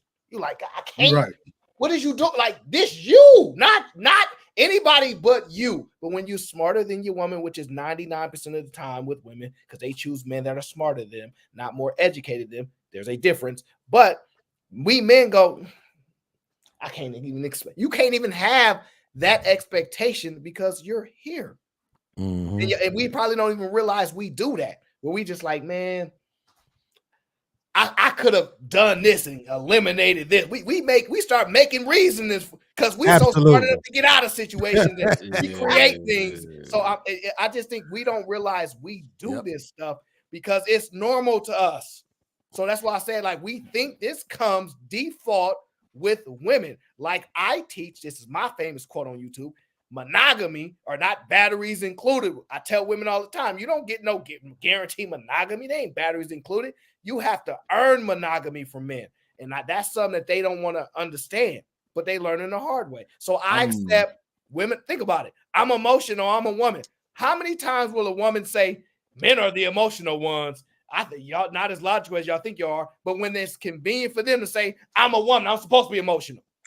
You see how they revert to the convenient argument. They always do this. See, with us, we have principle. If we said this is that, we gotta stand on it. With them, they squirm. They like, yeah, I'm your woman, I'm supposed to get away with little things. I'm your woman, I'm supposed to be able to get away with that. Other women shouldn't be able to get away with what I can get away. They want you to stand on principle. They want you to stand for something so that they can squirm. They don't realize when they ask for a man like that, he's much more difficult because when we know we right, it can be overbearing. We can get like, I know I'm right and stop playing with me. And we even trick ourselves, be like, let it go. We got to chill because we overdoing it. She get it, even though she don't acknowledge it. Like it's a lot of this mental game that we deal with that we don't express. So I'm telling you, that's what we're doing. We make excuses for women because we acknowledge that that's what come default with them. Yeah, podcast. I can't what you were expressing, like the cycle with like your woman would do something stupid or get on you, piss you off or disrespectful, some shit like that, and then have sex later and then come back and everything would be good. I can't do that. Maybe it's because I'm the most inexperienced on here. My relationship's only like touching like a year and a half old, so I'm not as experienced as some of y'all on here. But I just don't have the patience or the tolerance forever. Whenever my girl will do some fuck shit, I just cannot do it. There's no amount of good sex in the world that'll ever like change my mind. None of that shit. I'm just like on these panels, like I like to act goofy and then whatever. I have fun with it. But in real life, I'm a very short, patient man. No pun intended. But I just can't see me doing that shit. That's why I can't wrap my head around it. Yeah, I agree with Black The Don. thing Like, is, well, let me say this to him because the thing is this, Black Don. So what I do is this. I tell myself, how bad is it really? Think about it. We just watched the video where a nigga was on there trying to figure out whether or not them was his kids. You doing it. You doing it right now when I'm talking Absolutely. I'm already agreeing with you that that's what we do. But the point is that everybody does it. Only these so-called YouTube guru niggas try to act like they don't, right? Well, when they do. Well, that's fair, but it's because you know why? Gratitude. We have gratitude. This is why I fight so hard for gratitude. Men need this. We need some level of gratitude for us to sustain dealing with y'all.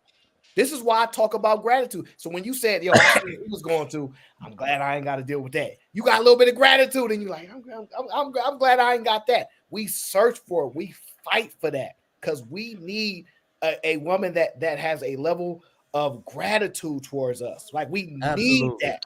And so that's why we find it for them. This is my question to all the men on the panel, though. Like, have you never ever like demanded an apology from your girl? Like, nah, you finna apologize to me, or this and this is finna happen. Like, I'm not letting shit go. Or like, what? I'm gonna leave your ass. Leave your ass. Like, I'll leave you. Like, I'm gonna wait. So let me get this straight. I'm gonna Come on. leave you for good forever because you didn't apologize. For a certain level of disrespect. Black Dom. So this is what I'm saying. Now you quantifying it. Yeah, hold on, Black Dom. That don't even make sense because what you're saying. This shows, you know, where the type of relationship you in with your girl. I'm fair. I'm ignorant. I'll own up to that. It's not so much the ignorance. Let me show you where you're missing. If she did something that bad, an apology won't be enough. Like if you telling her whatever I did was so bad that you're willing to leave me if I don't apologize, you're indicating that I could apologize and you'll let it go. There's no way that makes sense. There's no hear the logic. What you did is so crazy. Like you crossed the line. You better apologize or I'm leaving. No, because it's like if she's ignorant of what she did, if she doesn't even know that she even crossed that line. I mean, you gotta like.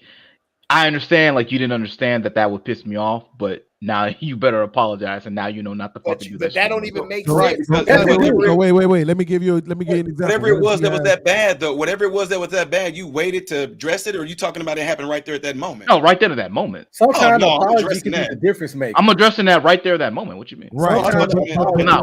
But Black Dawn, think about this. See, this is why I was so proud of Sean a minute ago, right? Because nobody up here, nobody on these panels can punch down on Sean. Right? Sean is college educated. He's a fucking scientist. He got the bag. You know what I'm saying? Right? And he just told you what relationships are like with him and women. Right? So this is what I'm trying to tell you. This isn't some one-off that only podcast deals with. And that's why I hate when these niggas try to pretend like it is. The fact of the matter is that women, God damn it, I don't want to have to quote this nigga, but women move like children a lot. Right? They never really think that they fucking did anything wrong. Black Dawn, they could do the same. I'll give you an example. I like being transparent. Black Dawn. One time, I don't even remember what it was, so I'm not gonna pretend. But let's just say I'm gonna make up something. Let's say I spilled a cup of water on the floor and I didn't get it up. My lady come. This some bullshit. You know you spilled that cup of water. Why you ain't get that shit up? That shit's crazy as fuck, man. Damn, man, you coming at me about a motherfucking cup of water that you could have just got the shit up? Boom, right? 2 months later, this motherfucker spill a whole cup of water. I come to her. You know you spilled that motherfucking cup of water. I'm saying though, like, what? It ain't that big of a deal. It's just a cup of water. Babe, you said the same shit to me 2 months ago. Oh, so we competing now? So you tick for tatting? So you throwing it back up in my face? Bro, this is how the fuck they move, Black Dawn. Yeah, they only move that way if you let them. Yeah, you right. Go ahead. They only move that way if you let them. You right. Nobody can, because it got two things. You either can stop the shit or separate from the shit. Absolutely. Thank you. It's like, no, we're not talking about me right now. We talking about what it's just like even with kids. I didn't let that ride my son. No, we're not talking about me right now. We talking about what you did right now. No, nope. We talking about you. Yeah, you can enforce that shit. You don't have to just bow down and be like, you got it. You cannot enforce. Listen to what you can keep the conversation going. No, but you gave two outcomes. Either you gonna leave or you gonna let them do it. Right. Well, that's what I would do. Those two outcomes for me. But that's what I'm saying. Like, if you want to talk, if you want to negotiate, it's not worth leaving over. That's what I'm telling you. Like, a guy's not. You can't enforce something that you're not gonna leave about. If you have a life of abundance, you can. You cannot enforce something this is the strength of my life. Now we back to prostitution. Look how quick we got back to prostitution. A life of abundance don't mean prostitution. Just mean you got hoes. Like, what the fuck you talking about? Prostitution? Oh, I thought you meant a motherfucker that was paying. I thought you meant a motherfucker that was paying. If you a dude that know you can get women, you ain't gonna do a whole bunch of arguing and negotiating. So let me get this straight. You apply this logic to marriage too? Yeah. Absolutely. Black Dawn, don't listen to this man. I've been married 20 years. Don't you take a single bit of information from this man over here.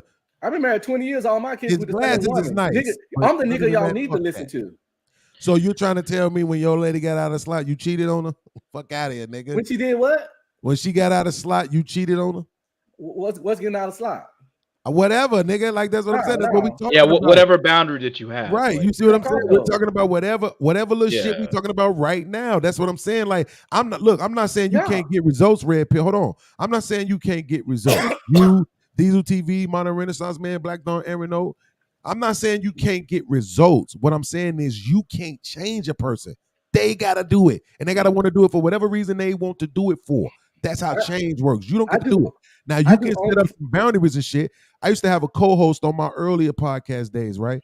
And I remember we had a conversation like this, like, you know, you seem so this way, that way. She was like, she don't get down like this. Sometimes she do, but then her man put her right back in check. And we was like, okay, what does that look like? How does that look like? Like, what you mean? He put you in check. How does he do that? She said, he take my credit cards away. Y'all got to understand, I was in the military. I do on-the-spot corrections. That's all you got. I do on-the-spot corrections. As soon as some shit happen, I stop that shit right then. You try the same shit again, you're going to get checked even harder. And if you keep doing it, you don't respect me, so I got to get out of there. But I don't have no kind of problem with my wife. That's why she's been around for 20 years. If I seriously get, so you don't have no problem. If I get in her shit about something, that shit ain't coming back. I didn't say no problem. It might be something else. There you go. But as soon as she do it, well, it don't come back. And my problem is when you got a woman doing the repeat shit, that clearly means she don't respect you. Also, so you saying when a woman knows your weakness, when a woman knows, clear, you saying she's done 20 years of new shit. No, what I'm saying is that it be new shit, but it don't be that much. In that 20 years, the different shit is spread the fuck out. So yeah, she did about 6 different things that got on my nerves in this whole marriage. In 20 years? I don't even know what that arguing everyday shit look like. Yeah. Boy, just said you got an Asian wife and be quiet. No, she I don't know about no. She just from the country. Guys, let's not down this hill of arguments back. We've got a lot of good. Is she Asian for real though? No, she black. I mean, the thing is that something could get on your nerves, sure, but Black and what? Yeah, but see, but the thing is She that ain't black and black no more. those minor occurrences, those And minor that's not a fight, annoyances, is Callie. not big enough to go hit. Right, it's not big enough for a fight. Number one, and number two, it certainly ain't big enough to leave. Exactly. Right. So that's what I'm saying. Like there could be things that she does every day that just get on your nerves. That ain't nothing that you bring up. Yeah, You know what I'm saying? Like that, you gotta be able to say like, okay, these are the things that I'm not gonna be able to deal with, but these are the things that I can do. You know what I'm saying? So it's okay. Wait. So Diesel, for all these things that we not gonna leave for, makeup sex. No, man. Beans, you're Wait, not. There is not. Wait, guys, stop. Beans, are you saying makeup sex solves everything? That's not what I'm saying. What we saying, there is no goddamn resolution. It's gonna always be something. So what I'm saying is, instead of dragging on beefs, instead of divorce, instead of any of that, cool, I'm gonna let you have your tantrum, and then when you come back, I'm gonna suck 4 ovaries out you, and you're gonna forget what you was mad about. But then they just gonna do it again and then give you makeup sex. Hey, to me, the way I look at that, that's almost like a form of abuse because it's like all I gotta do is get them. Seriously, check this out. Yeah, that's what I'm saying. Listen, like I just can't. It's like this. I can look. Check this out. How do you feel if I'm like, I can treat you anyway. I can do X, Y, Z because I know that in the end, I'm gonna take a few days to say screw this nigga, and all I gotta do is come back and we get. That's like a form of abuse to me. Like I'm not doing that shit. I'm serious. It's like all I gotta do is give you something. That means that that problem is still there. Y'all never address the issue. It never is gonna get addressed or resolved. So because if they know that all they gotta do is give you some, you still ain't good. You not.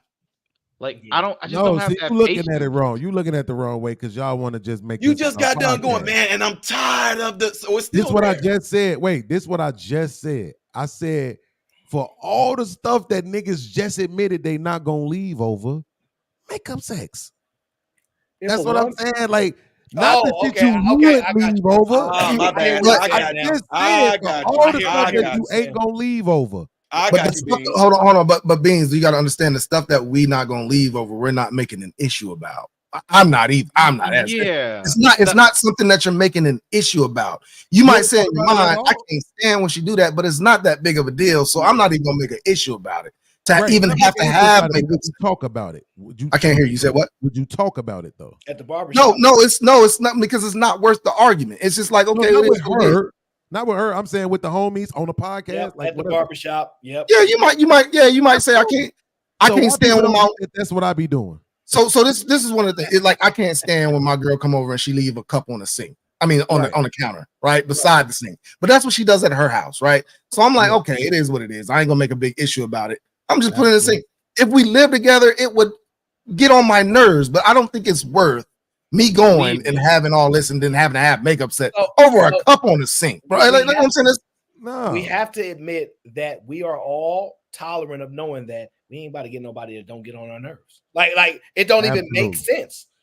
Like so we have to say, they're gonna get on our nerves, and how we respond is gonna be, you get on my nerves. We might have an argument because even you, as a human being, even though you've accepted they're going to do things that get on your nerves, you still are going to have a human response from time to time. She leave that cup on his favorite table. Let's just say his favorite table, right?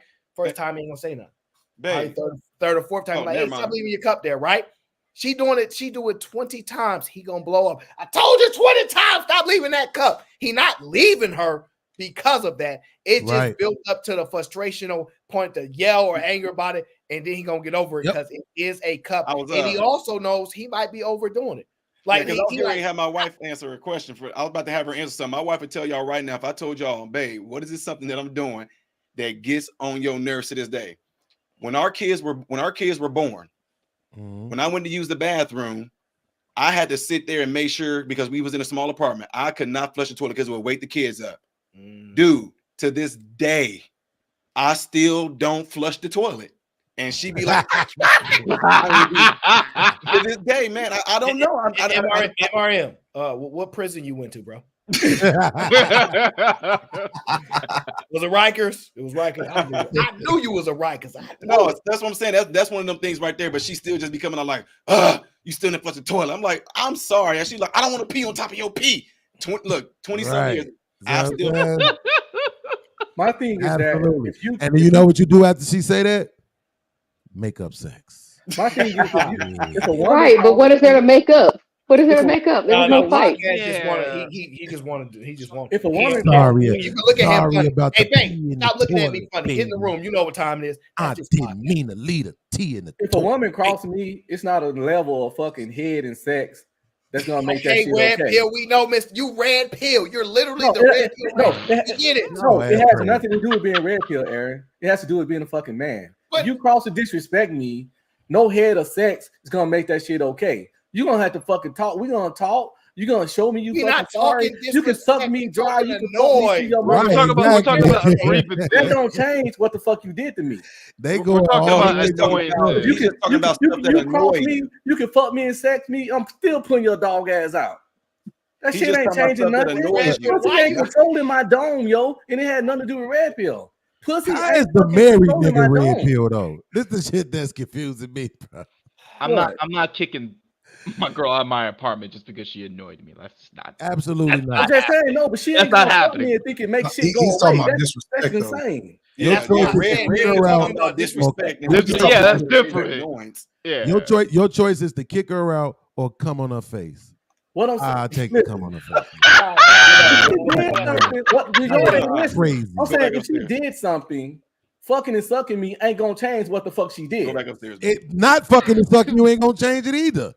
What I'm saying, she I'm like the women. I'd rather cry in the Bentley. She can suck and fuck me, and I'm still mad about what she did. Hey, She's so still gonna have to get Beans is consequences. like, hey, I'm Fucking mad, and but at fucking least ain't I taking got the the nut. consequences away. I'm mad as shit. Hey, Aaron, I'm like the women when they say they rather cry in a Bentley. I'd rather cry with my legs soaked with slob, nigga. I'm sorry. See, I get that part. But this is the thing. Red pill is right. There is no level of disrespect that I think women typically can come back from. Because I think we're not talking about disrespect. We talking about arrogance. You're getting on our nerves. I should say with me, like with disrespect, I shouldn't say Disrespect no is level. also what's my name? It's subjective, ain't it, Aaron? Yes, and that's why in my mind, I'm trying to get a baseline for how I'm trying to articulate this, because the disrespect could be something that is disrespectful, but it could be not intentional. That's why when it was like, yeah, they do something, but when I bring it to your attention, you better apologize. I'm scratching my head. Like what?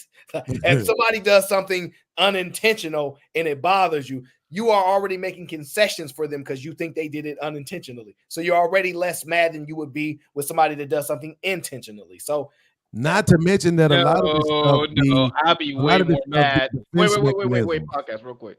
I'll be way more upset if I told them not to do X. We already had the conversation, and they did X. I'll be way more upset about that shit. Yeah, that's what I just said. Okay, but you Black said Dawn, what if different. X?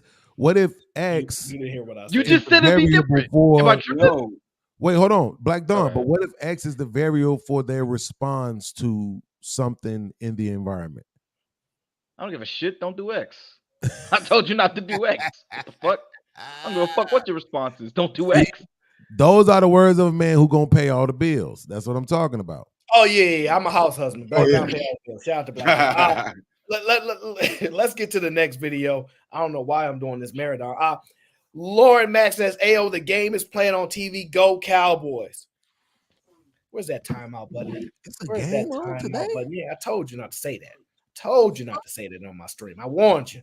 All right. Shout out to my guy Kasim, says it's in a woman's best interest to pretend that men don't have thoughts, feelings, and desires of their own because it makes them easier to exploit. And that's the part about us internalizing, not expressing ourselves, all these things. But when they find out that men are being more expressive, you know what that expression brings? Awareness. So now the stuff that men were more ignorant to, they're more aware of it, and men ain't letting it go. And that's causing a frustration. Why are you arguing with me? I'm a woman. You a man. Because you told me to be aware of the things now. I'm more emotionally intelligent like you asked. It's going to cause more arguments. Instead of us just being old, dumb grandpa that y'all used to put on the TV shows. The woman smart, the guy dumb as a doorknob. Y'all know how they do on the TV shows, right? Now we're not doing that. We sassy. Boy, I tell you, it's gonna be a hard time for these women. Time out says, are we saying this is new information? Talk to any old couple. Listen to how they talk about each other. They talk about the good and the bad. See, I have a level. See, y'all notice, like, I have a higher level of patience, and some of that come from managing people and things like that. But also, I think I'm supposed to deal with some of this crap. I think part of being a man is managing people's crap, like people, things that other, like, and what make me a better man is doing something that most men can't manage or most men can't deal with. Now, I have clear lines, right? People don't play with clear lines, but when it comes to managing personalities, expressive people, angered people, irritated people, so I think that I'm supposed to be able to do that. So I might have a higher threshold than somebody that has a lower threshold. And that's why I say, like, even when we mentor our young folks right now, we absolutely 100% we teach them in a way to where they are going to anticipate these things to happen within a relationship. Like both sides anticipate this happening in a relationship. What in the world? But I'm not gonna like it, by the way. I'm not gonna like it just because I know I have to do it. It has to be a skill set that I have. I'm not gonna like it, by the way. Hey, Beans, that's a t-shirt you made, by the way. Absolutely. Absolutely.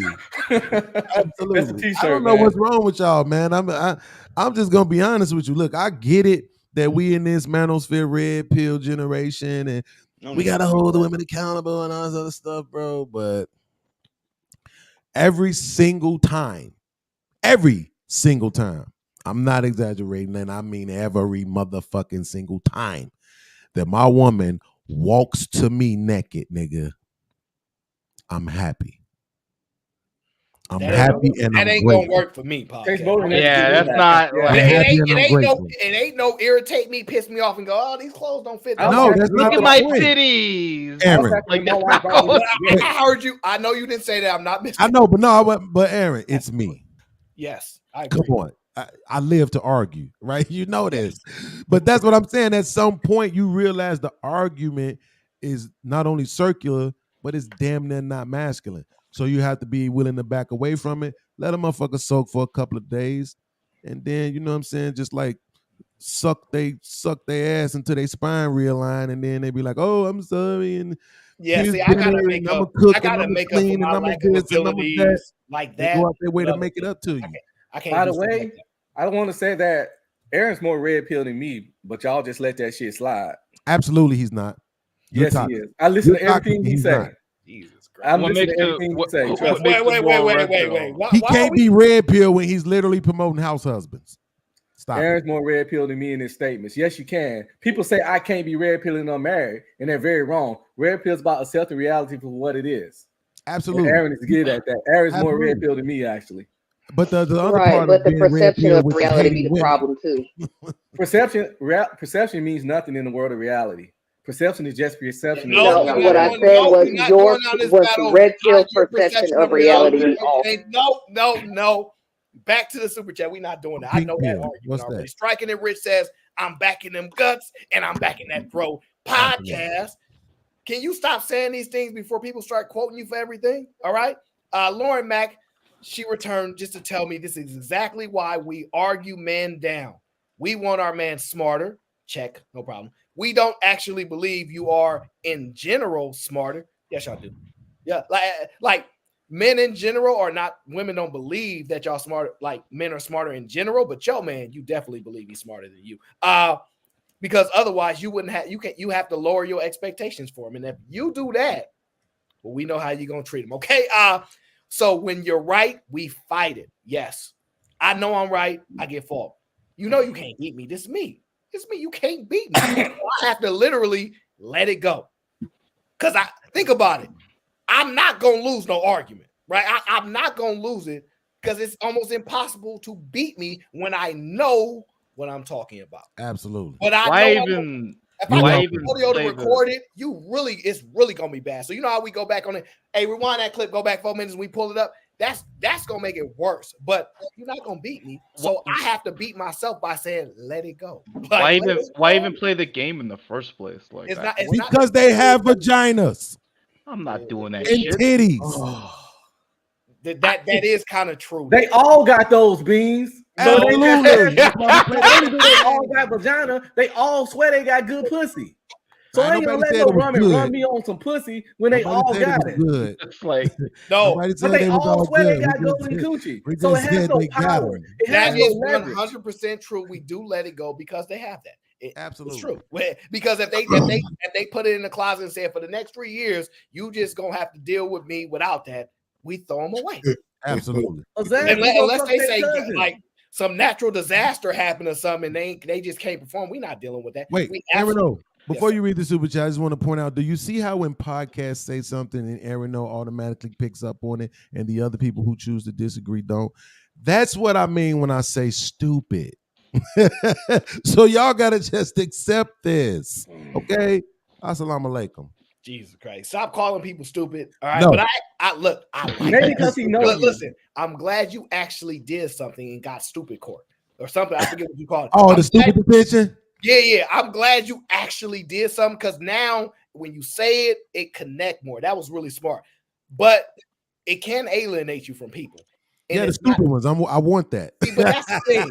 It depends. I want all the stupid people to it stay the depends fuck what away the from me, criteria is to become stupid, right? Because I could actually understand I'm in an argument with somebody, and even though they say they heard me, they didn't hear me, and they're gonna keep arguing with me down. And I'm like, you just being stupid now. But I have to accept the fact that they may not be stupid. They believed in that moment what they heard, what they said, they accepted it, and that's why the battle is back and forth.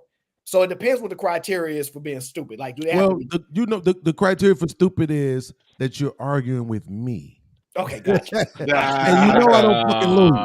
So everybody I'm just got to know playing. that. Damn, Black Don, get your hating ass out of here. I didn't say anything.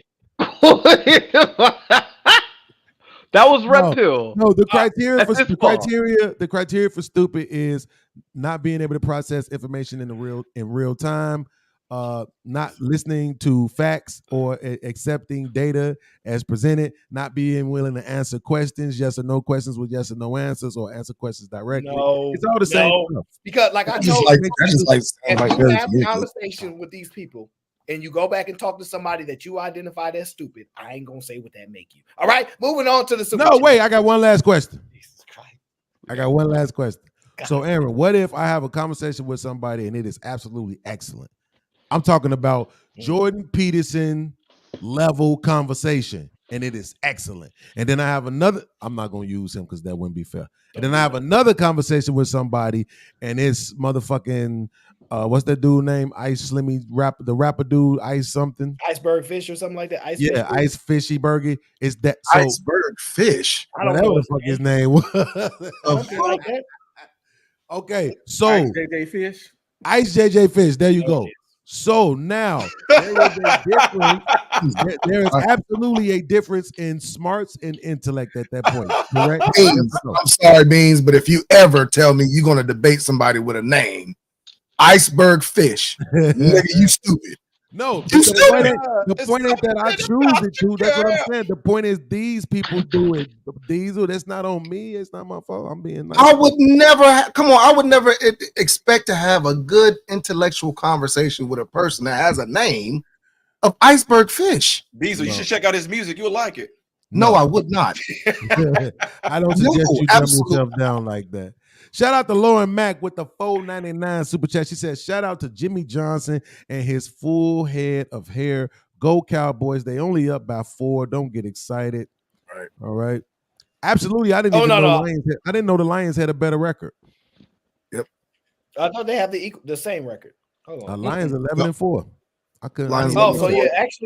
Actually, it actually benefit the Eagles for the Lions to lose. So Cowboys, do what you need. Do what you need so my lovely Lauren can be in great spirits and happy. Okay. I want to get to the next video. Why am I doing a marathon today? What's wrong with me?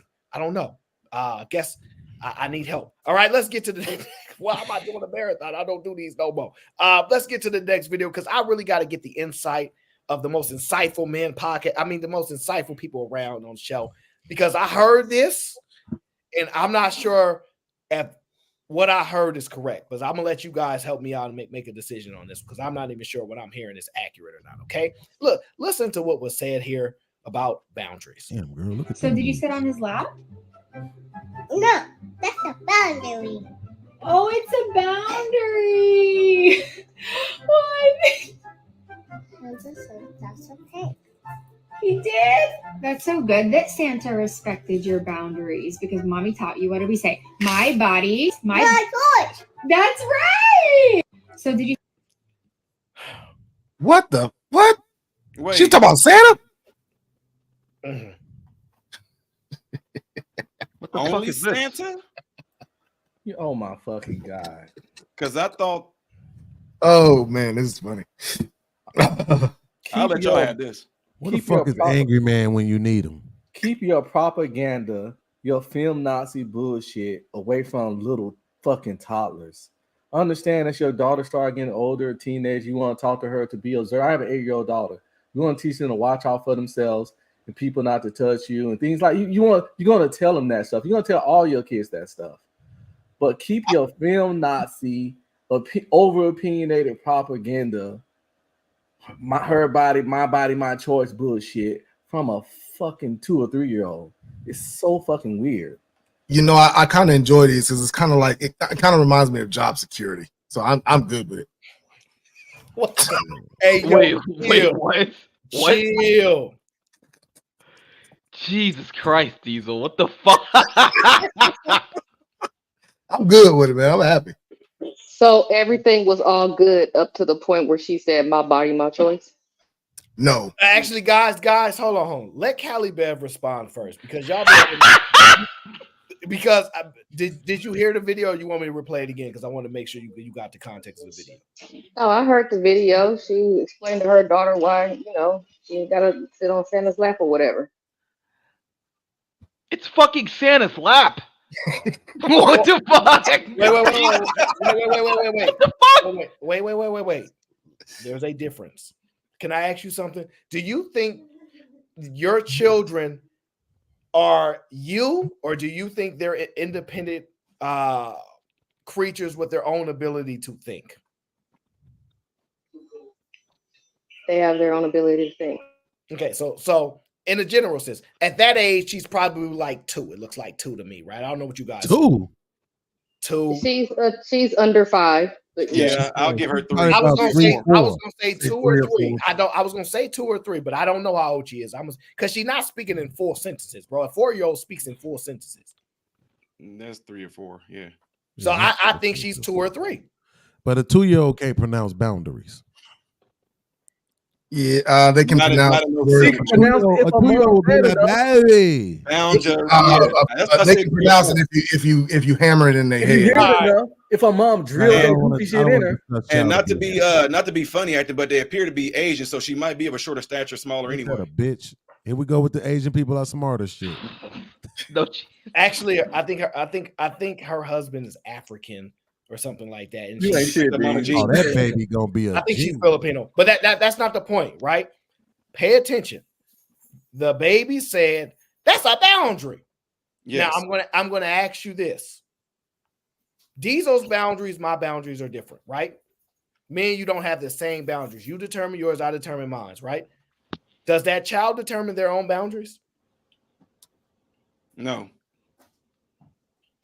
Well, yes, kind of. It does because you have so the boundaries of a child are not the same as an adult, right? You have some kids that won't sit on Santa's lap because they're scared of him. I don't like the fact that the boundary comes from the mom's narrative, right? That's what I have a problem with. If she was just scared of Santa and that was her boundary because she didn't want to be around Santa because she was scared of him or whatever it is she gathered on her own, I would be okay with.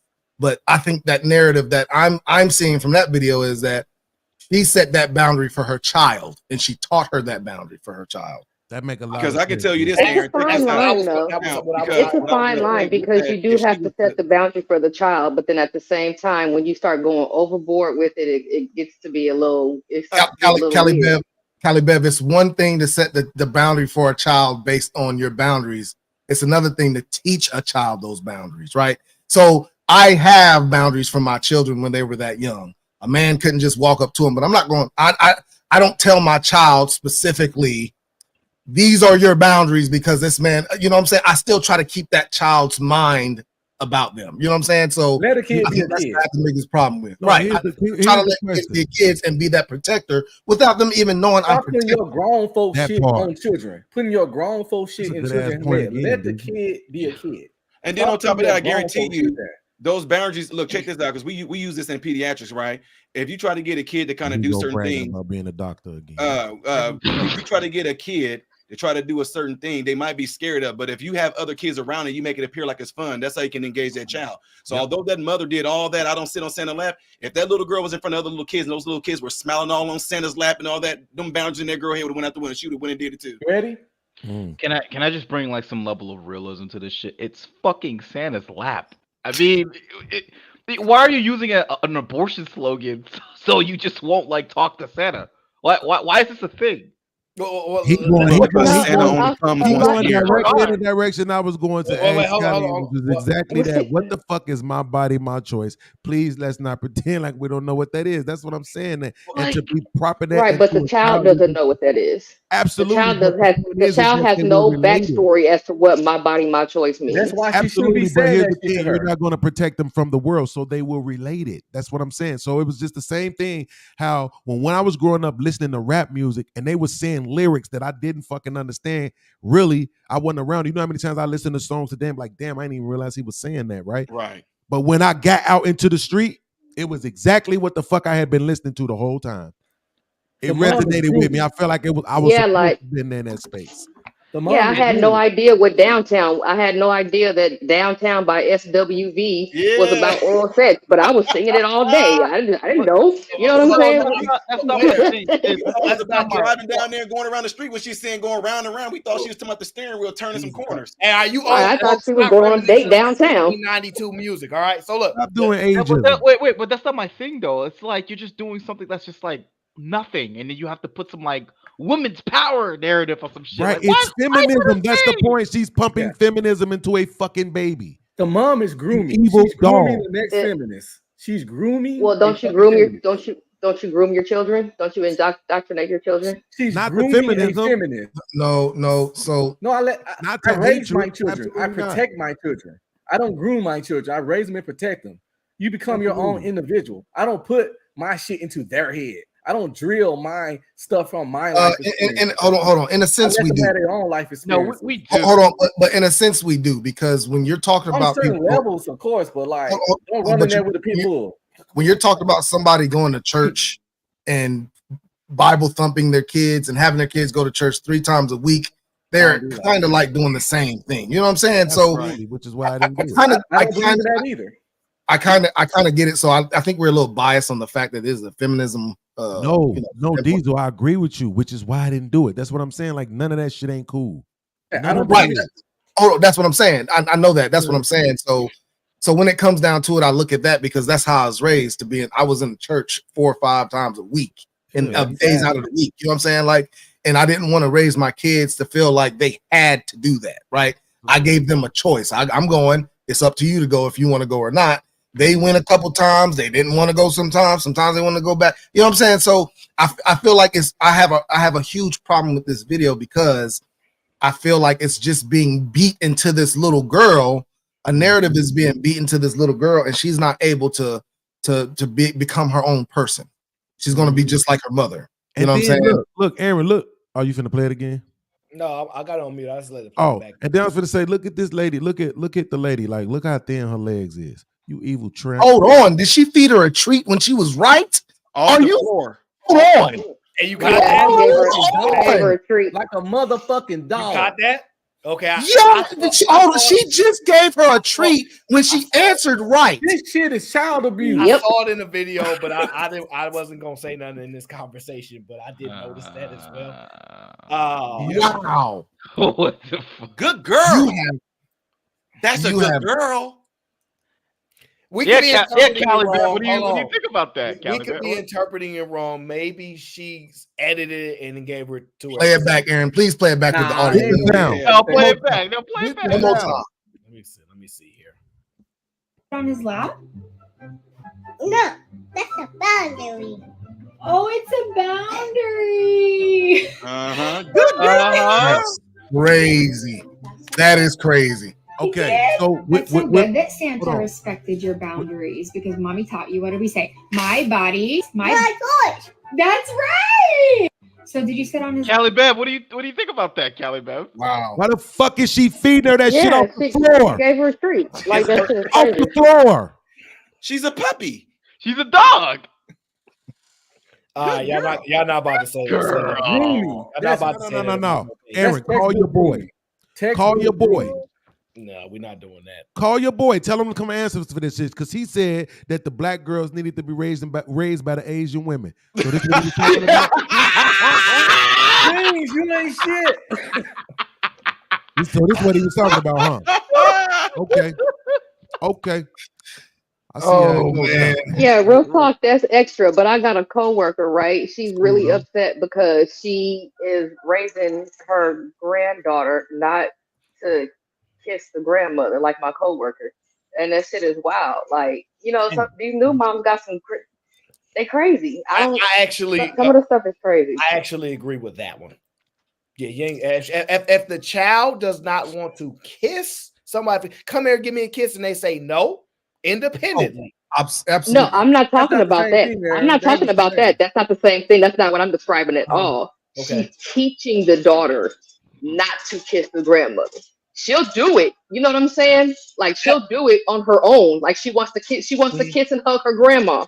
I actually like it. But actually, let me tell you why. Right? I'm gonna tell you why.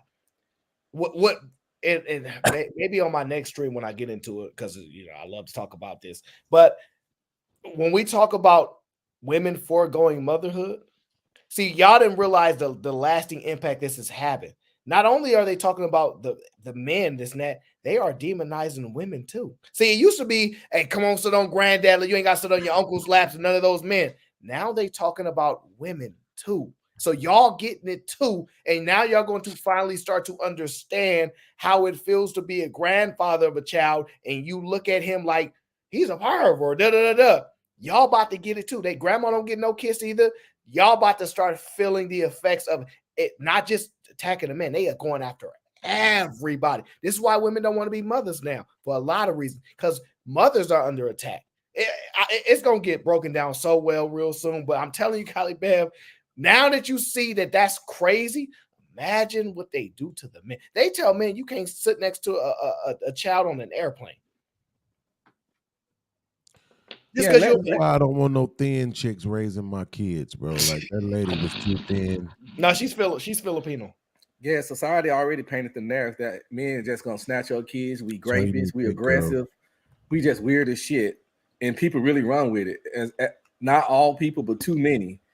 Men, like right now, we are encouraged that if we have to go into a room to examine a patient, if it's a female, for us to bring a female nurse in there with us. Absolutely. But a female doctor or a female nurse can go in a room all day long with both sexes. When I was in the military, I never used to talk to we're not gonna complain. Hasn't it always been like that? No. I don't think I've ever been to a doctor's appointment and I had a male doctor and there wasn't a female in there. When I was in the military, I never talked to one of my female soldiers without another female in there in the office with us. If I had a female soldier, I had to talk to her about something, I'd be like, bring Specialist Johnson in with you. I'd be like, Specialist Williams, are you okay with Specialist Johnson hearing what we about to talk about? She'll say yes. Then I talk directly to Specialist Wilson or whatever, and I would not interact with them without a witness because I'm a sexual predator. I have to protect myself, even though I have no intentions of doing nothing. But I gotta go that extra length as a man every fucking time in every engagement with my subordinates. It was weird as shit, but I did it. Yeah, I don't think that's a new thing to have. Yeah, because like if my parent wasn't there, right, when I got older, grew up, and moved out and everything like that, I really believe there's always been like a female nurse in the room. Okay, all right. But the reason why we know that this is MRM that's not true is because Aaron said. No, but Aaron said earlier that there was a time when most nurses men were the only nurse. Yes, right. Yeah, so it couldn't have always been that case. So Eat a man here. Is he tell him come on? I have never seen so much excitement in my life. Eat a man, red pill. Are you about to rate Eat a Man? Go ahead. No, B's got questions for him. Oh, Beans got a question. Beans got a question for Leave him. him alone. But no, I'm not about to rate. No, I'm not gonna wait. Debo. Red Pill, my homie. I'm gonna get on his line. That's what we do. He know. Hey, it's all good. Aaron fucking with me, man. Hey, but Eat Man was slim back in the day. He probably got hoes. I'm saying have a little. So you saying Eat Man was handsome? I say he was slim back in the day. He probably got women. Wait a minute. This is what we know what he meant now. We know what he meant about Asian women training black women. Hey, what did you just say? Hey, who was that? I think somebody said something like, you know how some men try to stay off being off the gator, how men be trying to say another man look good. In Chicago, he's like, hey, that dude, hey, old boy right there, I bet he get a lot of hoes. That's his way of saying dude look good. Hey, listen, you know why I'm backing up on this stream? Because ain't nobody gonna rewatch this stream. It's 8 hours. Ain't nobody rewatch it. I get the act up here because ain't nobody. I only got to worry about the live viewers for this stream. But listen, I do want y'all thoughts. Do you think that child can independently make those boundaries? No. Look at her hand right now. No.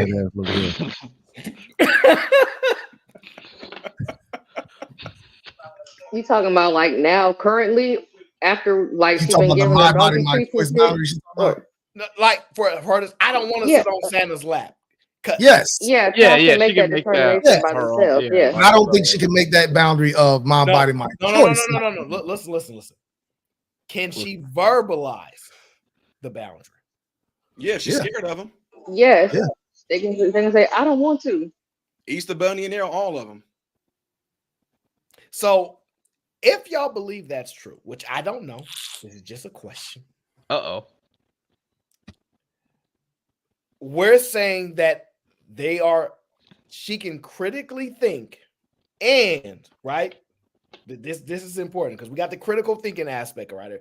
If that's the case, because from what I've heard is that children are incapable of manipulating you at a certain age. They don't have the capacity to manipulate, right? At a certain age. I don't believe that at all. I think somebody said that's kind of scientifically true, but I don't remember the exact thing. But my thing is a child could say no, right? I don't know if a child can say this is a boundary. I think they can say no, but I don't think that they're saying no because they understand what a boundary is. I don't think a child understands what that is. I don't either. No. I don't think a child knows what a boundary is. I think but this is the thing though, Aaron. You have infants that will cry with somebody they don't recognize.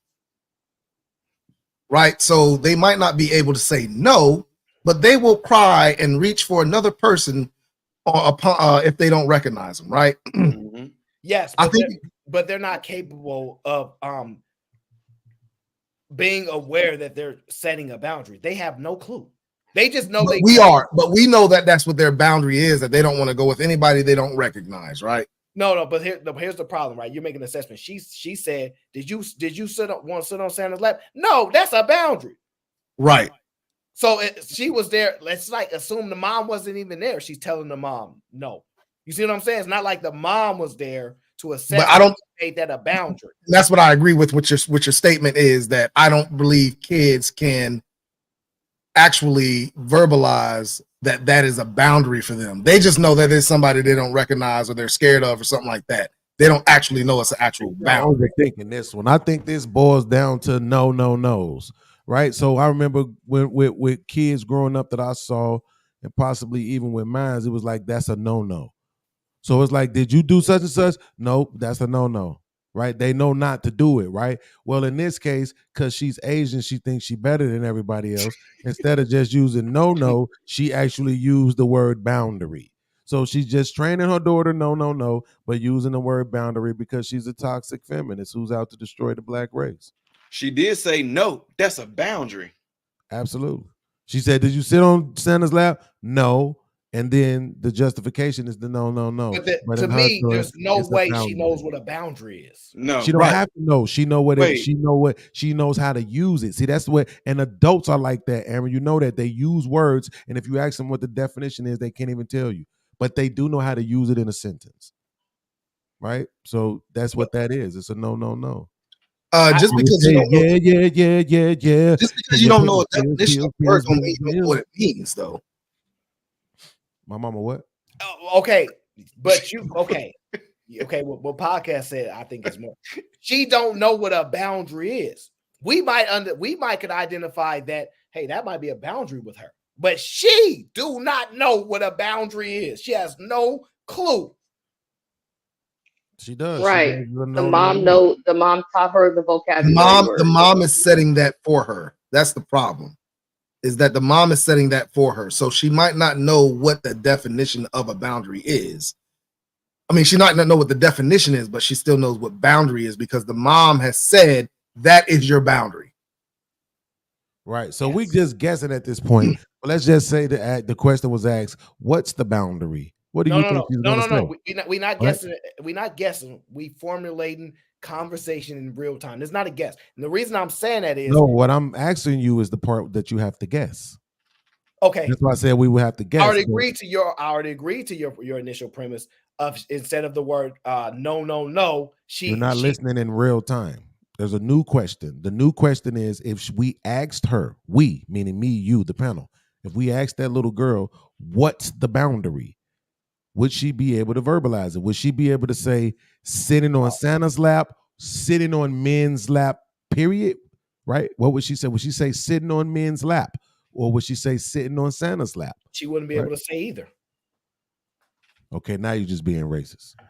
No, I don't think she'd be able to say remember. She's black and Asian. She knows what she's talking about. No, I don't think she'd be able to say it. I don't think she would either. I don't think she would be able to explain what the actual boundary is. Right. She just knows what it is. I don't think she would be able to explain it. In love, see, I listen in real time. I just don't make everything a battle because I'm trying to move to a bigger point. But you got to let people win. I'm gonna teach y'all that real soon. Okay.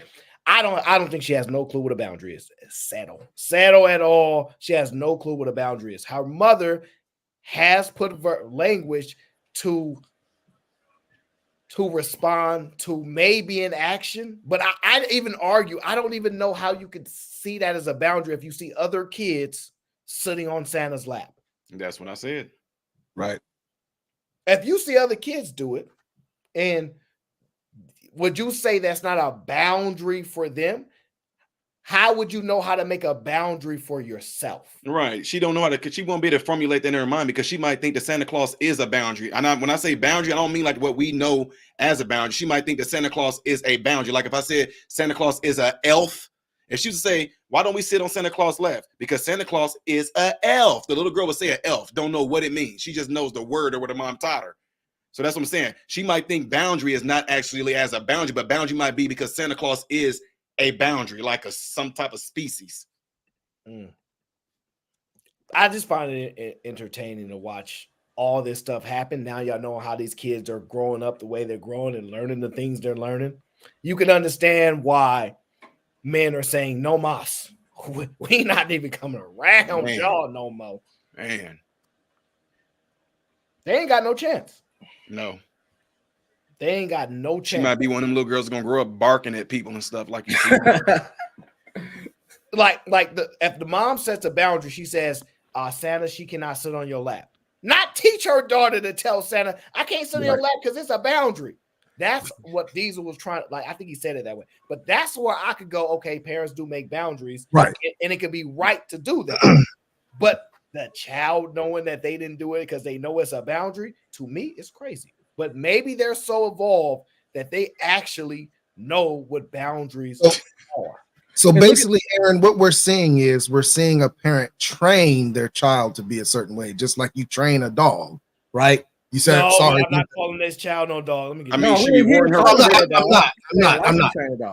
I'm not. But you saw she used the same tactics that we use to train animals, like so she's training that child to be a certain way. She's not allowing that child to learn a certain way, right? That's the problem with this. I see with this video.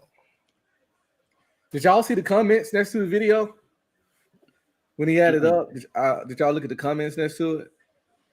No. There's a lot of people that was all for it. Oh, you trying to see my hair? Yeah, I still got hair. I just cut it low. Man, you look like my drunk uncle. What? God damn. God damn. Yeah, I like a little drink myself, but no, it's some comments was next to the video I thought was weird. Women was kind of a couple of them was co-signing to that shit. Like there was like you're the mom that us broken girls needed and all that kind of stuff.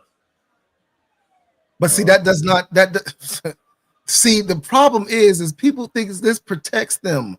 Like and then it gets to a point where she thinks she's done things to protect the child, but the child is going to put themselves in a predicament, just like Modern Renaissance said, where she's just going to forget all that stuff because she sees everybody else do it, and it's going to be a lot worse for her. Mm-hmm.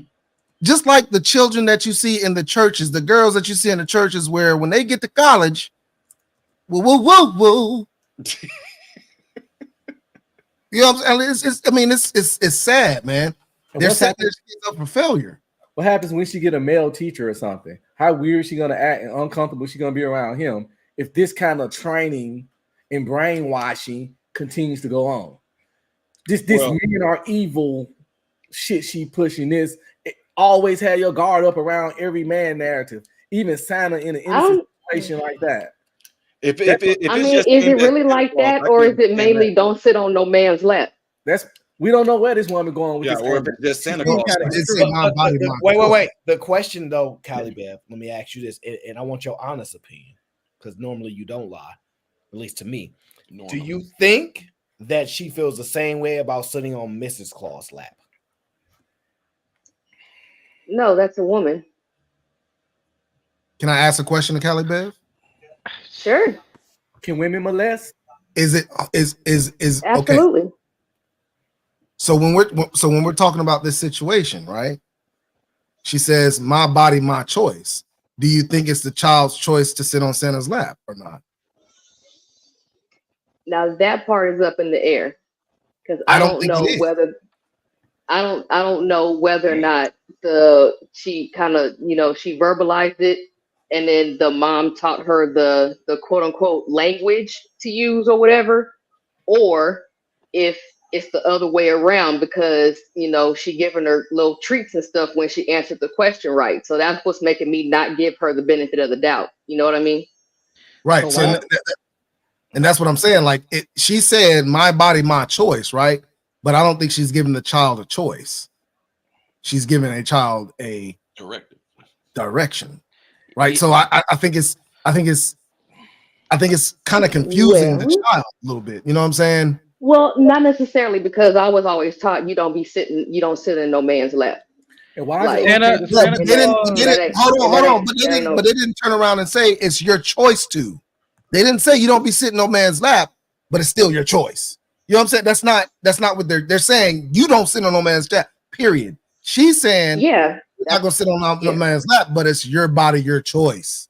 That's the That's the confliction. Well, yeah, that's why I said I ain't really stunting that part of it, because the child has no idea the connotation of my body, my choice. You know what I'm saying? I don't think she's understanding that all the way fully. I think sit on lap is way easier to understand than the concept of my body, my choice. You know what I mean? What I'm thinking about so that's why I'm not even thinking about that. What I'm thinking about is what's going to be in the future of the child when it's my body, my choice still, and she's saying you ain't sitting on. You know what I'm saying? That's what I'm talking about. Yeah, now that I can feel you on.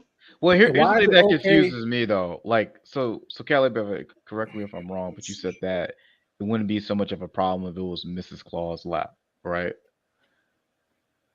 Right, I said that she probably wouldn't say that about Mrs. Claus. Right. Yeah. It wouldn't be a surprise if she didn't.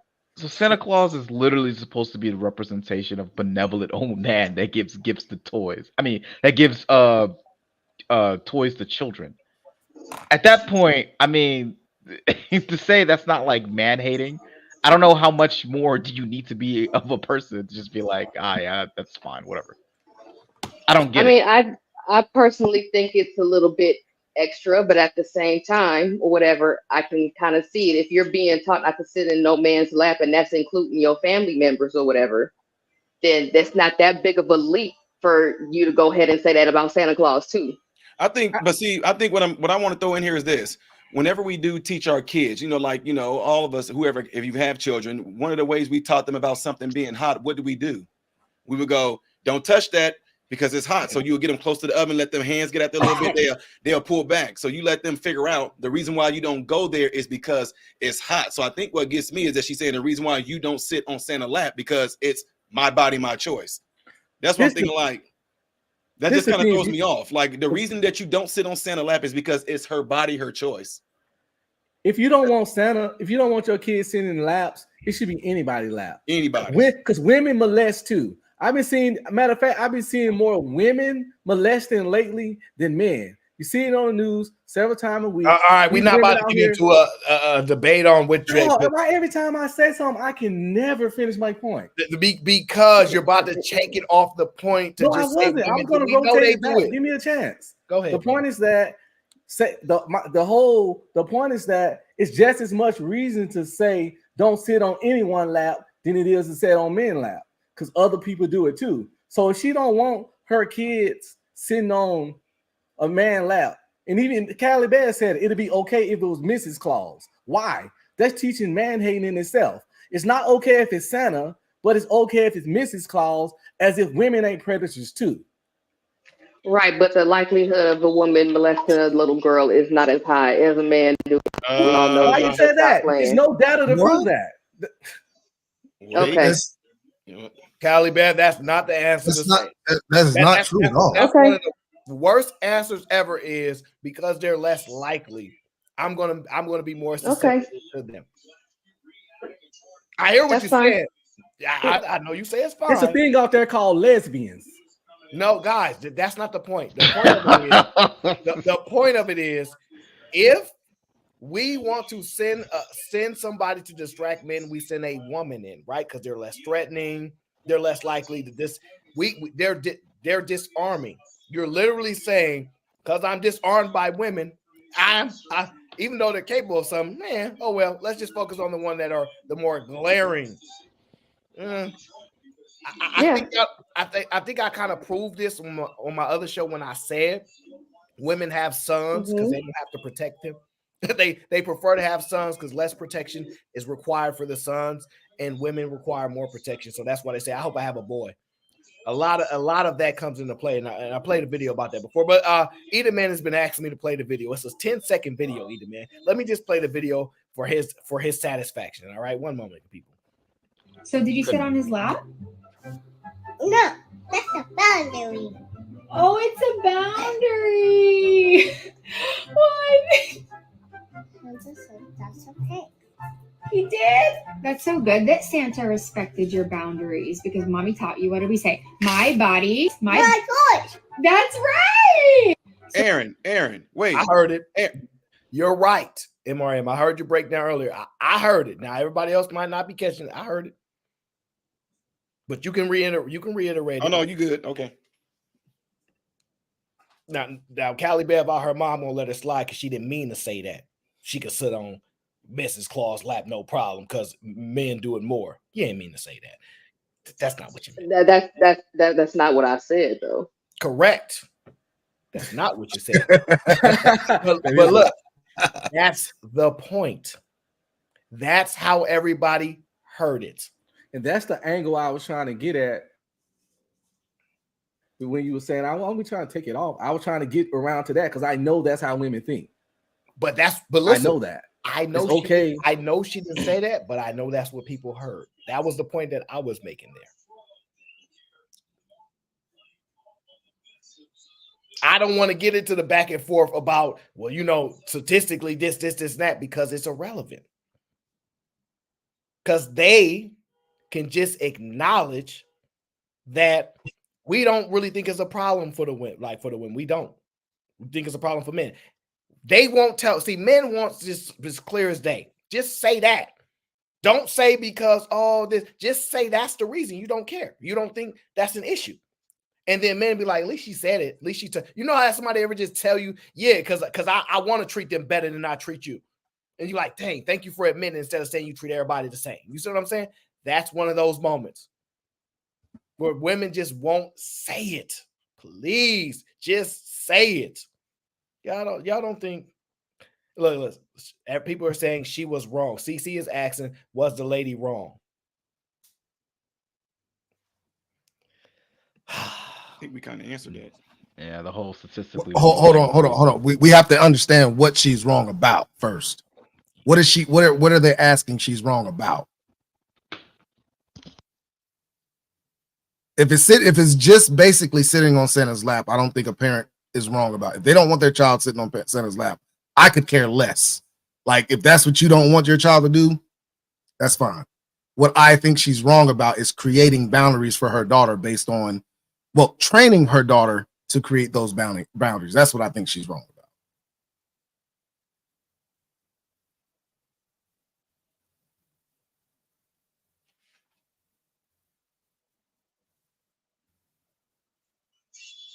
Now I remember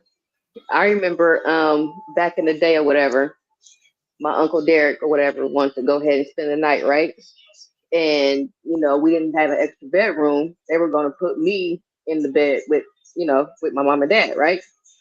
So then whatchamacallit, and I remember repeating this verbatim, was like, my mama said that Uncle Derek gotta sleep in the living room because he ain't got no business sleeping in can't no grown man sleep in my bed. Now back then I don't know what that was about. I had no idea what it was actually about. You know what I mean? But this shit that's what just reminded me of. It just reminded me of that incident. I feel that because I feel the same way. My son can't come and sleep in my bed. I'm sorry. But it's like now I'm kind of like, okay, so was that supposed to be wrong too? That my mama said don't no grown man need to be sleeping in your bed. Was that supposed to be wrong? Was she indoctrinating me in some kind of way? No, this is what you're missing. That's kind of weird. If your mom say that ain't gonna happen because she said so, is different from making it seem like it ain't happening because you said you said so. Yeah. You understand what I'm saying? Well, I'm talking about the whole adult aspect of it. Like, was that wrong? Was that implanting something? No, no, because your parents didn't go to you and say you don't want no grown man sleeping in your bed. Here's a treat. That's not what they're doing. They're saying you ain't sleeping and ain't no grown man sleeping in your bed. Right. That's what that's the difference in what we saying and what the video is saying. The video is. Well, let me say, quite honestly, one second. I want to give the more poignant example. In the video, she said, I'm sorry, ain't that smart, Aaron? I'm sorry. No. It's different from your point because me and you already have agreements. Look at it like this. Did you sit in Santa's lap? Indicating if she wanted to sit in Santa's lap, she would be fine with it. In the scenario you gave, ain't no option for him to sleep in that room. Whether you want to do it, don't want to do it, she made the decision for you. You see the difference? What I was going to say to that too is that Aaron, you're so smart. Not to. I mean, I'm not getting into all y'all business, but I think if that was me, I don't even know how that conversation even would have made it to you. True that. That's what I was just kind of like, huh? Like, I mean, I probably asked because I probably heard them talking about where he was going to sleep, and I probably asked, how come Uncle Derek can't sleep in my bed? Oh, okay. Why he got to sleep on the couch? But you don't know if you actually asked that though. You just don't know. No, I don't remember whether or not I asked or not. I got you. But you know how it is when they be like, that's grown folks conversation. If it was that like grown like that, I probably wouldn't have been in the room, or it probably wouldn't even require a conversation like that. So I'm assuming, based on how they are, that I probably asked. Right.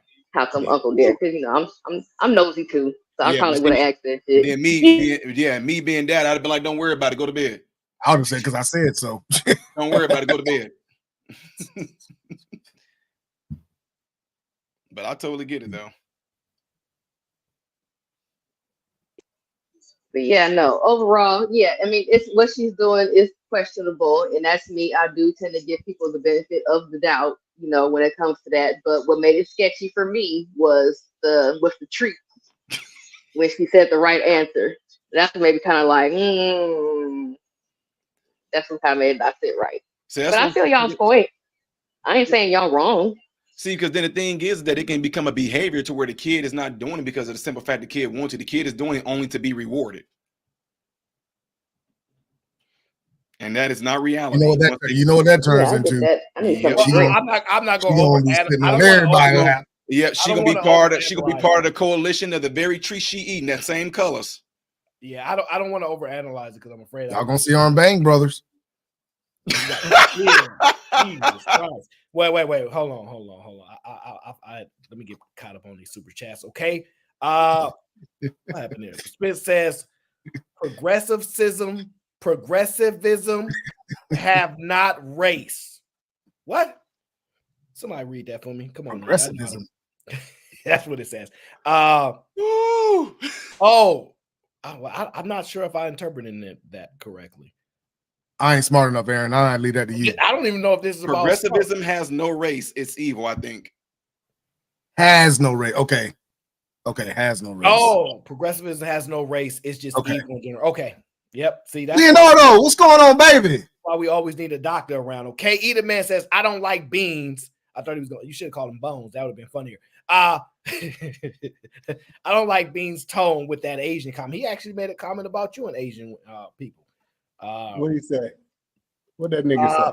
So in that video, he said, "These is the Asian women y'all want raising our black kids. We're Eater Man." Something like that. Absolutely. See, I don't know where Eater Man. I mean, I don't know where podcast went.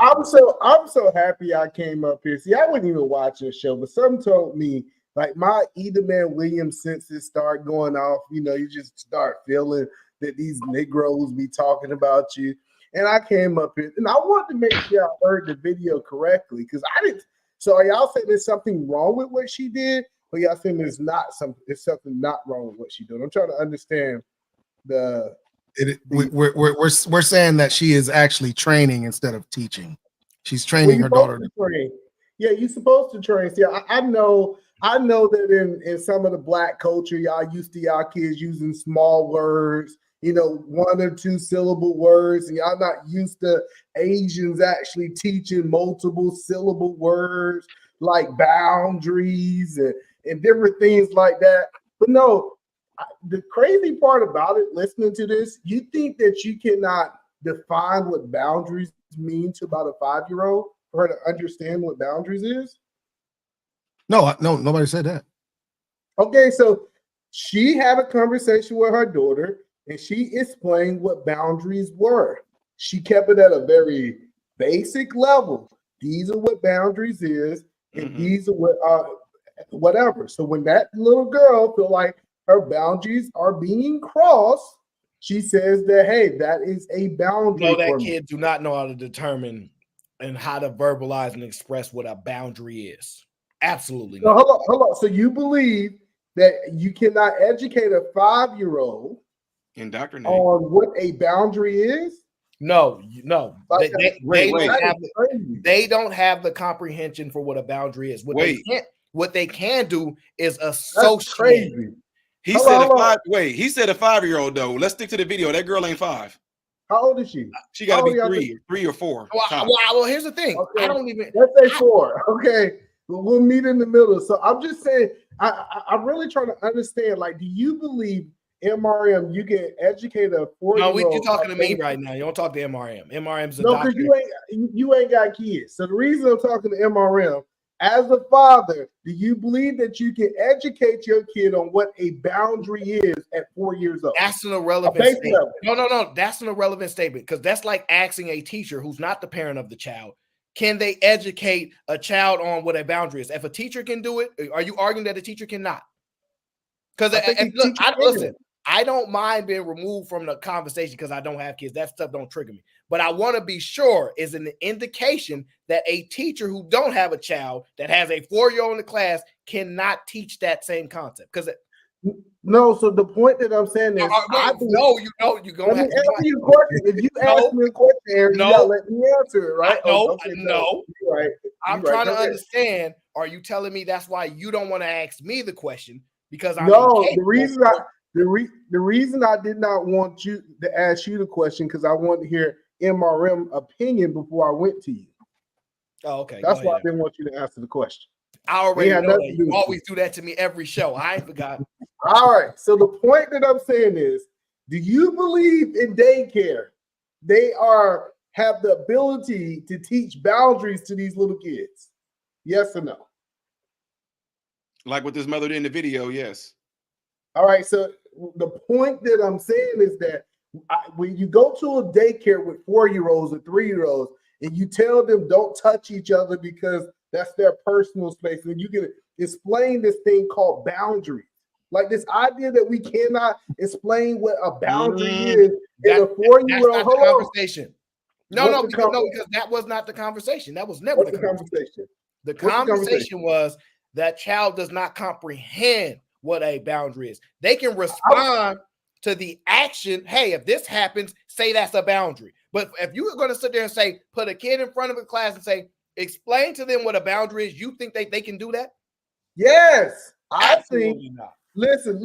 Absolutely I get it. I get it. We might not believe this in the Black community. I get it. But I believe if I fly over there to Japan and I get one of those little kids and ask them what a boundary is, I just truthfully and honestly believe that they'll be able to explain it. I know that sounds crazy. I know, listen, I know for a fact that Aaron might be in his feelings tonight, and Aaron feel that these kids do not comprehend. But I think I believe a child would be able to explain what a boundary is, but I don't think they would be able to define it. I think that's the difference. They would be able to say a man can't come up to me and touch me, or Johnny can't touch me here, or something like that. I believe they could give examples of what a boundary is, but I really don't believe they would be able to define and actually give you a correct definition of what that's a boundary not even is. a boundary, by the way. What you just defined is not a boundary. That's what I'm saying. That's what I'm saying. I believe if a parent have properly educated their children about what a boundary is, hey, you go to the kid and ask them, what's a boundary? I believe some kids, not all, can say, hey, I believe a boundary is a personal line that you do not want to cross. I think kids can comprehend and communicate that to other people. It's not that complex. We try to make it like boundary is a very difficult word. It's not. Wait, I would say that they can repeat it based off of repetition, but I don't believe that they're going to be able to sit there and actually explain it to you. In every situation, I don't believe they'd be able to define what that boundary was crossed. I don't. Here's my reason. If I sat there, wait. If I said to that kid, to define to me what boundary is, the kid is going to give me what their parent told me. And if I say, give me an example.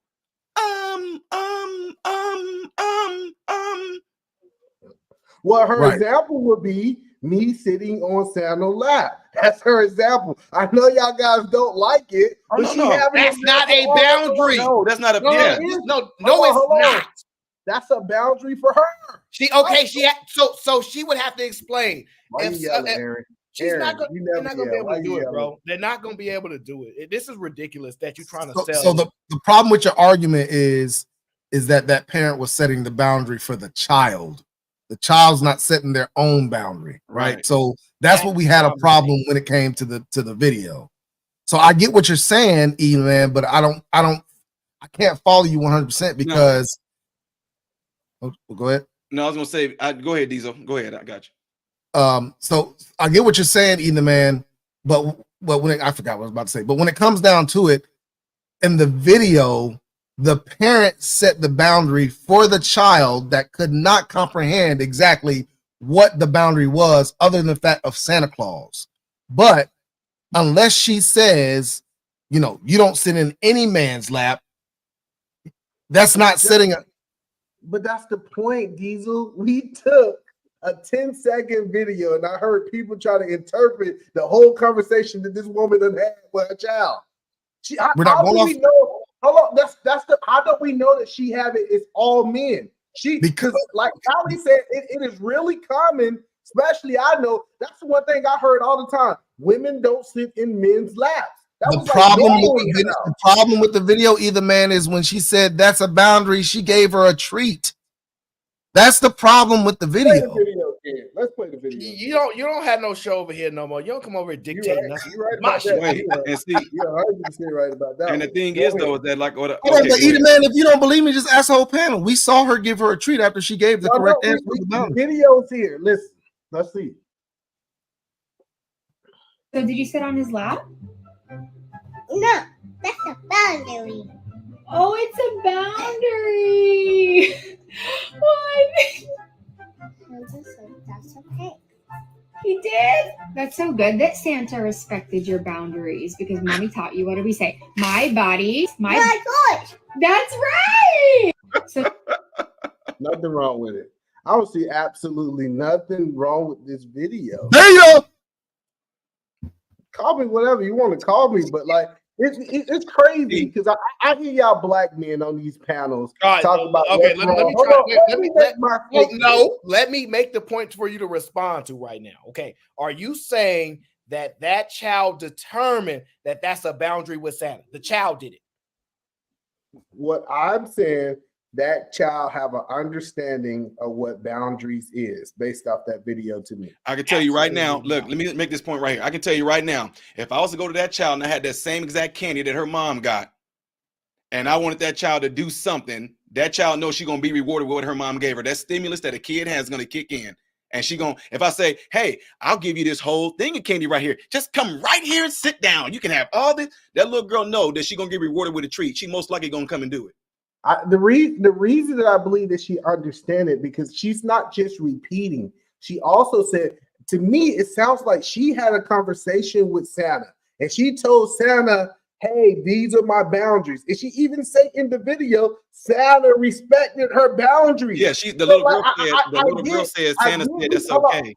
I get we can argue that she might not know a deep intellectual what boundaries is, but she got something. She took it to something outside of her house. She implemented it. That shows that she have because that's what she was trained to do. Let Edith Man look up the definition of comprehension first of all, right? Before we get into this deep all this type of stuff. Because if you're gonna refute my point, refute it. So, like I said, she have an understanding of what boundary is. That's what I said. I would say this. You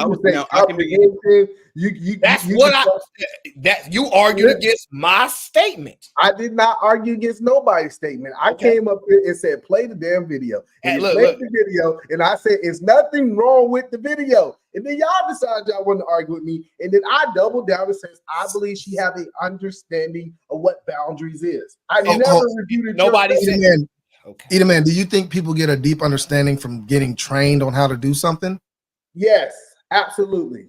Absolutely. I don't think so. I don't think so. I don't think so. I believe if you continuing to train someone and also having conversations with those people to get a deeper understanding. For example, in the military, we did things first, and then they explained to us in detail on why we was doing certain things. Why do we shoot at the end of the breath or at the beginning of the breath and start talking about the like we did it first. So yeah, I 100% think that you can. Yeah, but that doesn't work for everybody. And now we know everyone. Hold on. What I'm saying is, little girl. It worked. But I'm saying no, but either man, you can't say it worked for her because she was trained that way. Right? She hasn't got a deeper understanding of what she feels is a boundary or what she's uncomfortable with. She's going off with her. Diesel, I promise you, Diesel, from that 10-second video, you cannot make that assessment. You think that might be the reality, but unless you had a conversation with this young lady or heard this young lady speak more in detail, you cannot make the assessment that she don't have. I can tell that she's giving a response based on getting a treat. That's what I can tell. Yes, I get it, but you still cannot say that she don't have an understanding based off this 10 Yes, I can, because there is a stimulus making her make that statement, bro. That's the point. There is something that is making her make that statement, not just the fact of her wanting to say, or this is how she feels. She's doing it. She looked at the treat. She made the statement. Her mother picked up the treat and gave it to her. That's exactly what happened. Go ahead, man. It's sad to say this, but I mean, I'm just being real. I talk about this open when I go and speak, but that's exactly how babysitters end up getting us as little ones. And not only that, we looked forward to it because we knew we was going to be rewarded with a Snicker bar or something like that. And so what I'm saying is, even just growing up, once the police officers, when they would come into the classroom and taught us, Officer Dare and them and all that, they would tell us how, people not supposed to touch you here. And the number one thing they would tell us is, Don't accept what from a stranger. Why was it always candy? Because you know what? Sugar, kids thrive off of sugar. So the reason why I'm saying that is because, again, I can tell you right now, I can guarantee you, I don't care what that little girl can spill back to her mom and on this video. If I had that same candy right there and said, you want this? Yeah. Come over here and sit right here on my, she gonna come and sit right there on my knee. But see, MRM, the problem is, black people are the most hypocritical people, right? They tell they kids don't take strangers candy for strangers, and they take them trick or treating. Like, make it make sense. Like, just because you tell somebody something doesn't mean that they're going to actually do it. I think that this Asian mother is on the right path. She's training and she's teaching at her level of comprehension, and y'all just want her to turn out a feminist when she grew up because you don't like how she's doing it. Let me ask you this. Let me ask you one question, Eat a man. One question. What is the easiest way to get a child to do what you want them to do? What is the easiest way? Yeah. What can you give it? What is the thing? What is one thing you can give a child to make them do what you want them to do? Reward them. What with what? Anything that the child wants. Candy or toys, right? Sure. Okay. How are you saying that child is doing exactly what they want to do if you're changing what they want to do by giving them a treat? That's the thing is, in that video, I didn't feel that she was coaching her, because even the mother was surprised when she responded the way that she responded. Oh my God, no! Oh, have you ever? Hold on, eat a man. Have you ever? Eat a man. Have you ever potty trained? Hold on. Have you ever potty trained, eat a man? Yes, of course. Okay. Yes. Who does the potty train dance when they poop in or pee in the daggone potty? That's what you do. When they do what they're supposed to do, you give a response of gratitude, of happiness, and all that stuff to make them do it again. Maybe the people missed the video. Aaron, can you please play the video one more time? We have seen it 4 times. Y'all need to see the video. Are you serious? Man, he drive me crazy, man. One more time for either man who just cannot stop doing this. So did you sit on his lap? No, that's a boundary. Oh, it's a boundary. What? That's okay. He did? That's so good that Santa respected your boundaries, because mommy taught you, what do we say? My body, my choice. That's right. So yeah, I believe just watching this video, right? Y'all guys are just hating on her because she's such involved in her child's life. You gotta be trolling. No phone. You gotta be trolling, bro. She ain't got no phone. I know y'all used to women actually being mothers like this. Phone in their face, not teaching their kids anything. But the one thing that I can say, whatever her beliefs is, I guarantee she's going to teach this to her children. And the one thing that we say is that women are the foundation of teaching. And it looks like she's teaching and coaching this child. Now, when she get a little bit older, yes, I know that I can have a deeper conversation with a 15-year-old versus a 4-year-old, because I don't want to say 5. MRM got me because she don't look 5. So let's say 4-year-old. I get it. It is stages to teaching. And I'm telling you, at that stage, from a teaching point of view, she's doing it correct.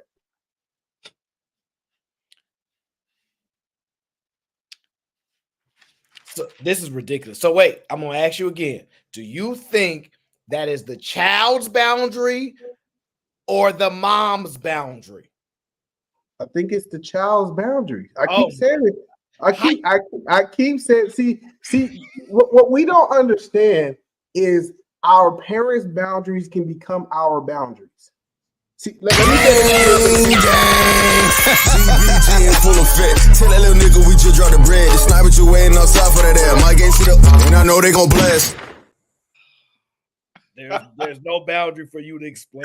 Thank you. Thank you. I know he's gonna come back, but thank you. He is trolling. No, he just got bailed out. This is what y'all don't understand. He just got bailed out. Listen, the reason why I explained the way I did to Callie Bev is because her mom didn't give her a choice. You ain't get no choice in this. I said so. If Callie Bev had the option to go, this is a boundary for me or it is not, I would concede. She had no choice. In the video, he said, "Yeah, the child determined that was a boundary between Santa, right? So it's the child's choice to sit on their lap or not." Is what you saying? It's a child's choice.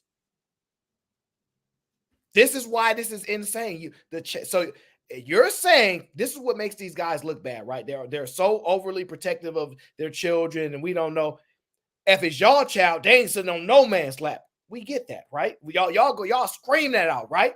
In the same sentence, y'all saying that this mom told her it's your choice if you sit on Santa's lap or not. So go from y'all training y'all kids not to sit on any man's lap to this child has free choice and it's their boundary or not, whether or not Santa sits on their lap. Don't even make sense. Make no sense. Makes no sense at all for both those things to exist. But to make any point or try to lie and sell a point, they will do it.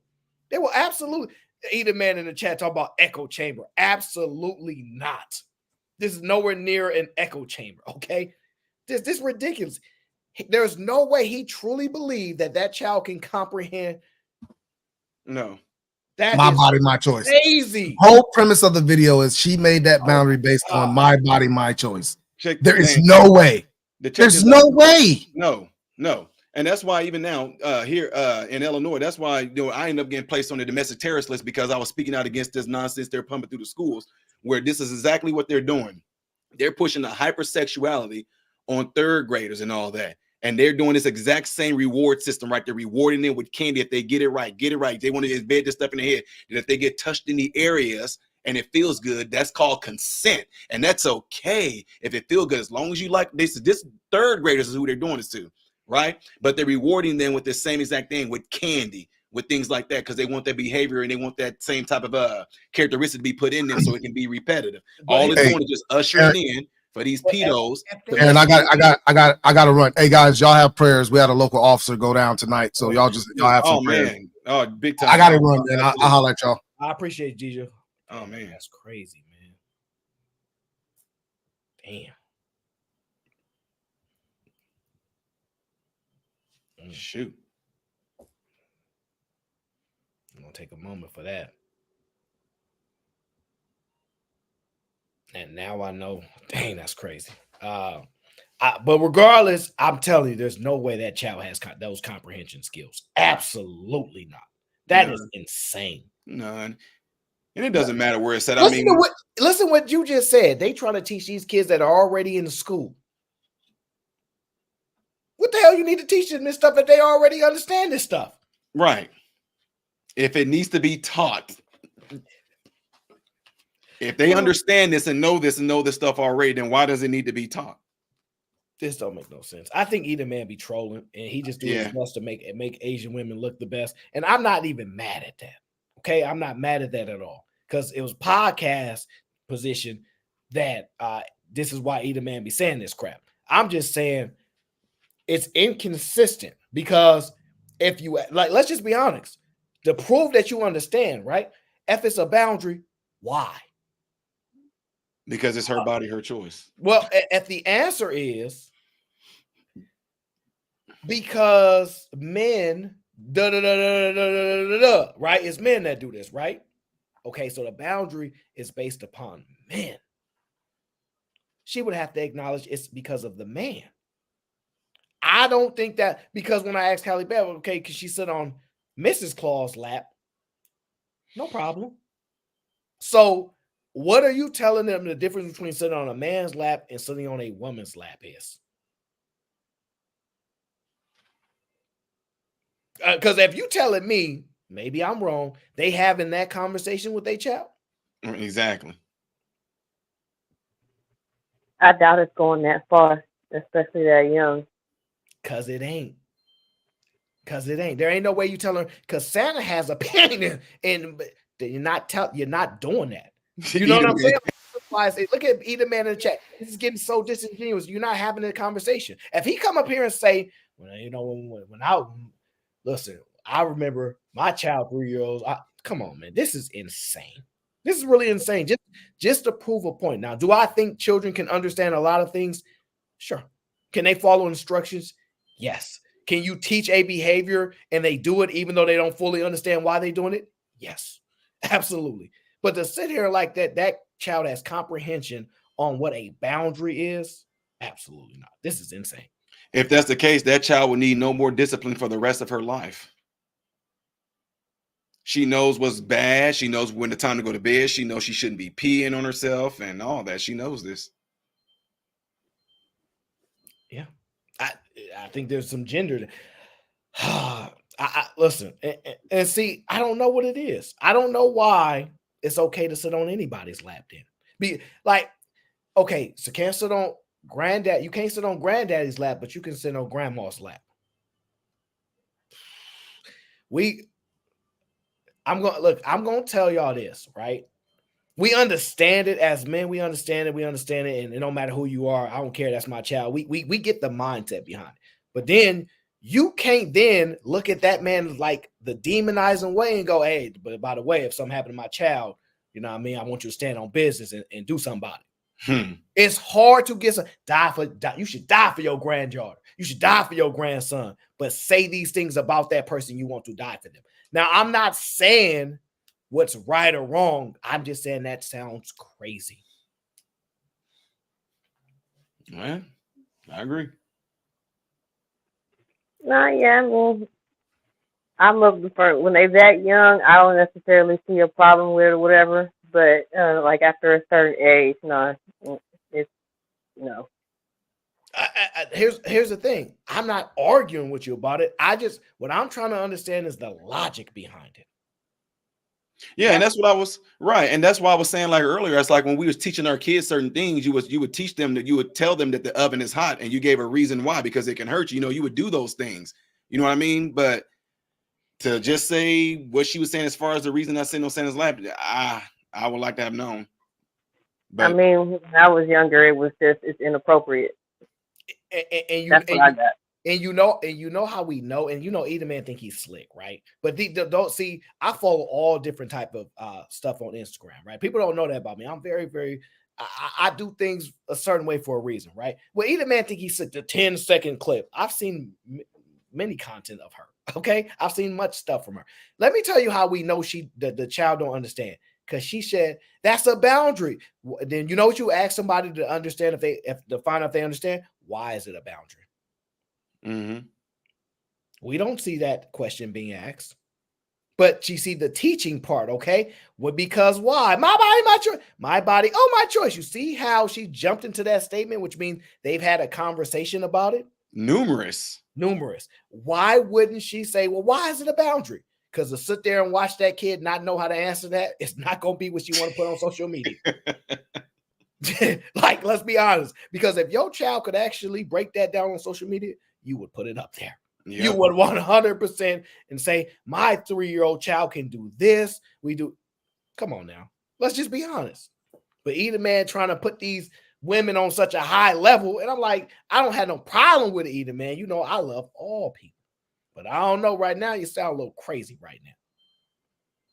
Yes, we know the video was edited. You think you're the only one that can see? See, they think he's slick. You're the only one that can see. We know the video is edited, but you still not getting away to sit there and act like that kid got comprehension of that. That's ridiculous. No. Absolutely not. And you know what? The reason why he asked you, because he know you're the most qualified to answer. You have children and you actually went to school. Now, you might not specialize in this, but you have to touch in every atmosphere even to get through this. So he knows you have some inkling and insight to certain things that you just have to have a basic understanding about. So he can't battle you on that. But you know the thing about either man, what he's going to do is try to make an argument. Is it a possibility that it could be done? You see what I'm saying? Like, that's what he's going to try to do. No, because even child development, even when kids come in there and they get their shots of vaccination, what do they get rewarded with? Candy. And because that makes it a positive experience. That way, when they come back again, it won't seem as scary or bad now because they know that in the end, I'm going to get this candy. That's what I'm saying. It's crazy. That's why predators manipulate kids with that. And see, I have no problem with her telling her daughter, don't let nobody do that. That's a boundary. Correct. But she is not saying that's a boundary for her. She's saying that because my mama told me. Because my mama said. That's all that was. What'd be really interesting too is that what'd be interesting too is that later on down the line, let's just say roughly 3-4 years from this day, and this child is 6-7 years old, and then she gets to ask her mom all of a sudden, wait, mom, but I mean, I know you say it's a boundary, but all my friends are sitting on Santa's lap, so why can't I sit? When she actually is able to ask her mom that question, I wonder what her mom gonna say, because you're not just gonna be able to say my body, my choice. You're gonna have to actually explain to the child why they can't sit on it when everybody else in the whole neighborhood is able to sit on Santa's lap. That's gonna be the kicker right there. Absolutely. And that's why I'm glad Kylie Bev gave that story, because I'm like, dang, see, Kylie Bev goes and prove it wasn't a Kylie Bev choice. She didn't know. She was doing what she was told to do. Exactly. Because you're gonna be at the little kids table because you're a little kid and we say so. Yep. We don't even know why it's a little kids table. Why? Table smaller than y'all's? Is that why it's the little kids table? I love it though. She just said, Kylie Bev said, she just knew that it wasn't happening. That was it. Now, did you keep on going back? But why? Why, mommy? Why, daddy? Why? No, you just knew. Oh, ain't no. And you probably was older than that child is at that point too, if you really think about it. Yeah, because I remember it. So yeah, I was older than that. That's the answer you got, and you just roll with it. Okay. Y'all not gonna let either man come up here and try to mob out like that. We're not having it. We're not having it. We think he's slick. We're not having that. Shoot, got me up here talking about we in a echo chamber because we refuse. We refuse. We absolutely refuse. Now we're gonna get to the next video, so either man can leave us alone about this in his queens. But I've seen this video. I don't know if I showed y'all this video before. Let me see here, but it's in my throwaway pal, so I need to throw it away. You seen this video, MRM? It's loading. I'm just gonna press play while you think about it.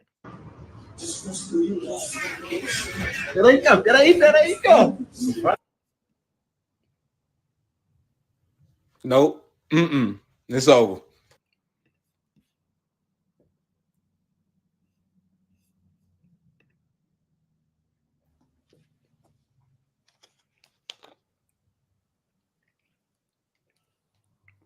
What?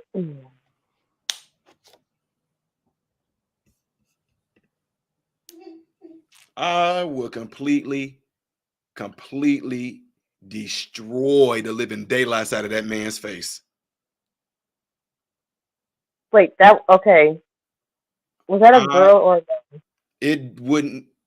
That looked like a dude to me.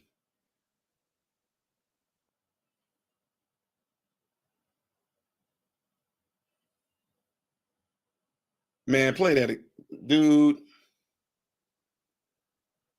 I don't even care if that was a man or a woman. I'm destroying that person's face. And when I get done doing that, I'm calling the police for sexual harassment and charging them. And then I'm suing the whole barbershop. Dude.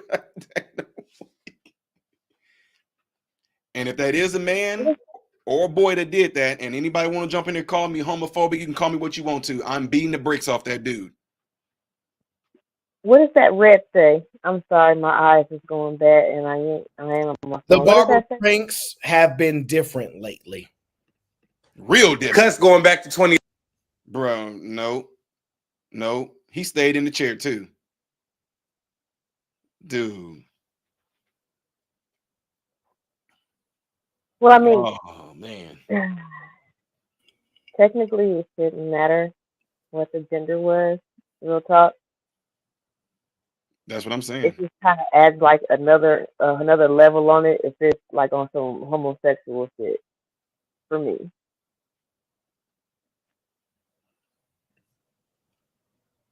He wouldn't even have no teeth after that. That room would have got shook in every possible way. Most people don't think he'd make it out alive. Man.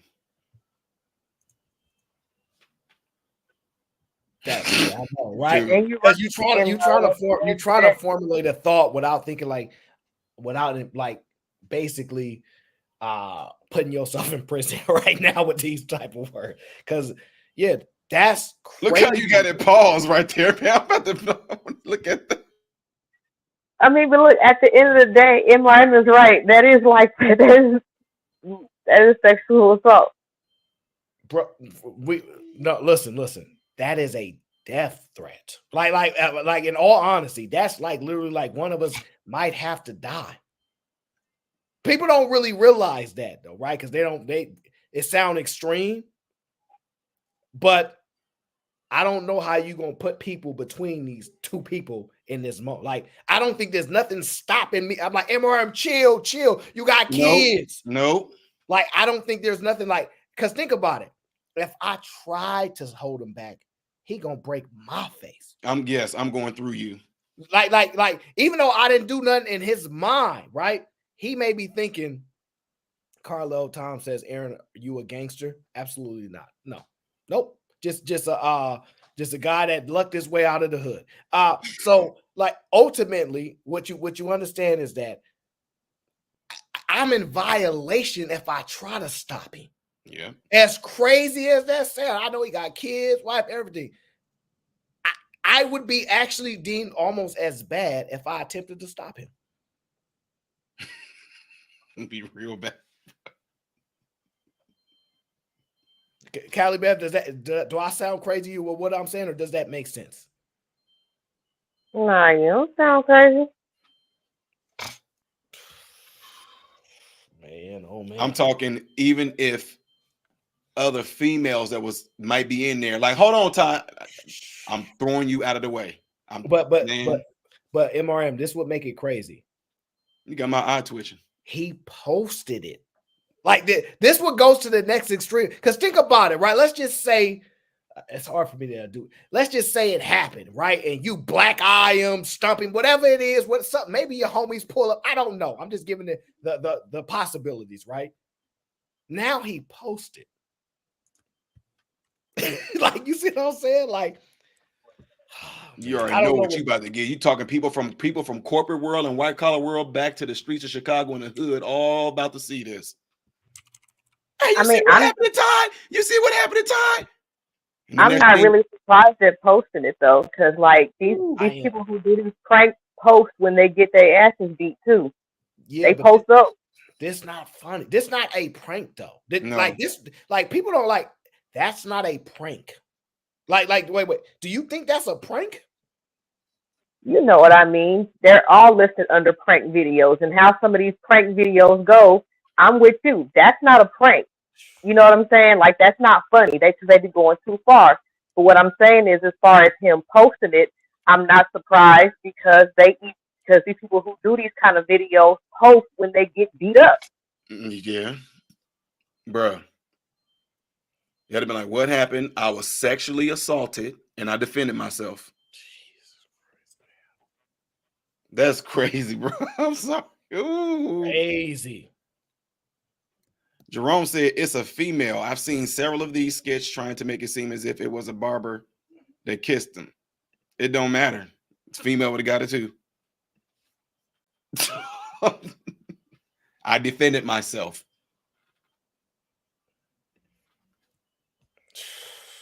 Man. Mandrill ain't said nothing. Oh man. Lemandro's like, I don't even know what the right response is for the O'Shea said E-Man just wanted to dig at black folks. Whites trick or treat too. Asian women classical conditioning her child. Easily circumvented. And either man says, what would Mandrill do? What would Mandrill do?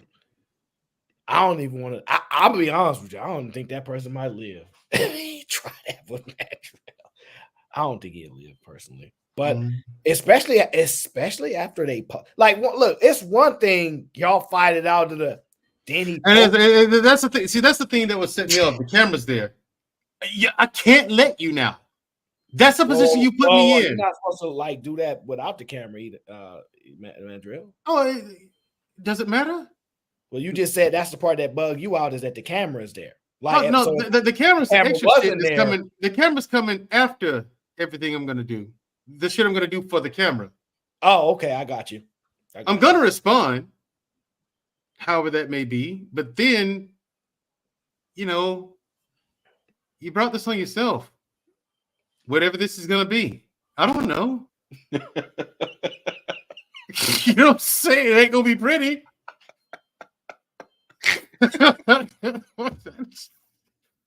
You're right on yourself, man. I mean, what jury's gonna lock me up after that? You assaulted me. I ain't finna play victim, but I don't know. You bit me on the lip. I don't know what the fuck you finna do next. Wait. I ain't finna give you a chance to do it either. Wait. Can I just ask y'all a real legitimate question? Do y'all close your eyes when y'all getting your hair cut? No.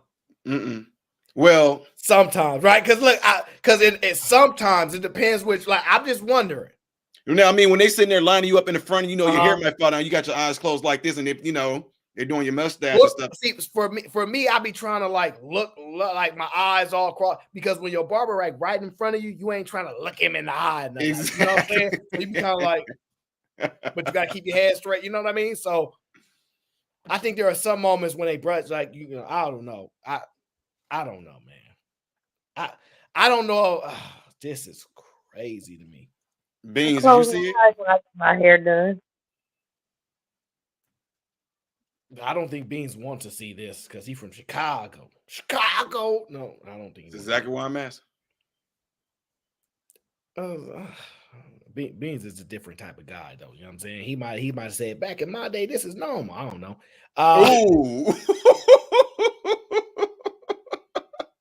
We seen that all the time back in my neighborhood. Oh, Beans, are you hearing this? He not listening to us. That's why it's more fun. Edom says, what if they got herpes? Dang, that's crazy. Do you think, I don't even want to think about if you can actually transfer that quickly, and that's a little bit of time. I don't even want to think about that. I don't even want to for a moment to think that you can really? No, absolutely. Really? This is crazy. What would Beans do? In my opinion, I don't know. Yeah, what would Beans do? We ain't heard his response. Because I don't think he listened to us. Beans be muting the yeah. This shit was, my thing is, this shit was wild. Like, I have to make an example of this person and teach you a lesson. You can't just do that unsolicited to anybody. No. Otherwise, you run the risk of this happening to you. You see what's happening to you now? Yeah. This, like, that's kind of shit that's going to run through my head. See, that's why it's part of my throwaway clip. Like, I mean, there's scissors there. I'm gonna pick them scissors up and stab you in the leg like 4 times. Listen, I got tools here, man. Don't do that. I'm gonna, just saying. Listen, man. I'm not gonna. That's crazy. That's wild. Like, I can't even. Outside the fact that his initial response is shock, I could kind of understand that, and it's a video and they cut it off after that, obviously, to mess with us and whatnot. Or maybe because the response probably wasn't a good one.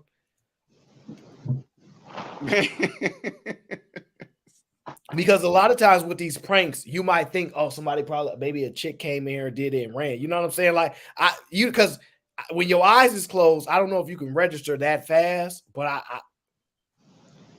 because I mean, I guess they might. Is if it's a prank, you would think they might know each other. I don't know,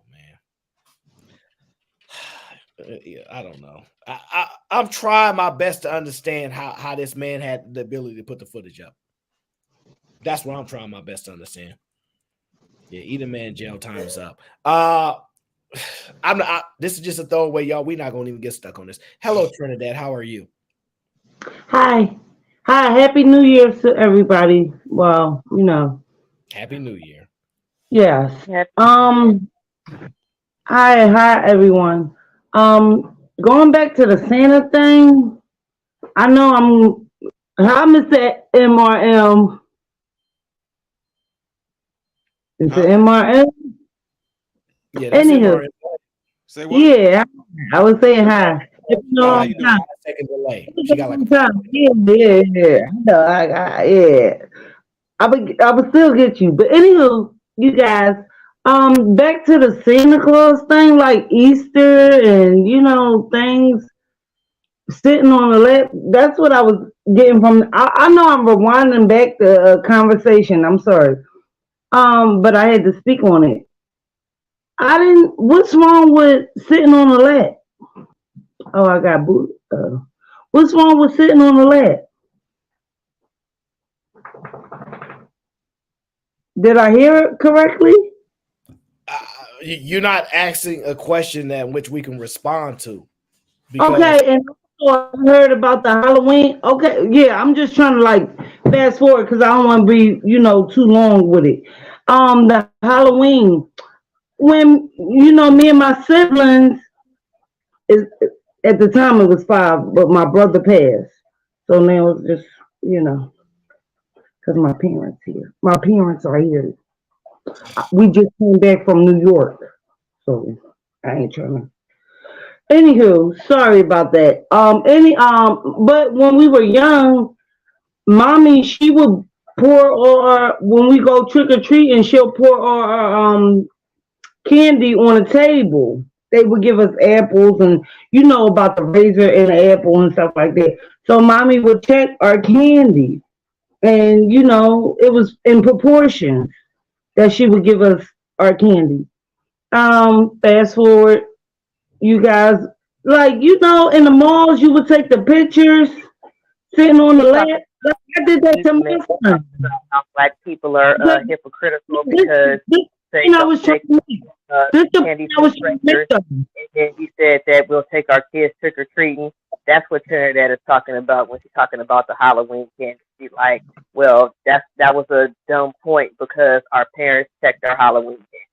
That's what she was trying to say. I saw her say it in the comments at the time that said it.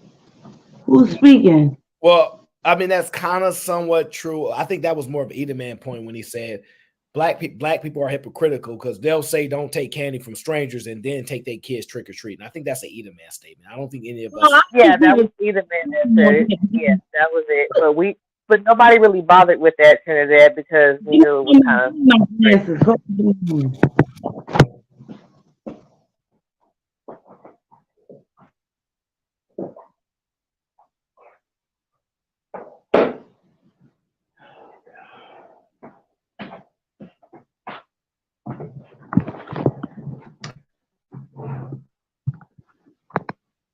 Who's speaking? Or we was listening to you to make sure you got your full thought out now. Now that you got your full thoughts out there. My full thought out. So like back in the day, of course, mom was the protector, daddy the protector, but mom was overly protective. And it's just on my experience. Then like now that it's out in the open with the you got to watch your words on it. With the Santa Clauses and the Easter bunnies, y'all get what I'm saying, right? Because I don't want to mess up Mr. Aaron's show, but y'all get what I'm saying. We all adults.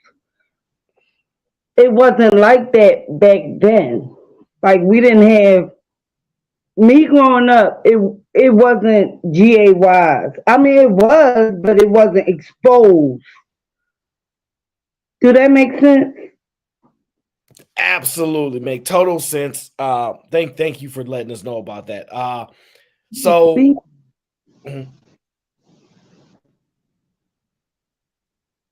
okay, so we just gonna move on from this video of the barbershop, and we're gonna move on to the next video. Because that video that you just showed, that was a no. Yeah. No, sir, Bobby. I don't even want to. You asking for it. Yeah. Y'all get my. You don't play a game like that. You don't do that. And they got that Walmart prank. Walmart. Well, Trinidad, hold on. Eda Man is back. Eda Man is back, everybody. Okay, so just take a moment because I think somebody said his name, so now his head full of himself. So everybody, welcome back, Eda Man. Okay. I told you, I'm like the Candy Man or the Boogeyman. You say my name, ain't too many times. Come back. Hey, you know what? That makes me feel good because I ain't got booed since I started the show with you. See, when I started the show, I ain't got booed like 3-4 times in a row. So I appreciate that. No, why do we gotta be liars? I just don't understand why we just gotta be liars. Like we tell our kids that some random white man is coming in our house and leaving gifts. I don't know why we lie so much to our kids. Well, he is. The majority of black kids don't actually do. Santa does we leave know. gifts. Santa comes down the chimney, even though you don't have one, and he leaves gifts underneath a tree that you decorate, and you feed him cookies and milk. That's why he's so fat. It's just so crazy that we just feel that we have to lie. Like I just think that it's such a bad idea. It's a tradition. It's a tradition at this point, though, man. But that's the problem. It's a bad tradition. Like people was furious. I remember when I told my family that I'm not telling my kids that Santa Claus is real. I'm gonna tell them their daddy got a job and their daddy gonna go to work. And when their daddy go to work, they get nice gifts. It's a sacrifice of me not being home. I'm not about to lie. Like, why we gotta keep lying? This lying is just getting out of hand that we gotta lie. Then we then whoop our kids for lying. Well, here's why, man. Here's why we lie to our kids in the beginning, because the world is going to be very unforgiving. Okay, so why not let them have fun now with make believe and just ease them into the real shit. That's crazy. Nah, check this out. And this is why I believe my Blasian kids are gonna be so much farther ahead of all these other kids, because of the simple fact that we just gonna tell you the truth up front. We're gonna tell you reality up front. And then what you're gonna have to do is you have to be able to understand reality at a young age. So when you get old enough, you be like, you know, one thing I say, my dad and mama ain't never lied to me. They kept it real. They kept it funky from the beginning. And that's why they expect me to, they set the example. I just don't understand, like, why as parents we don't set the example. Because it's fun. It's fun for them to believe in Santa and make believe and all that nonsense. Okay? It's fun. It ain't no different than the damn Easter Bunny or the Tooth Fairy or anything like that. Or Jesus. That's the point. We ain't. It's no Easter Bunny. And then once you end up telling your kids what the real is, they be like, "Yeah, I kind of already knew that a couple of years ago." That's usually about how it goes. Right. And see, E-Man, here's the thing. What's the difference? Hold on. I got a question for you, E-Man. It's a good one. What's the difference between telling your kids that the Easter Bunny and Santa is real and telling them that a spaceman impregnated a 14-year-old girl, didn't tell the guy about it, so he just had to take her word for it, and then the kid was born. You see him when he's born. You catch up with him when he's about 12. Then he disappears again in the story. You catch up with him again when he's about 30. So you see about 3 years of his life total, and then he gets tortured to death, pretty much. So, but he's a manifestation of all that's good and the example we should follow, and this, thus, and so. There's no proof of any of this whatsoever. So what's the difference? Let me tell you the difference. See, you go in telling your kids about Santa that you believe is a lie. You believe Santa don't exist, and you uply lie. I believe in Jesus Christ. In every bone and tissue in my body, I believe it. So that's why I teach it to my kids. So at least, even if you can call it whatever you want, I believe in what I'm teaching my kids. Okay, so gotcha. So the difference here is you actually believe in it's what you teaching your kids what you believe to be true. I got you. So it's not an actual lie then if you believe it. Gotcha. Yeah, like now if I didn't believe in Jesus Christ, of course, yes, you can say that I'm being a hypocrite, but I believe in it. Y'all don't believe in Santa Claus. Y'all know that no imaginary white man ain't coming to the hood to give y'all kids no gifts. So stop lying. That's a good question. That's a legit question, E-Man. And I want to present this to people such as Aaron, who grew up in the hood, as he claims it, like none of the rest of us did, or some shit. Anyway, Aaron, in the hood, and anyone else who grew up in the hood, or probably possibly still live there. What do y'all tell what are the children told in the hood about Santa Claus? I grew up in an all-black neighborhood. It was, you can consider it the hood. It wasn't violent or nothing that I know of. It is now, but back then, no. And I was told about Santa Claus until I was about 9. Right. You know, my mama told me, I was like, how Santa Claus come down a chimney? We don't have no fireplace. Right. We had no fireplace. They had a key. I was like, okay. Santa Claus got all the keys. Okay, got it. Santa Claus. No, we're not about to get caught up. No, we're not getting caught up on this story. Okay, all right. So, Aaron, what did you believe about Santa Claus? You coming up? I heard about Santa Claus when I was younger, but then some. I don't remember what age. Even at a real young age, we was told he wasn't real at some point. I mean, they give you the like early on, they might give it to you, but before you become like in high school or like you find out Santa ain't real. It's not like you go on thinking Santa is real for a very long time. It's too long. I don't care if you just thought it for 3 years. I agree with you. I don't care. I don't make this argument about whether I don't care. Either man, I just want you to realize this is the queen right here that you're talking about. Look at her. Look at us spending quality time with her. Look at that. Really get to it, boss. Really get to it. Yeah. Really get to it. Really get to it, boss. By the way, the post says Mama says she don't need Santa because she already sits on a bearded man laps and gets whatever she wants. That's her husband. She sit on her husband's lap. Talk about it. Listen, let's talk about this sitting on the lap because Trinidad say ain't nothing wrong with some random your kids going to sit on some random man's lap. This is a hard because you brought up lap.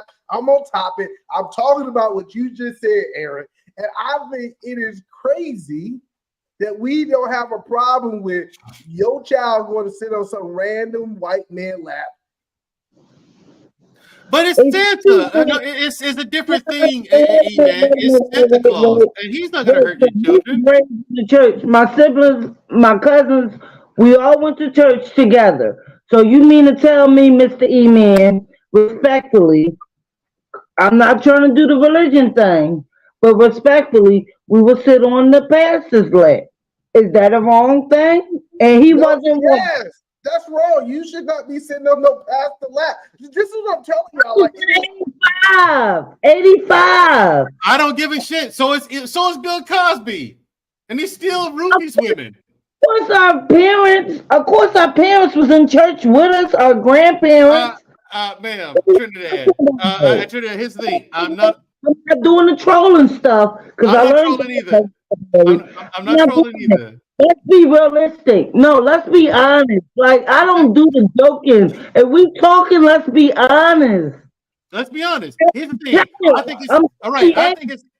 I agree with E-Man. It is absolutely wrong. You should not have your kids sitting on some other dude's. I don't give a fuck especially if he's a priest. With their reputation, all they do is rape kids and get sent to another church. If I'm an infant being baptized, that's wrong for a man to carry an infant. Here's the thing. If you baptize your child as an infant, it doesn't count because a child didn't choose to be baptized. You have to choose to be baptized for it to count. So when a child comes of age, understands and understands the decisions that they're making, they choose to be baptized. That's a different story. But you should not put your child on any man's lap. I agree with E-Man wholeheartedly. So the crazy part about it is like if you ever been to a strip club, listen, That's just me. If you ever been to a strip club before, that's the way. The whole point that I'm trying to help you understand that it's a reason if you go to a strip club, the women sits on your lap. It is a sexual act. I know y'all don't want to believe it, but it's a reason we call it a lap dance. Your female child should not be sitting on another man's lap, point blank, period. Oh, okay, let me just make sure I understand. Wait, stop. Man's lap. I sat on my Trinidad, one moment. Trinidad, one moment. Let me just ask either man. I've never been. Trinidad, one moment, darling, one moment. Because you got to understand, Trinidad, your delay is like 5 or 7 seconds. So you have to make room for that, right? So either man, I just want to make sure I understand. I've never been to a strip club. I'm probably and very likely going to die without ever going on, right? Are there lesbian strip clubs? I ain't never been to one. Maybe. I don't know of any. But Aaron, you're not missing anything by not going to a strip club.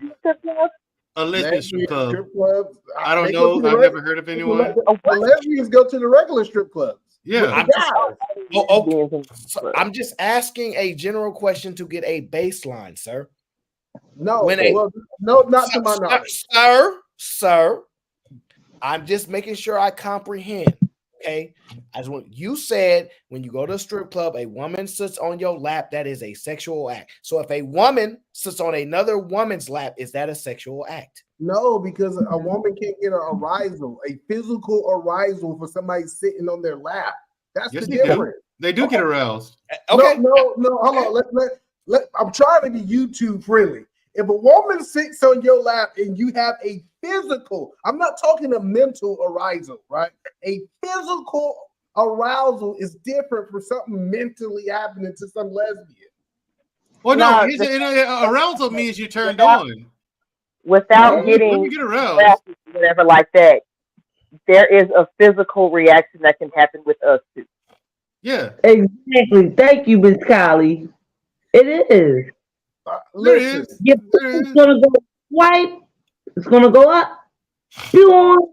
Crazy. You know your penis is gonna go up. Like, let's. I'm just trying to understand what Carly said. You believe a woman sitting on another woman's lap and a woman sitting on a man's lap is the same type of arousal? Or if she is a lesbian, depending on sexuality. You know that the clitoris is just a small, really tiny penis, right? Cool. You know how dudes dick jump? Okay, it's like the same kind of thing. Okay. Wait. Callie, he knows that. He just playing with him. We're gonna. So the point that I was making is, if a woman sits on a man's lap, his leg, whatever it is, there's a chance that her butt tops can be touching his penis. Can we agree with that? Okay. All right. Okay. So I get it if y'all trying to say if a woman was sitting right on her clitoris, it could be the exact same thing. It's just not the same. That's Here's the problem. Wait. No clitoris, sir. Here's the problem with your assessment about Santa. Have you ever seen someone sit on Santa's lap? It ain't like they do at the lap dance. Exactly. You wrong. What? I've seen kids get excited. They jumping up and down on Santa, talking about the toys they want. Not my daughter. Y'all can say whatever y'all want to say. Yeah, you can call me. The gotta go through background and child abuse. No, we're playing games. Like, come on, we grown. We should know all the stuff. You know, when the Santa is hired at the mall, let's be serious, okay? For once, they got to go through background checks, child abuse.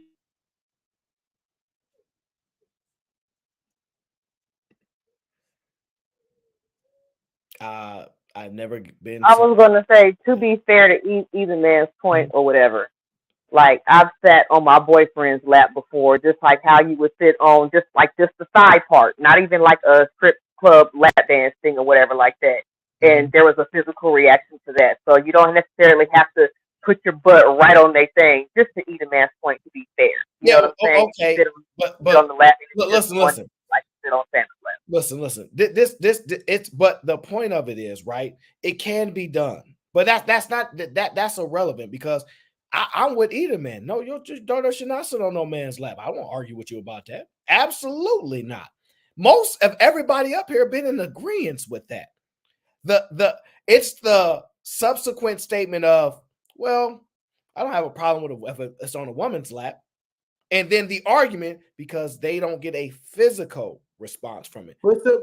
Physical arousal, right? The woman,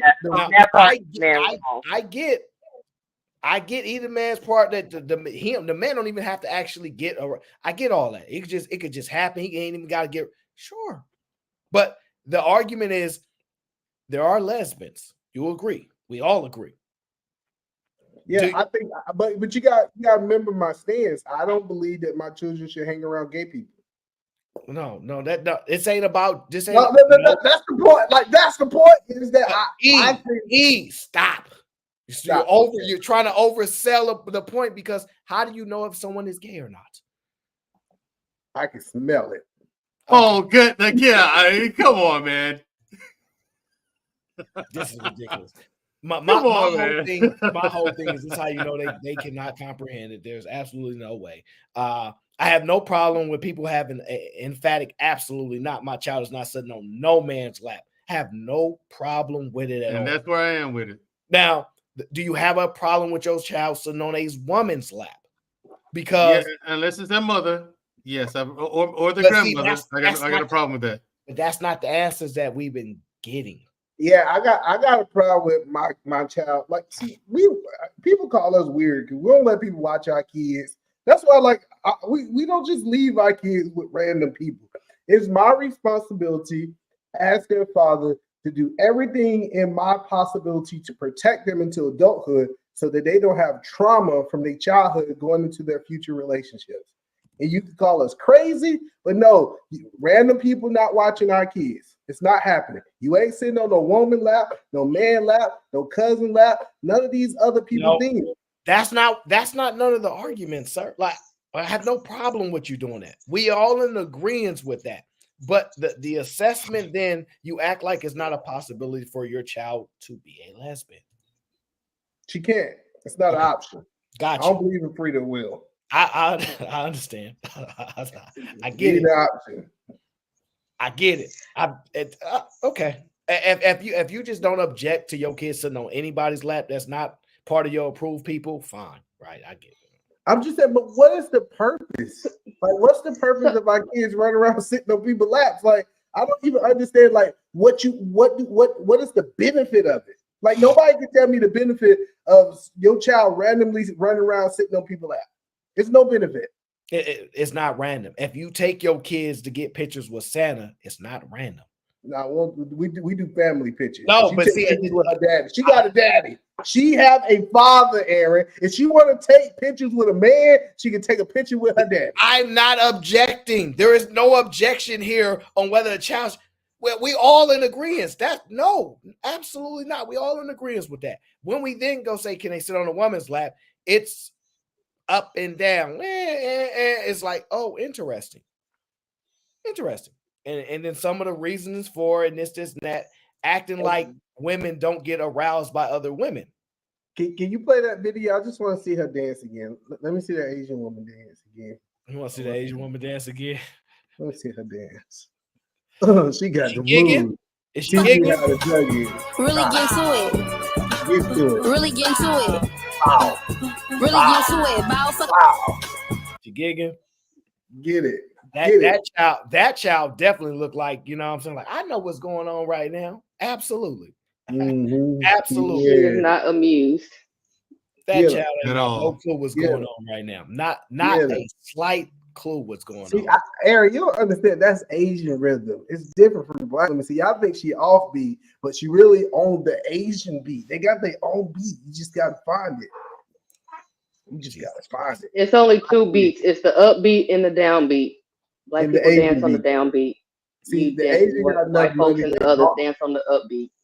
Listen, it's only two beats. No, the Asian people had enough money to buy their own beat. I know. See, we ain't used to buying stuff. They went out and purchased a beat inside the upbeat. It's called the medium beat. It's called the medium Asian beat. No, that would be offbeat. That's called offbeat. There's only two beats. Either man gonna need to retire after this, okay? Lauren Max says, so you know why I'm here. Let's go. Go Cowboys. Shout out to the biggest Cowboys fan, Either man. That is all. Carry on. Let me just say this. Thank you to the Cowgirls for winning. Okay. I'm sorry, Cowboys. I keep mixing them up with the cheerleading team. Because now they put my Eagles in a place above the other team, which is the Lions, which were ahead of them for a while. So appreciate you.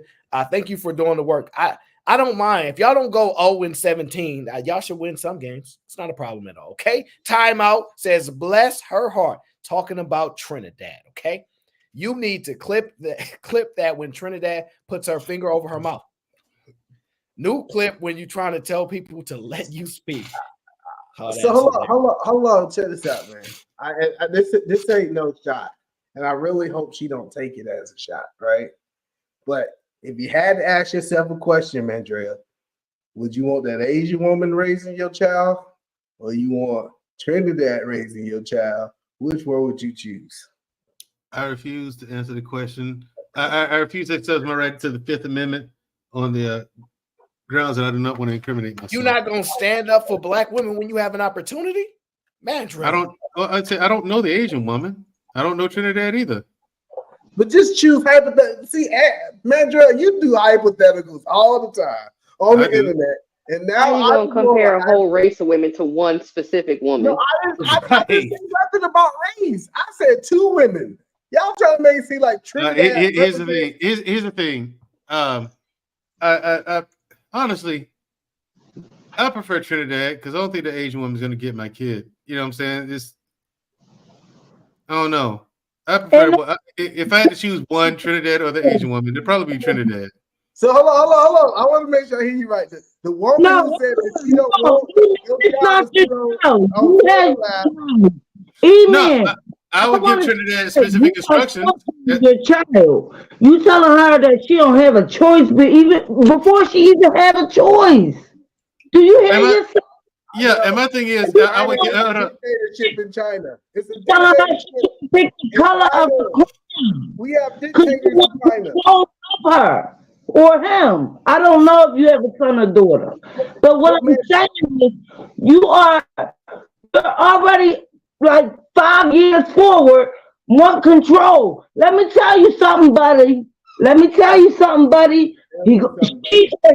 gonna rebel. He's gonna rebel. He's gonna rebel. You cannot control your child. Yes, you can control. They do it in China every year. Every year they control their children in China. What are you talking about? I can't tell you what to do, but I'm letting you know you cannot control your child. Not every move. I was trying to make a bigger point, right? The bigger point is games. I'm trying to have a conversation. This is about Mandrea. Stop playing. I got it, but this is about Mandrea. And I gotta hold my brother Mandrea accountable. Hold on, Trinidad. I'm gonna let you yell at me. Trinidad. I just want to hold Mandrea accountable for 30 seconds. This is what I was talking about. Black men have already stated what their morals and characters, and he put the color of someone's skin above his morals and character. This Asian what woman you mean? I'm about to explain it. This Asian woman said she agreed with Mandrea, and she do not want her child sitting on some random person's lap. What Asian woman said that? Hold on, let me finish. Trinidad doubled down that your child can go sit on anybody's lap because she's black. You agree with it, and not your morals and your character. And that's not true. That's not true. The Asian woman didn't say that. I didn't hear an Asian woman say that. For one, I didn't hear an Asian woman say that. Maybe I wasn't here for that. Maybe I didn't hear it or wasn't paying attention or whatever. But if I left my kid with anybody, I give them specific instructions. Nah, my kid ain't sitting on nobody's lap. I bet you Trinidad won't let my kid sit on nobody's lap if I tell her that. No, Trinidad said that the kid goes sit on the pastor lap. That's her kid. I don't want my kid doing it. MRM, I just want to know, am I off MRM? Didn't the Asian woman at least say she agreed with Mandrea and said that? Let me finish. Damn. I'm trying. Yeah, I didn't hear what I said. Nobody can hear what you said because your mic is still trash. We try to listen. I promise you. We really want to hear you. But it's just like the mic is so bad that we can't hear you. So, but MRM, did I make a good point? I just want, because usually doctors tell the truth unless they're trying to get your money. And I don't think MRM at this point is trying to get my money. So MRM, didn't the Asian woman align with Mandrea morals and character? What Asian woman? Did I miss that or something? That's the part I'm stuck on, E-Man. Really, I didn't see an Asian woman say that. Aaron, am I missing something? I think I'm missing some context. I didn't hear an Asian woman say that. Play the 10-second video. I saw the Asian woman dancing. That's the part I saw. No. So if Aaron, Mandrea didn't see the first video. Oh yeah, if there's the first video, I didn't see that then. I saw the queer bite the dude on the lip. But then look, I saw the Asian woman dance. Listen, we got to move on because Aaron, just answer my question, Aaron. Do I got a point? Maybe he didn't see the video. I give him that. But I got a point? Is I'm consistent last 3 weeks about setting on morals and principles. Yeah, I stand on my morals and my principles, regardless. You know that, E-Man. So you can pick that's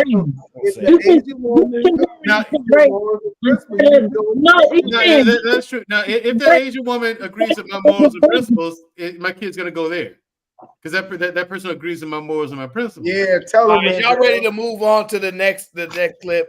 Let's move to the next clip, Aaron. All right, thank the heavens, man, because I can't do this with either man tonight. I can't. Absolutely. Why not? What's wrong with E-Man? There's nothing wrong with him. Exactly. But tonight, he's trying to traumatize me because he's going back and forth with Trinidad when he don't do that. You know he's wrong. Bear. Come on. Sorry, guys. I'm gonna jump. Okay, CTU says, okay, Aaron, you still here? Yeah, we still rocking out. Barely. I'm legally blonde. Barely. Either man said he was like, what? Either man said she was beat like Blueface. No, he didn't. He didn't say that. And if he did, I would have heard it. Did you say that, E-Man? No, why are you letting these people in the chat gas you up? I didn't say. Who is Blueface? Blueface, do I look like I know who a Blueface is? Blueface is. The only Bluefaces I know is in my wallet. Let's play the next video. I don't know. Let's go to the next video, okay? Because I'm not doing this right now. Hey, she got a big old forehead. She got a big old forehead? Okay. The age of 73, being as gorgeous as you are, what do you follow as a regimen? Now, okay. I'm gonna ask y'all, right? Why you pausing right there? Aaron, you wrong as hell, Aaron. You dirty. You dirty, Aaron. I'm dirty. I know where you're going with this. I think I do at least. But you're wrong. If you're going where I think you're going, Aaron, you're wrong. That shit wrong, man. So listen. If you have elders and you have people that live longer than you, right? And you see that they look healthier than you and they've been taking better care of themselves, wouldn't the advice that they give you, don't you think it's something you should consider? Yeah, they're healthier than I am. Yeah, of course. Unless it's OG Speed. I don't agree with his advice. Like, why not? Other than OG, I agree with most of them. He was eating something. That's why he got a hairline. And he would do what? He would do what now? He was talking about eating pussy. That's why he kept his hairline. No, he said he doesn't. Guys, why y'all so easily sidetracked? I don't know, man. Freaking Christ. I'm just saying, listen, if your OGs give you some insight on how they sustain longer living, things like that. I mean, J Speed do say some things, and I think he actually be talking right about some stuff. I don't know. I don't listen to what he say anyway. But let me address OG. How you gonna address OG? He ain't even here. I'm talking about the OG that's in the chat. Fortune cookies have made more money than any other cookies in the world. So when y'all talk about our fortune cookies, let you know that we have proven that our fortune cookie works. That's a lie. I didn't think the fortune cookie was a Chinese Asian people thing. I thought that was about someone else. It's irrelevant though, because let's say it was, right? Who buys a fortune cookie standalone? They come free. Okay. Wait. Stop.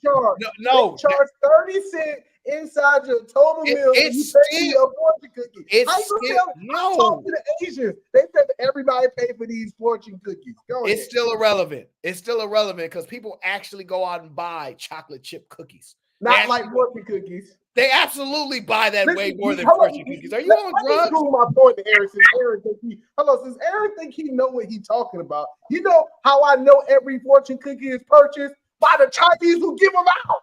They're purchased by the Chinese. Like, so this idea that why are you saying we as if you are Asian? I understand part of the Asian community. I get Asian community. Why are you saying we? I accept the statement. I want to get back to the video. I don't want to fight over it. You're right. Either man is correct. I want to get back to the video. I want y'all to respect y'all elders. Okay? The age of 73, being as gorgeous as you are, what do you follow as a regimen? We want to know. I know, right? So I am also a urine drinker. Really? Yes. And I apply urine to my whole body. Interesting. And yeah, it's because that's another one of those substances that we're told is filthy and nasty and, you know, all of that, but it's coming out of our body. Right. It has all of our characteristics. Yeah. It's nothing filthy. It's nothing dirty about it. Yeah. It has our T cells in it, you know, just our stem cells, everything. And so when we put it back in, it gives us more life. Wow. Yeah. At the age of 73. Don't ever play that again, Aaron. No, Ever in life. No, I need moderator us, man, back here now. Right now. Can back up, Doc. Listen, you can say whatever you want to say about this old woman, but one person that have proven this, well, who talks about this is Ojo Cinco, right? He said the reason that he had never had an injury in his whole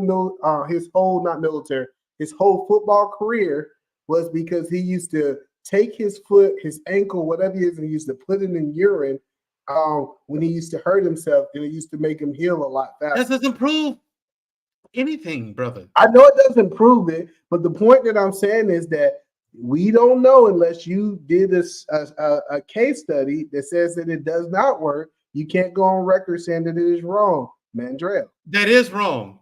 Why That is is it wrong? incorrect. That is incorrect. The only thing urine is good for, honestly, in case of survival or something like that, is if you have it's to prevent foot fungus. You can piss on your feet to prevent foot fungus. However, here's the thing: the reason why you urinate is because your body's getting rid of toxins and all the other bad shit that's been filtered through the liver and the spleen and the kidneys and so on. Okay, it is in fact waste. Okay, your body has absorbed all the nutrients and the good stuff, and it is secreting out the waste. That is what you're getting out when you shit. That's what you're putting out when you piss. That's why urine smell is so strong. It's ridiculous, and it damages things physically. Well, no, see, but that's what I'm saying is that you're speaking from your mindset because it's not a mindset. It's science. Hold on. In certain parts of the world, right? Oh my God, it's actually said that urine is used as medicine. It says your urine should be clear. Oh my God, E-Man. Stop. Don't do this. Don't do that. Don't do that, man. E-Man, no. I bet you don't want to talk to the doctor. Listen, the doctor. I bet I do. There's a doctor right next to me. Hold on, listen. I'm telling you, listen. It says in Rome, Greece, in Egypt, it's called urine therapy. This is a big thing of them actually taking the urine and putting it on certain parts of the body that are in it. So this woman might have she might actually have some realistic things that happen. But she doesn't know. No, that's not. No, E-Man. That's not how this works. That's not how science works. I have a scientist, a licensed one, sitting right next to me. I am a sports scientist. I promise you, the scientists here on the panel will agree. He about to bust the bubble on this. It's ridiculous. Those comments are vicious. You don't drink urine. You're not supposed to put urine on your body. She didn't say nothing about drinking it. She said put it on your skin. She said she's a urine drinker. She said she drinks it. Yeah. So, she said that it repopulate her skin. She put it all over her body. I'm just saying that it can. See, the thing about it is when our body put out waste. So the people who are actually educated on this subject. Let's play it again because I believe she said that she drank it. Hold on, let me land the point. See, when our body put out waste, doesn't mean that it's not good for us. It just means that what it really means is if that it was good for us, E-Man, we wouldn't secrete out the waste. The body would just keep it. I'm gonna let the African get in here because the African gonna tell y'all how they use urine back then. But you have a dog. You have two scientists right next to each other on the panel. You ain't no scientist. What you with this? We a scientist in what? Sports science. Oh, you don't know nothing about no urine. Let's talk to MRN. Of course I do.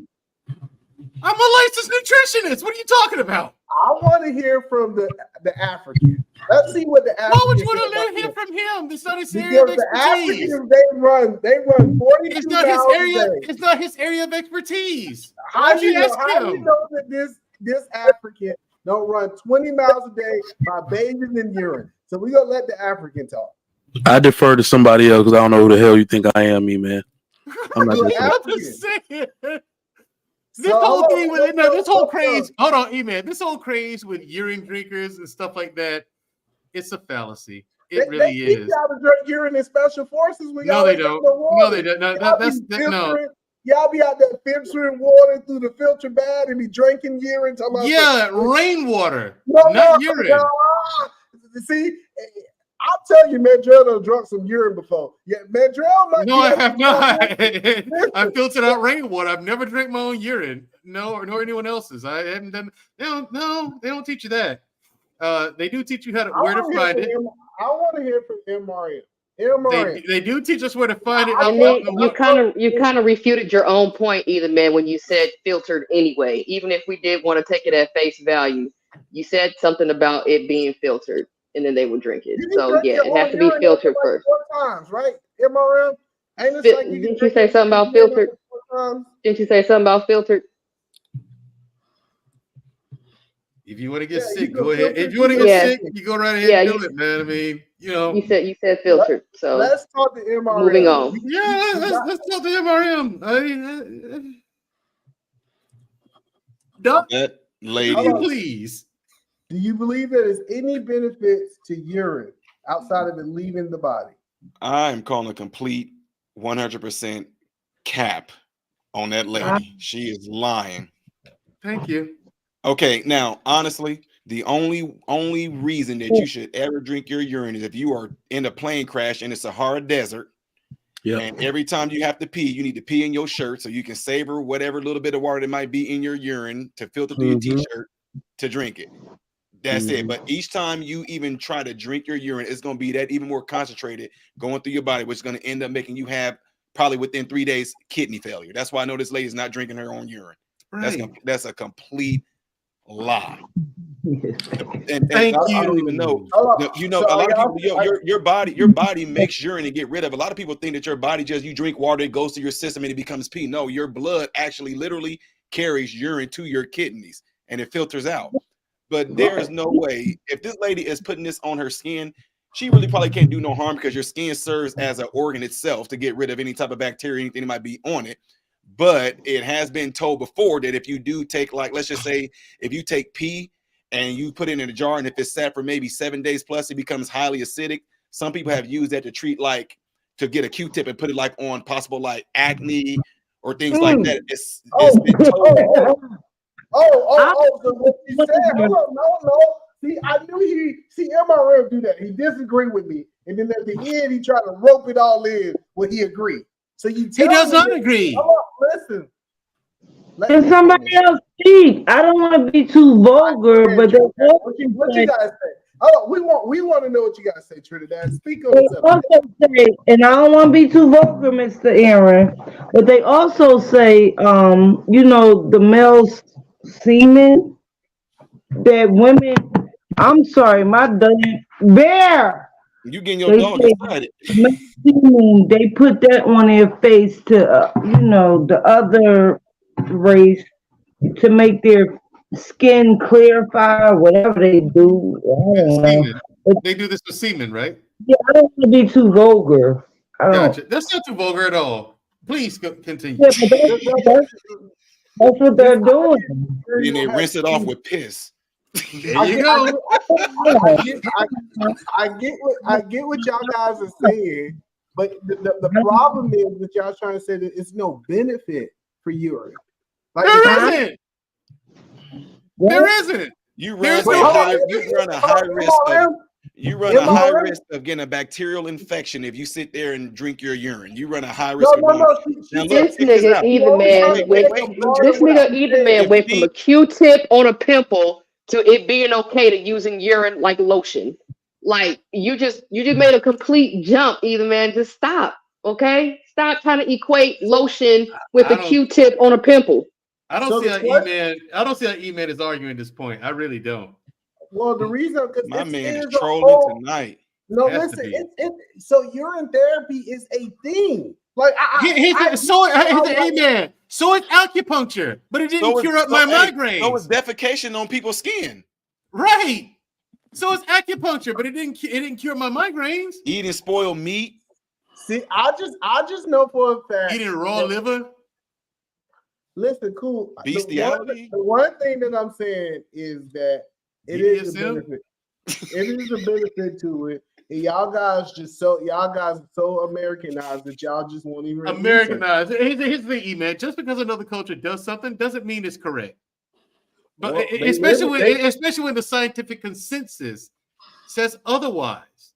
What scientific? Show me the study that says that urine don't have any benefit. I'll wait. Okay, cool. You wait right there. Google. You want to know why you shouldn't drink bacteria? Right, thank you. You want to study on why you shouldn't eat your poop too? See, y'all guys are getting so caught up in the drinking portion, right? Cool. I get that y'all. Would you like a study on why you shouldn't eat? Well, I think either man is basically saying if it's up to me, I'm a drink.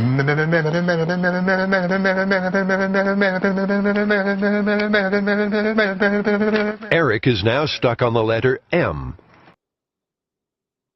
I'ma end the show. I apologize. We have reached the conclusion of Let's Entertain this episode 4. I didn't win as long as I can go. Okay, I try to make this a fun show marathon for y'all, but I don't even know if I can put this out to the people. I don't even know if I can even let people try to restream this because with the insaneness that occurred on this show. I mean, we went up and down and up and down, and they went everywhere. Podcast was here. You know how podcasts do get to talk about the woman, and I just put my hand in anything and all this nonsense. Okay, you got Edie Man talking about pee on the leg, pee. Like, it's good. It went too far for me. Okay, I've had enough. Okay, now I don't know if I'm gonna put this stream on private or not. Well, I don't know because I don't really think nobody gonna stream a 10-hour stream. But I want to say this: we're not gonna do the members only stream tonight because I'm done. 10 hours, I'm beat. But tomorrow morning, I got you. Members only stream early morning before the football game. Come on. I don't know necessarily about the college football games what time, but early morning, right before the games take off, we're going to run like an hour, 2-hour stream or whatever. And we're going to get into some things. Until then, until the next episode, we got to go. Because Timeout says, the man is on something. Some men drink women's squirt. Dang, they won't let you write squirt in there. During SIX, okay? They must get something good out of it, okay? Granville says, don't end it, Aaron. I'm almost on. I'm beat. Look, 10 hours, 30 minutes. I'm tired, brother. I love you, but I'm tired, G-Ville, okay? You got to hit me up at another time. I got to get a little bit of energy back, okay? Just a little bit of energy because I got to figure out how I'm going to run this stream tomorrow, okay? I just told you I'm going to do it, so now I'm stuck with doing it, and I don't want to postpone it, but I think it's going to be a nice, mild conversation for the people that are there. And shout out to all the new members. I will see you guys tomorrow, members only. Until the next time, we gone.